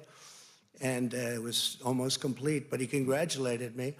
Then he said, by the way, what's going on? I've never seen anything like this. Can I tell you what? Nobody has.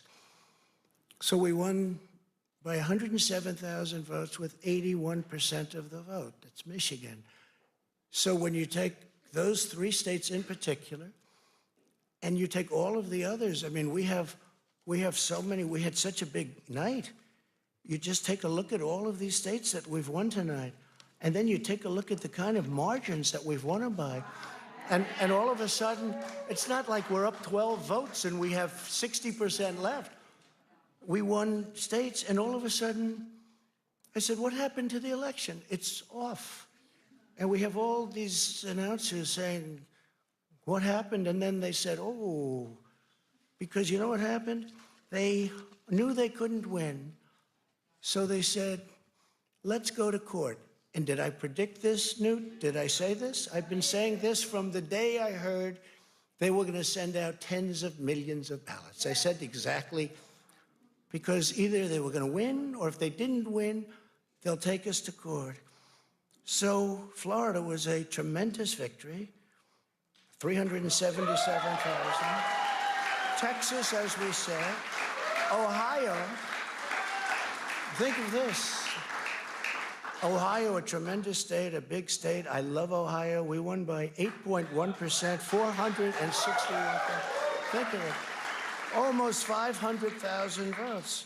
North Carolina, big victory with North Carolina. And so we won there. We lead by 76,000 votes with almost nothing left. And all of a sudden, everything just stopped. This is a fraud on the American public. This is an embarrassment to our country. We were getting ready to win this election. Frankly, we did win this election. We did win this election. So our goal now is to ensure the integrity for the good of this nation. This is a very big moment. This is a major fraud in our nation.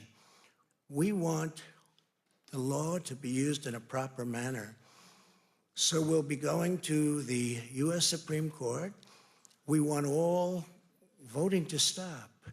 We don't want them to find any ballots at 4 o'clock in the morning and add them to the list, okay? It's a very sad moment. To me, this is a very sad moment, and we will win this, and as far as I'm concerned, we already have won it. So I just want to thank you, and I want to thank all of our support. I want to thank all of the people that worked with us, and Mr. Vice President, say a few words, please. Please.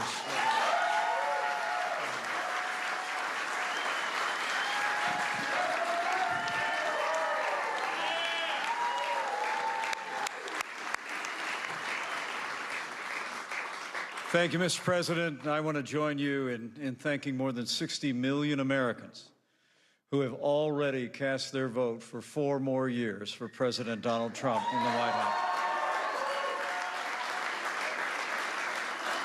And while the votes continue to be counted, we're going to remain vigilant, as the President said. The right to vote has been at the center of our democracy since the founding of this nation, and we're going to protect the integrity of the vote. But I really believe with all of my heart, with the extraordinary margins, Mr. President, that you've inspired in the states that you just described, and the way that you launched this movement across the country to make America great again, I truly do believe, as you do, that we are on the road to victory and we will make America great again. Thank you, Mr. President.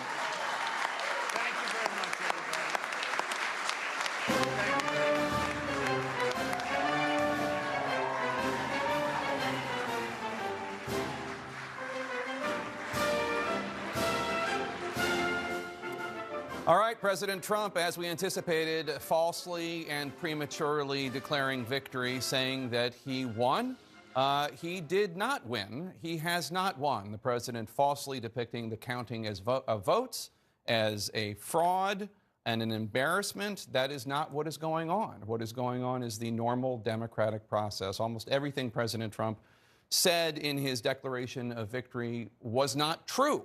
It is true that he is ahead in the polls right now in Georgia and North Carolina. Whether or not Biden will ever catch up is a matter for Georgia and North Carolina and their election officials to decide.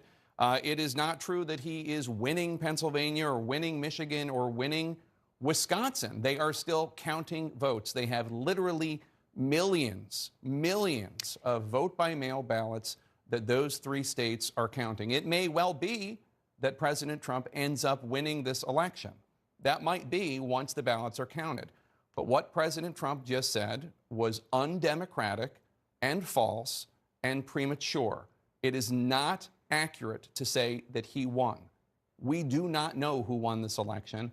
And I have to say, Dana, it's not a surprise, but still, years into this presidency, I find it shockingly disappointing that he still would continue to erode faith that the American people have in institutions. What is going on right now is a clean and fair election, and there is no evidence to the contrary. I know we expected him to say something like that, but hearing the President of the United States in the middle of an election, where they're counting votes all over the country, to say what he said from the White House is just not something that I don't think any of us really expected to see and hear in our lifetime. That is not what democratically elected presidents or candidates for the presidency say. That's what authoritarians say.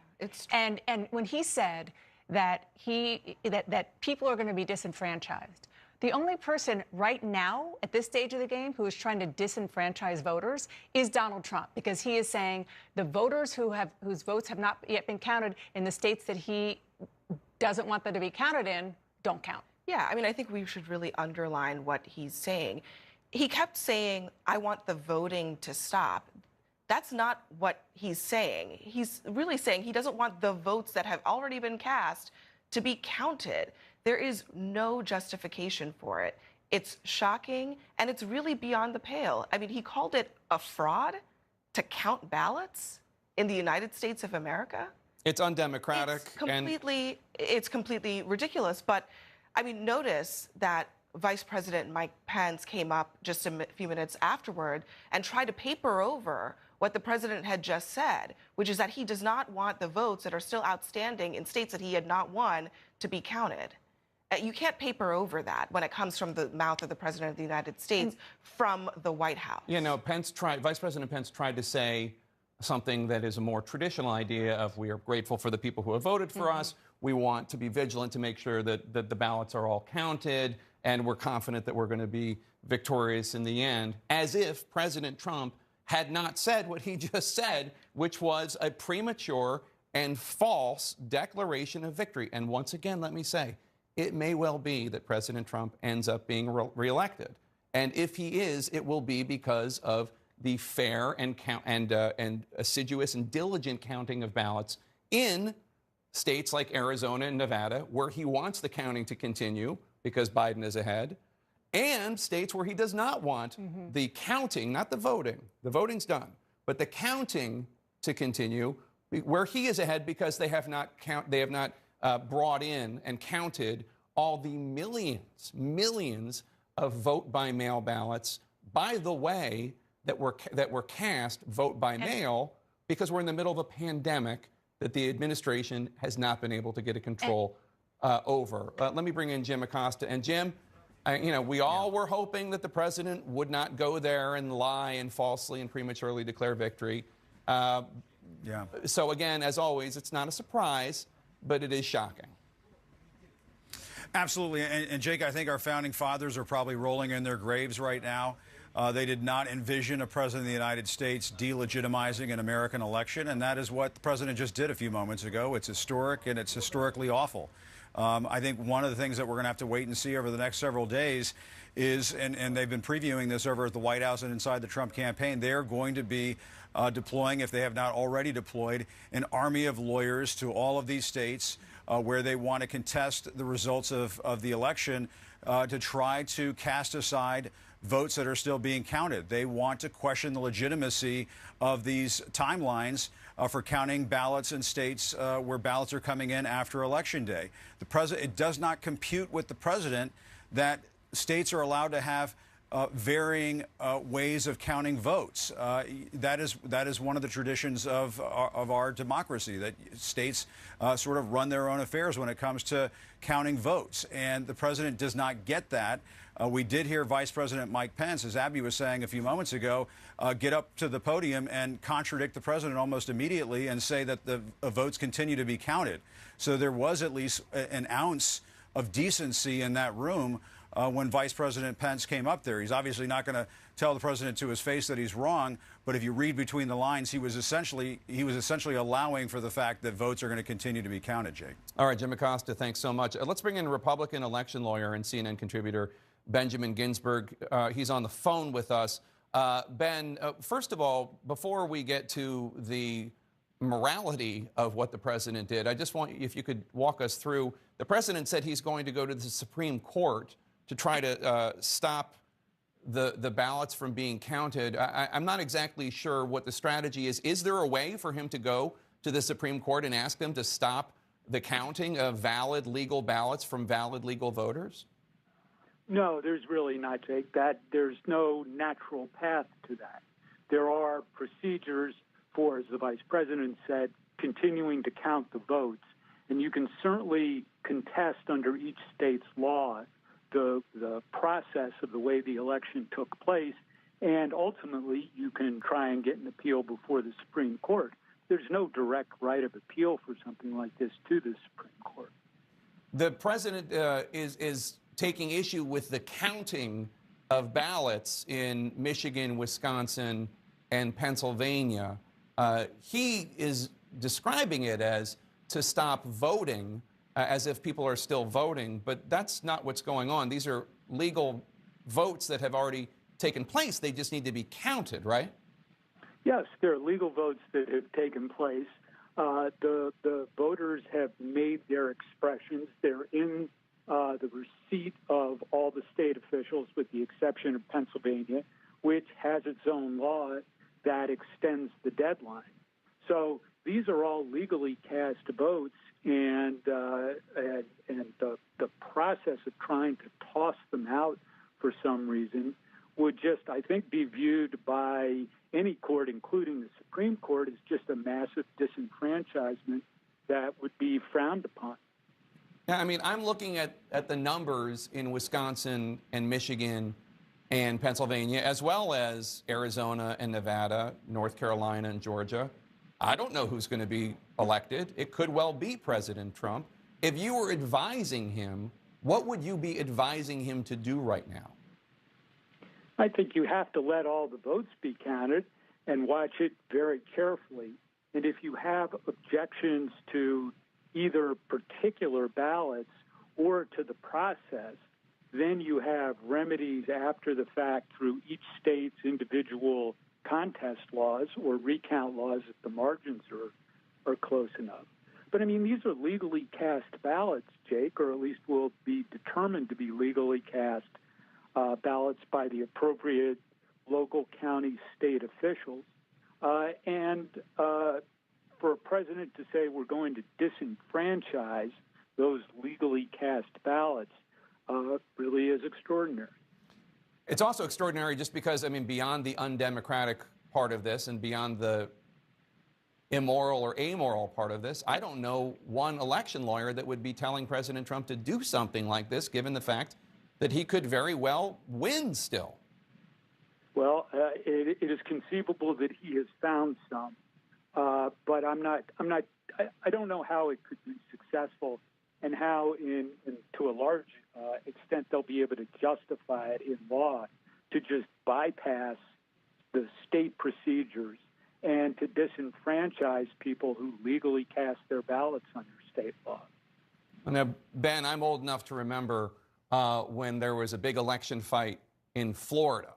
And one of the things that was going on at the same time was there was a very close election in New Mexico, where Al Gore won New Mexico, and George W. Bush's campaign, which you were a part of, was thinking about challenging that, but then realized it would be inconsistent and hypocritical to be making one argument in Florida and the complete opposite argument in New Mexico. So you guys dropped the New Mexico thing because there was one principle you wanted to fight on.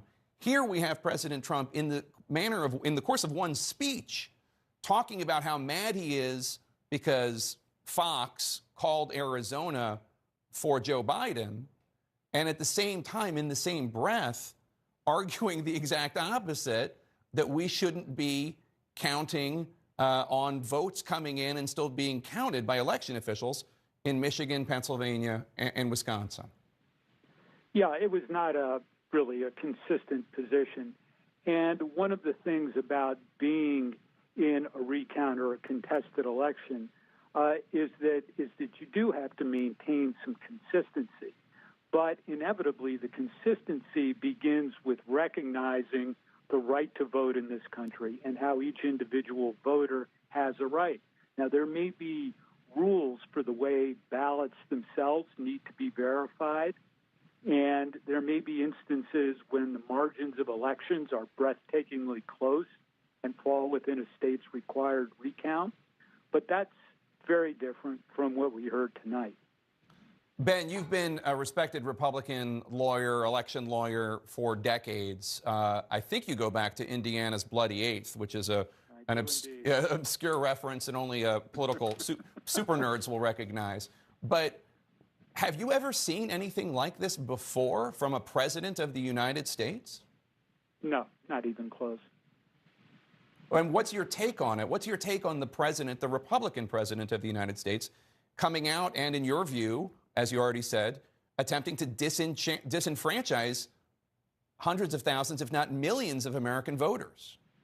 Well, it's a distressing moment for me as a longtime Republican to see a call to disenfranchise so many people. I mean, the Republican Party, and I think really everyone who was on the ballot for the Senate or the House or a local office today recognizes the value of individuals' votes and how what we do is try and preserve them and honor them. And so what the president said tonight is not only unprecedented and it not only lacks any basis in the law, it really is a disservice to all the other men and women who are on the ballots as Republicans today. All right, Ben Ginsberg, thank you so much for your time and expertise. We really appreciate it, and get some sleep. I'm sure we're going to be calling upon your services quite a bit in the next few days, weeks, months, who knows how long. Thank you so much. And Abby, I mean, Ben Ginsberg, a very respected Republican lawyer, shocked, distressed about the fact that an American president is openly seeking to disenfranchise American voters. And in the words of John Bolton, President Trump's former national security advisor, commit a fraud or a con on voters. Yeah, and you heard Ben Ginsberg just call it unprecedented. I think it is unprecedented. And if we were watching this in another country right now, we would be shocked by what is going on. I think this would be setting off alarm bells. I'm sure it is setting off alarm bells all over the world. The President of the United States just said at almost, at 2 o'clock in the morning on the night of an election that he wants to stop counting the votes in certain parts of the country, but not in other parts of the country, because he thinks he's already won because all the votes because he thinks he's won. I mean, that's something that anywhere else in the world would be a sign of a democracy that is in peril. I think it's a sign that our democracy is in peril. What is going to happen tomorrow? Will anyone speak up about this? Because I think that's really where we are at this point. We have to wait for the votes to be counted, but will Republicans just sit in silence and allow the president to say, I don't want to count the votes in a handful of states in this country because I think I've already won? Abby, as you're talking, I'm thinking, you're talking about the world, about the fact that American observers are sent around the world to observe democracies in action. And one of the things that they try to do is to prevent exactly the kind of thing that President Trump was just calling for. I mean, it's hard to wrap your mind around. I just want to underscore what we talked about earlier, which is that there are a lot of people out there who believe everything the president says. And that is why this is potentially dangerous. Absolutely. And we all hope it's not. This is a norm-busting, institution-busting president. He ran that way 4 years ago, and even though he's president of the United States, he ran that way this campaign cycle. And this hopefully is not one of the ramifications of the erosion, thanks to him, of institutions, not just the media and others, but those that we all need, basic democratic institutions. I'm wondering what former Senator Rick Santorum, a Republican senator from Pennsylvania who ran 3 times in the Commonwealth of Pennsylvania statewide and won 2 out of 3. I'm wondering what you make of what we just heard from the president. I was very distressed by what I heard the president say. The president is prone, as we all know, to bluster and to fits of pique of being upset about how he's being treated. But look, I don't have any problem. I think Joe Biden said similar things, saying, I think I won. I mean, that's fine. You think you won. That's great. But the idea of saying that using the word fraud, that there's fraud being committed by people counting votes, I think is wrong. I understand he sees votes potentially being shifted around in some places. But look, the reality is that what's happening. I can tell you in Pennsylvania, what's happening is they're counting the absentee and mail-in ballots right now, and some counties have stopped counting. they stop counting because people get tired. When they're tired, they make mistakes, and you stop counting, and then you take it up the next morning when people are fresh and everybody has a chance to sort of make sure they're not making any mistakes. They're not stopping counting because they're trying to fix anything or create any sort of fraud. There's plenty of people there, and as you know, poll watchers and others who are watching the counting. I know in the city of Philadelphia, for example, I think there's actually cameras on the people who are actually doing the counting. So look, I understand the president's frustration because some of the states weren't called, as early as he'd like. But at the same time, he complained about one of the states being called earlier, like Arizona. So I understand the president feels like it's a grievance against him, and somehow or another this is another example of the media not treating him fairly. I would just say I could not disagree more in this case.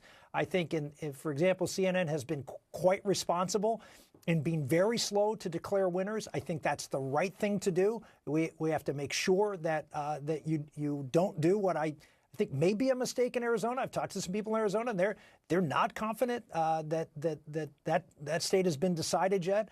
And we need to be cautious. There are plenty of votes out there in all the states, all the blue wall states that are up there, Wisconsin, Michigan, and Pennsylvania, that could flip it. I think it's highly unlikely in Pennsylvania, as I know it well, but it's still possible. And as long as it's still possible, you have to take your time and count the votes. Is there anybody left in that White House who the president listens to, who could tell the president, Mr. President, it's undemocratic what you're saying, it's distressing what you're saying, we need the votes to be counted. For your own second term, should you win one, you need to have people have faith that this happened the right way. Is there anyone who can tell him that anymore? I suspect the reason that the 4-minute call went out that the president's going to speak between then and the time that he did speak, there was probably a lot of discussion going on about what he should say. And the president's a 70-some-year-old man at 2:30 in the morning, and after a very stressful time, and I think he was just unfortunately being more a raw version of himself, and so that's just disappointing. I hope that the place they walk it back tomorrow and say we want the votes to be counted, particularly in Arizona. If you want them counted in Arizona, you need to have them counted in Pennsylvania, Michigan, and Wisconsin too, and Georgia. Yeah, that would be a consistent position. Wolf? Yeah. Guys, thanks very much. John King is here. It is outrageous what the President of the United States said just now. This is a fraud on the American public. Frankly, we did win this election. Take a look at they're still counting ballots right now, John. Right now, by our count, our projections, 220 votes for Biden in the Electoral College, 213 for Trump. There's still a way to go until you get to the 270 needed to win. Right, and let's give Senator Santorum some credit there. Let's count the votes, right? This is the United States of America. It's not Belarus. Let's count the votes. The leader does not get to decide when we're done. States count their votes, and that's how we're going to do it. States count their votes. Now, this is where we are right now. There's some things we can, we can be reasonably certain about this map, which is when Hawaii comes in, we expect it to go Democratic. I'm going to say, just for now, these aren't done yet, but Nevada, we have Biden is leading in Nevada. That would be a hold. That was a Clinton state. Biden is leading in Arizona. This is what the president was mad about, but the math right now has Biden leading in Arizona. So let's give that to him for now. Now let's come back out here and come back over to the red.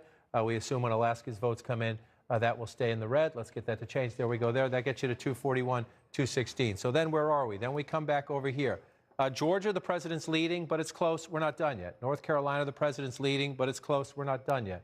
In Maine, we're not done yet either here. Here's what we expect to happen in Maine. Let me just bring Maine out here. I see I tapped that in the wrong place. Let me take this off, bring out this here. In this district here, Trump is winning here. Biden, we expect to win more of the state. Trump is leading right now in the 2nd congressional district. So if you do it like that, you give Trump 1 and you come out. That's a pickup for Joe Biden. We know that would be a pickup if that holds right there. So now you're looking at the map. If we go where the president is leading right now, this is going to anger Democrats.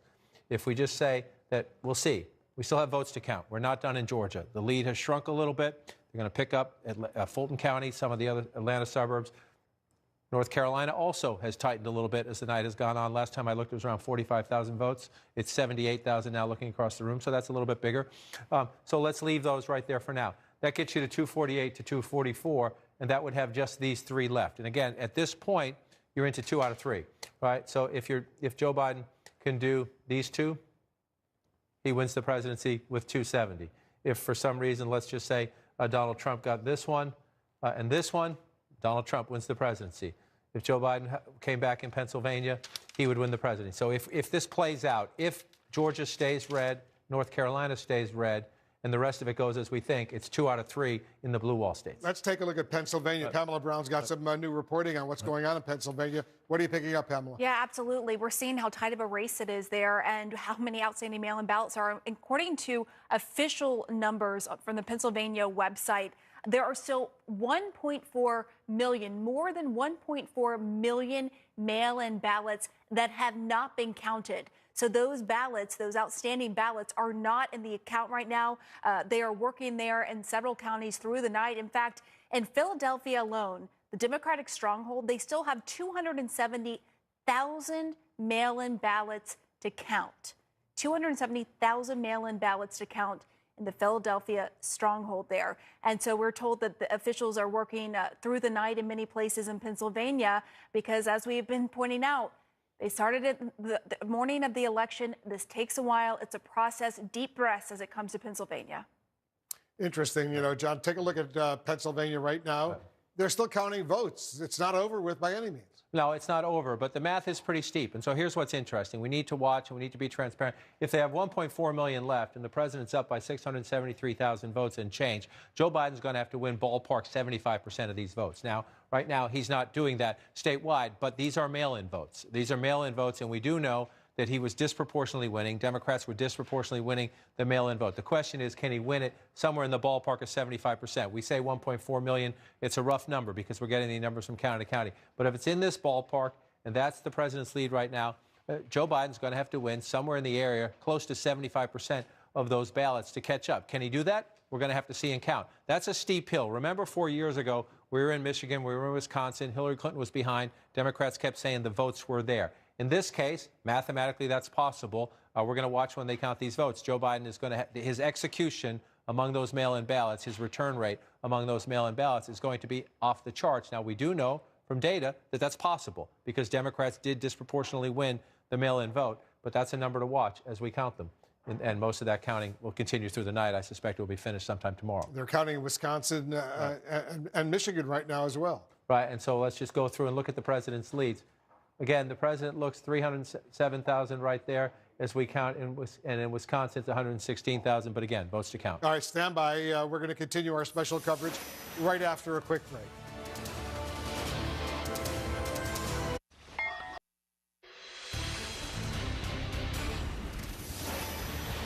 Election night in America continues. We don't know the winner.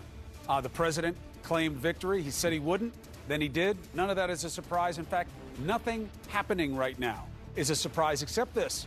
Millions more of you came out than anybody ever anticipated. And yes, it's making the job harder, but that's a blessing. There's more counting to be done, and we're doing it right now. We are just minutes away from what we believe will be a big set of new information and numbers from Wisconsin. I'm Chris Cuomo, along with Don Lemon. Welcome back to CNN's continuing breaking news coverage. Again, we are standing by for a news conference at the Milwaukee Board of Elections. Right now, let's go to a key race alert, okay?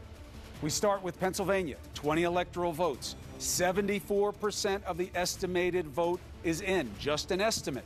What has to happen? The president has a big, fat lead, 677,000 votes, 55.7 to 42.9. Where are the remaining votes? When do they come in? How many days left is there of potential counting? We have all of that for you, but that is the key race alert on that. Next. Michigan has 16 electoral votes. Again, we're waiting on information from this state. 74% of the estimated vote, a lot of mail-in ballots still to be processed. The president has a 240,000 vote lead, but there aren't a lot of votes in there in big areas that matter. We'll take you through it in a minute. 52.0 to 46.3. Wisconsin. Now, this is the state to watch for Donald Trump. 10 electoral votes. He's up 108,000 right now. 83% of the estimated vote is still in. 50.9 to 47.3 for Biden. We are waiting on this press conference. This state will be active in the smallest window of time. We're going to get new information here in just moments. Next,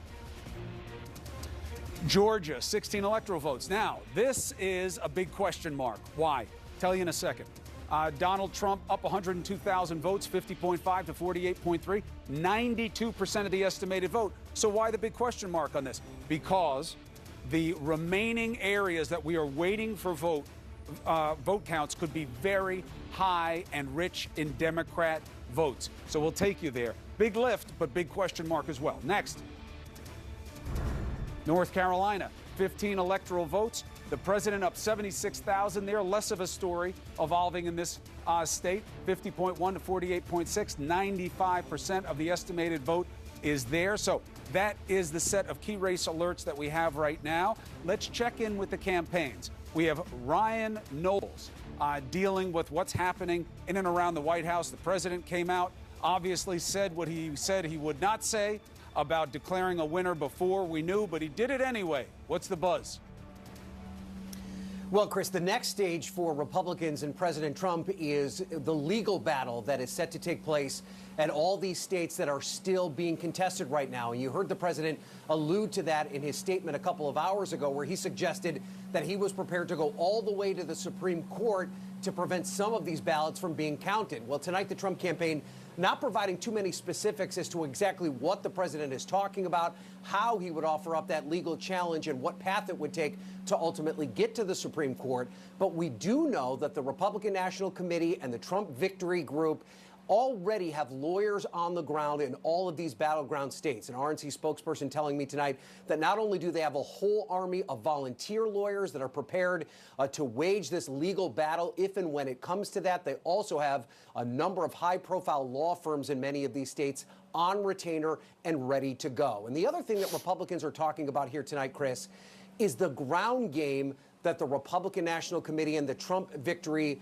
Organization put into place shortly after President Trump was inaugurated. This was an effort that cost $300 million. It put boots on the ground in many of these states, and it never slowed down despite the coronavirus pandemic.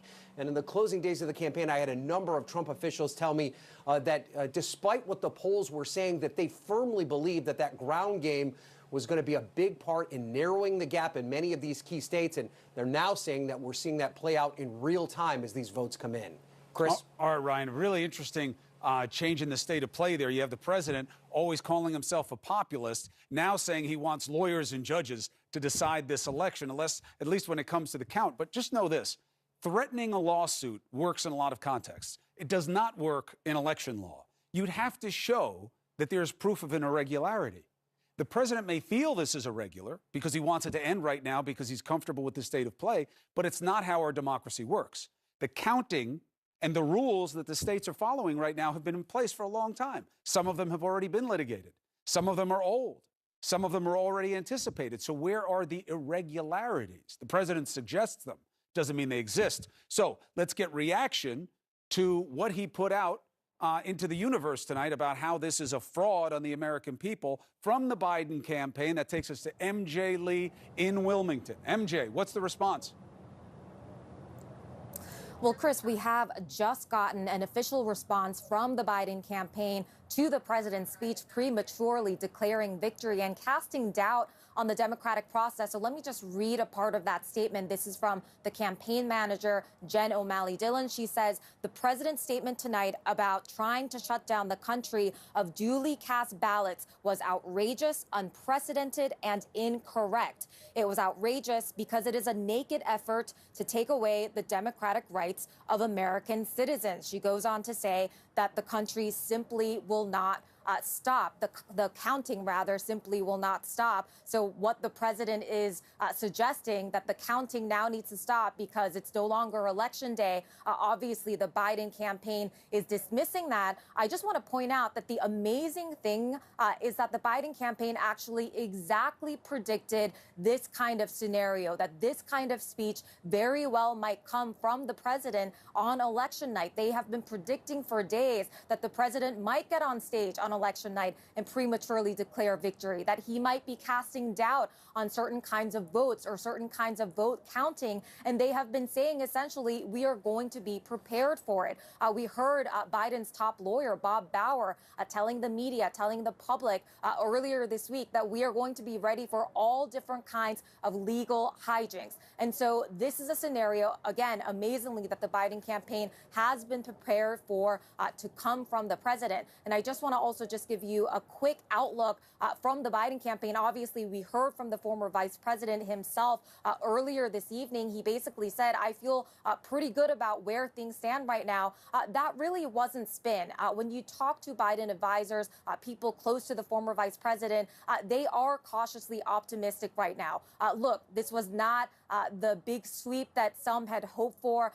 This was not the sort of maybe early victory or even an election night victory that some had even fantasized about. Obviously, they don't have Florida. They don't have Ohio. They don't have Texas. Those states are gone. All three of those states I just mentioned are states that the Biden campaign had made a last-minute push for, even though they knew that those states were either competitive or would be reaches. However, we heard Biden himself say he thinks that he is going to win Pennsylvania, and he feels like, and the Biden campaign feels like, that the blue wall states are going to come for them in the end. So the bottom line is that right now, obviously, a lot more counting to be done. However, the Biden campaign basically feels like they are going to be able to pull through, that they do think they have a better path to 270 than the president does right now. Chris. MJ, appreciate it. Ryan Nobles, thank you very much. Let us know if there are any updates. So let's get a better sense of the state of play, right? They have feelings. Let's deal with the facts of what we know. Phil Mattingly over at the Magic Wall.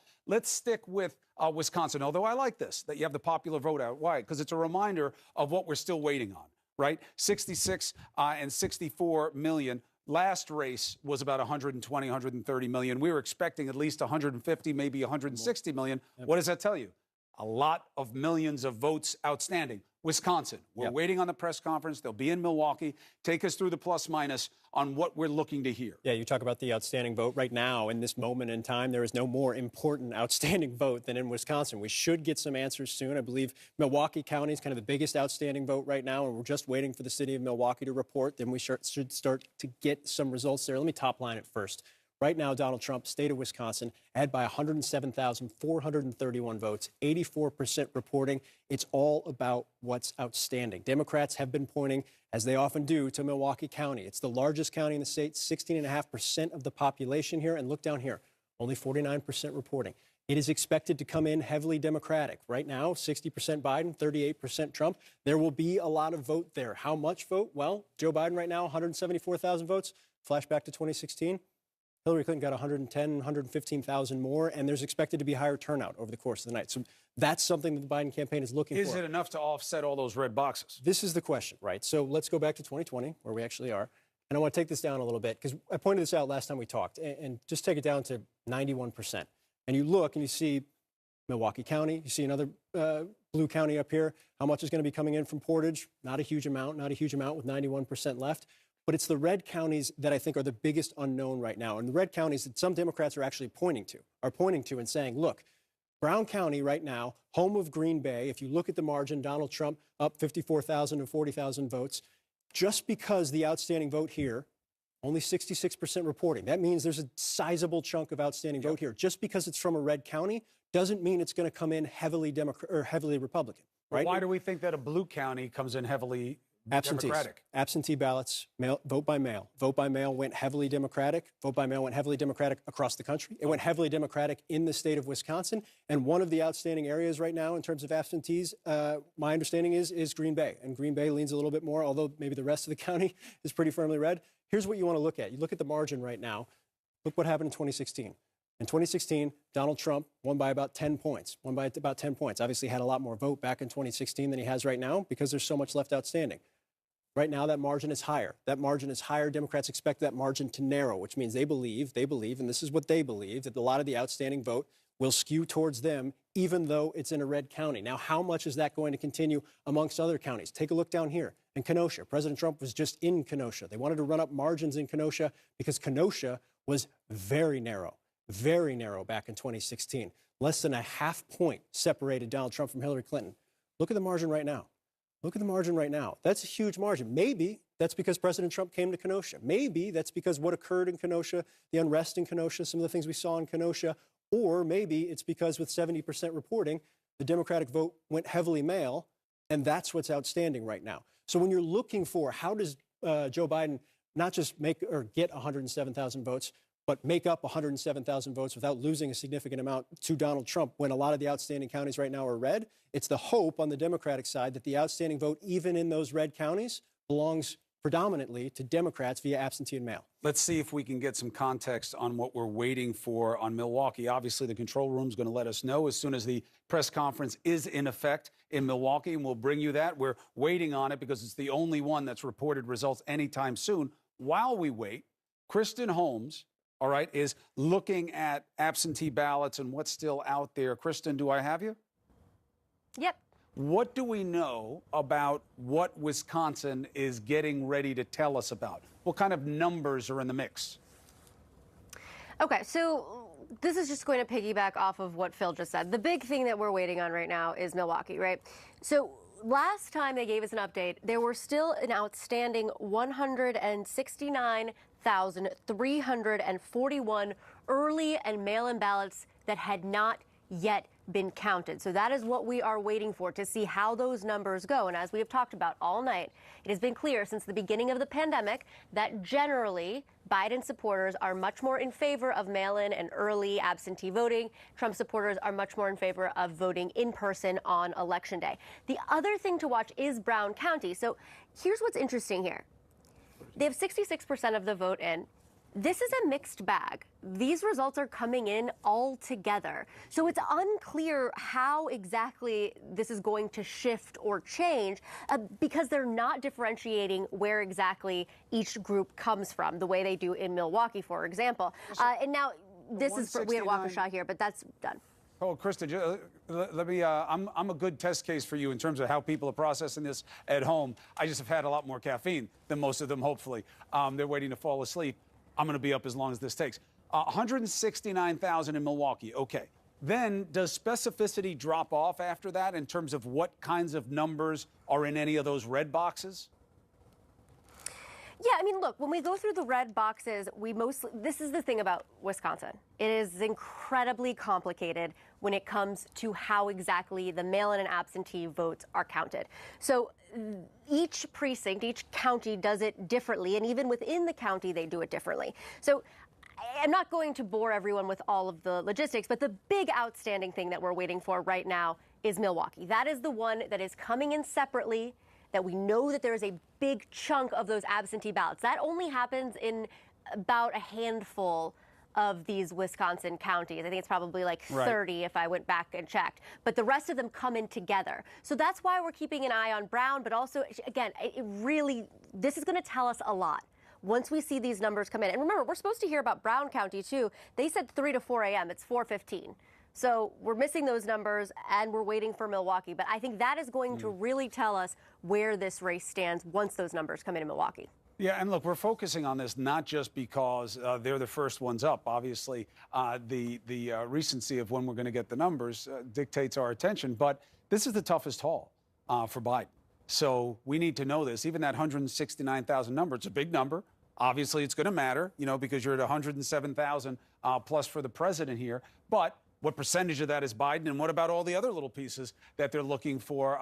There's a lot of wood to chop in Wisconsin, especially if Biden's going to have any kind of chance there. And if he doesn't, the window gets really small really fast. All right. Thank you very much. Appreciate that. So we're waiting on Wisconsin to give us this press conference. And once we have those numbers, now we'll know, okay, so here's all the counting they've done. What do they have left?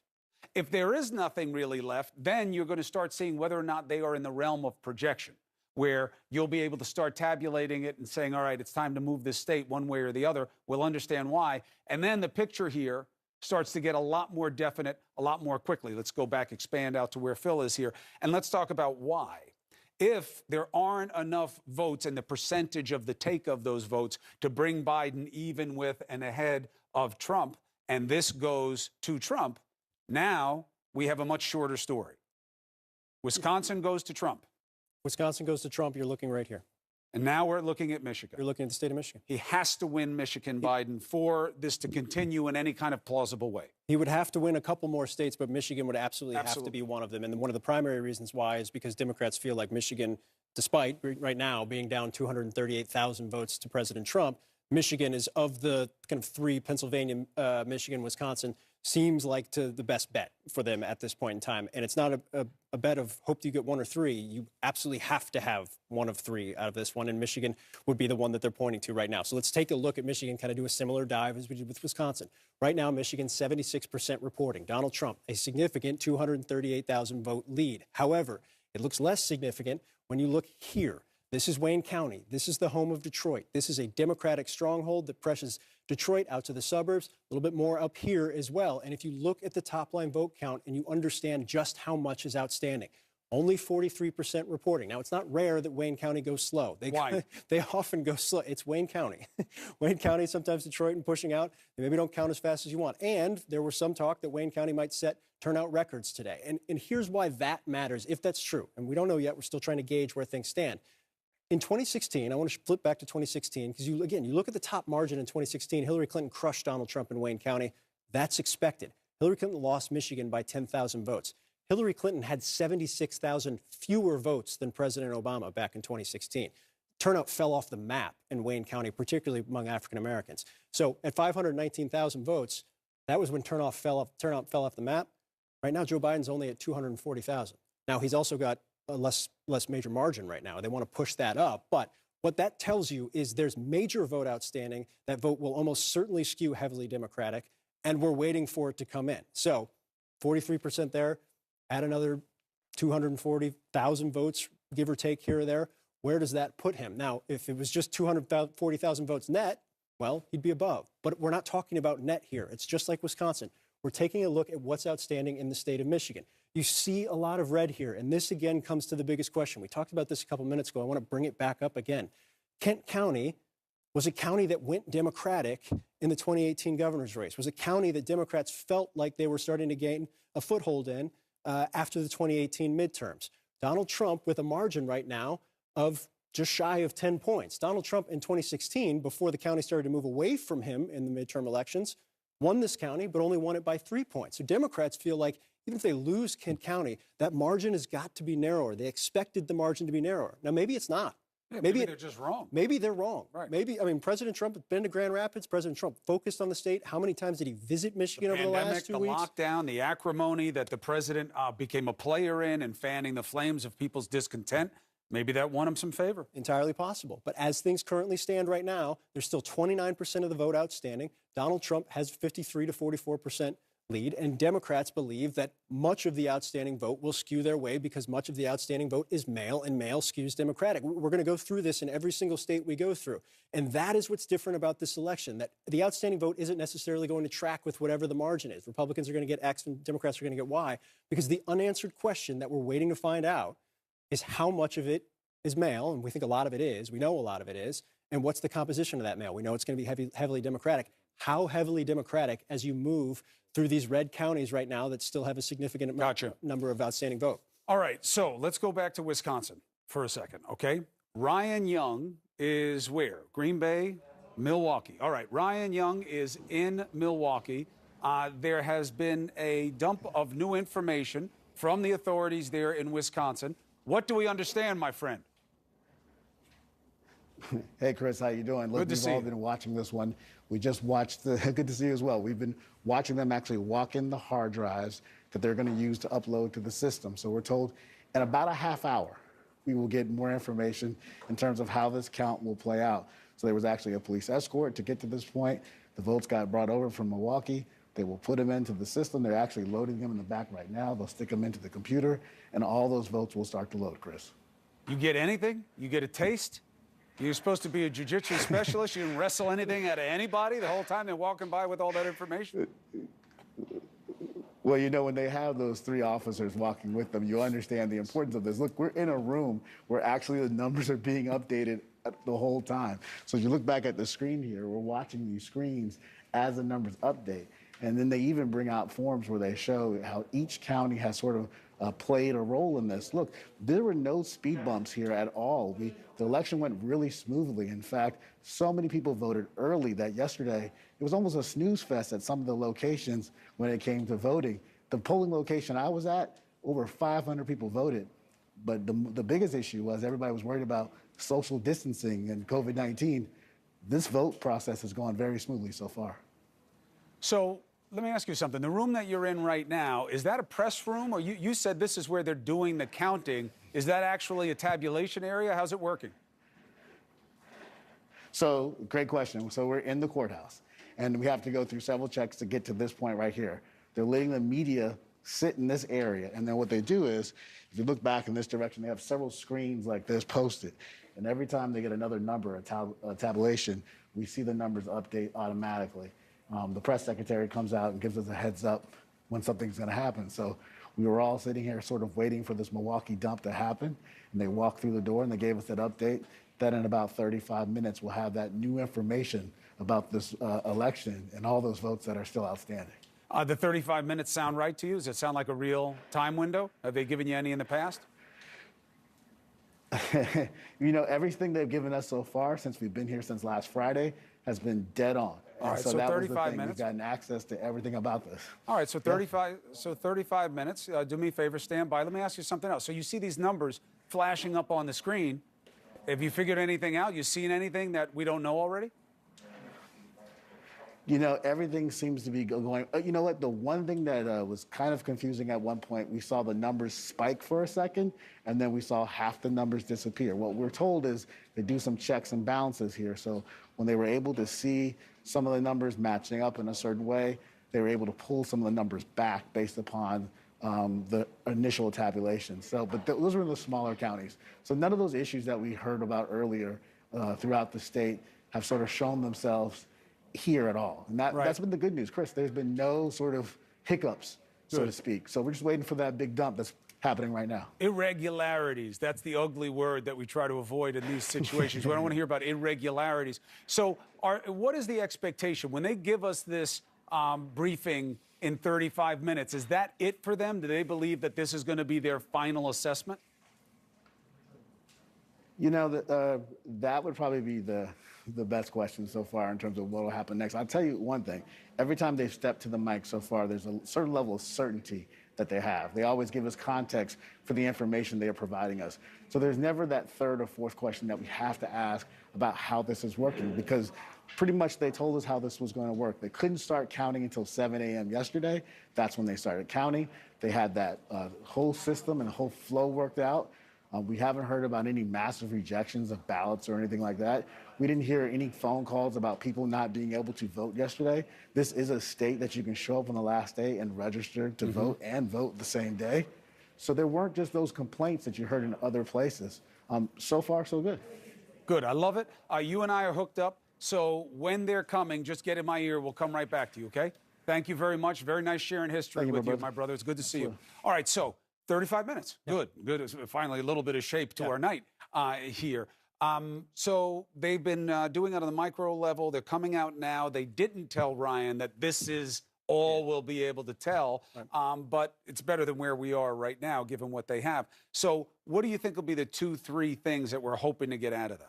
Well, it's going to be Milwaukee County, right? And so it's going to be everything from Milwaukee County. I don't know if this will be the final thing that they give from Milwaukee County, but the way Ryan was describing it is it's Milwaukee County. Now, Milwaukee County is not the only thing we're waiting for. It's by far the biggest thing we're waiting for. If you look at what's outstanding, 49% is in right now, still waiting 51% of the vote. And it's the city of Milwaukee and everything in its outskirts in this kind of blue area right here that we're waiting for. I think the other big question, Kristen kind of alluded to it, we're expecting Brown County at some point as well. That they're not all going to come at the same time. So Milwaukee County, what Milwaukee County will give us and what we'll be looking for is kind of the partisan breakdown. The partisan breakdown. It seems very obvious here, but the partisan breakdown and then the top line numbers. What is the turnout in Milwaukee County? Does it start matching up with a pathway for Joe Biden, or does it fall short? And when you start to match up with the rest of the counties with Donald Trump, all of a sudden it becomes clear that Trump has the path. Right. That's the trick here, is that there are enough votes in Milwaukee and the surrounding areas for the 107,000 vote lead to disappear. However, are there enough to hold off the rest of the ratio in all the places that are assumed to go for the president? They are red.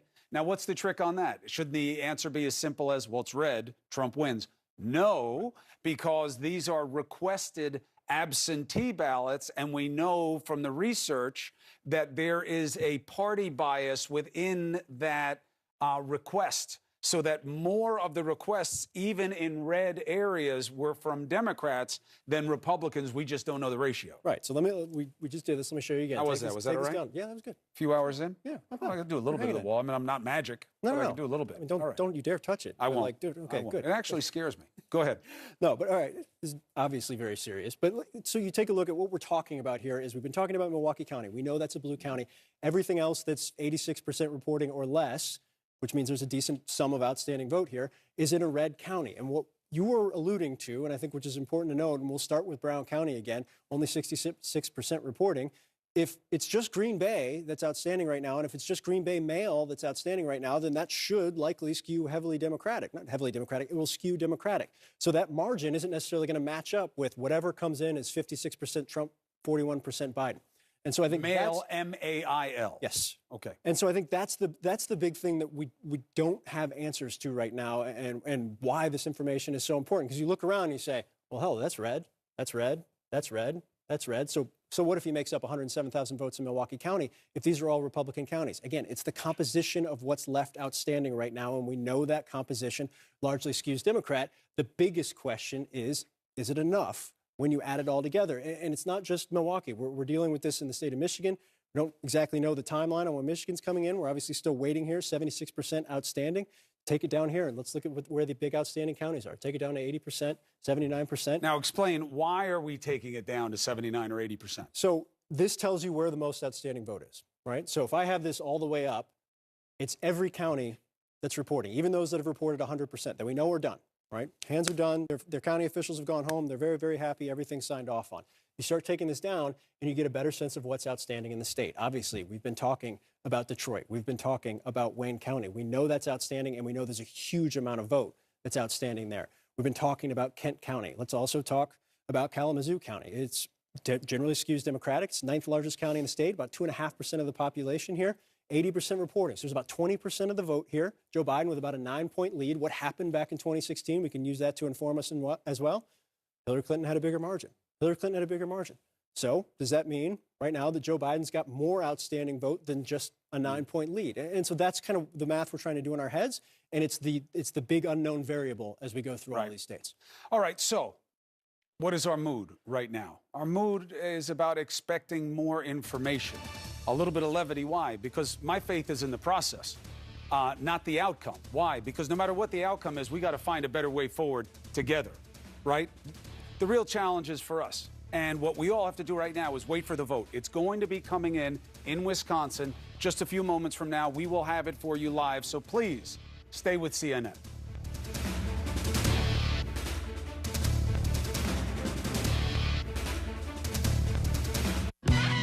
Than any other news source.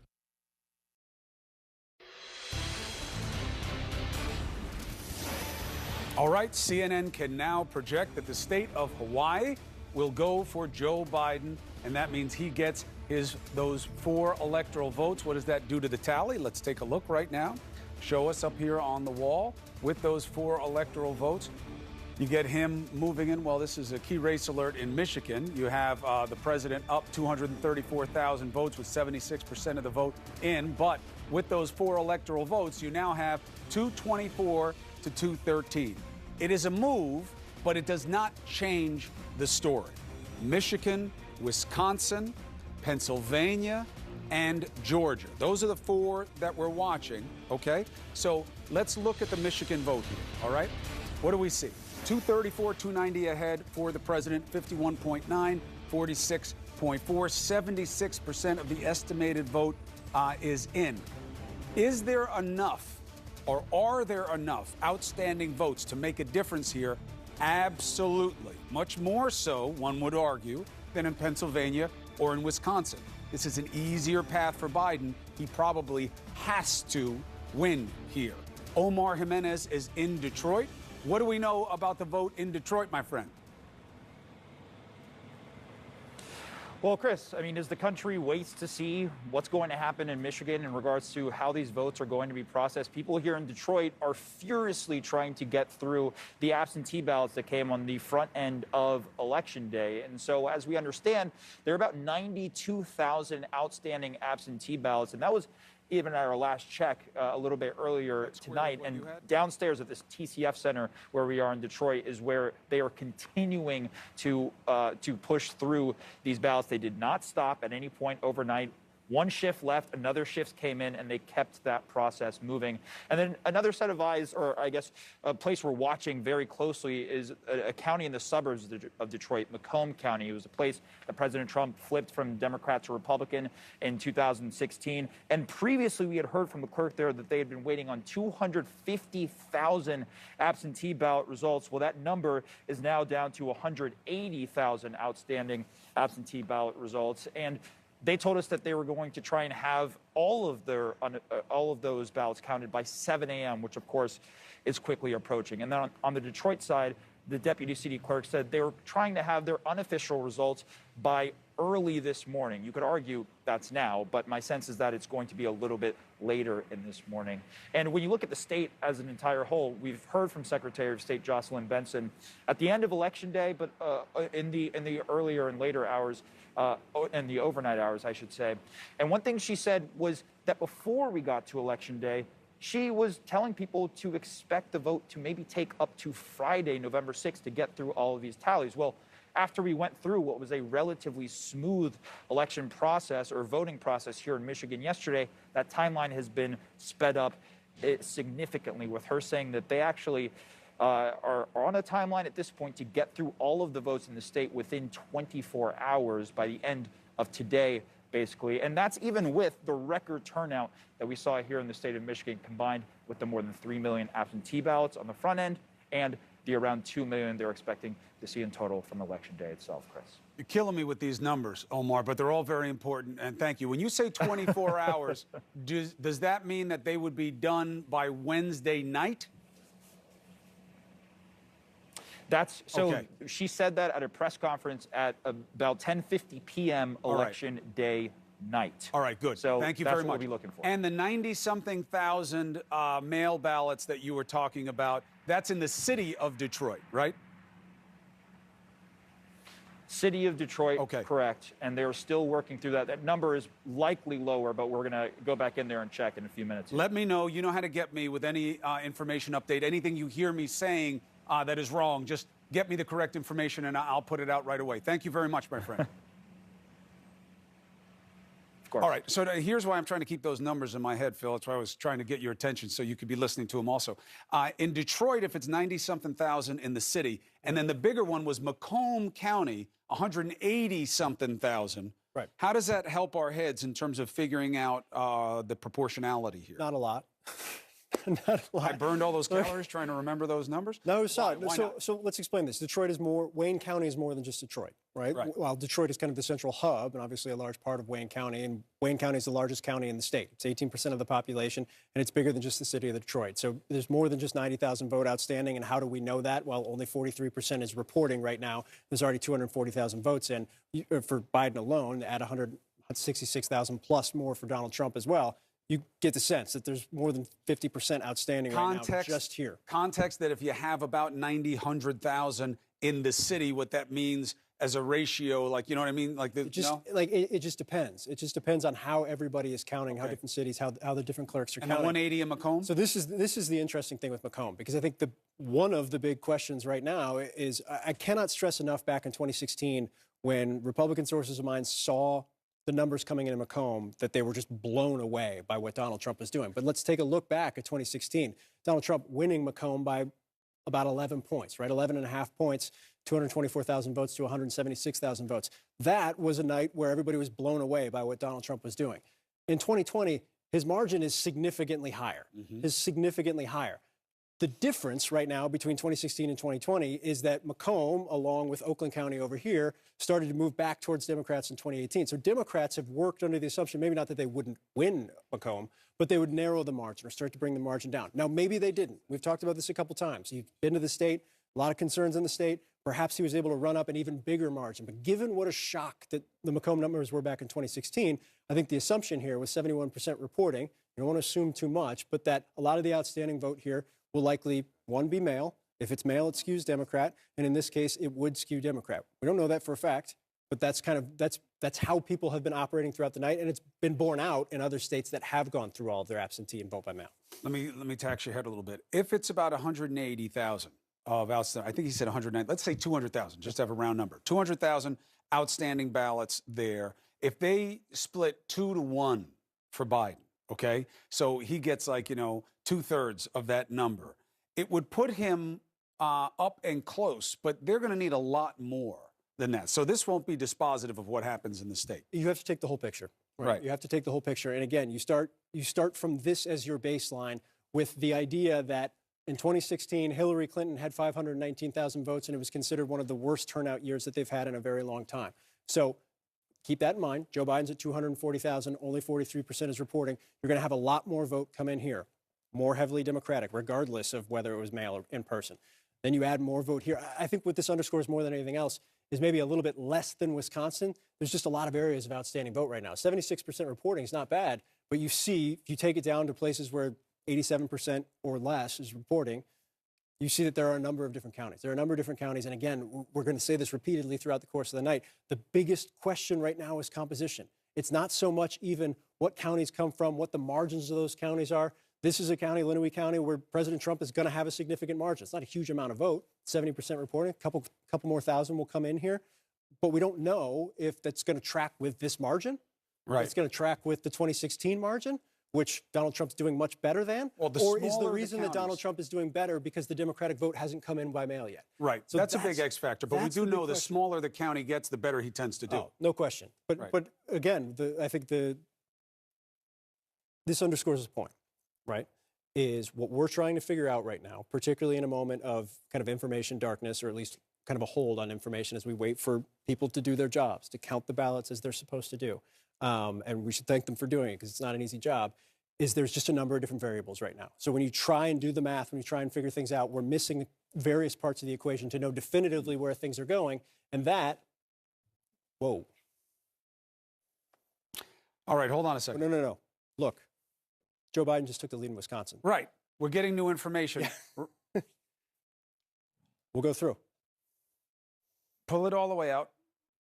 Votes are coming in right now. Let's pull all the way out to the state of play here, and let's see what's going on, because we're getting I know that's what Phil Mattingly. We're getting new information in right now, and one of the things you don't get to see is actually what's going on in my head with all the different voices, and that's before I'm on television. But tonight we just got new information in on Wisconsin, and it has changed the state of play in the state for now. Okay, right now Joe Biden is 11,381 votes ahead with 89% estimated reporting.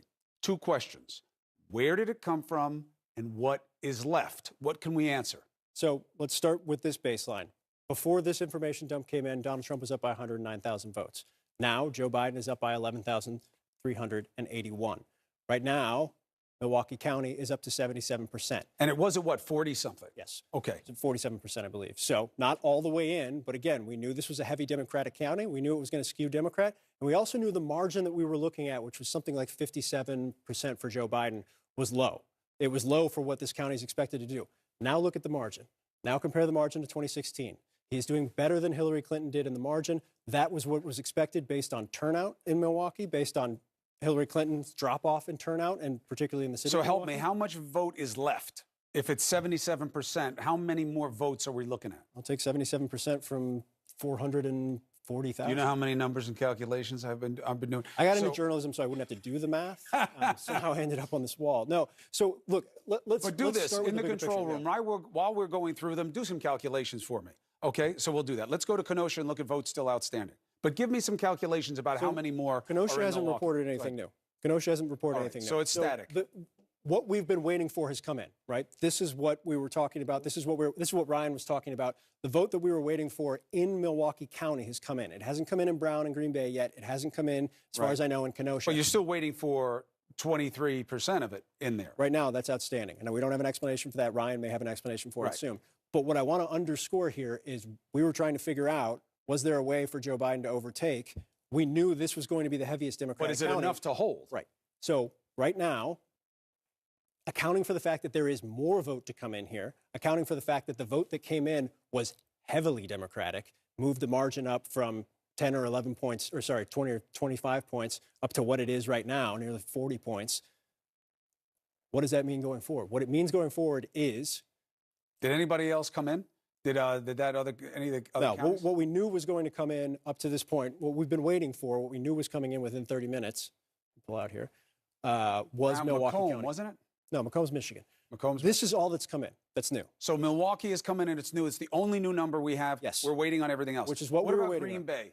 I just pulled that up. That has not come in yet. Green Bay in Brown County has not come in yet. Racine has not come in yet. We focus on Milwaukee because Milwaukee is the new numbers. And what Milwaukee gave us and what Milwaukee has now presented is it has flipped Wisconsin to Joe Biden with a lead right now. All right, so now. reset. Where were we and what just happened? Where were we? Donald Trump was ahead by 109,000 votes. We've had several counties throughout the state where we were waiting for information and waiting for data. We knew the county we were going to get was Milwaukee County. Milwaukee County skews heavily Democratic. It's city Milwaukee. Now we know and it how pushes much out. because of now this. we know how much. Joe Biden was able to make up roughly 121,000 votes in Milwaukee County, which would track with an enormous Democratic skew towards Democrats in the outstanding mail that was there. Now, let's take a look. 89% of the state is now reporting. What's outstanding right now? Mostly red counties, but also still about 23% of Milwaukee. So there will be more vote here. And if it tracks anything like the information we just got, it will skew heavily Democratic. The big question now with Joe Biden, look, the lead just narrowed a little bit even more, down to 10,900 points or votes, is what's the composition? What's the composition when Brown comes in?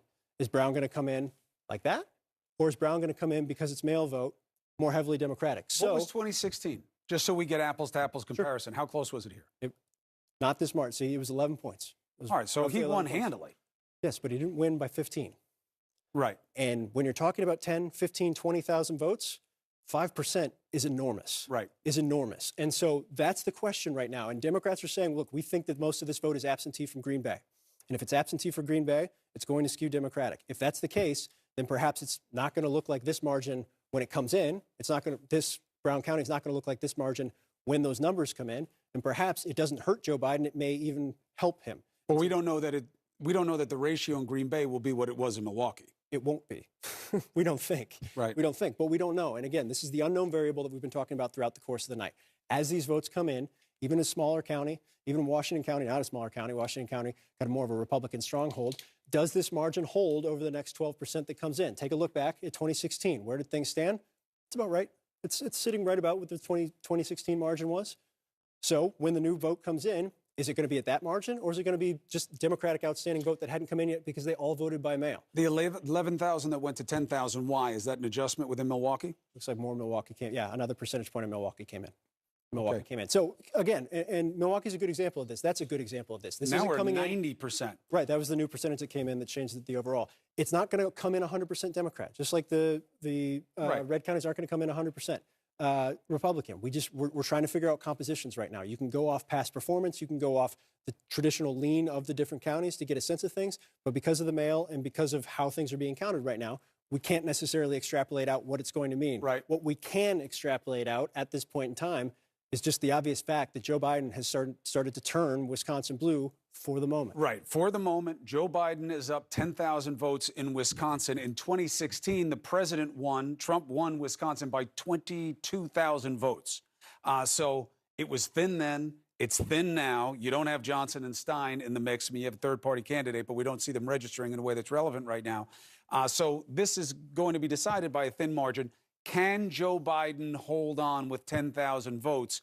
There is enough outstanding vote to be counted there where you could see a change, certainly much more than this number here. Yeah. So we'll have to see. When are we going to see? Control room, do you have an answer on that? Should I go to Ryan Nobles, or are we just waiting? All right, we don't know yet. Ryan Nobles is in, not Ryan Nobles. Ryan Owen is, Ryan Young is in Milwaukee, Wisconsin. Ryan, sorry. So we have the numbers here. Did they tell you anything about any more number to come in? Not yet. All right, good. We'll wait. Well, everybody's anxious, right? Because we want the information. So let's do this. We're going to go through the state and figure out what came in, what we're still looking at, get some more calculations for you. But here's your headline. I know everybody's a little sleepy, but it's time to wake up. We just had a move in Wisconsin. Joe Biden is now ahead. Why? Votes that were in are being counted in big populated areas that could break Democrat and did. Is it enough? We're going to do calculations, see what is still outstanding, and get after that right after this break. Stay with CNN.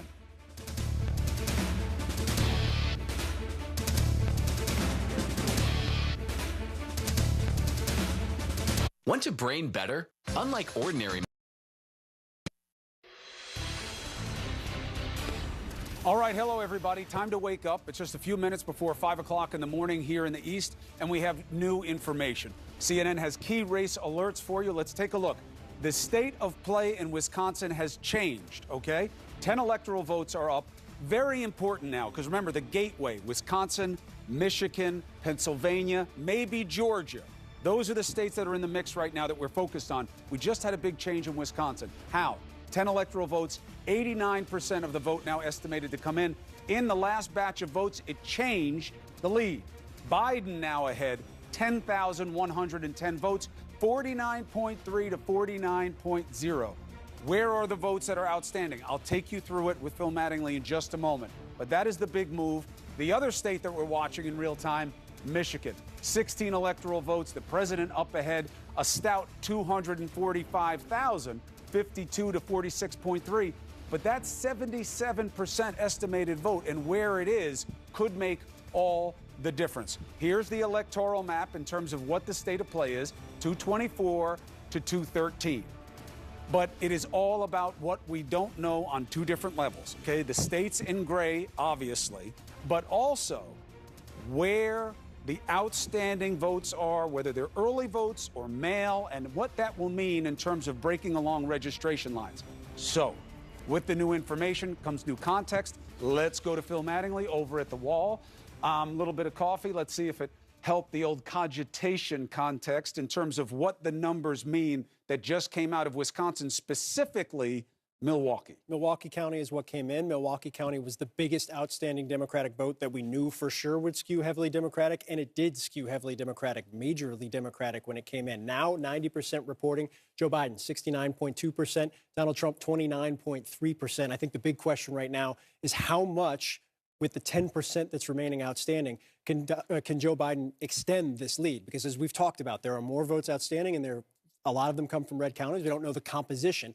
But can he add 10, 20, 30, maybe even 100,000 votes to this? If you take 10% out of what's now probably about 450,000 votes, where do you get? You get 45, 50,000? So he gets 15,000 votes out of this. That will pad his lead. The question is that enough votes, even if he's up 25,000, to stave off the outstanding vote in the rest of the counties? So let's, right now, 89% reporting, Joe Biden with a 10,000 vote lead. Let's see what's outstanding. Let's go find these counties and find this vote. Right now, all you see, now that Milwaukee's over 90%, you see red counties outstanding. And here is one of the open questions. Let's start with what the matchup of these counties are right now. Dunn County, not a big county right now. Donald Trump, 56. Joe Biden, 41%. About 86% reporting, so about 14% of the votes still outstanding here. A couple more thousand votes are going to come in. Yep. There's two things you need to look at here. Look at this margin right now. Look at this margin. Look at what it was back in 2016. Right now, Donald Trump's got a bigger margin. Now, these are the types of counties traditionally that Donald Trump has done fairly well in. Although its location in Eau Claire might change it a little bit, I think the big question right now is that margin because Donald Trump was able to run it up in a smaller county, as he's done throughout the course, throughout the country to some degree, or is that margin because the missing vote right now is Democratic mail-in vote? And that's the variable we need the answers to right now, because as we've talked about, 10,000 is not a huge lead. 10,000 was enough to win the state of Michigan back in 2016 for Donald Trump. Maybe 10,000 holds, but factor in that it's not just 10,000 right now. It's going to add more from Milwaukee County. And how much more can Donald Trump get from red counties like this? You've got good questions. I think I can get us some answers. Get the answers. Right now. Who do we have?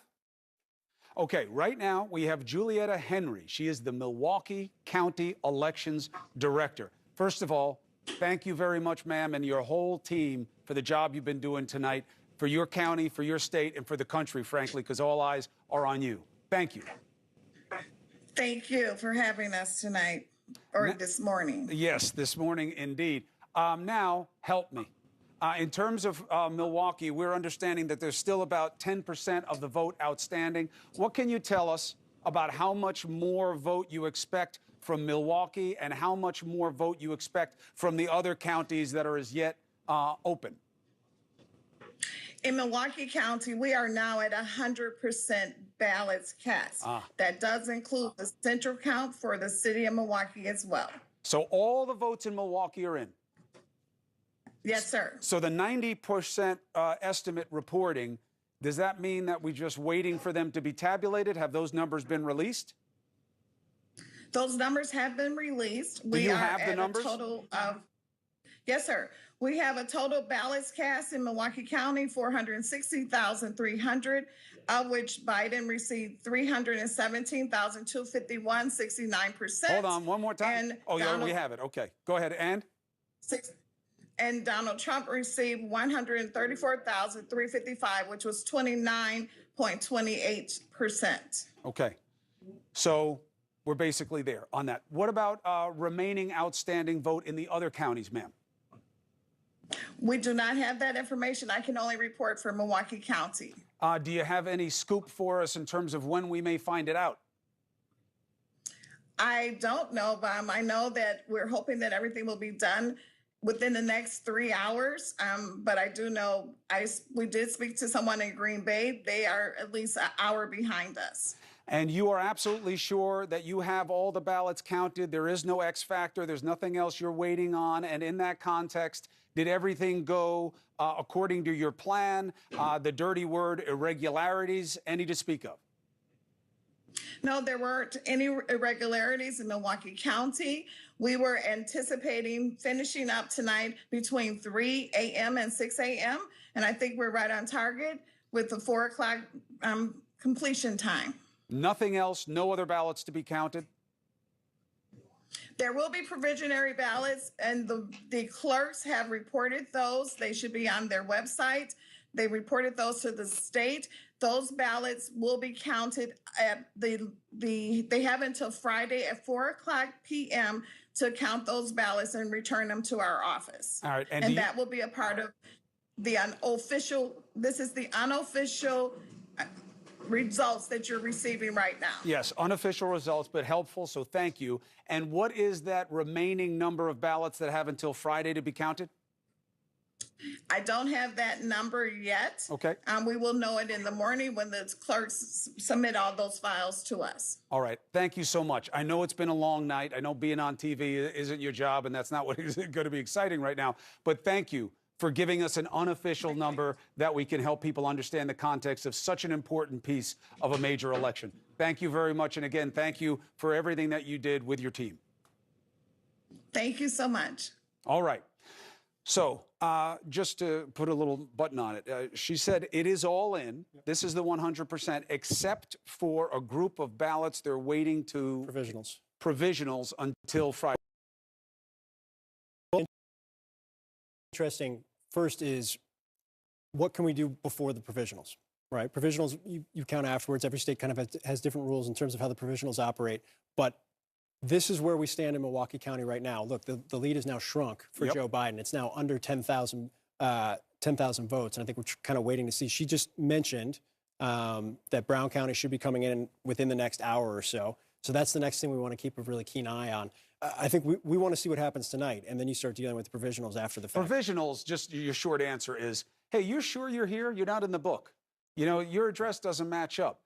Fill out the ballot. We'll figure out if it's a legitimate one to be counted later. Every state does the same thing. That's that bundle. Every state will have that quotient. So Phil is right to focus on this part. Is this number too fragile to hold? We don't know. We don't know. Here's what the beauty of this is what we can show you. And what we can show you is what's outstanding. The biggest unanswered question right now when you start to take things down, particularly now that Milwaukee County is in, it was the biggest outstanding vote, is the composition. We should find out about Brown County over the course of the next hour. That's what we were told. We know that Green Bay is a significant chunk of the outstanding vote. There's a third of the vote waiting there. You have about 95,000 votes. So you have 30,000 votes that are still going to come in a red county. And look, if those votes come in at 56-41, Donald Trump's a happy guy, and that puts him over where Joe Biden is right now. Yep. Again, the wild card here, and this isn't just Wisconsin, it's also in Michigan, it's also in Pennsylvania, is the composition, because it's heavily male, because it's heavily absentee, is it primarily driven Democratic vote because Democrats have been voting heavily male, heavily absentee? Is it not just the entire county, but is it heavily centered in Green Bay? And is it heavily male? Then all of a sudden, just because it's a red county where Donald Trump's ahead by 14 points, doesn't mean that that's going to have any bearing whatsoever on the composition of what comes in. So what we know at this point in time is the counties with the most outstanding vote, including Brown, including Kenosha, which is still at 30% outstanding right now. These are Republican counties as it currently stands. These are both counties that Donald Trump won back in 2016. However, we know Donald Trump won Kenosha County by less than a percentage point. And right now, Donald Trump is leading in Kenosha by 21 points. So let's get a little context from Kristen Holmes. She's looking at this at the voting desk. How can you help us understand the situation?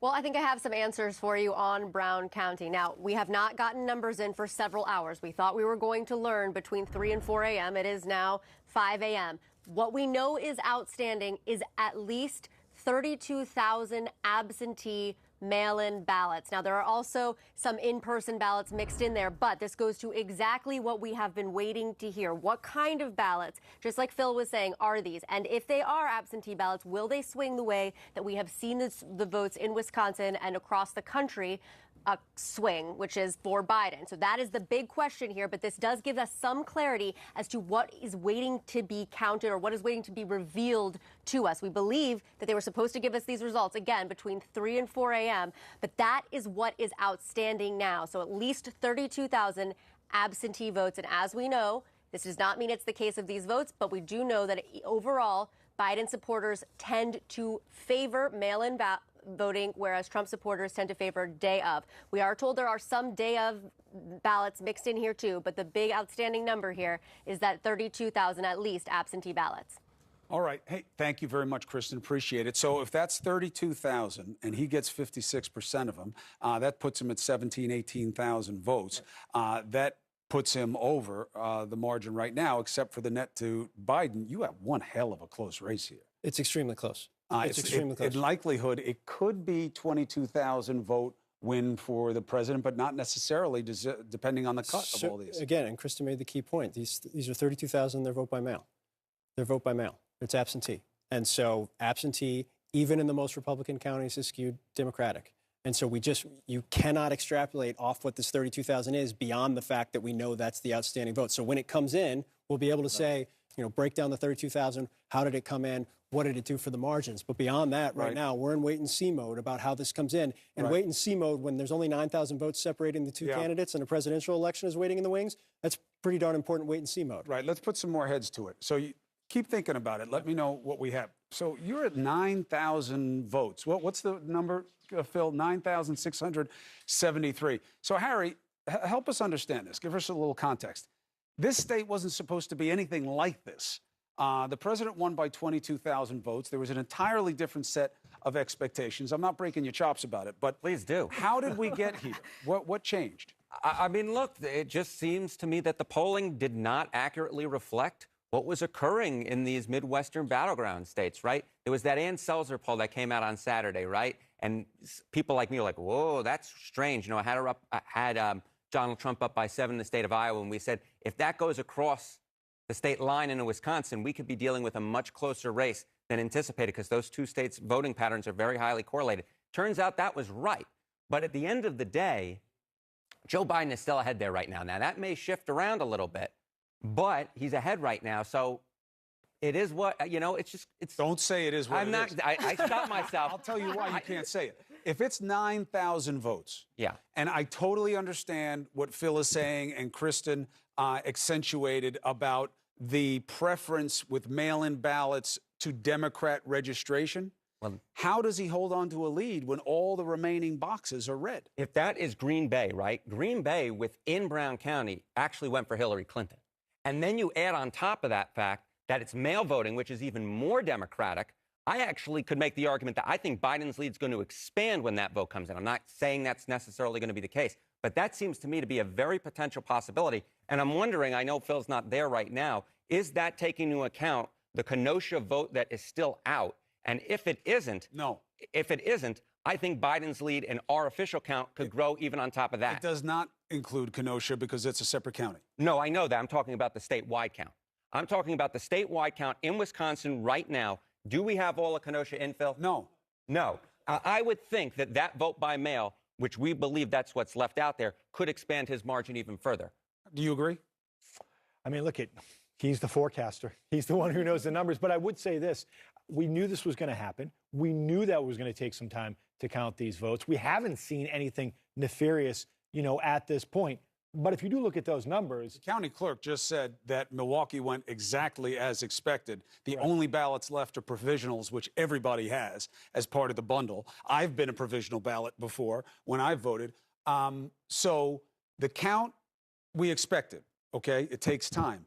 The race being like this, we did not expect, right? I mean, part of the bravado of Biden was that he was 5, 6, 7 points in Wisconsin, no more.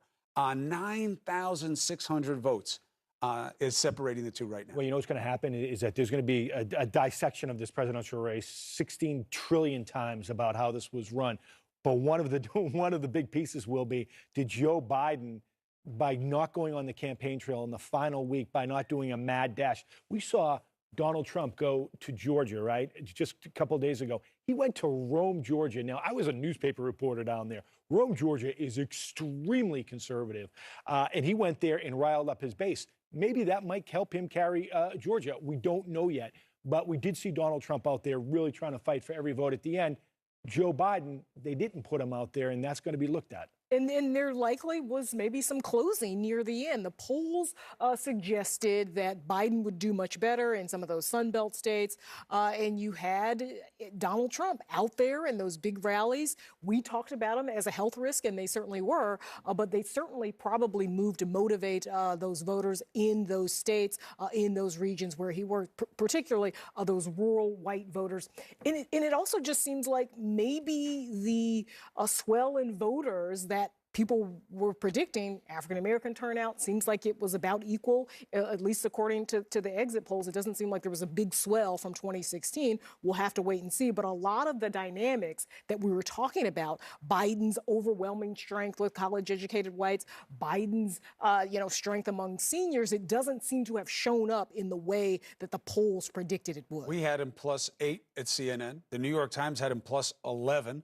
I don't know that Trump was ever leading in a poll in Wisconsin against Biden. Not any poll that was that CNN would allow to be published on our website or put on air, that's for sure.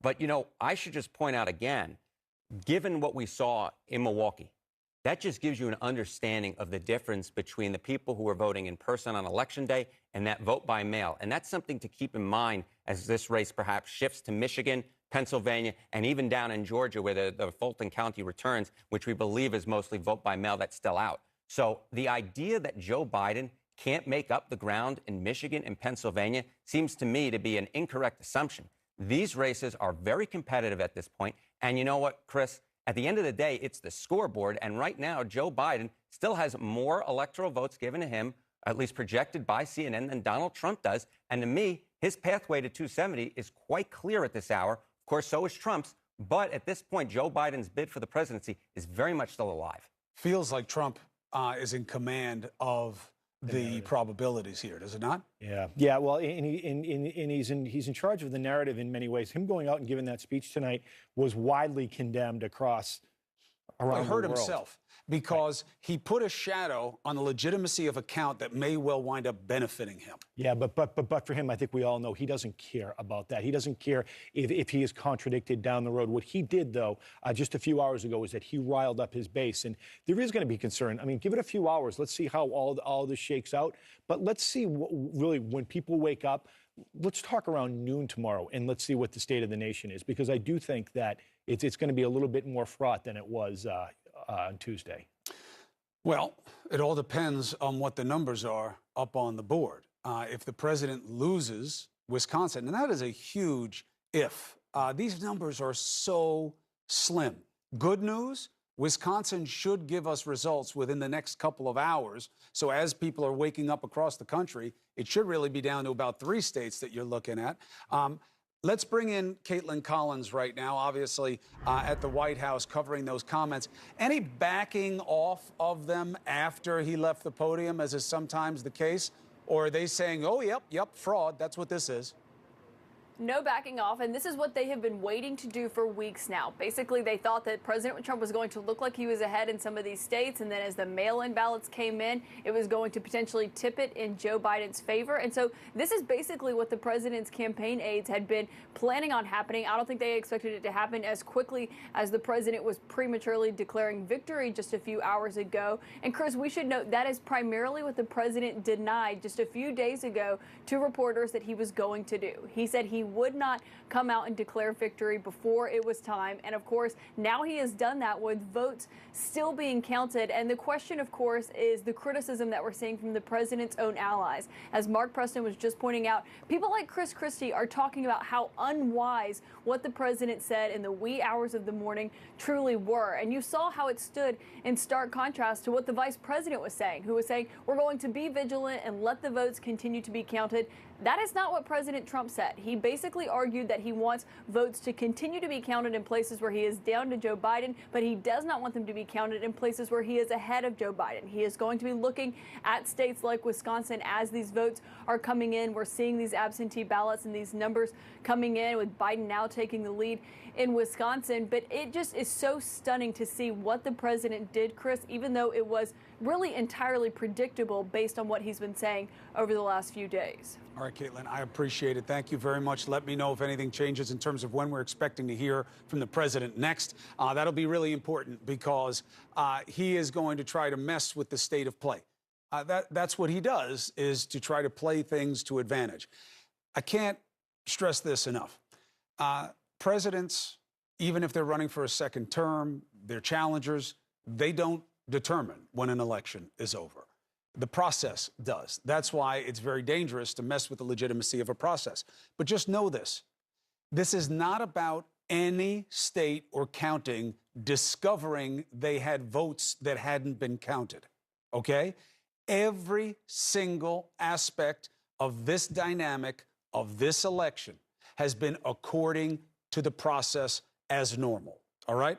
We're going to take a break right now. More information has just come in about Wisconsin. There has been a change. Joe Biden is in the lead by the smallest amount of votes we've seen tonight, under 10,000. Will it hold? We will see, and we will see sooner than we expected. In an hour or so, we should have an answer about Wisconsin, and that will have huge implications for this race. Stay with our continuing coverage. Stay with CNN.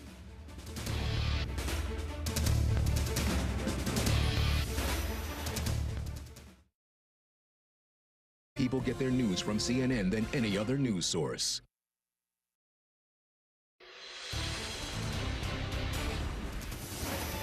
All right, CNN will bring you a key race alert here. We have Wisconsin that has had a recent change. It just changed again. Its 10 electoral votes are up for grabs, and it is the thinnest margin of a major state that we've seen tonight. 8,442 votes separate Biden and Trump. 49.3, 49.0, 89% of the estimated vote has come in. the key part of the story here is the big Democratic stronghold of Milwaukee has 100% reported, except for provisional ballots, which are not relevant for this point of the analysis. So the rest of the outstanding vote is in red counties. Oh, so then it's all for Trump. No, maybe not. Why? Because it is predominantly mail-in ballots. And those ballots broke unequally for Democrats. How unequally? We don't know. That's why we're watching. Michigan, 16 electoral votes, 217,000 votes here. You know, a mountain compared to what's happening in Wisconsin. However, 78% of that estimated vote, there are big chunks in big areas that Democrats can make up a lot. Now, here is a state that you haven't heard about tonight, but there have been a lot of whispers that it could matter here. Nevada, all right? And here's why. 6 electoral votes. Biden had been up by like 25, 27,000 votes. Now, only 11,000 votes. 85% of the estimated vote has come in. We just got a big group of votes from Clark County, which is the home of Las Vegas. Let's go over to Phil Mattingly. And that was expected to usually be a Democratic stronghold. Not now, brought the margin down. Well, Clark's got to be the firewall, right? Clark, home of Las Vegas. This is the biggest county in the state. 72% of the population lives in Clark. And if you're a Democrat, you want to roll into Clark and roll out of Clark, leading by about 10%, maybe 11% traditionally. Right now, with 84% reporting, Joe Biden is no longer up by 10%. He was until the latest batch of Clark came in. Now, here's what we don't know about Clark as it currently stands. With this latest batch is, did it include mail? What's still outstanding right now? We know there's still 16% outstanding. However, if you look at this right now, Joe Biden, 11,000 votes ahead in the state of Nevada. A lot of people throughout the course of the night have just been giving Nevada to Democrats, assuming that Democrats who have had a pretty good stranglehold on the state of Nevada over the course of the last couple cycles would figure out a way to do it. They always do because of Clark County, because of their turnout operations. Figure out a way to do it. This is close. This is close. And I kind of want to go through, if you don't mind, and I'll dig back into the map in a second, is go through where things stand right now. Everything you're looking at that's filled in has been called, right? So Joe Biden, 224 electoral votes. Donald Trump, 213 electoral votes. We can go ahead and pretty much assume Donald Trump is going to win the state of Alaska. You can, right now, we'll just say for the sake of argument, because he's leading, you can give him North Carolina as well. You give Joe Biden the state of Maine. These aren't called yet, but we can kind of just, as we try and game this out a little bit. I'm not going to give Maine 2 yet because we don't have a final answer there. And what does that leave you? Well, Democrats feel comfortable about where they lead right now in Arizona. But, and this is a key but, what happens if Nevada flips red? Talk about pathways here. What is Donald Trump's pathway if Nevada flips red? Well, he wins Pennsylvania and he wins Michigan. Guess what? That's it. He can lose Wisconsin. He can even lose Georgia, which we won't have an answer to for the next couple of hours. If he wins Nevada, Donald Trump's pathway gets noticeably easier. Win Pennsylvania, where he's currently up by 650,000 votes. Obviously, a lot of vote outstanding. Not making any declarations here. Just saying, Michigan, Pennsylvania, or Biden wins Michigan, Biden wins Wisconsin, Donald Trump wins Georgia, and all of a sudden, Georgia, Pennsylvania, within reach, and Nevada, and Donald Trump's over 270 electoral votes. Now, I'm not saying that's where it's going. I'm just saying if you start to game this out, Nevada would throw a huge wrench into the Biden campaign's plans. So that's where things stand right now. You've seen late vote come in Clark County. That has narrowed Joe Biden's lead with 85% reporting, now leading by about a percentage point, 11,000 votes. We've been talking about Wisconsin. We've been talking about Michigan. We've been waiting for Pennsylvania. We're still waiting for Georgia. Nevada just threw us a little bit of a curveball. We'll have to see how that plays out over the course of the next couple of hours. So what are we waiting on in Nevada? How much outstanding are we looking at here, and what could it mean? So what are we looking for? So about 85% reporting right now. Look, the biggest county is where you're looking for most. And this is traditionally a Democratic county, and Democrats want to have a pretty good margin here.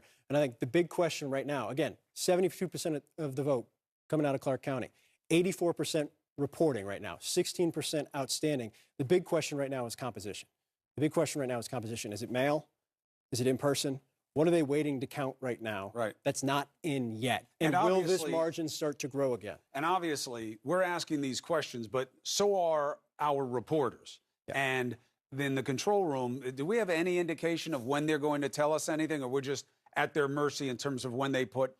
So we're at their mercy in terms of when they put information out. I don't mean that cynically. I mean that's the way it is with most states. So it'll come when it comes. That's why we're going to keep covering it for you. So we're waiting on 15% of the vote. A majority of it, we think, is in Clark, or no? Well, yes, just because of the size of the state, but the size of the county. But I want to kind of tick through here to give some context as to why Clark and Washoe are so important in this state. Donald Trump wins the rurals, and he blows them out of the water. Look at this, Lincoln County, 87% reporting. But look at the vote. Look at the vote, right? That's 1,200, 1,300 votes. Now, granted, it's gotten very tight, and all of a sudden the rurals matter a whole lot more when you move out into this state. But let's see what's outstanding in Washoe right now. Joe Biden with an edge in Washoe County, which is traditionally the toss-up county. You know, Clark usually goes Democrat. Washoe, we'll see where that goes. But take back to 2016, Hillary Clinton won it. Hillary Clinton won it, but she won it very narrowly. Joe Biden has a bigger lead there. So if there's 11% of Washoe left to come in, does that come in for Biden? Again, it's the same story, different state, different counties, different composition. What kind of vote is coming in is just as important as where that vote is coming in. It's 5:27, it's 5:30 in the morning here on the East Coast, so it's 2 in the morning there. Let's work the phones a little bit and see if we can get some more information on what's happening in Nevada, because look, all of these states that are in play matter, but we need to know this or the rest of the analysis kind of falls by the wayside. So we've run out of information, which means we've run out of analysis. Don, we're going to make some calls, see if we can get an official there to give us some kind of guidance about what's going to happen and when. But these margins are getting awfully thin, awfully fast. You're probably going to get a lot of hangups because people they're working really hard, Chris, to try to get this vote in. I hope you don't get hangups. I mean, but you know, this is nuts. I'm going to get to some folks here who can talk about it better than you or I can, and that is Andrew Yang, S.E. Cupp, and John Avlon. Thank you all for joining. It's good to see all of you. You look nervous. It was a tough night for math. It's a tough night for Democrats. I spent last night talking to about half a dozen congressional candidates who were really strong, inspired candidates who raised a lot of money, had a lot of grassroots support, and they lost. They lost in many cases by much wider margins than they could have ever foreseen. You're seeing overperformance very consistently by Republican congressional candidates in places like Iowa, Nebraska, Houston and Austin and Texas that were supposed to be going purple.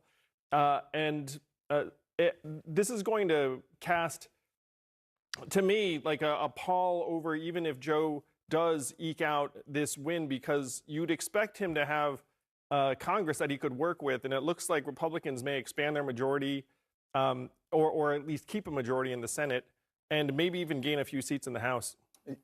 This is what you do. Why? Well, I mean, look, first of all, let me say we've been talking about election week for a long while now. So I think everybody understands or should have understood that Donald Trump could look strongest right around this time of day. Now, to Andrew's point, what the polling did not pick up is that Trump is outperforming and that more voters came out, especially in a lot of these purple districts. But everyone's got to keep their powder dry because this isn't over until every vote is cast. And remember, in 2018 midterms, it was initially just Democrats' gains were dismissed as sort of a blue trickle. And as the days went on, it became a blue tsunami, in the words of our own Harry Enton, and 40 House seat pickups. I'm not saying that underlying dynamic is true, but everyone needs to keep their powder dry as every vote is counted in these critical districts. I'll just point out Green Bay, which is in Brown County, one of the things we're waiting for. Its city announced that they had 85% participation, and their absentee ballots were 2 to 1. They're in person. And that's the kind of thing we're waiting for. I'm not saying it's not razor tight. It is. But those are some important facts as we wait for the other votes to come in and be counted. I got a lot I want to ask you, S.E., but you want to respond to what he said? Well, listen, everywhere this race is close, it is excruciatingly close. And this was kind of always how it was going to be. I mean, those of us who felt chastened by the 2016 polls and projections knew this was not going to be the landslide that Team Biden and other poll watchers predicted it could be. Patience. You know, everyone in this room at this table was on an editorial call from CNN. CNN told us as we are reporting this to be patient. We've told viewers and voters, Be patient. Things This will look is different at going different points in to the be- night. Yeah. To be unpacked slowly. The fact that Donald Trump can't be patient, I mean, who expected that he could sit through this patiently, politely, obediently as the results came in? I mean, of course he wasn't going to. That doesn't mean that we should hyperventilate just yet. It's close. It was going to be. We have to let this play out. As this was playing out, Essie, I asked you, I said, what was the closest margin? What's the narrowest margin you've seen? Because if you look at Wisconsin, at last count, 8,000, let's just say around 8,000 votes that Biden is in the lead. 217,000 Michigan. Still, there's a lot to go on there. But in Nevada, 11,000 votes. What is, I mean, but even one vote ahead is a win. And I said the closest margin was 537, that magic number from the Florida recount. And man, was that, a trauma, regardless of how you thought it ended up. That was a trauma to go through that. And that was over in November, by the way. That did not go on through January. This could take some time. We will not know the results today, I don't believe. One second, I want to ask you. Because it is so close in so many I want to ask places. you one more thing. Because the president, I mean, at the end, he really went out and just, I mean, he did, I think, 4 or 5 rallies in one day. He would go to state to state to state. Do you think that obviously the pollsters, and this may be an obvious question, are that just that we haven't found a way, meaning all of us in the news business and the polling, to quantify what those rallies do or did for this president? There's been a lot of dissecting of polls over the past 4 years, and there are a number of problems that we can't seem to get around. One is weighting issues, weight, WEIGHT. Another is the methodology, calling people on landline phones. I don't have a landline phone anymore, right? Who answer their phones. I don't remember the last time I answered this phone.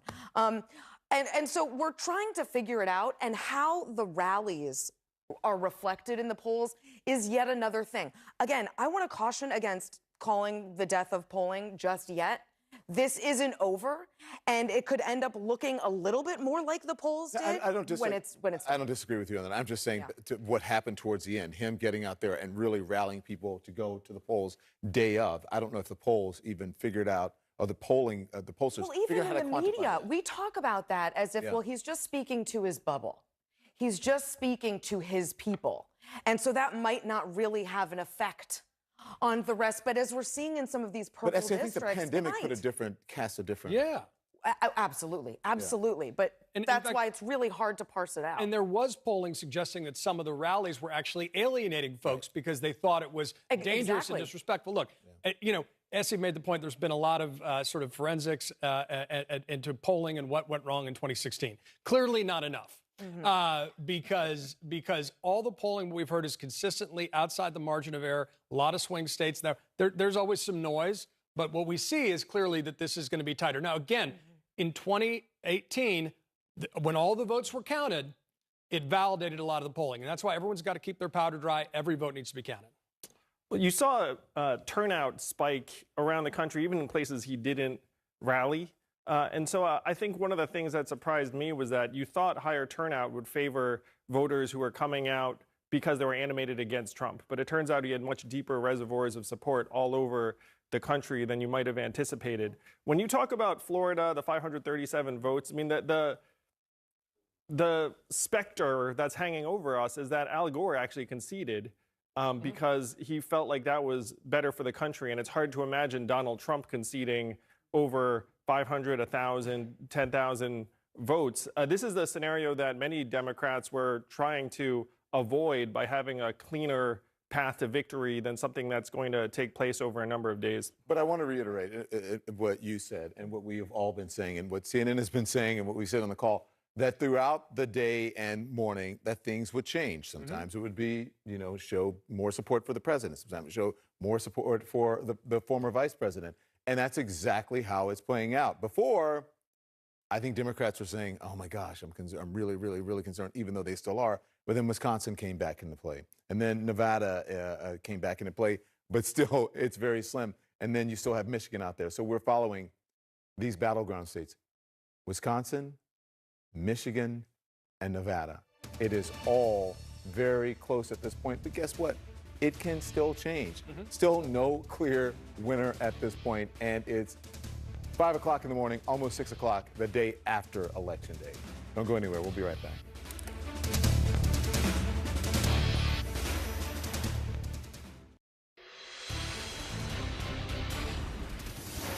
All right, we have another key race alert for you. If you're just waking up on the East Coast, things are in play this morning. Most notably, most recently, Nevada. This had been somewhat of an assumption for Biden for most of the evening into this morning. Don't look at the 6 electoral votes and shrug your shoulders. We're down to every electoral vote making a key difference in the analysis. Right now, the margin is only 9,200 votes, okay? 85% of the vote is estimated in. There is a chunk in the biggest county, obviously, Clark County, home to Las Vegas. It is believed to be big for Democrats in general. It's supposed to be a 10-point margin they want there. They don't have one. So 49.4, 48.6, we're watching it. The way the rest of the vote that is outstanding comes in and what kind of vote it is can completely change the picture this morning for the presidential election. Next key race alert for you. We've been watching Wisconsin and Michigan, obviously. Michigan is still a big question mark. We'll get to why in a second. Wisconsin has been where the game has been afoot this morning in the early morning hours. Electoral votes 10, 7,300 votes. It's come down again. It was at 90-something hundred, 9,000-something. Now, 49.2, 49.0, 89% of the vote is estimated. Milwaukee has come in. That is the Democrat stronghold. So, what about the rest of the areas in the mail-in vote? What is the breakdown in percentage? We don't know. The answer to that will make all the difference. Takes us to Michigan. 16 electoral votes. 200,000 ahead. Now just dropped a little bit there. 207,000, 4,000 vote shift. 51.4, 46.8, 79% of the vote estimated in. However, different than Wisconsin. Why? The Democratic strongholds are not in Michigan. So the remaining vote there, a big X factor. Let's go to the magic wall with Phil Mattingly.